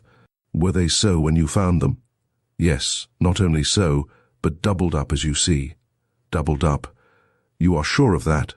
"Folded, sealed, and then doubled up as if her body had rolled across it while alive?" "Yes." "No trickery about it? No look as if the thing had been insinuated there since her death?" "Not at all. I should rather say that to every appearance she held it in her hand when she lay down, but turning over dropped it and then laid upon it." Mr. Gryce's eyes, which had been very bright, ominously clouded. Evidently he had been disappointed in my answers. Laying the letter down, he stood musing, but suddenly lifted it again, scrutinized the edges of the paper on which it was written, and darting me a quick look, vanished with it into the shade of the window curtain. His manner was so peculiar, I involuntarily rose to follow, but he waved me back, saying, "Amuse yourself with that box on the table, which you had such an ado over. See if it contains all we have a right to expect to find in it." I want to be by myself for a moment. Subduing my astonishment, I proceeded to comply with his request, but scarcely had I lifted the lid of the box before me when he came hurrying back, flung the letter down on the table with an air of the greatest excitement, and cried, "Did I say there had never been anything like it since the Lafarge affair? I tell you there has never been anything like it in any affair. It is the rummest case on record. Mr. Raymond," and his eyes, in his excitement, actually met mine for the first time in my experience of him, "prepare yourself for a disappointment. This pretended confession of Hannah's is a fraud." "A fraud?" "Yes, fraud, forgery, what you will, the girl never wrote it." Amazed, outraged almost, I bounded from my chair. "How do you know that?" I cried. Bending forward, he put the letter into my hand. "Look at it," said he. "Examine it closely. Now tell me, what is the first thing you notice in regard to it?" "Why, the first thing that strikes me is that the words are printed, instead of written, something which might be expected from this girl, according to all accounts." "Well?" "That they are printed on the inside of a sheet of ordinary paper." "Ordinary paper?" "Yes. That is a sheet of commercial note of the ordinary quality." "Of course. But is it?" "Why, yes, I should say so. Look at the lines." "What of them?" "Oh, I see. They run up close to the top of the page. Evidently the scissors have been used here. In short, it is a large sheet, trimmed down to the size of commercial note." "Yes. And is that all you see? All but the words? Don't you perceive what has been lost by means of this trimming down?" "No, unless you mean the manufacturer's stamp in the corner." Mr. Gryce's glance took meaning. "But I don't see why the loss of that should be deemed a matter of any importance." "Don't you?" "Not when you consider that by it we seem to be deprived of all opportunity of tracing this sheet back to the quire of paper from which it was taken." "No." "Humph! Then you are more of an amateur than I thought you. Don't you see that, as Hannah could have had no motive for concealing where the paper came from on which she wrote her dying words, this sheet must have been prepared by someone else?" "No," said I cannot say that I see all that." "Can't? Well then, answer me this. Why should Hannah, a girl about to commit suicide, care whether any clue was furnished, in her confession, to the actual desk, drawer, or quire of paper from which the sheet was taken, on which she wrote it? She wouldn't. Yet especial pains have been taken to destroy that clue. But then there is another thing. Read the confession itself, Mr. Raymond, and tell me what you gather from it." "Why," said I, after complying, "that the girl, worn out with constant apprehension, has made up her mind to do away with herself. And that Henry Clavering—" "Henry Clavering?" The interrogation was put with so much meaning I looked up. "Yes," said I. "Ah, I didn't know that Mr. Clavering's name was mentioned there, excuse me. His name is not mentioned, but a description is given so strikingly in accordance. Here Mr. Gryce interrupted me. Does it not seem a little surprising to you that a girl like Hannah should have stopped to describe a man she knew by name? I started. It was unnatural, surely. You believe Mrs. Belden's story, don't you? Yes. Consider her accurate in her relation of what took place here a year ago. I do. Must believe, then, that Hannah, the go-between, was acquainted with Mr. Clavering and with his name. Undoubtedly. Then why didn't she use it? If her intention was, as she here professes, to save Eleanore Leavenworth from the false imputation which had fallen upon her, she would naturally take the most direct method of doing it. This description of a man whose identity she could have at once put beyond a doubt by the mention of his name is the work, not of a poor ignorant girl, but of some person who, in attempting to play the role of one, has signally failed. But that is not all. Mrs. Belden, according to you, maintains that Hannah told her, upon entering the house, that Mary Leavenworth sent her here. But in this document she declares it to have been the work of Black Moustache. I know, but could they not have both been parties to the transaction? Yes, said he. Yet it is always a suspicious circumstance, when there is a discrepancy between the written and spoken declaration of a person. But why do we stand here fooling, when a few words from this Mrs. Belden you talk so much about will probably settle the whole matter? A few words from Mrs. Belden, I repeated. I have had thousands from her today, and find the matter no nearer settled than in the beginning. You have had, said he, but I have not. Fetch her in, Mr. Raymond. I rose. One thing, said I, before I go. What if Hannah had found the sheet of paper, trimmed just as it is, and used it without any thought of the suspicions it would occasion? Ah, said he, that is just what we are going to find out. Mrs. Belden was in a flutter of impatience when I entered the sitting-room. When did I think the coroner would come? And what did I imagine this detective would do for us? It was dreadful waiting there alone for something, she knew not what. I calmed her as well as I could, telling her the detective had not yet informed me what he could do, having some questions to ask her first. Would she come in to see him? She rose with alacrity. Anything was better than suspense.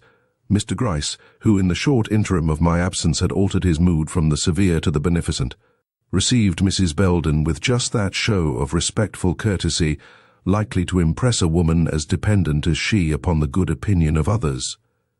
Ah, and this is the lady in whose house this very disagreeable event has occurred, he exclaimed, partly rising in his enthusiasm to greet her. May I request you to sit? He asked. If a stranger may be allowed to take the liberty of inviting a lady to sit in her own house. It does not seem like my own house any longer, said she, but in a sad rather than an aggressive tone, so much had his genial way imposed upon her. Little better than a prisoner here, go and come, keep silence or speak, just as I am bidden, and all because an unhappy creature, whom I took in for the most unselfish of motives, has chanced to die in my house. Just so, exclaimed Mr. Gryce. It is very unjust, but perhaps we can right matters. I have every reason to believe we can. This sudden death ought to be easily explained. You say you had no poison in the house? No, sir. And that the girl never went out? Never, sir. And that no one has ever been here to see her? No one, sir. So that she could not have procured any such thing if she had wished? No, sir. Unless, he added suavely, she had it with her when she came here. That couldn't have been, sir. She brought no baggage, and as for her pocket, I know everything there was in it, for I looked. And what did you find there? Some money in bills, more than you would have expected such a girl to have, some loose pennies, and a common handkerchief. Well, then, it is proved the girl didn't die of poison, there being none in the house. He said this in so convinced a tone she was deceived. That is just what I have been telling Mr. Raymond, giving me a triumphant look. Must have been heart disease, he went on. You say she was well yesterday? Yes, sir, or seemed so. though not cheerful. I did not say that. She was, sir, very— What, ma'am, this girl? Giving me a look. I don't understand that. I should think her anxiety about those she had left behind her in the city would have been enough to keep her from being very cheerful. So you would, returned Mrs. Belden. But it wasn't so. On the contrary, she never seemed to worry about them at all. What? Not about Miss Eleanore, who, according to the papers, stands in so cruel a position before the world. But perhaps she didn't know anything about that Miss Leavenworth's position, I mean. Yes, she did, for I told her. I was so astonished I could not keep it to myself. You see, I had always considered Eleanore as one above reproach, and it so shocked me to see her name mentioned in the newspaper in such a connection, that I went to Hannah and read the article aloud, and watched her face to see how she took it. And how did she? I can't say.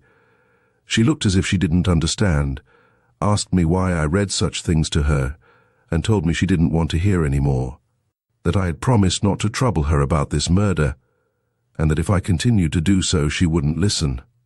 Humph! And what else? Nothing else. She put her hand over her ears and frowned in such a sullen way I left the room. That was when? About 3 weeks ago. She has, however, mentioned the subject since. No, sir, not once. What? Not asked what they were going to do with her mistress? No, sir. She has shown, however, that something was preying on her mind, fear, remorse, or anxiety. No, sir. On the contrary, she has oftener appeared like one secretly elated. But, exclaimed Mr. Gryce, with another sidelong look at me, that was very strange and unnatural. I cannot account for it. Nor I, sir.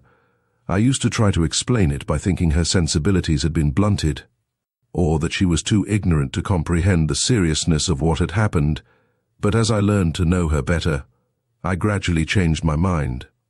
There was too much method in her gaiety for that. I could not help seeing she had some future before her for which she was preparing herself.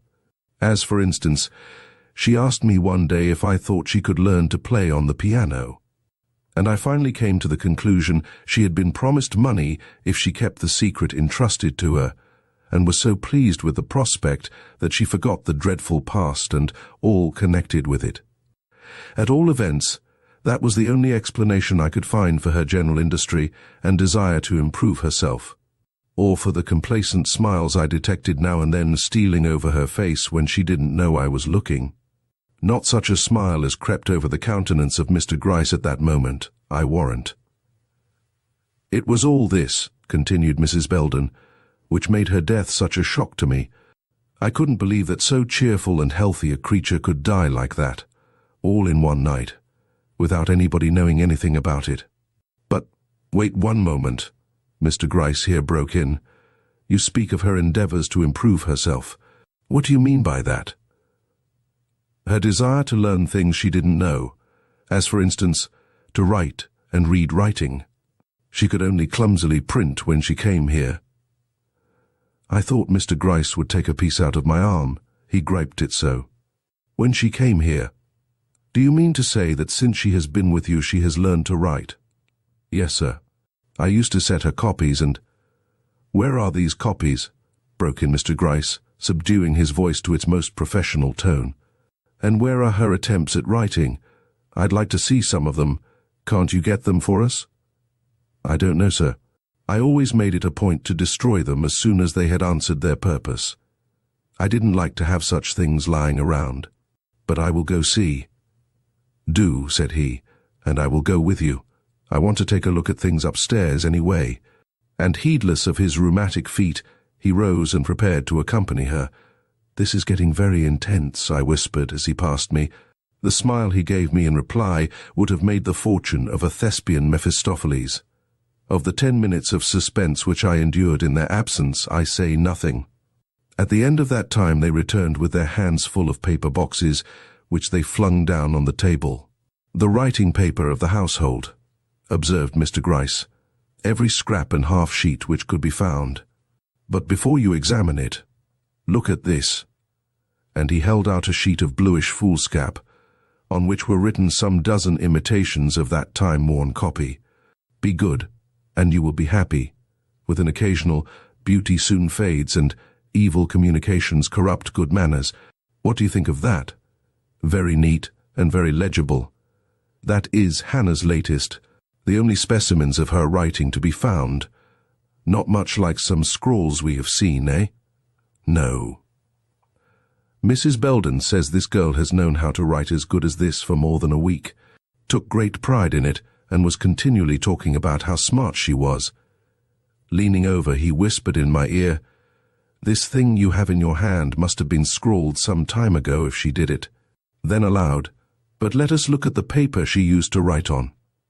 Dashing open the covers of the boxes on the table, he took out the loose sheets lying inside and scattered them out before me. One glance showed they were all of an utterly different quality from that used in the confession. "This is all the paper in the house," said he. "Are you sure of that?" I asked, looking at Mrs. Belden, who stood in a sort of maze before us. "Wasn't there one stray sheet lying around somewhere, foolscap or something like that, which she might have got hold of and used without your knowing it?" "No, sir, I don't think so. I had only these kinds. Besides, Hannah had a whole pile of paper like this in her room, and wouldn't have been apt to go hunting round after any stray sheets. But you don't know what a girl like that might do." "Look at this one," said I, showing her the blank side of the confession. "Couldn't a sheet like this have come from somewhere about the house? Examine it well, the matter is important." "I have, and I say no. I never had a sheet of paper like that in my house." Mr. Gryce advanced and took the confession from my hand. As he did so, he whispered, "What do you think now? Many chances that Hannah got up this precious document." I shook my head, convinced at last, but in another moment turned to him and whispered back, "But if Hannah didn't write it, who did? And how came it to be found where it was?" "That," said he, "is just what is left for us to learn." And, beginning again, he put question after question concerning the girl's life in the house, receiving answers which only tended to show that she could not have brought the confession with her, much less received it from a secret messenger. Unless we doubted Mrs. Belden's word, the mystery seemed impenetrable, and I was beginning to despair of success, when Mr. Gryce, with an askance look at me, leaned towards Mrs. Belden and said, "You received a letter from Miss Mary Leavenworth yesterday, I hear." "Yes, sir." "This letter?" he continued, showing it to her. "Yes, sir. Now I want to ask you a question. Was the letter, as you see it, the only contents of the envelope in which it came? Wasn't there one for Hannah enclosed with it?" "No, sir.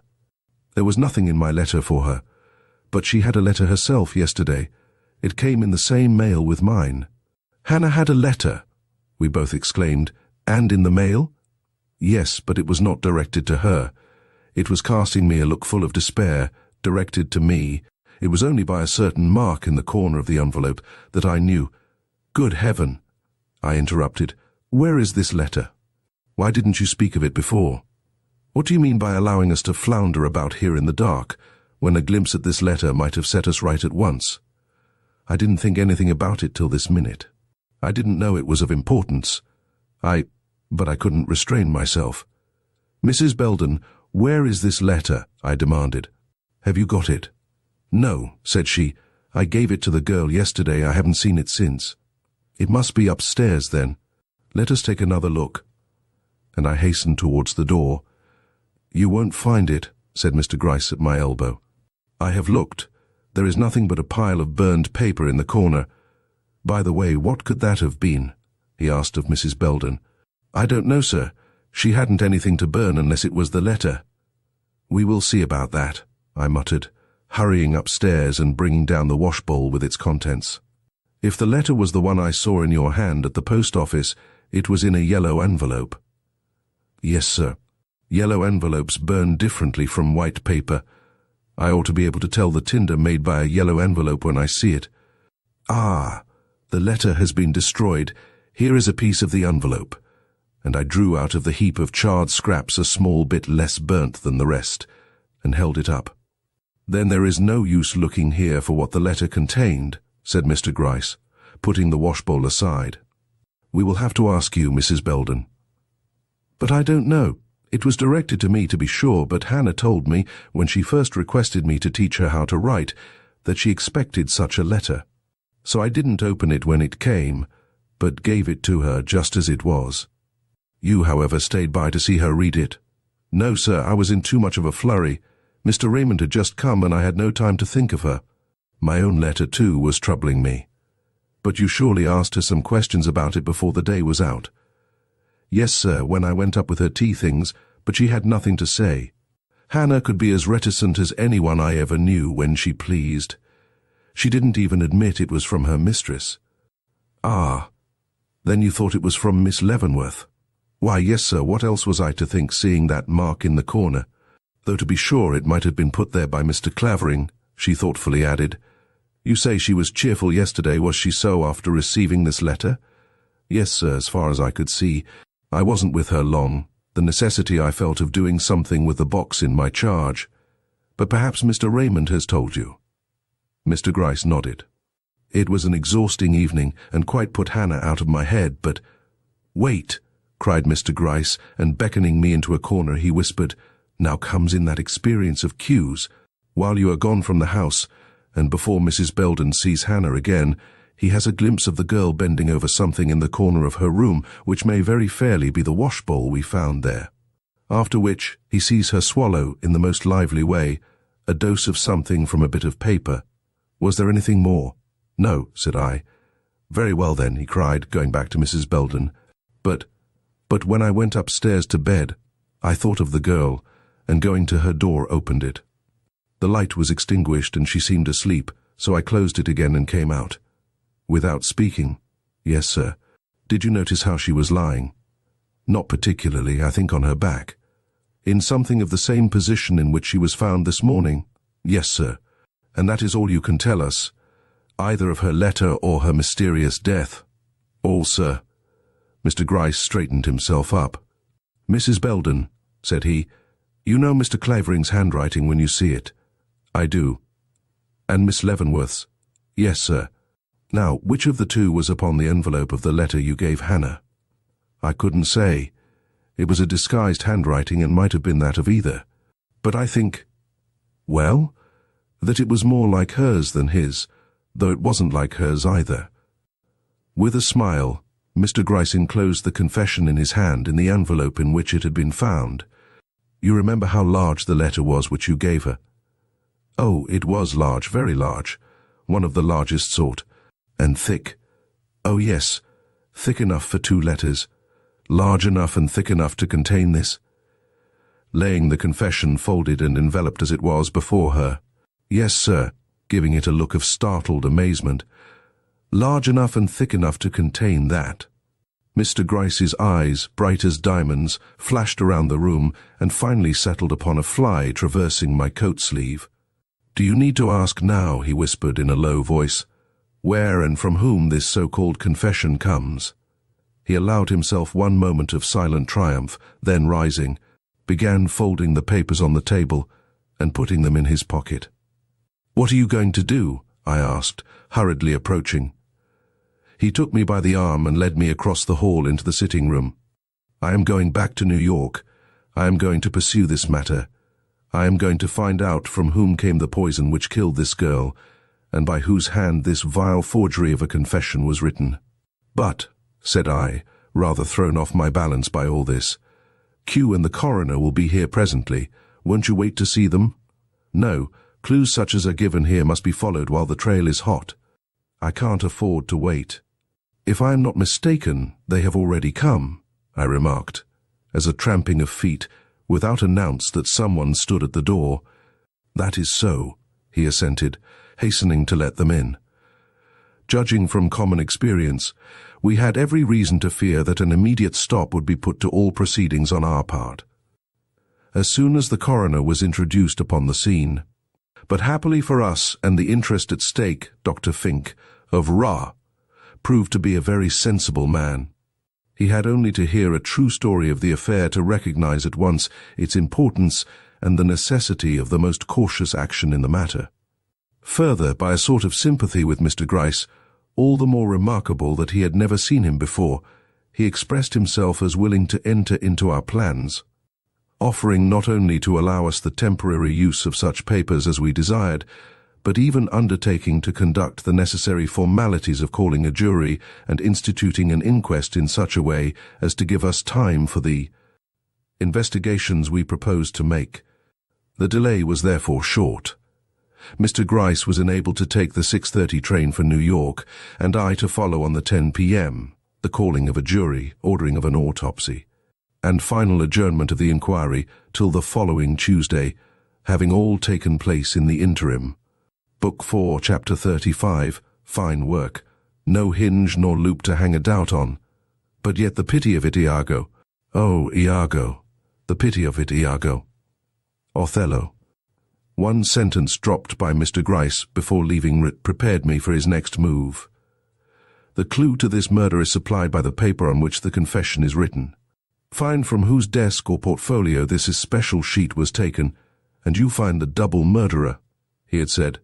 Consequently, I was not surprised when, upon visiting his house early the next morning, I beheld him seated before a table on which lay a lady's writing desk and a pile of paper, till told the desk was Eleanor's. Then I did show astonishment. "What?" said I. "Are you not satisfied yet of her innocence?" "Oh yes, but one must be thorough. No conclusion is valuable which is not preceded by a full and complete investigation." "Why," he cried, casting his eyes complacently towards the fire-tongs, "I have even been rummaging through Mr. Clavering's effects, though the confession bears the proof upon its face that it could not have been written by him. It is not enough to look for evidence where you expect to find it. You must sometimes search for it where you don't.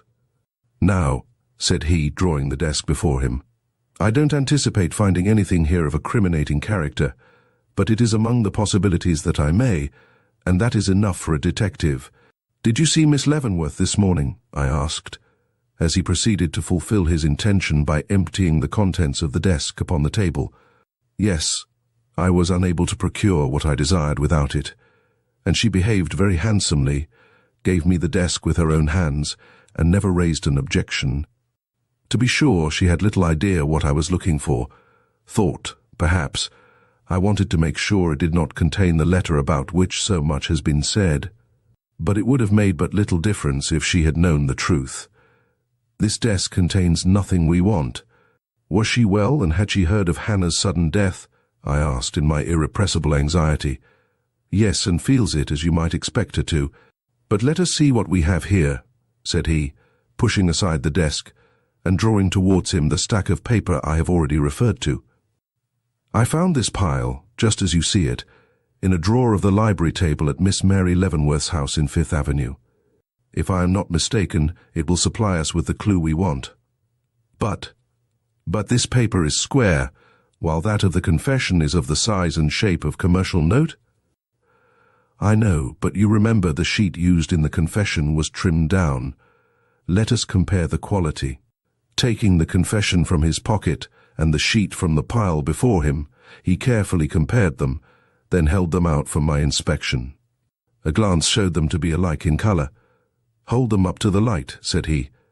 I did so. The appearance presented by both was precisely alike. "Now let us compare the ruling." And, laying them both down on the table, he placed the edges of the two sheets together. The lines on the one accommodated themselves to the lines on the other, and that question was decided. His triumph was assured. "I was convinced of it," said he.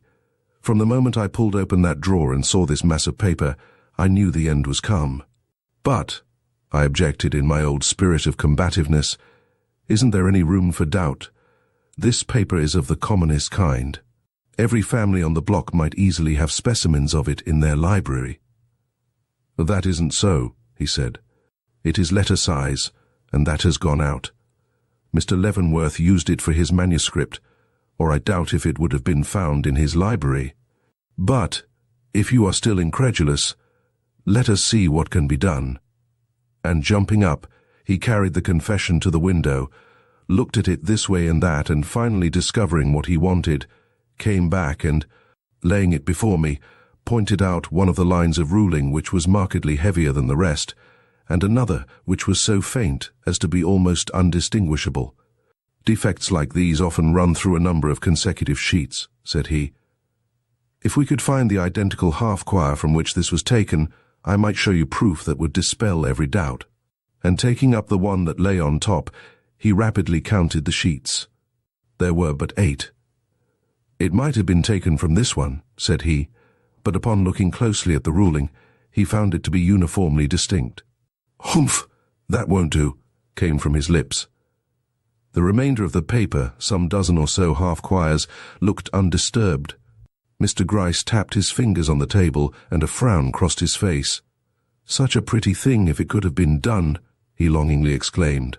Suddenly he took up the next half-quire.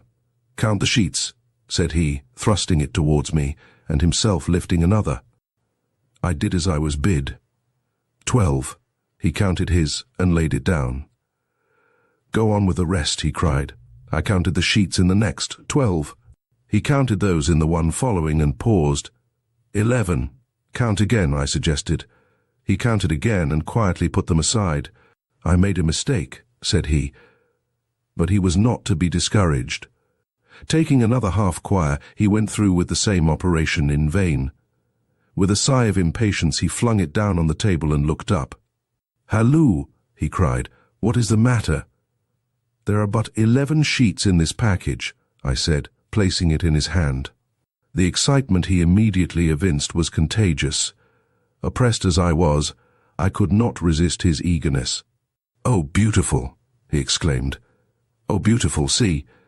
The light on the inside, the heavy one on the outside, and both in positions precisely corresponding to those on this sheet of Hannah's. What do you think now? Is any further proof necessary?" "The veriest doubter must succumb before this," returned I. With something like a considerate regard for my emotion, he turned away. "I am obliged to congratulate myself, notwithstanding the gravity of the discovery that has been made," said he. "It is so neat, so very neat, and so conclusive. I declare I am myself astonished at the perfection of the thing. But what a woman that is!" he suddenly cried, in a tone of the greatest admiration. "What an intellect she has! What shrewdness! What skill!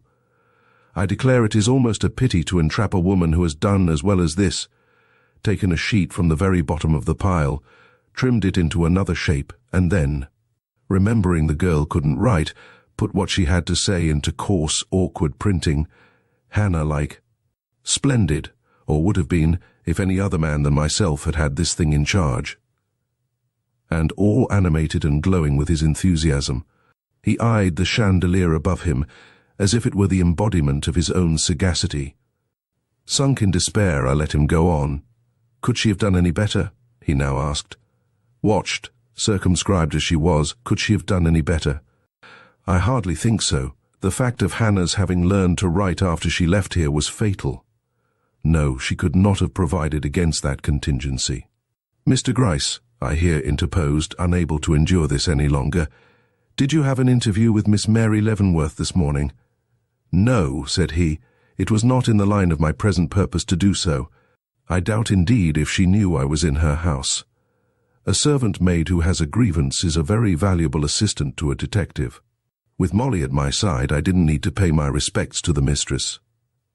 "Mr. Gryce," I asked, after another moment of silent self-congratulation on his part, and of desperate self-control on mine, "what do you propose to do now? You have followed your clue to the end, and are satisfied.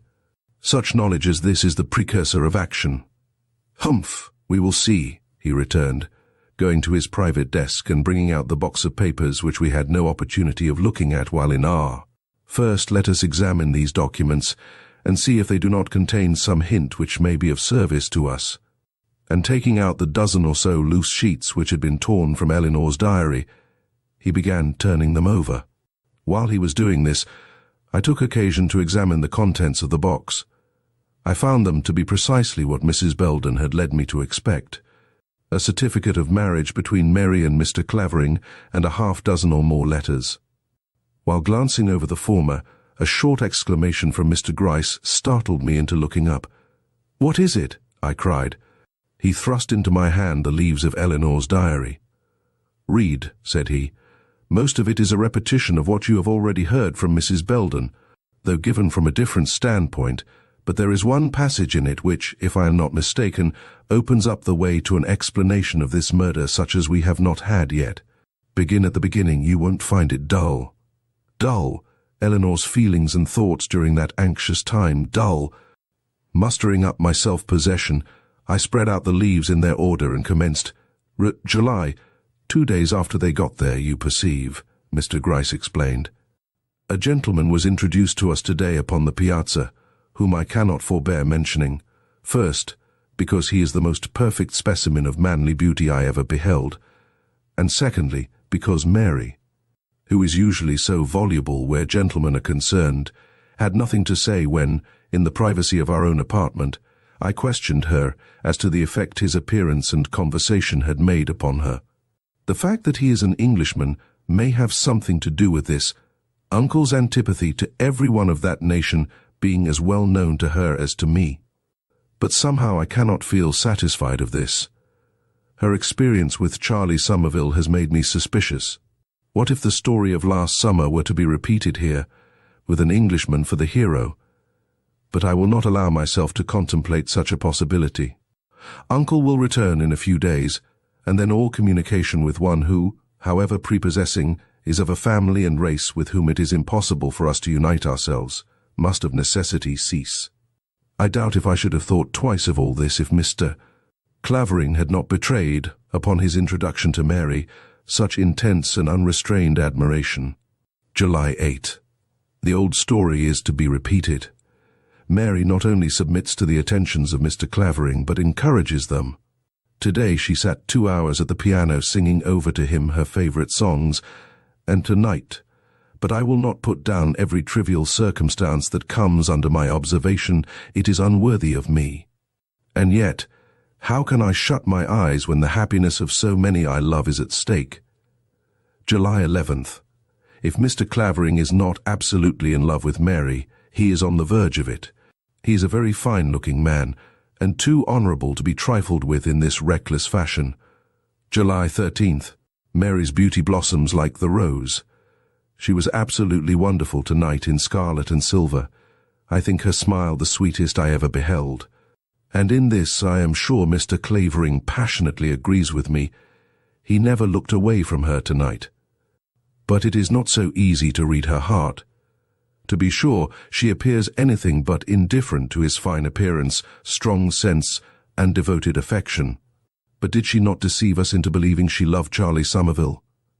In her case, blush and smile go for little, I fear. Would it not be wiser under the circumstances to say, I hope? July 17th. Oh, my heart! Mary came into my room this evening and absolutely startled me by falling at my side and burying her face in my lap. "Oh, Eleanor, Eleanor," she murmured, quivering with what seemed to me very happy sobs.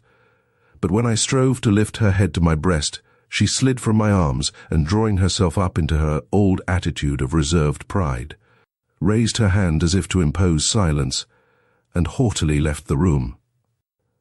There is but one interpretation to put upon this. Mr. Clavering has expressed his sentiments, and she is filled with that reckless delight which in its first flush makes one insensible to the existence of barriers which have hitherto been deemed impassable. When will Uncle come? July 18th. Little did I think when I wrote the above that Uncle was already in the house. He arrived unexpectedly on the last train, and came into my room just as I was putting away my diary. Looking a little careworn, he took me in his arms and then asked for Mary. I dropped my head, and could not help stammering as I replied that she was in her own room. Instantly his love took alarm, and leaving me, he hastened to her apartment, where I afterwards learned he came upon her sitting abstractedly before her dressing table with Mr. Clavering's family ring on her finger. I do not know what followed. An unhappy scene, I fear, for Mary is ill this morning, and Uncle exceedingly melancholy and stern. Afternoon. We are an unhappy family. Uncle not only refuses to consider for a moment the question of Mary's alliance with Mr. Clavering, but even goes so far as to demand his instant and unconditional dismissal. The knowledge of this came to me in the most distressing way. recognizing the state of affairs, but secretly rebelling against a prejudice which seemed destined to separate two persons otherwise fitted for each other. I sought Uncle's presence this morning after breakfast, and attempted to plead their cause. But he almost instantly stopped me with the remark, "You are the last one, Eleanore, who should seek to promote this marriage." Trembling with apprehension, I asked him why. "For the reason that by so doing you work entirely for your own interest." More and more troubled, I begged him to explain himself. "I mean," said he, "that if Mary disobeys me by marrying this Englishman, I shall disinherit her, and substitute your name for hers in my will as well as in my affection." For a moment everything swam before my eyes. "You will never make me so wretched," I entreated. "I will make you my heiress if Mary persists in her present determination," he declared, and without further words sternly left the room. What could I do but fall on my knees and pray? Of all in this miserable house, I am the most wretched. To supplant her, but I shall not be called upon to do it, Mary will give up Mr. Clavering. "There!" exclaimed Mr. Gryce. "What do you think of that? Isn't it becoming plain enough what was Mary's motive for this murder? But go on, let us hear what followed." With sinking heart I continued. The next entry is dated July 19th and runs thus. "I was right. After a long struggle with Uncle's invincible will, Mary has consented to dismiss Mr. Clavering. I was in the room when she made known her decision, and I shall never forget our uncle's look of gratified pride as he clasped her in his arms and called her his own true heart. He has evidently been very much exercised over this matter, and I cannot but feel greatly relieved that affairs have terminated so satisfactorily. But Mary, what is there in her manner that vaguely disappoints me? I cannot say. I only know that I felt a powerful shrinking overwhelm me when she turned her face to me and asked if I was satisfied now. But I conquered my feelings and held out my hand. She did not take it. July 26. How long the days are! The shadow of our late trial is upon me, yet I cannot shake it off. I seem to see Mr. Clavering's despairing face wherever I go. How is it that Mary preserves her cheerfulness? If she does not love him, I should think the respect which she must feel for his disappointment would keep her from levity at least. Uncle has gone away again. Nothing I could say sufficed to keep him. July 28. It has all come out. Mary has only nominally separated from Mr. Clavering. She still cherishes the idea of one day uniting herself to him in marriage. The fact was revealed to me in a strange way not necessary to mention here, and has since been confirmed by Mary herself. "I admire the man," she declares, "and have no intention of giving him up." "Then why not tell Uncle so?" I asked. Her only answer was a bitter smile and a short, "I leave that for you to do." July 30th, midnight. Worn completely out, but before my blood cools let me write. Mary is a wife. I have just returned from seeing her give her hand to Henry Clavering. Strange that I can write it without quivering when my whole soul is one flush of indignation and revolt. But let me state the facts. Having left my room for a few minutes this morning, I returned to find on my dressing table a note from Mary, in which she informed me that she was going to take Mrs. Belden for a drive and would not be back for some hours. Convinced, as I had every reason to be, that she was on her way to meet Mr. Clavering, I only stopped to put on my hat. There the diary ceased. She was probably interrupted by Mary at this point, explained Mr. Gryce. But we have come upon the one thing we wanted to know. Mr. Leavenworth threatened to supplant Mary with Eleanore if she persisted in marrying contrary to his wishes. She did so marry, and to avoid the consequences of her act, she— "Say no more," I returned, convinced at last. "It is only too clear." Mr. Gryce rose. "But the writer of these words is saved," I went on, trying to grasp the one comfort left me. "No one who reads this diary will ever dare to insinuate she is capable of committing a crime." Assuredly not. The diary settles that matter effectually. I tried to be man enough to think of that and nothing else, to rejoice in her deliverance and let every other consideration go, but in this I did not succeed. "But Mary, her cousin, almost her sister, is lost," I muttered. Mr. Gryce thrust his hands into his pockets and for the first time showed some evidence of secret disturbance. "Yes, I'm afraid she is. I really am afraid she is." Then after a pause, during which I felt a certain thrill of vague hope, "Such an entrancing creature too. It is a pity. It positively is a pity. I declare, now that the thing is worked up, I begin to feel almost sorry we have succeeded so well. Strange, but true. If there was the least loophole out of it," he muttered. "But there isn't. The thing is clear as A, B, C." Suddenly he rose and began pacing the floor very thoughtfully, casting his glances here, there, and everywhere, except at me, though I believe now, as then, my face was all he saw. "Would it be a very great grief to you, Mr. Raymond, if Miss Mary Leavenworth should be arrested on this charge of murder?" he asked, pausing before a sort of tank in which 2 or 3 disconsolate-looking fishes were slowly swimming about. "Yes," said I, "it would, a very great grief. Yet it must be done," said he, though with a strange lack of his usual decision. "As an honest official, trusted to bring the murder of Mr. Leavenworth to the notice of the proper authorities, I've got to do it." Again that strange thrill of hope at my heart induced by his peculiar manner. Then my reputation as a detective. I ought surely to consider that. I am not so rich or so famous that I can afford to forget all that a success like this may bring me. No, lovely as she is, I have got to push it through. But even as he said this, he became still more thoughtful, gazing down into the murky depths of the wretched tank before him with such an intentness, I half expected the fascinated fishes to rise from the water and return his gaze. What was in his mind? After a little while he turned, his indecision utterly gone. "Mr. Raymond, come here again at 3. I shall then have my report ready for the superintendent. I should like to show it to you first, so don't fail me." There was something so repressed in his expression, I could not prevent myself from venturing one question. "Is your mind made up?" I asked.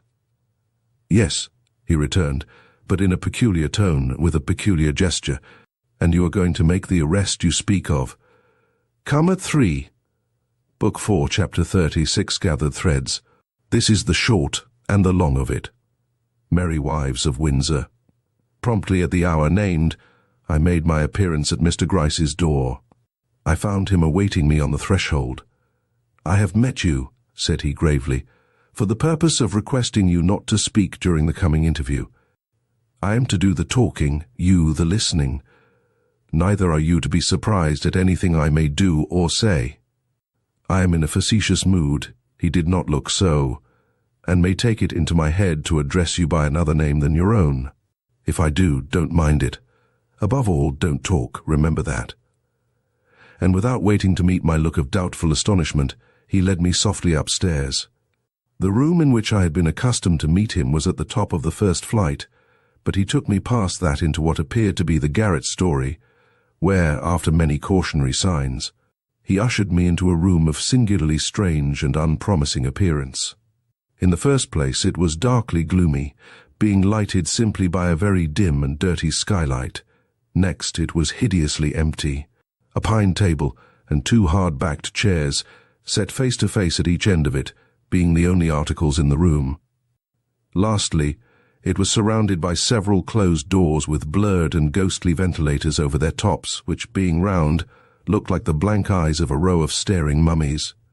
Altogether, it was a lugubrious spot, and in the present state of my mind made me feel as if something unearthly and threatening lay crouched in the very atmosphere. Nor, sitting there cold and desolate, could I imagine that the sunshine glowed without, or that life, beauty, and pleasure paraded the streets below. Mr. Gryce's expression, as he took a seat and beckoned me to do the same, may have had something to do with this strange sensation. It was so mysteriously and somberly expectant. "You'll not mind the room," said he, in so muffled a tone I scarcely heard him. "It's an awful lonesome spot. I know, but folks with such matters before them mustn't be too particular as to the places in which they hold their consultations, if they don't want all the world to know as much as they do. Smith," and he gave me an admonitory shake of his finger, while his voice took a more distinct tone. "I have done the business. The reward is mine. The assassin of Mr. Leavenworth is found, and in 2 hours will be in custody. Do you want to know who it is?" Leaning forward with every appearance of eagerness in tone and expression. I stared at him in great amazement. Had anything new come to light? Any great change taken place in his conclusions? All this preparation could not be for the purpose of acquainting me with what I already knew, yet he cut short my conjectures with a low, expressive chuckle. "It was a long chase, I tell you," raising his voice still more. "A tight go, a woman in the business too, but all the women in the world can't pull the wool over the eyes of Ebenezer Gryce when he is on a trail.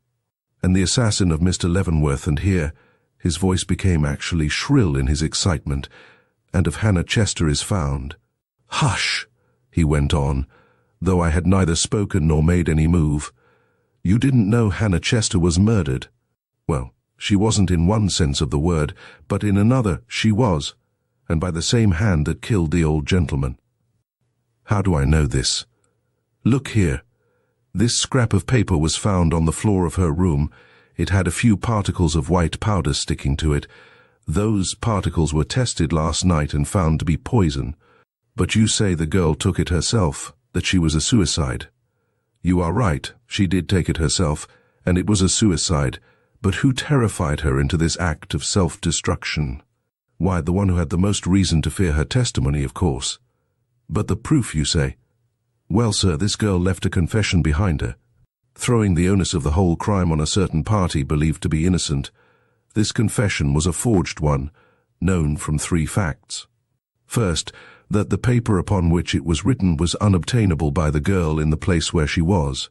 Secondly, that the words used therein were printed in coarse, awkward characters, whereas Hannah, thanks to the teaching of the woman under whose care she has been since the murder, had learned to write very well. Thirdly, that the story told in the confession does not agree with the one related by the girl herself. Now the fact of a forged confession throwing the guilt upon an innocent party having been found in the keeping of this ignorant girl, killed by a dose of poison, taken with the fact here stated, that on the morning of the day on which she killed herself, the girl received from someone manifestly acquainted with the customs of the Leavenworth family a letter large enough and thick enough to contain the confession. Folded, as it was when found, makes it almost certain to my mind the murderer of Mr. Leavenworth sent this powder and this so-called confession to the girl, meaning her to use them precisely as she did, for the purpose of throwing off suspicion from the right track and of destroying herself at the same time, for, as you know, dead men tell no tales. He paused and looked at the dingy skylight above us. Why did the air seem to grow heavier and heavier? Why did I shudder in vague apprehension? I knew all this before. Why did it strike me then as something new? But who was this, you ask? Ah, that is the secret. That is the bit of knowledge which is to bring me fame and fortune. But secret or not, I don't mind telling you, lowering his voice and rapidly raising it again. The fact is, I can't keep it to myself. It burns like a new dollar in my pocket. Smith, my boy, the murderer of Mr. Leavenworth. But stay, who does the world say it is? Whom do the papers point at and shake their heads over? A woman, a young, beautiful, bewitching woman. Ha ha ha, the papers are right, it is a woman, young, beautiful, and bewitching too. But what one? Ah, that's the question. There is more than one woman in this affair. Since Hannah's death I have heard it openly advanced that she was the guilty party in the crime. Bah! Others cry it is the niece who was so unequally dealt with by her uncle in his will. Bah! Again. But folks are not without some justification for this latter assertion. Eleanore Leavenworth did know more of this matter than appeared. Worse than that, Eleanore Leavenworth stands in a position of positive peril today. If you don't think so, let me show you what the detectives have against her. First, there is the fact that a handkerchief, with her name on it, was found stained with pistol grease upon the scene of murder, a place which she explicitly denies having entered for 24 hours previous to the discovery of the dead body. Secondly, The fact that she not only evinced terror when confronted with this bit of circumstantial evidence, but manifested a decided disposition, both at this time and others, to mislead inquiry, shirking a direct answer to some questions and refusing all answer to others. Thirdly, that an attempt was made by her to destroy a certain letter evidently relating to this crime. Fourthly, that the key to the library door was seen in her possession. All this, taken with the fact that the fragments of the letter which this same lady attempted to destroy within an hour after the inquest were afterwards put together and were found to contain a bitter denunciation of one of Mr. Leavenworth's nieces, by a gentleman we will call X, in other words, an unknown quantity makes out a dark case against you, especially as after investigations revealed the fact that a secret underlay the history of the Leavenworth family. That, unknown to the world at large, and Mr. Leavenworth in particular, a marriage ceremony had been performed a year before in a little town called F between a Miss Leavenworth and this same X. That, in other words, the unknown gentleman who, in the letter partly destroyed by Miss Eleanor Leavenworth, complained to Mr. Leavenworth of the treatment received by him from one of his nieces, was in fact the secret husband of that niece, and that, moreover, this same gentleman, under an assumed name, called on the night of the murder at the house of Mr. Leavenworth and asked for Miss Eleanor.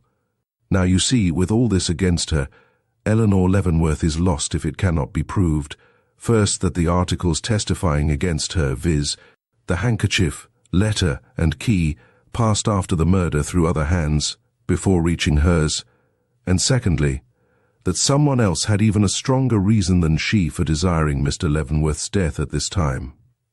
Smith, my boy, both of these hypotheses have been established by me.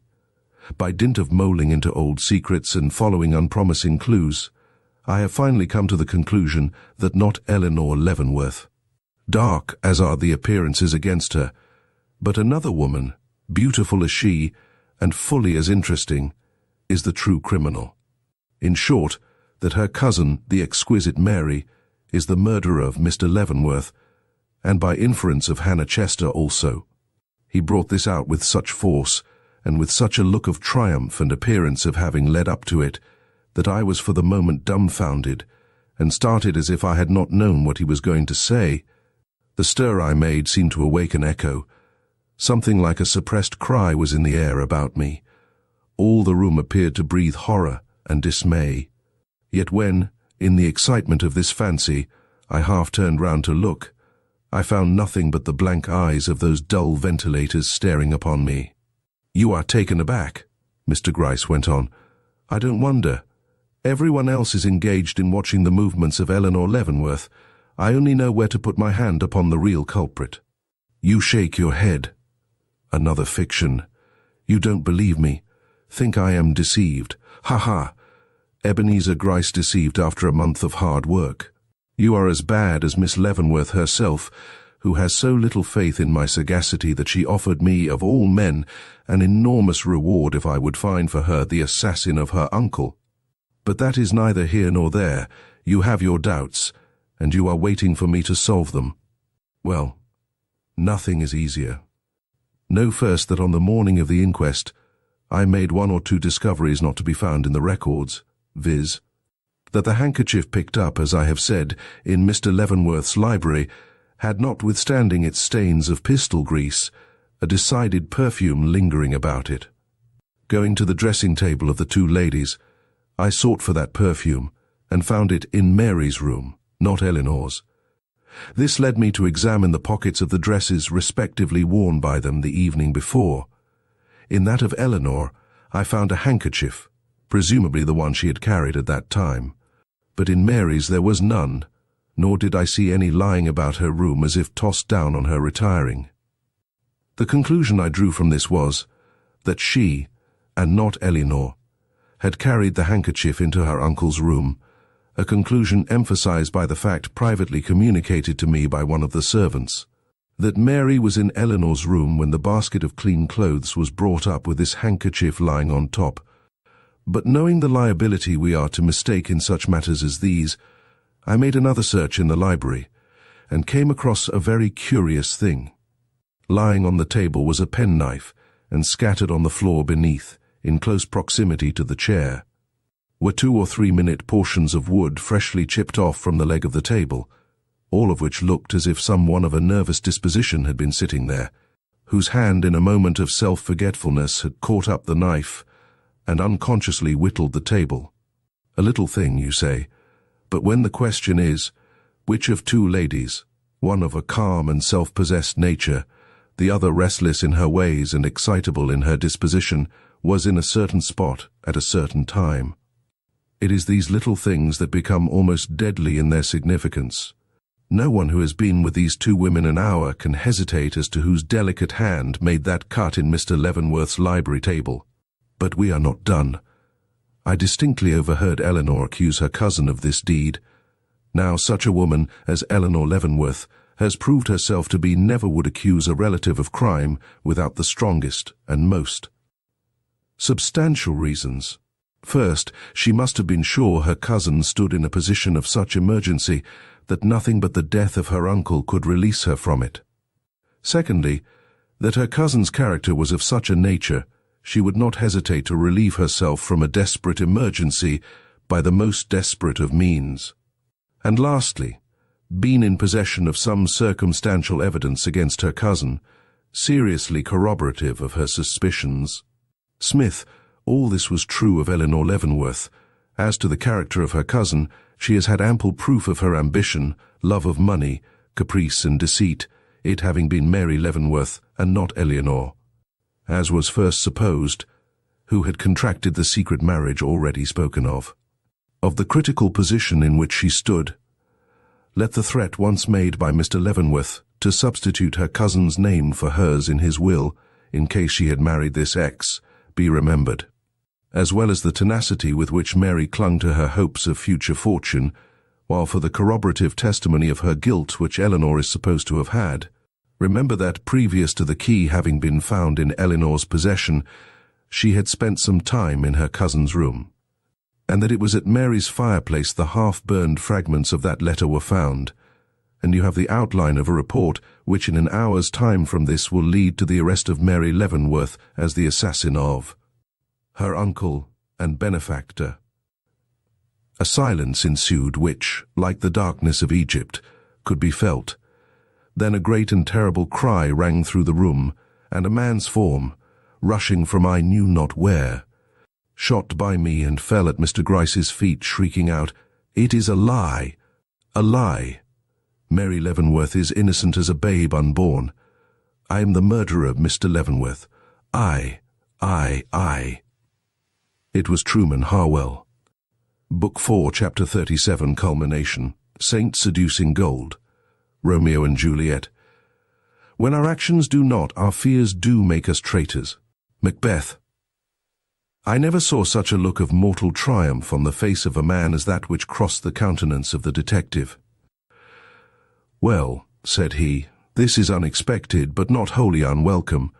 I am truly glad to learn that Miss Leavenworth is innocent, but I must hear some few more particulars before I shall be satisfied. Get up, Mr. Harwell, and explain yourself. If you are the murderer of Mr. Leavenworth, how comes it that things look so black against everybody but yourself?" But in the hot, feverish eyes which sought him from the writhing form at his feet, there was mad anxiety and pain, but little explanation. Seeing him making unavailing efforts to speak, I drew near. "Lean on me," said I, lifting him to his feet. His face, relieved forever from its mask of repression, turned towards me with the look of a despairing spirit. "Save! Save!" he gasped. "Save her, Mary, they are sending a report, stop it." "Yes," broke in another voice. "If there is a man here who believes in God and prizes woman's honor, let him stop the issue of that report." And Henry Clavering, dignified as ever, but in a state of extreme agitation, stepped into our midst through an open door at our right. But at the sight of his face, the man in our arms quivered, shrieked, and gave one bound that would have overturned Mr. Clavering, Herculean of frame as he was, had not Mr. Gryce interposed. "Wait!" he cried, and holding back the secretary with one hand. Where was his rheumatism now? He put the other in his pocket and drew thence a document which he held up before Mr. Clavering. "It has not gone yet," said he. "Be easy. And you," he went on, turning towards Trueman Harwell, "be quiet, or—" His sentence was cut short by the man springing from his grasp. "Let me go," he shrieked. "Let me have my revenge on him who, in face of all I have done for Mary Leavenworth, dares to call her his wife. Let me—" But at this point he paused, his quivering frame stiffening into stone, and his clutching hands, outstretched for his rival's throat, falling heavily back. "Hark," said he, glaring over Mr. Clavering's shoulder. "It is she. I hear her. I feel her. She is on the stairs. She is at the door. She—" A low, shuddering sigh of longing and despair finished the sentence. The door opened, and Mary Leavenworth stood before us. It was a moment to make young hairs turn grey. To see her face, so pale, so haggard, so wild in its fixed horror, turned towards Henry Clavering, to the utter ignoring of the real actor in this most horrible scene. Trueman Harwell could not stand it. "Ah," he cried, "look at her. Cold, cold, not one glance for me, though I have just drawn the halter from her neck and fastened it about my own." And, breaking from the clasp of the man who in his jealous rage would now have withheld him, he fell on his knees before Mary, clutching her dress with frenzied hands. "You shall look at me," he cried. "You shall listen to me. I will not lose body and soul for nothing. Mary, they said you were in peril." I could not endure that thought, so I uttered the truth, yes, though I knew what the consequence would be, and all I want now is for you to say you believe me. When I swear that I only meant to secure to you the fortune you so much desired, that I never dreamed it would come to this, that it was because I loved you and hoped to win your love in return that I— But she did not seem to see him, did not seem to hear him. Her eyes were fixed upon Henry Clavering with an awful inquiry in their depths, and none but he could move her. "You do not hear me," shrieked the poor wretch. "Ice that you are, you would not turn your head if I should call to you from the depths of hell." But even this cry fell unheeded. Pushing her hands down upon his shoulders as though she would sweep some impediment from her path, she endeavored to advance. "Why is that man here?" she cried, indicating her husband with one quivering hand. "What has he done that he should be brought here to confront me at this awful time?" "I told her to come here to meet her uncle's murderer," whispered Mr. Gryce into my ear. But before I could reply to her, before Mr. Clavering himself could murmur a word, the guilty wretch before her had started to his feet. "Don't you know? Then I will tell you. It is because these gentlemen, chivalrous and honourable as they consider themselves, think that you, the beauty and the sybarite, committed with your own white hand the deed of blood which has brought you freedom and fortune. Yes, this man turning and pointing at me, friend, as he has made himself out to be, kindly and honourable as you have doubtless believed him, but who in every look he has bestowed upon you, every word he has uttered in your hearing during all these 4 horrible weeks, has been weaving a cord for your neck, thinks you the assassin of your uncle, unknowing that a man stood at your side ready to sweep half the world from your path if that same white hand rose in bidding. That now she could see him, now she could hear him. Yes, clutching her robe again as she hastily recoiled, didn't you know it? When in that dreadful hour of your rejection by your uncle, you cried aloud for someone to help you, didn't you know? "Don't!" she shrieked, bursting from him with a look of unspeakable horror. "Don't say that. Oh," she gasped, "is the mad cry of a stricken woman for aid and sympathy the call for a murderer?" And turning away in horror, she moaned, "Who that ever looks at me now will forget that a man, such a man, dared to think that, because I was in mortal perplexity, I would accept the murder of my best friend as a relief from it." Her horror was unbounded. "Oh, what a chastisement for folly," she murmured. "What a punishment for the love of money which has always been my curse." Henry Clavering could no longer restrain himself. Leaping to her side, he bent over her. "Was it nothing but folly, Mary? Are you guiltless of any deeper wrong? Is there no link of complicity between you two? Have you nothing on your soul but an inordinate desire to preserve your place in your uncle's will, even at the risk of breaking my heart and wronging your noble cousin? Are you innocent in this matter? Tell me." Placing his hand on her head, he pressed it slowly back and gazed into her eyes, then without a word took her to his breast and looked calmly around him. "She is innocent," said he. It was the uplifting of a stifling pall. No one in the room, unless it was the wretched criminal shivering before us, but felt a sudden influx of hope. Even Mary's own countenance caught a glow. "Oh," she whispered, withdrawing from his arms to look better into his face. "And is this the man I have trifled with, injured and tortured, till the very name of Mary Leavenworth might well make him shudder? Is this he whom I married in a fit of caprice, only to forsake and deny?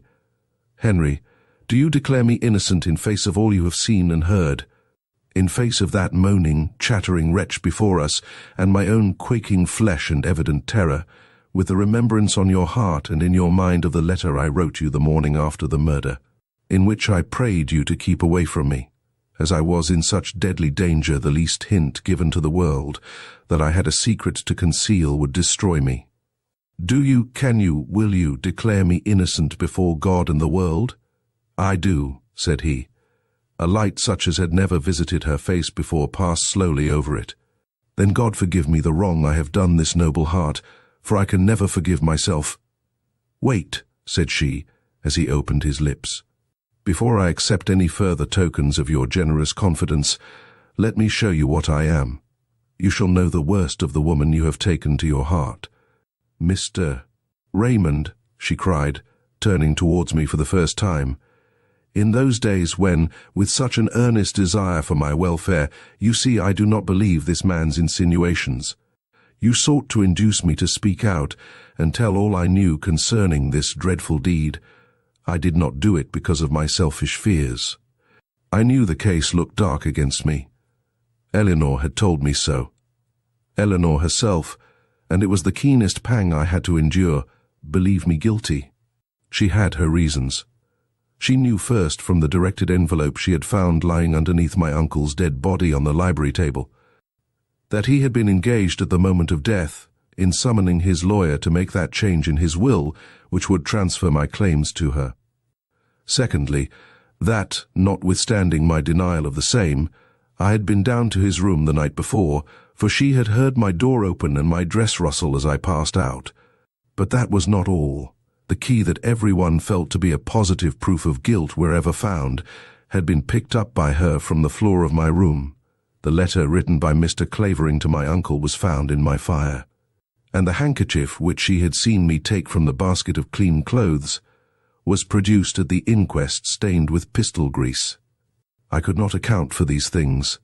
A web seemed tangled about my feet. I could not stir without encountering some new toil. I knew I was innocent, but if I failed to satisfy my cousin of this, how could I hope to convince the general public, if once called upon to do so?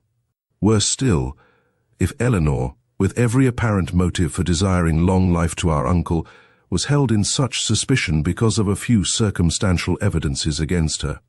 What would I not have to fear if these evidences were turned against me, the heiress? The tone and manner of the jurymen at the inquest that asked who would be most benefited by my uncle's will showed but too plainly. When, therefore, Eleanore, true to her heart's generous instincts, closed her lips and refused to speak when speech would have been my ruin, I let her do it, justifying myself with the thought that she had deemed me capable of crime, and so must bear the consequences. Nor, when I saw how dreadful these were likely to prove, did I relent. Fear of the ignominy, suspense, and danger which confession would entail sealed my lips. Only once did I hesitate. That was when, in the last conversation we had, I saw that, notwithstanding appearances, you believed in Eleanor's innocence, and the thought crossed me, you might be induced to believe in mine if I threw myself upon your mercy. But just then Mr. Clavering came, and as in a flash, I seemed to realize what my future life would be, stained by suspicion, and instead of yielding to my impulse, went so far in the other direction as to threaten Mr. Clavering with a denial of our marriage if he approached me again till all danger was over. Yes, he will tell you that was my welcome to him, when, with heart and brain racked by long suspense, he came to my door for one word of assurance that the peril I was in was not of my own making. That was the greeting I gave him after a year of silence, every moment of which was torture to him. But he forgives me. I see it in his eyes. I hear it in his accents. And you, oh, if in the long years to come you can forget what I have made Eleanore suffer by my selfish fears, if with the shadow of her wrong before you, you can by the grace of some sweet hope think a little less hardly of me, do. As for this man, torture could not be worse to me than this standing with him in the same room. Let him come forward and declare if I by look or word have given him reason to believe I understood his passion, much less returned it. Why ask? He gasped. Don't you see it was your indifference which drove me mad, to stand before you, to agonize after you, to follow you with thoughts in every move you made, to know my soul was welded to yours, with bands of steel no fire could melt, no force destroy, no strain dissever, to sleep under the same roof, sit at the same table, and yet meet not so much as one look to show me you understood. It was that which made my life a hell. I was determined you should understand. If I had to leap into a pit of flame, you should know what I was, and what my passion for you was. And you do. You comprehend it all now. Shrink as you will from my presence, cower as you may to the weak man you call husband, you can never forget the love of Trueman Harwell. Never forget that love was the force which led me down into your uncle's room that night, and lent me will to pull the trigger which poured all the wealth you hold this day into your lap. Yes, he went on, towering in his preternatural despair, till even the noble form of Henry Clavering looked dwarfed beside him. Every dollar that clinks from your purse shall talk of me. Every gew-gaw which flashes on that haughty head, too haughty to bend to me, shall shriek my name into your ears. Fashion, pomp, luxury, you will have them all, but till gold loses its glitter and ease its attraction, you will never forget the hand that gave them to you. With a look whose evil triumph I cannot describe, he put his hand into the arm of the waiting detective, and in another moment would have been led from the room. When Mary, crushing down the swell of emotions that was seething in her breast, lifted her head and said, "No, Trueman Harwell, I cannot give you even that thought for your comfort. Wealth so laden would bring nothing but torture. I cannot accept the torture, so must release the wealth."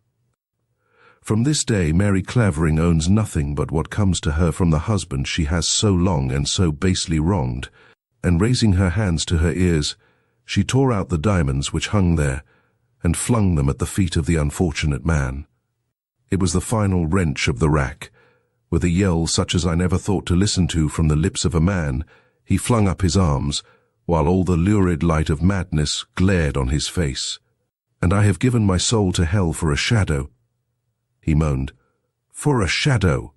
Well, that is the best day's work I ever did. Your congratulations, Mr. Raymond, upon the success of the most daring game ever played in a detective's office." I looked at the triumphant countenance of Mr. Gryce in amazement. "What do you mean?" I cried. "Did you plan all this?" "Did I plan it?" he repeated. "Could I stand here, seeing how things have turned out, if I had not? Mr. Raymond, let us be comfortable. You are a gentleman, but we can well shake hands over this. I have never known such a satisfactory conclusion to a bad piece of business in all my professional career." We did shake hands, long and fervently, and then I asked him to explain himself. "Well," said he, "there has always been one thing that plagued me, even in the very moment of my strongest suspicion against this woman, and that was the pistol-cleaning business. I could not reconcile it with what I knew of womankind. I could not make it seem the act of a woman. Did you ever know a woman who cleaned a pistol? No. They can fire them, and do, but after firing them, they do not clean them. Now it is a principle which every detective recognizes, that if of 100 leading circumstances connected with a crime, 99 of these are acts pointing to the suspected party with unerring certainty. but the 100th equally important act, one which that person could not have performed, the whole fabric of suspicion is destroyed. Recognizing this principle then, as I have said, I hesitated when it came to the point of arrest. The chain was complete. The links were fastened, but one link was of a different size and material from the rest. And in this argued a break in the chain. I resolved to give her a final chance. Summoning Mr. Clavering and Mr. Harwell, two persons whom I had no reason to suspect, but who were the only persons beside herself who could have committed this crime. Being the only persons of intellect who were in the house or believed to be, at the time of the murder, I notified them separately that the assassin of Mr. Leavenworth was not only found, but was about to be arrested in my house, and that if they wished to hear the confession which would be sure to follow, they might have the opportunity of doing so by coming here at such an hour. They were both too much interested, though for very different reasons, to refuse, and I succeeded in inducing them to conceal themselves in the two rooms from which you saw them issue, knowing that if either of them had committed this deed, he had done it for the love of Mary Leavenworth, and consequently could not hear her charged with crime and threatened with arrest without betraying himself. I did not hope much from the experiment, least of all did I anticipate that Mr. Harwell would prove to be the guilty man. But live and learn, Mr. Raymond, live and learn. Book 4, Chapter 38, A Full Confession. Between the acting of a dreadful thing and the first motion. All the interim is like a phantasma or a hideous dream. The genius and the mortal instruments are then in council, and the state of a man, like to a little kingdom, suffers then the nature of an insurrection.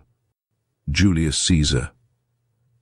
I am not a bad man, I am only an intense one. Ambition, love, jealousy, hatred, revenge, transitory emotions with some, are terrific passions with me. To be sure, they are quiet and concealed ones, coiled serpents that make no stir till aroused, but then deadly in their spring and relentless in their action. Those who have known me best have not known this. My own mother was ignorant of it.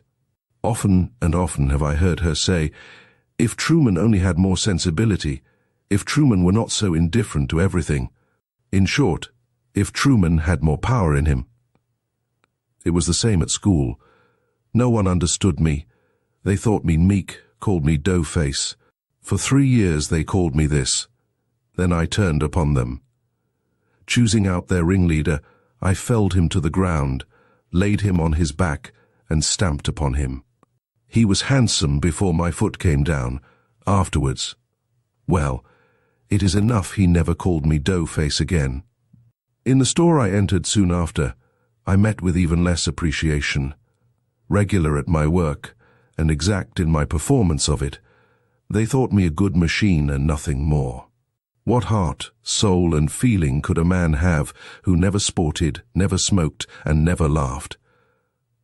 I could reckon up figures correctly, but one scarcely needed heart or soul for that. I could even write day by day and month by month without showing a flaw in my copy, but that only argued I was no more than they intimated, a regular automaton. I let them think so, with the certainty before me that they would one day change their minds as others had done.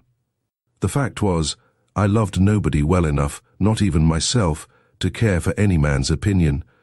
Life was well nigh a blank to me, a dead level plain that had to be traversed whether I would or not. And such it might have continued to this day if I had never met Mary Leavenworth. But when, some 9 months since, I left my desk in the counting-house for a seat in Mr. Leavenworth's library, a blazing torch fell into my soul whose flame has never gone out and never will till the doom before me is accomplished. She was so beautiful. When, on that first evening, I followed my new employer into the parlor and saw this woman standing up before me in her half-alluring, half-appalling charm, I knew, as by a lightning flash, what my future would be if I remained in that house.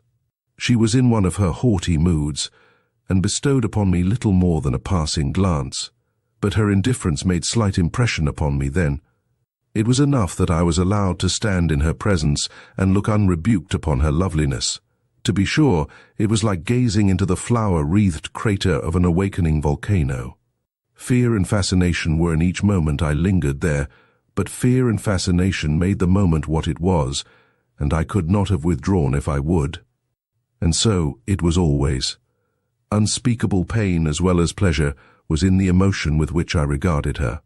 Yet for all that I did not cease to study her hour by hour and day by day, her smiles, her movement, her way of turning her head or lifting her eyelids. I had a purpose in this.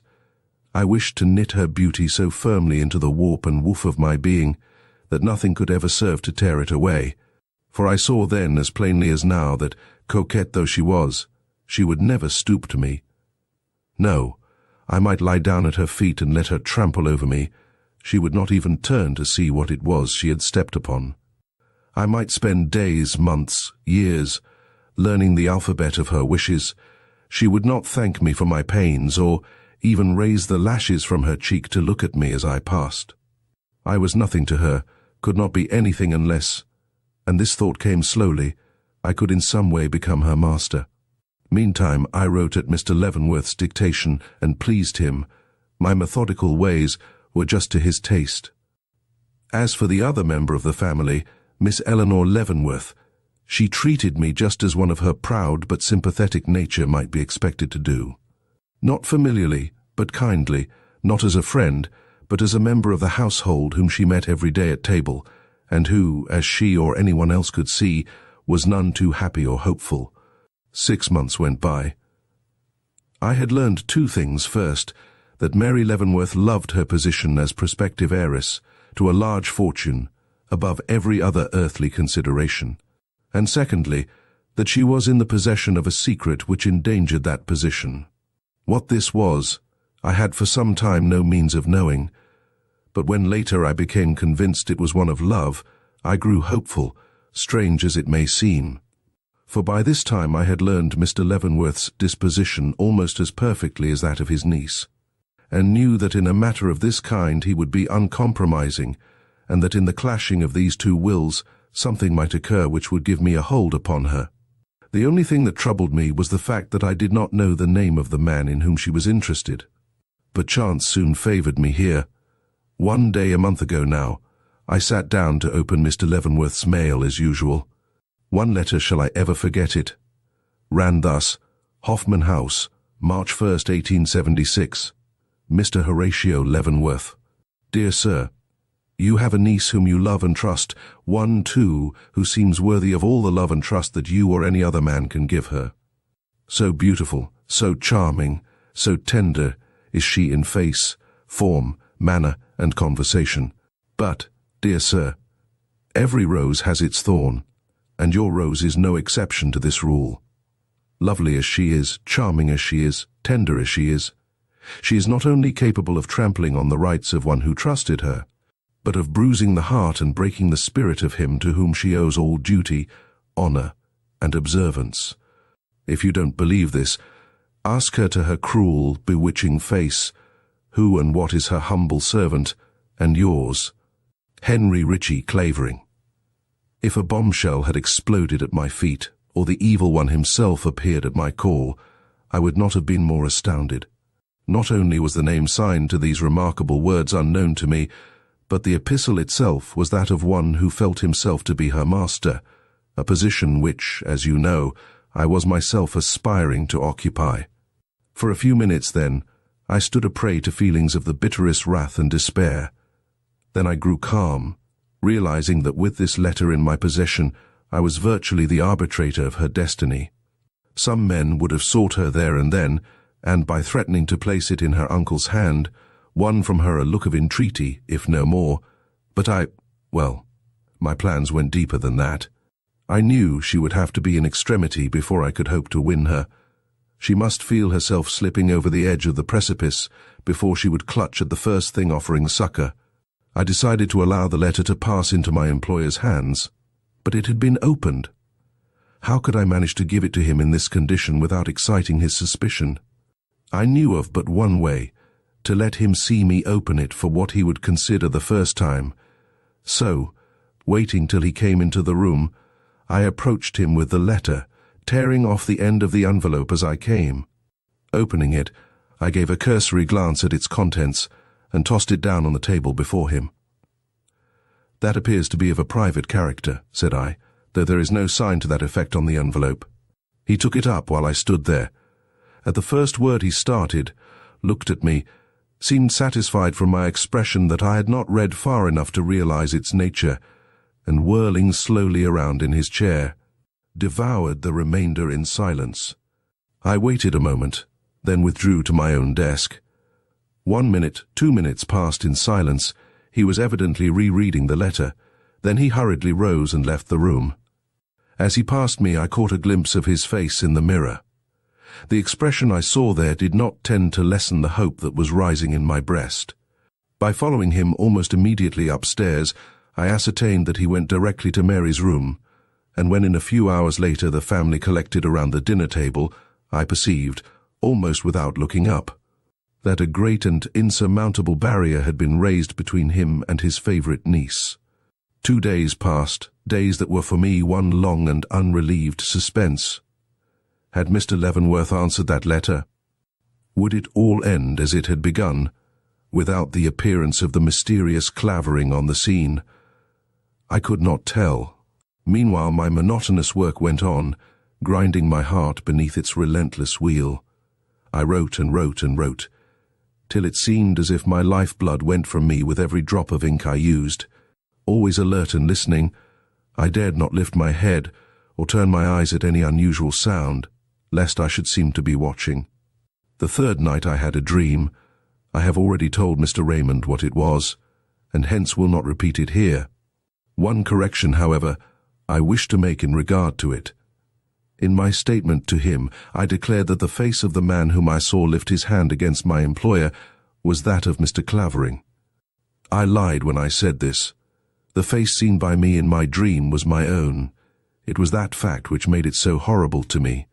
In the crouching figure, stealing warily downstairs, I saw as in a glass the vision of my own form. Otherwise, my account of the matter was true. This vision had a tremendous effect upon me. Was it a premonition? A forewarning of the way in which I was to win this coveted creature for my own? Was the death of her uncle the bridge by which the impassable gulf between us might be spanned? I began to think it might be, to consider the possibilities which could make this the only path to my Elysium. Even went so far as to picture her lovely face bending gratefully towards me through the glare of a sudden release from some emergency in which she stood. One thing was sure, if that was the way I must go, I had at least been taught how to tread it, and all through the dizzy, blurred day that followed, I saw, as I sat at my work, repeated visions of that stealthy, purposeful figure stealing down the stairs and entering with uplifted pistol into the unconscious presence of my employer. I even found myself a dozen times that day turning my eyes upon the door through which it was to come, wondering how long it would be before my actual form would pause there. That the moment was at hand, I did not imagine. Even when I left him that night after drinking with him the glass of sherry mentioned at the inquest, I had no idea the hour of action was so near. But when, not 3 minutes after going upstairs, I caught the sound of a lady's dress rustling through the hall, and listening, heard Mary Leavenworth pass my door on her way to the library, I realized that the fatal hour was come, that something was going to be said or done in that room which would make this deed necessary. What? I determined to ascertain.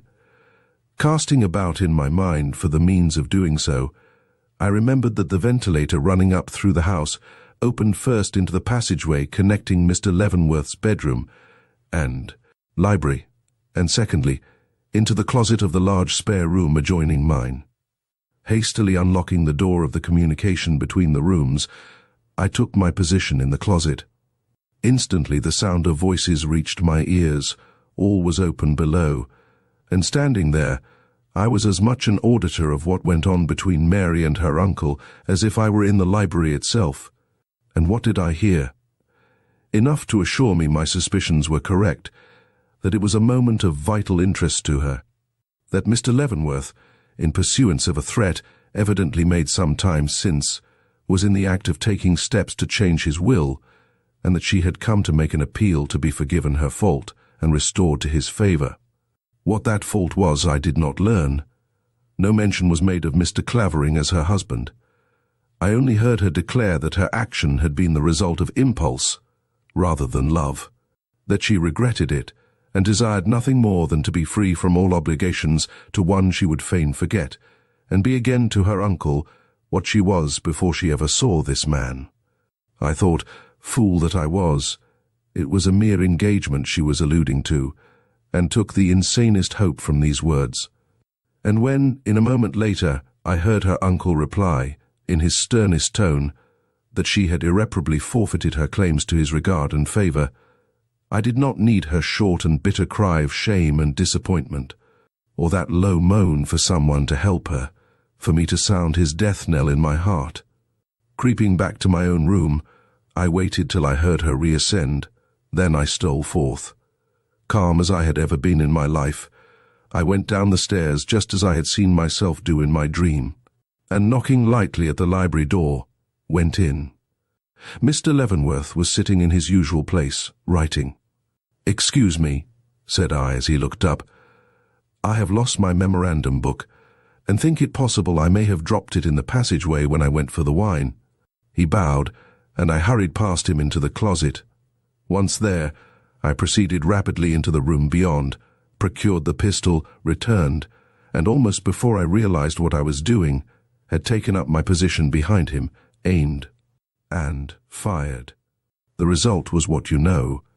Without a groan, his head fell forward on his hands, and Mary Leavenworth was the virtual possessor of the thousands she coveted. My first thought was to procure the letter he was writing. Approaching the table, I tore it out from under his hands, looked at it, saw that it was, as I expected, a summons to his lawyer, and thrust it into my pocket, together with the letter from Mr. Clavering, which I perceived lying spattered with blood on the table before me. Not till this was done did I think of myself, or remember the echo which that low, sharp report must have made in the house. Dropping the pistol at the side of the murdered man, I stood ready to shriek to anyone who entered that Mr. Leavenworth had killed himself. But I was saved from committing such a folly. The report had not been heard, or if so, had evidently failed to create an alarm. No one came, and I was left to contemplate my work undisturbed and decide upon the best course to be taken to avoid detection. A moment's study of the wound made in his head by the bullet convinced me of the impossibility of passing the affair off as a suicide, or even the work of a burglar. To anyone versed in such matters it was manifestly a murder, and a most deliberate one. My one hope, then, lay in making it as mysterious as it was deliberate, by destroying all clue to the motive and manner of the deed. Picking up the pistol, I carried it into the other room with the intention of cleaning it, but finding nothing there to do it with, came back for the handkerchief I had seen lying on the floor at Mr. Leavenworth's feet. It was Miss Eleanor's, but I did not know it till I had used it to clean the barrel. Then the sight of her initials in one corner so shocked me I forgot to clean the cylinder, and only thought of how I could do away with this evidence of her handkerchief, having been employed for a purpose so suspicious. Not daring to carry it from the room, I sought for means to destroy it, but finding none, compromised the matter by thrusting it deep down behind the cushion of one of the chairs, in the hope of being able to recover and burn it the next day.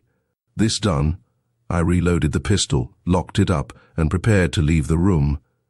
But here the horror which usually follows such deeds struck me like a thunderbolt, and made me for the first time uncertain in my action.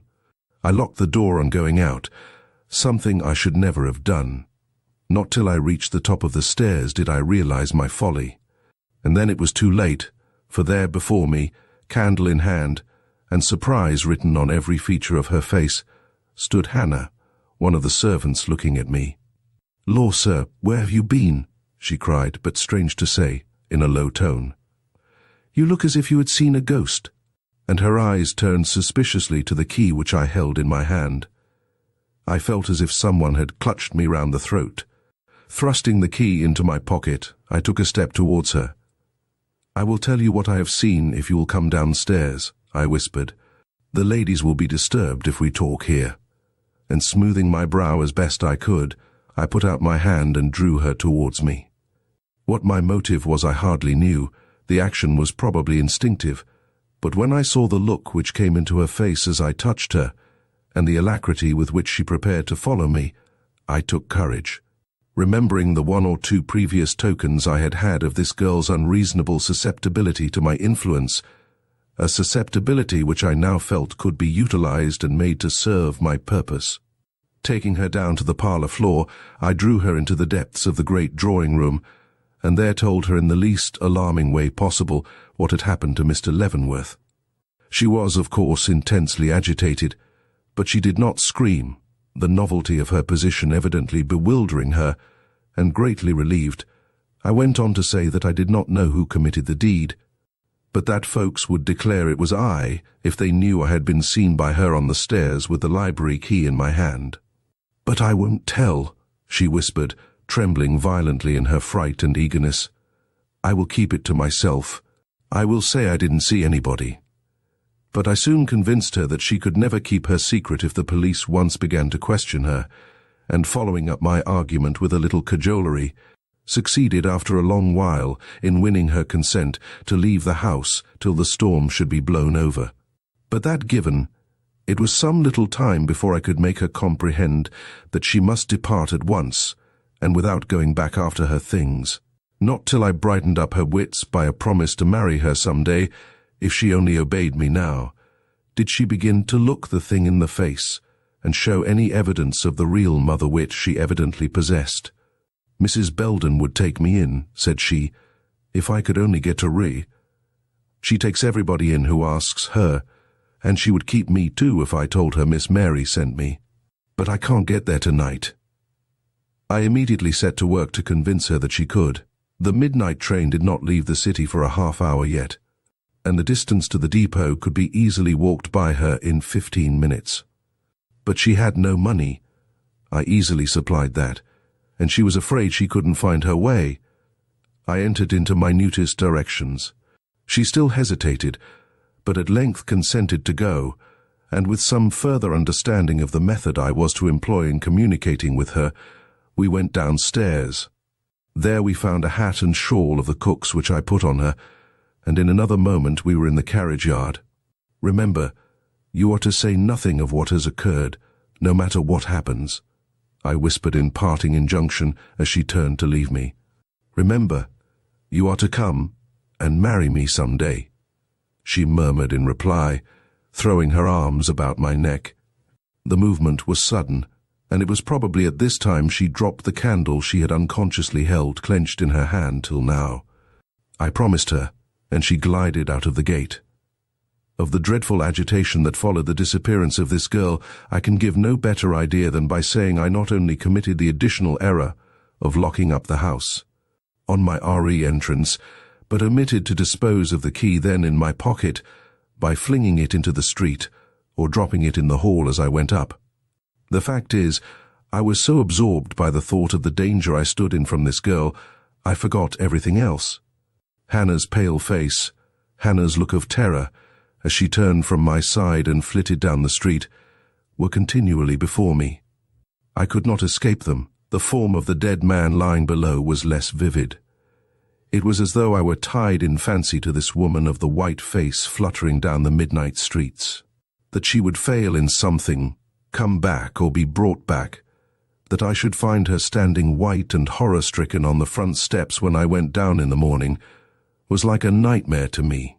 I began to think no other result possible, that she never would or could win her way unchallenged to that little cottage in a distant village, that I had but sent a trailing flag of danger out into the world with this wretched girl, danger that would come back to me with the first burst of morning light.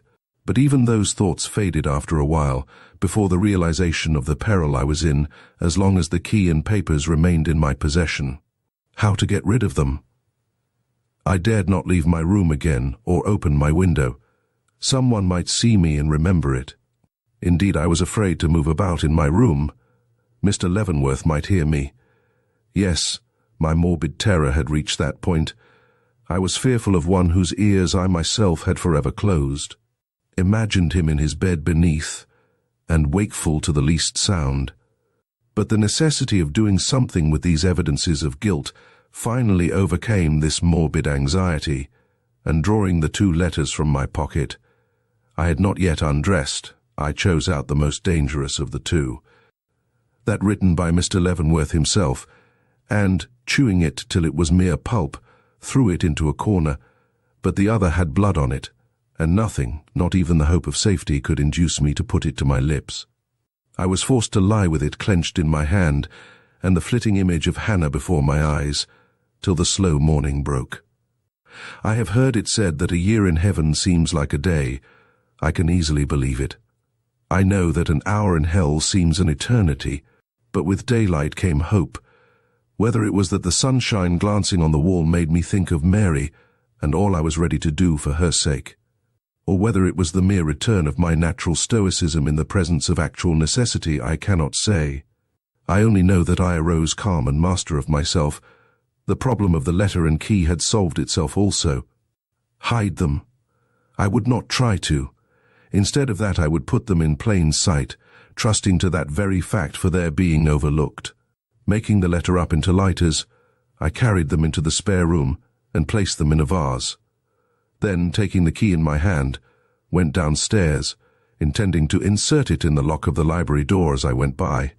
But Miss Eleanor, descending almost immediately behind me, made this impossible.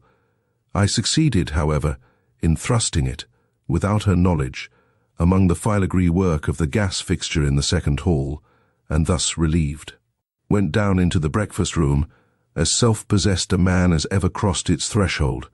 Mary was there, looking exceedingly pale and disheartened, and as I met her eye, which for a wonder turned upon me as I entered, I could almost have laughed, thinking of the deliverance that had come to her, and of the time when I should proclaim myself to be the man who had accomplished it, of the alarm that speedily followed, and my action at that time and afterwards. I need not speak in detail. I behaved just as I would have done if I had had no hand in the murder. I even forbore to touch the key or go to the spare room, or make any movement which I was not willing all the world should see. For as things stood, there was not a shadow of evidence against me in the house. Neither was I, a hard-working, uncomplaining secretary, whose passion for one of his employer's nieces was not even mistrusted by the lady herself, a person to be suspected of the crime which threw him out of a fair situation. So I performed all the duties of my position, summoning the police, and going for Mr. Veeley, just as I would have done if those hours between me leaving Mr. Leavenworth for the first time and going down to breakfast in the morning had been blotted from my consciousness. And this was the principle upon which I based my action at the inquest. Leaving that half hour and its occurrences out of the question, I resolved to answer such questions as might be put me as truthfully as I could, the great fault with men situated as I was usually being that they lied too much, thus committing themselves on unessential matters. But alas, in thus planning for my own safety, I forgot one thing, and that was the dangerous position in which I should thus place Mary Leavenworth as the one benefited by the crime. Not till the inference was drawn by a juror, from the amount of wine found in Mr. Leavenworth's glass in the morning, that he had come to his death shortly after my leaving him, did I realize what an opening I had made for suspicion in her direction, by admitting that I had heard a rustle on the stair a few minutes after going up. That all present believed it to have been made by Eleanore did not reassure me. She was so completely disconnected with the crime, I could not imagine suspicion holding to her for an instant. But Mary, if a curtain had been let down before me, pictured with the future as it has since developed, I could not have seen more plainly what her position would be, if attention were once directed towards her. So, in the vain endeavor to cover up my blunder, I began to lie, forced to admit that a shadow of disagreement had been lately visible between Mr. Leavenworth and one of his nieces. I threw the burden of it upon Eleanore, as the one best able to bear it. The consequences were more serious than I anticipated. Direction had been given to suspicion which every additional evidence that now came up seemed by some strange fatality to strengthen. Not only was it proved that Mr. Leavenworth's own pistol had been used in the assassination, and that too by a person then in the house, but I myself was brought to acknowledge that Eleanore had learned from me. Only a little while before How to load, aim, and fire this very pistol, a coincidence mischievous enough to have been of the devil's own making. Seeing all this, my fear of what the ladies would admit when questioned became very great. Let them in their innocence acknowledge that, upon my assent, Mary had gone to her uncle's room for the purpose of persuading him not to carry into effect the action he contemplated, and what consequences might not ensue. I was in a torment of apprehension, but events of which I had at that time no knowledge had occurred to influence them. Eleanore, with some show of reason, as it seems, not only suspected her cousin of the crime, but had informed her of the fact, and Mary, overcome with terror at finding there was more or less circumstantial evidence supporting the suspicion, decided to deny whatever told against herself, trusting to Eleanor's generosity not to be contradicted. Nor was her confidence misplaced, though by the course she took, Eleanore was forced to deepen the prejudice already rife against herself. She not only forbore to contradict her cousin, but when a true answer would have injured her, actually refused to return any, a lie being something she could not utter, even to save one especially endeared to her. This conduct of hers had one effect upon me. It aroused my admiration and made me feel that here was a woman worth helping, if assistance could be given without danger to myself. Yet I doubt if my sympathy would have led me into doing anything, if I had not perceived, by the stress laid upon certain well-known matters, that actual danger hovered about us all while the letter and key remained in the house. Even before the handkerchief was produced, I had made up my mind to attempt their destruction, but when that was brought up and shown, I became so alarmed I immediately rose and, making my way under some pretense or other to the floors above, snatched the key from the gas fixture, the lighters from the vase, and hastening with them down the hall to Mary Leavenworth's room, went in under the expectation of finding a fire there in which to destroy them. But, to my heavy disappointment, there were only a few smouldering ashes in the grate, and, thwarted in my design, I stood hesitating what to do, when I heard someone coming upstairs. Alive to the consequences of being found in that room at that time, I cast the lighters into the grate and started for the door.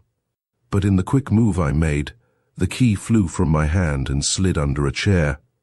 Aghast at the mischance, I paused, but the sound of approaching steps increasing, I lost all control over myself and fled from the room, and indeed I had no time to lose. I had barely reached my own door when Eleanore Leavenworth, followed by 2 servants, appeared at the top of the staircase and proceeded towards the room I had just left. The sight reassured me.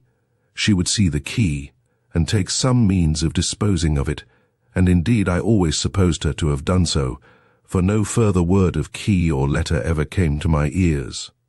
This may explain why the questionable position in which Eleanore soon found herself awakened in me no greater anxiety. I thought the suspicions of the police rested upon nothing more tangible than the peculiarity of her manner at the inquest and the discovery of her handkerchief on the scene of the tragedy. I did not know they possessed what might be called absolute proof of her connection with the crime. But if I had, I doubt if my course would have been any different. Mary's peril was the one thing capable of influencing me, and she did not appear to be in peril. On the contrary, everyone, by common consent, seemed to ignore all appearance of guilt on her part. If Mr. Gryce, whom I soon learned to fear, had given one sign of suspicion, or Mr. Raymond, whom I speedily recognized as my most persistent though unconscious foe, had betrayed the least distrust of her, I should have taken warning. But they did not, and lulled into a false security by their manner, I let the days go by without suffering any fears on her account. But not without many anxieties for myself. Hannah's existence precluded all sense of personal security. Knowing the determination of the police to find her, I trod the verge of an awful suspense continually. Meantime, the wretched certainty was forcing itself upon me that I had lost, instead of gained, a hold on Mary Leavenworth. Not only did she evince the utmost horror of the deed which had made her mistress of her uncle's wealth, but, owing, as I believed, to the influence of Mr. Raymond, soon gave evidence that she was losing to a certain extent. the characteristics of mind and heart which had made me hopeful of winning her by this deed of blood. This revelation drove me almost insane. Under the terrible restraint forced upon me, I walked my weary round in a state of mind bordering on frenzy. Many and many a time have I stopped in my work, wiped my pen and laid it down with the idea that I could not repress myself another moment, but I have always taken it up again and gone on with my task. Mr. Raymond has sometimes shown his wonder at my sitting in my dead employer's chair. Great heaven! It was my only safeguard.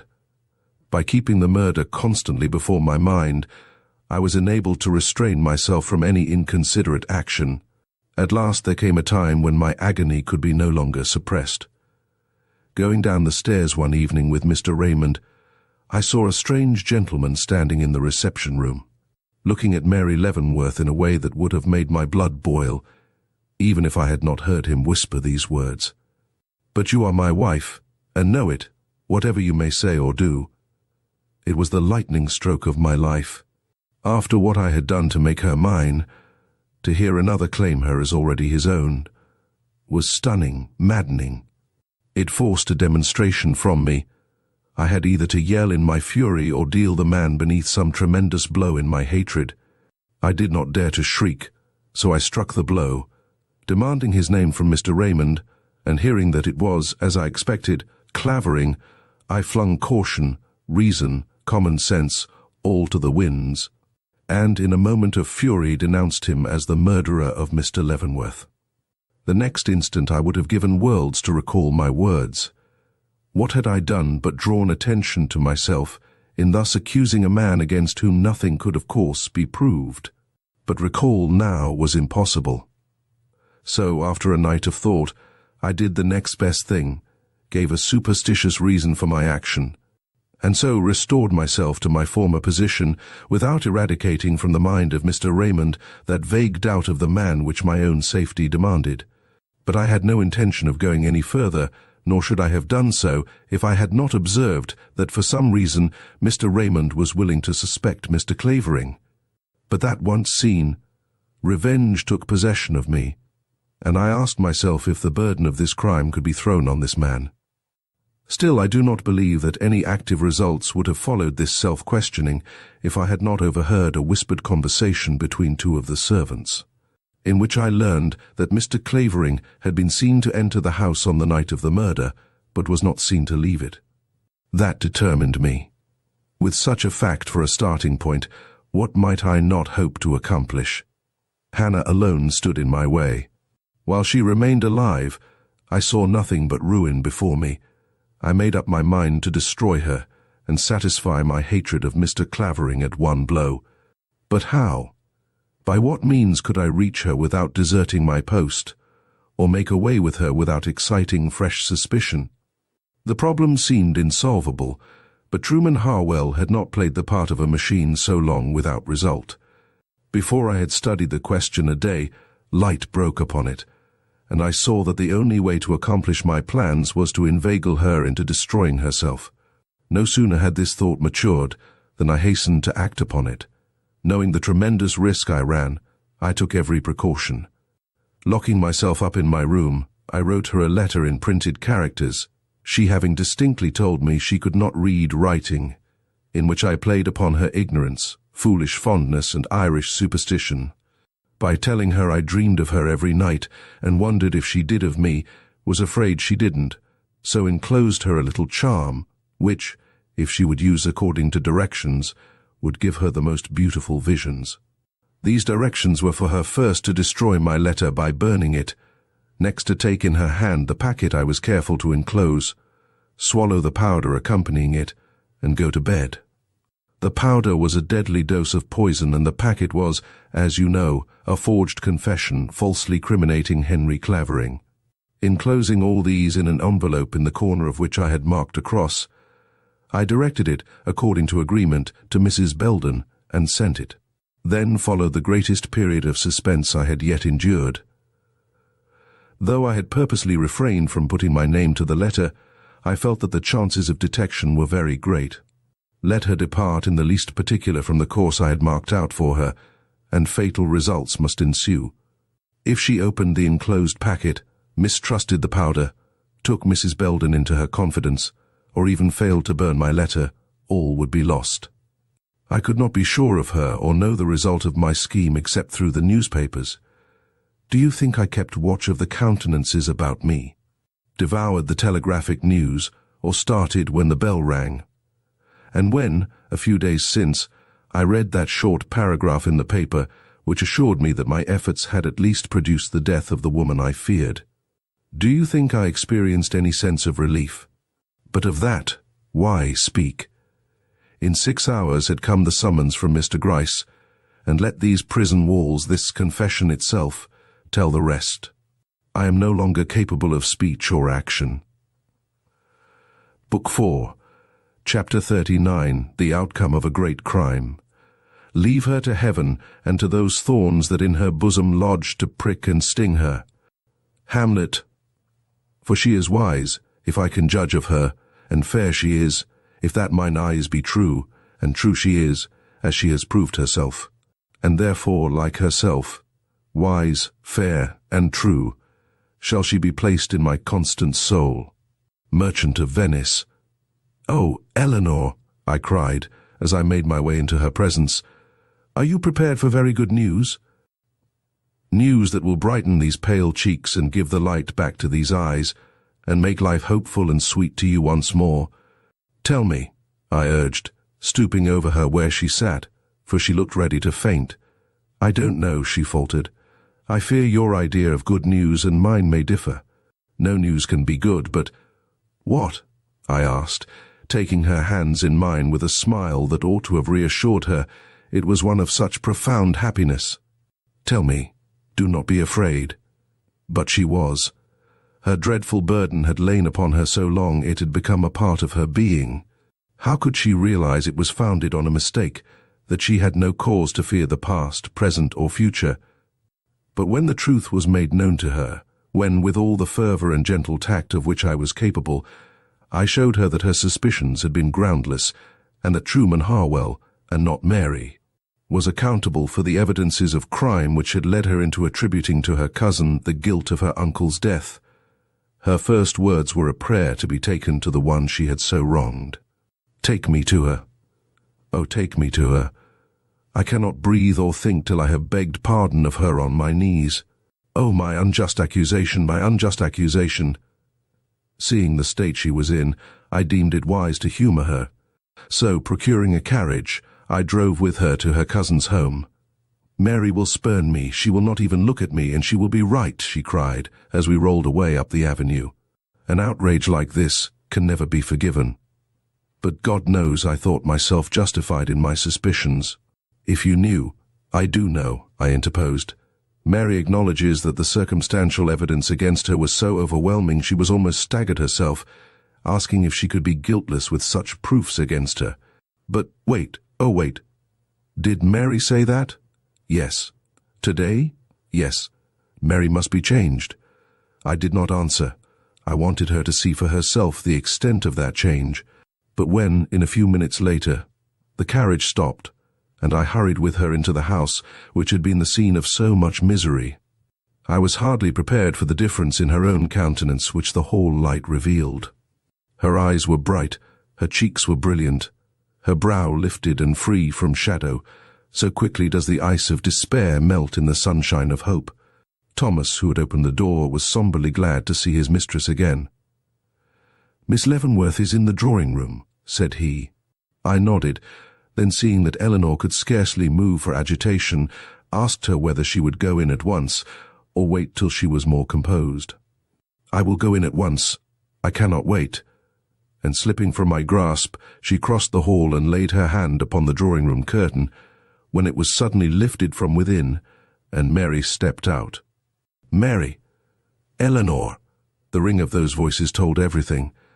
I did not need to glance their way to know that Eleanore had fallen at her cousin's feet, and that her cousin had affrightedly lifted her. I did not need to hear, "My sin against you is too great, you cannot forgive me," followed by the low.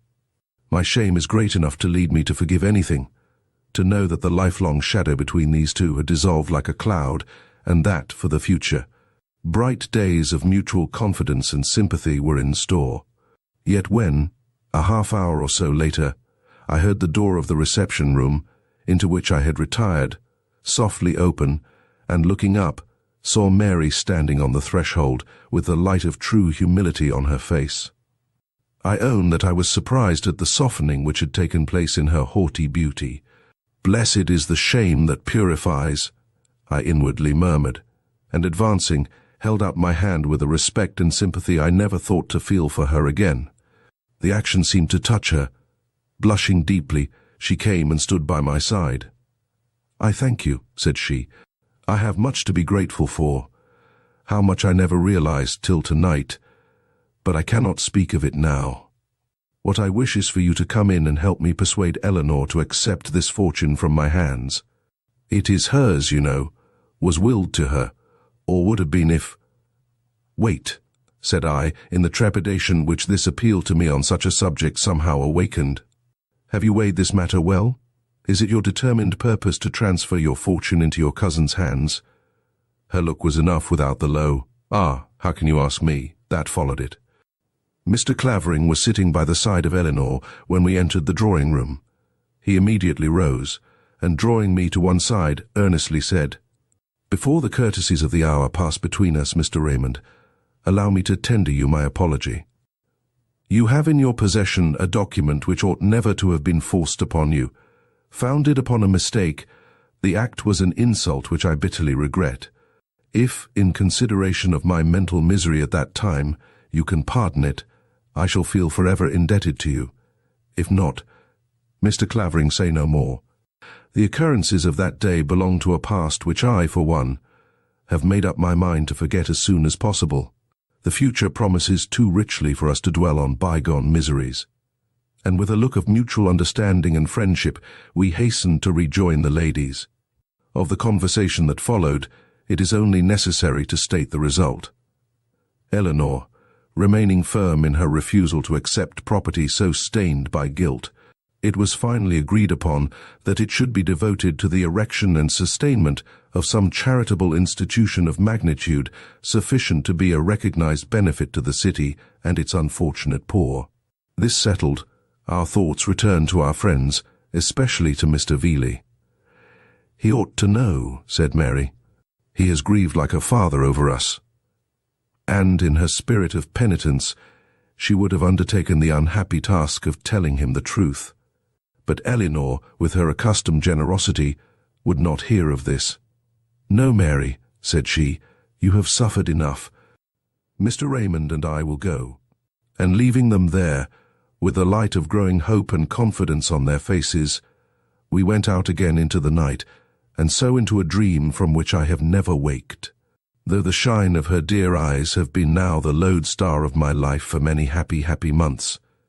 As we conclude the Leavenworth case, the intricate puzzle of Mr. Leavenworth's murder is unravelled, revealing the truth behind the enigmatic crime.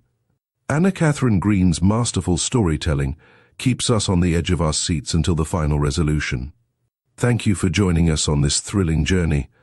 Be sure to subscribe for more captivating stories and leave your thoughts in the comments below.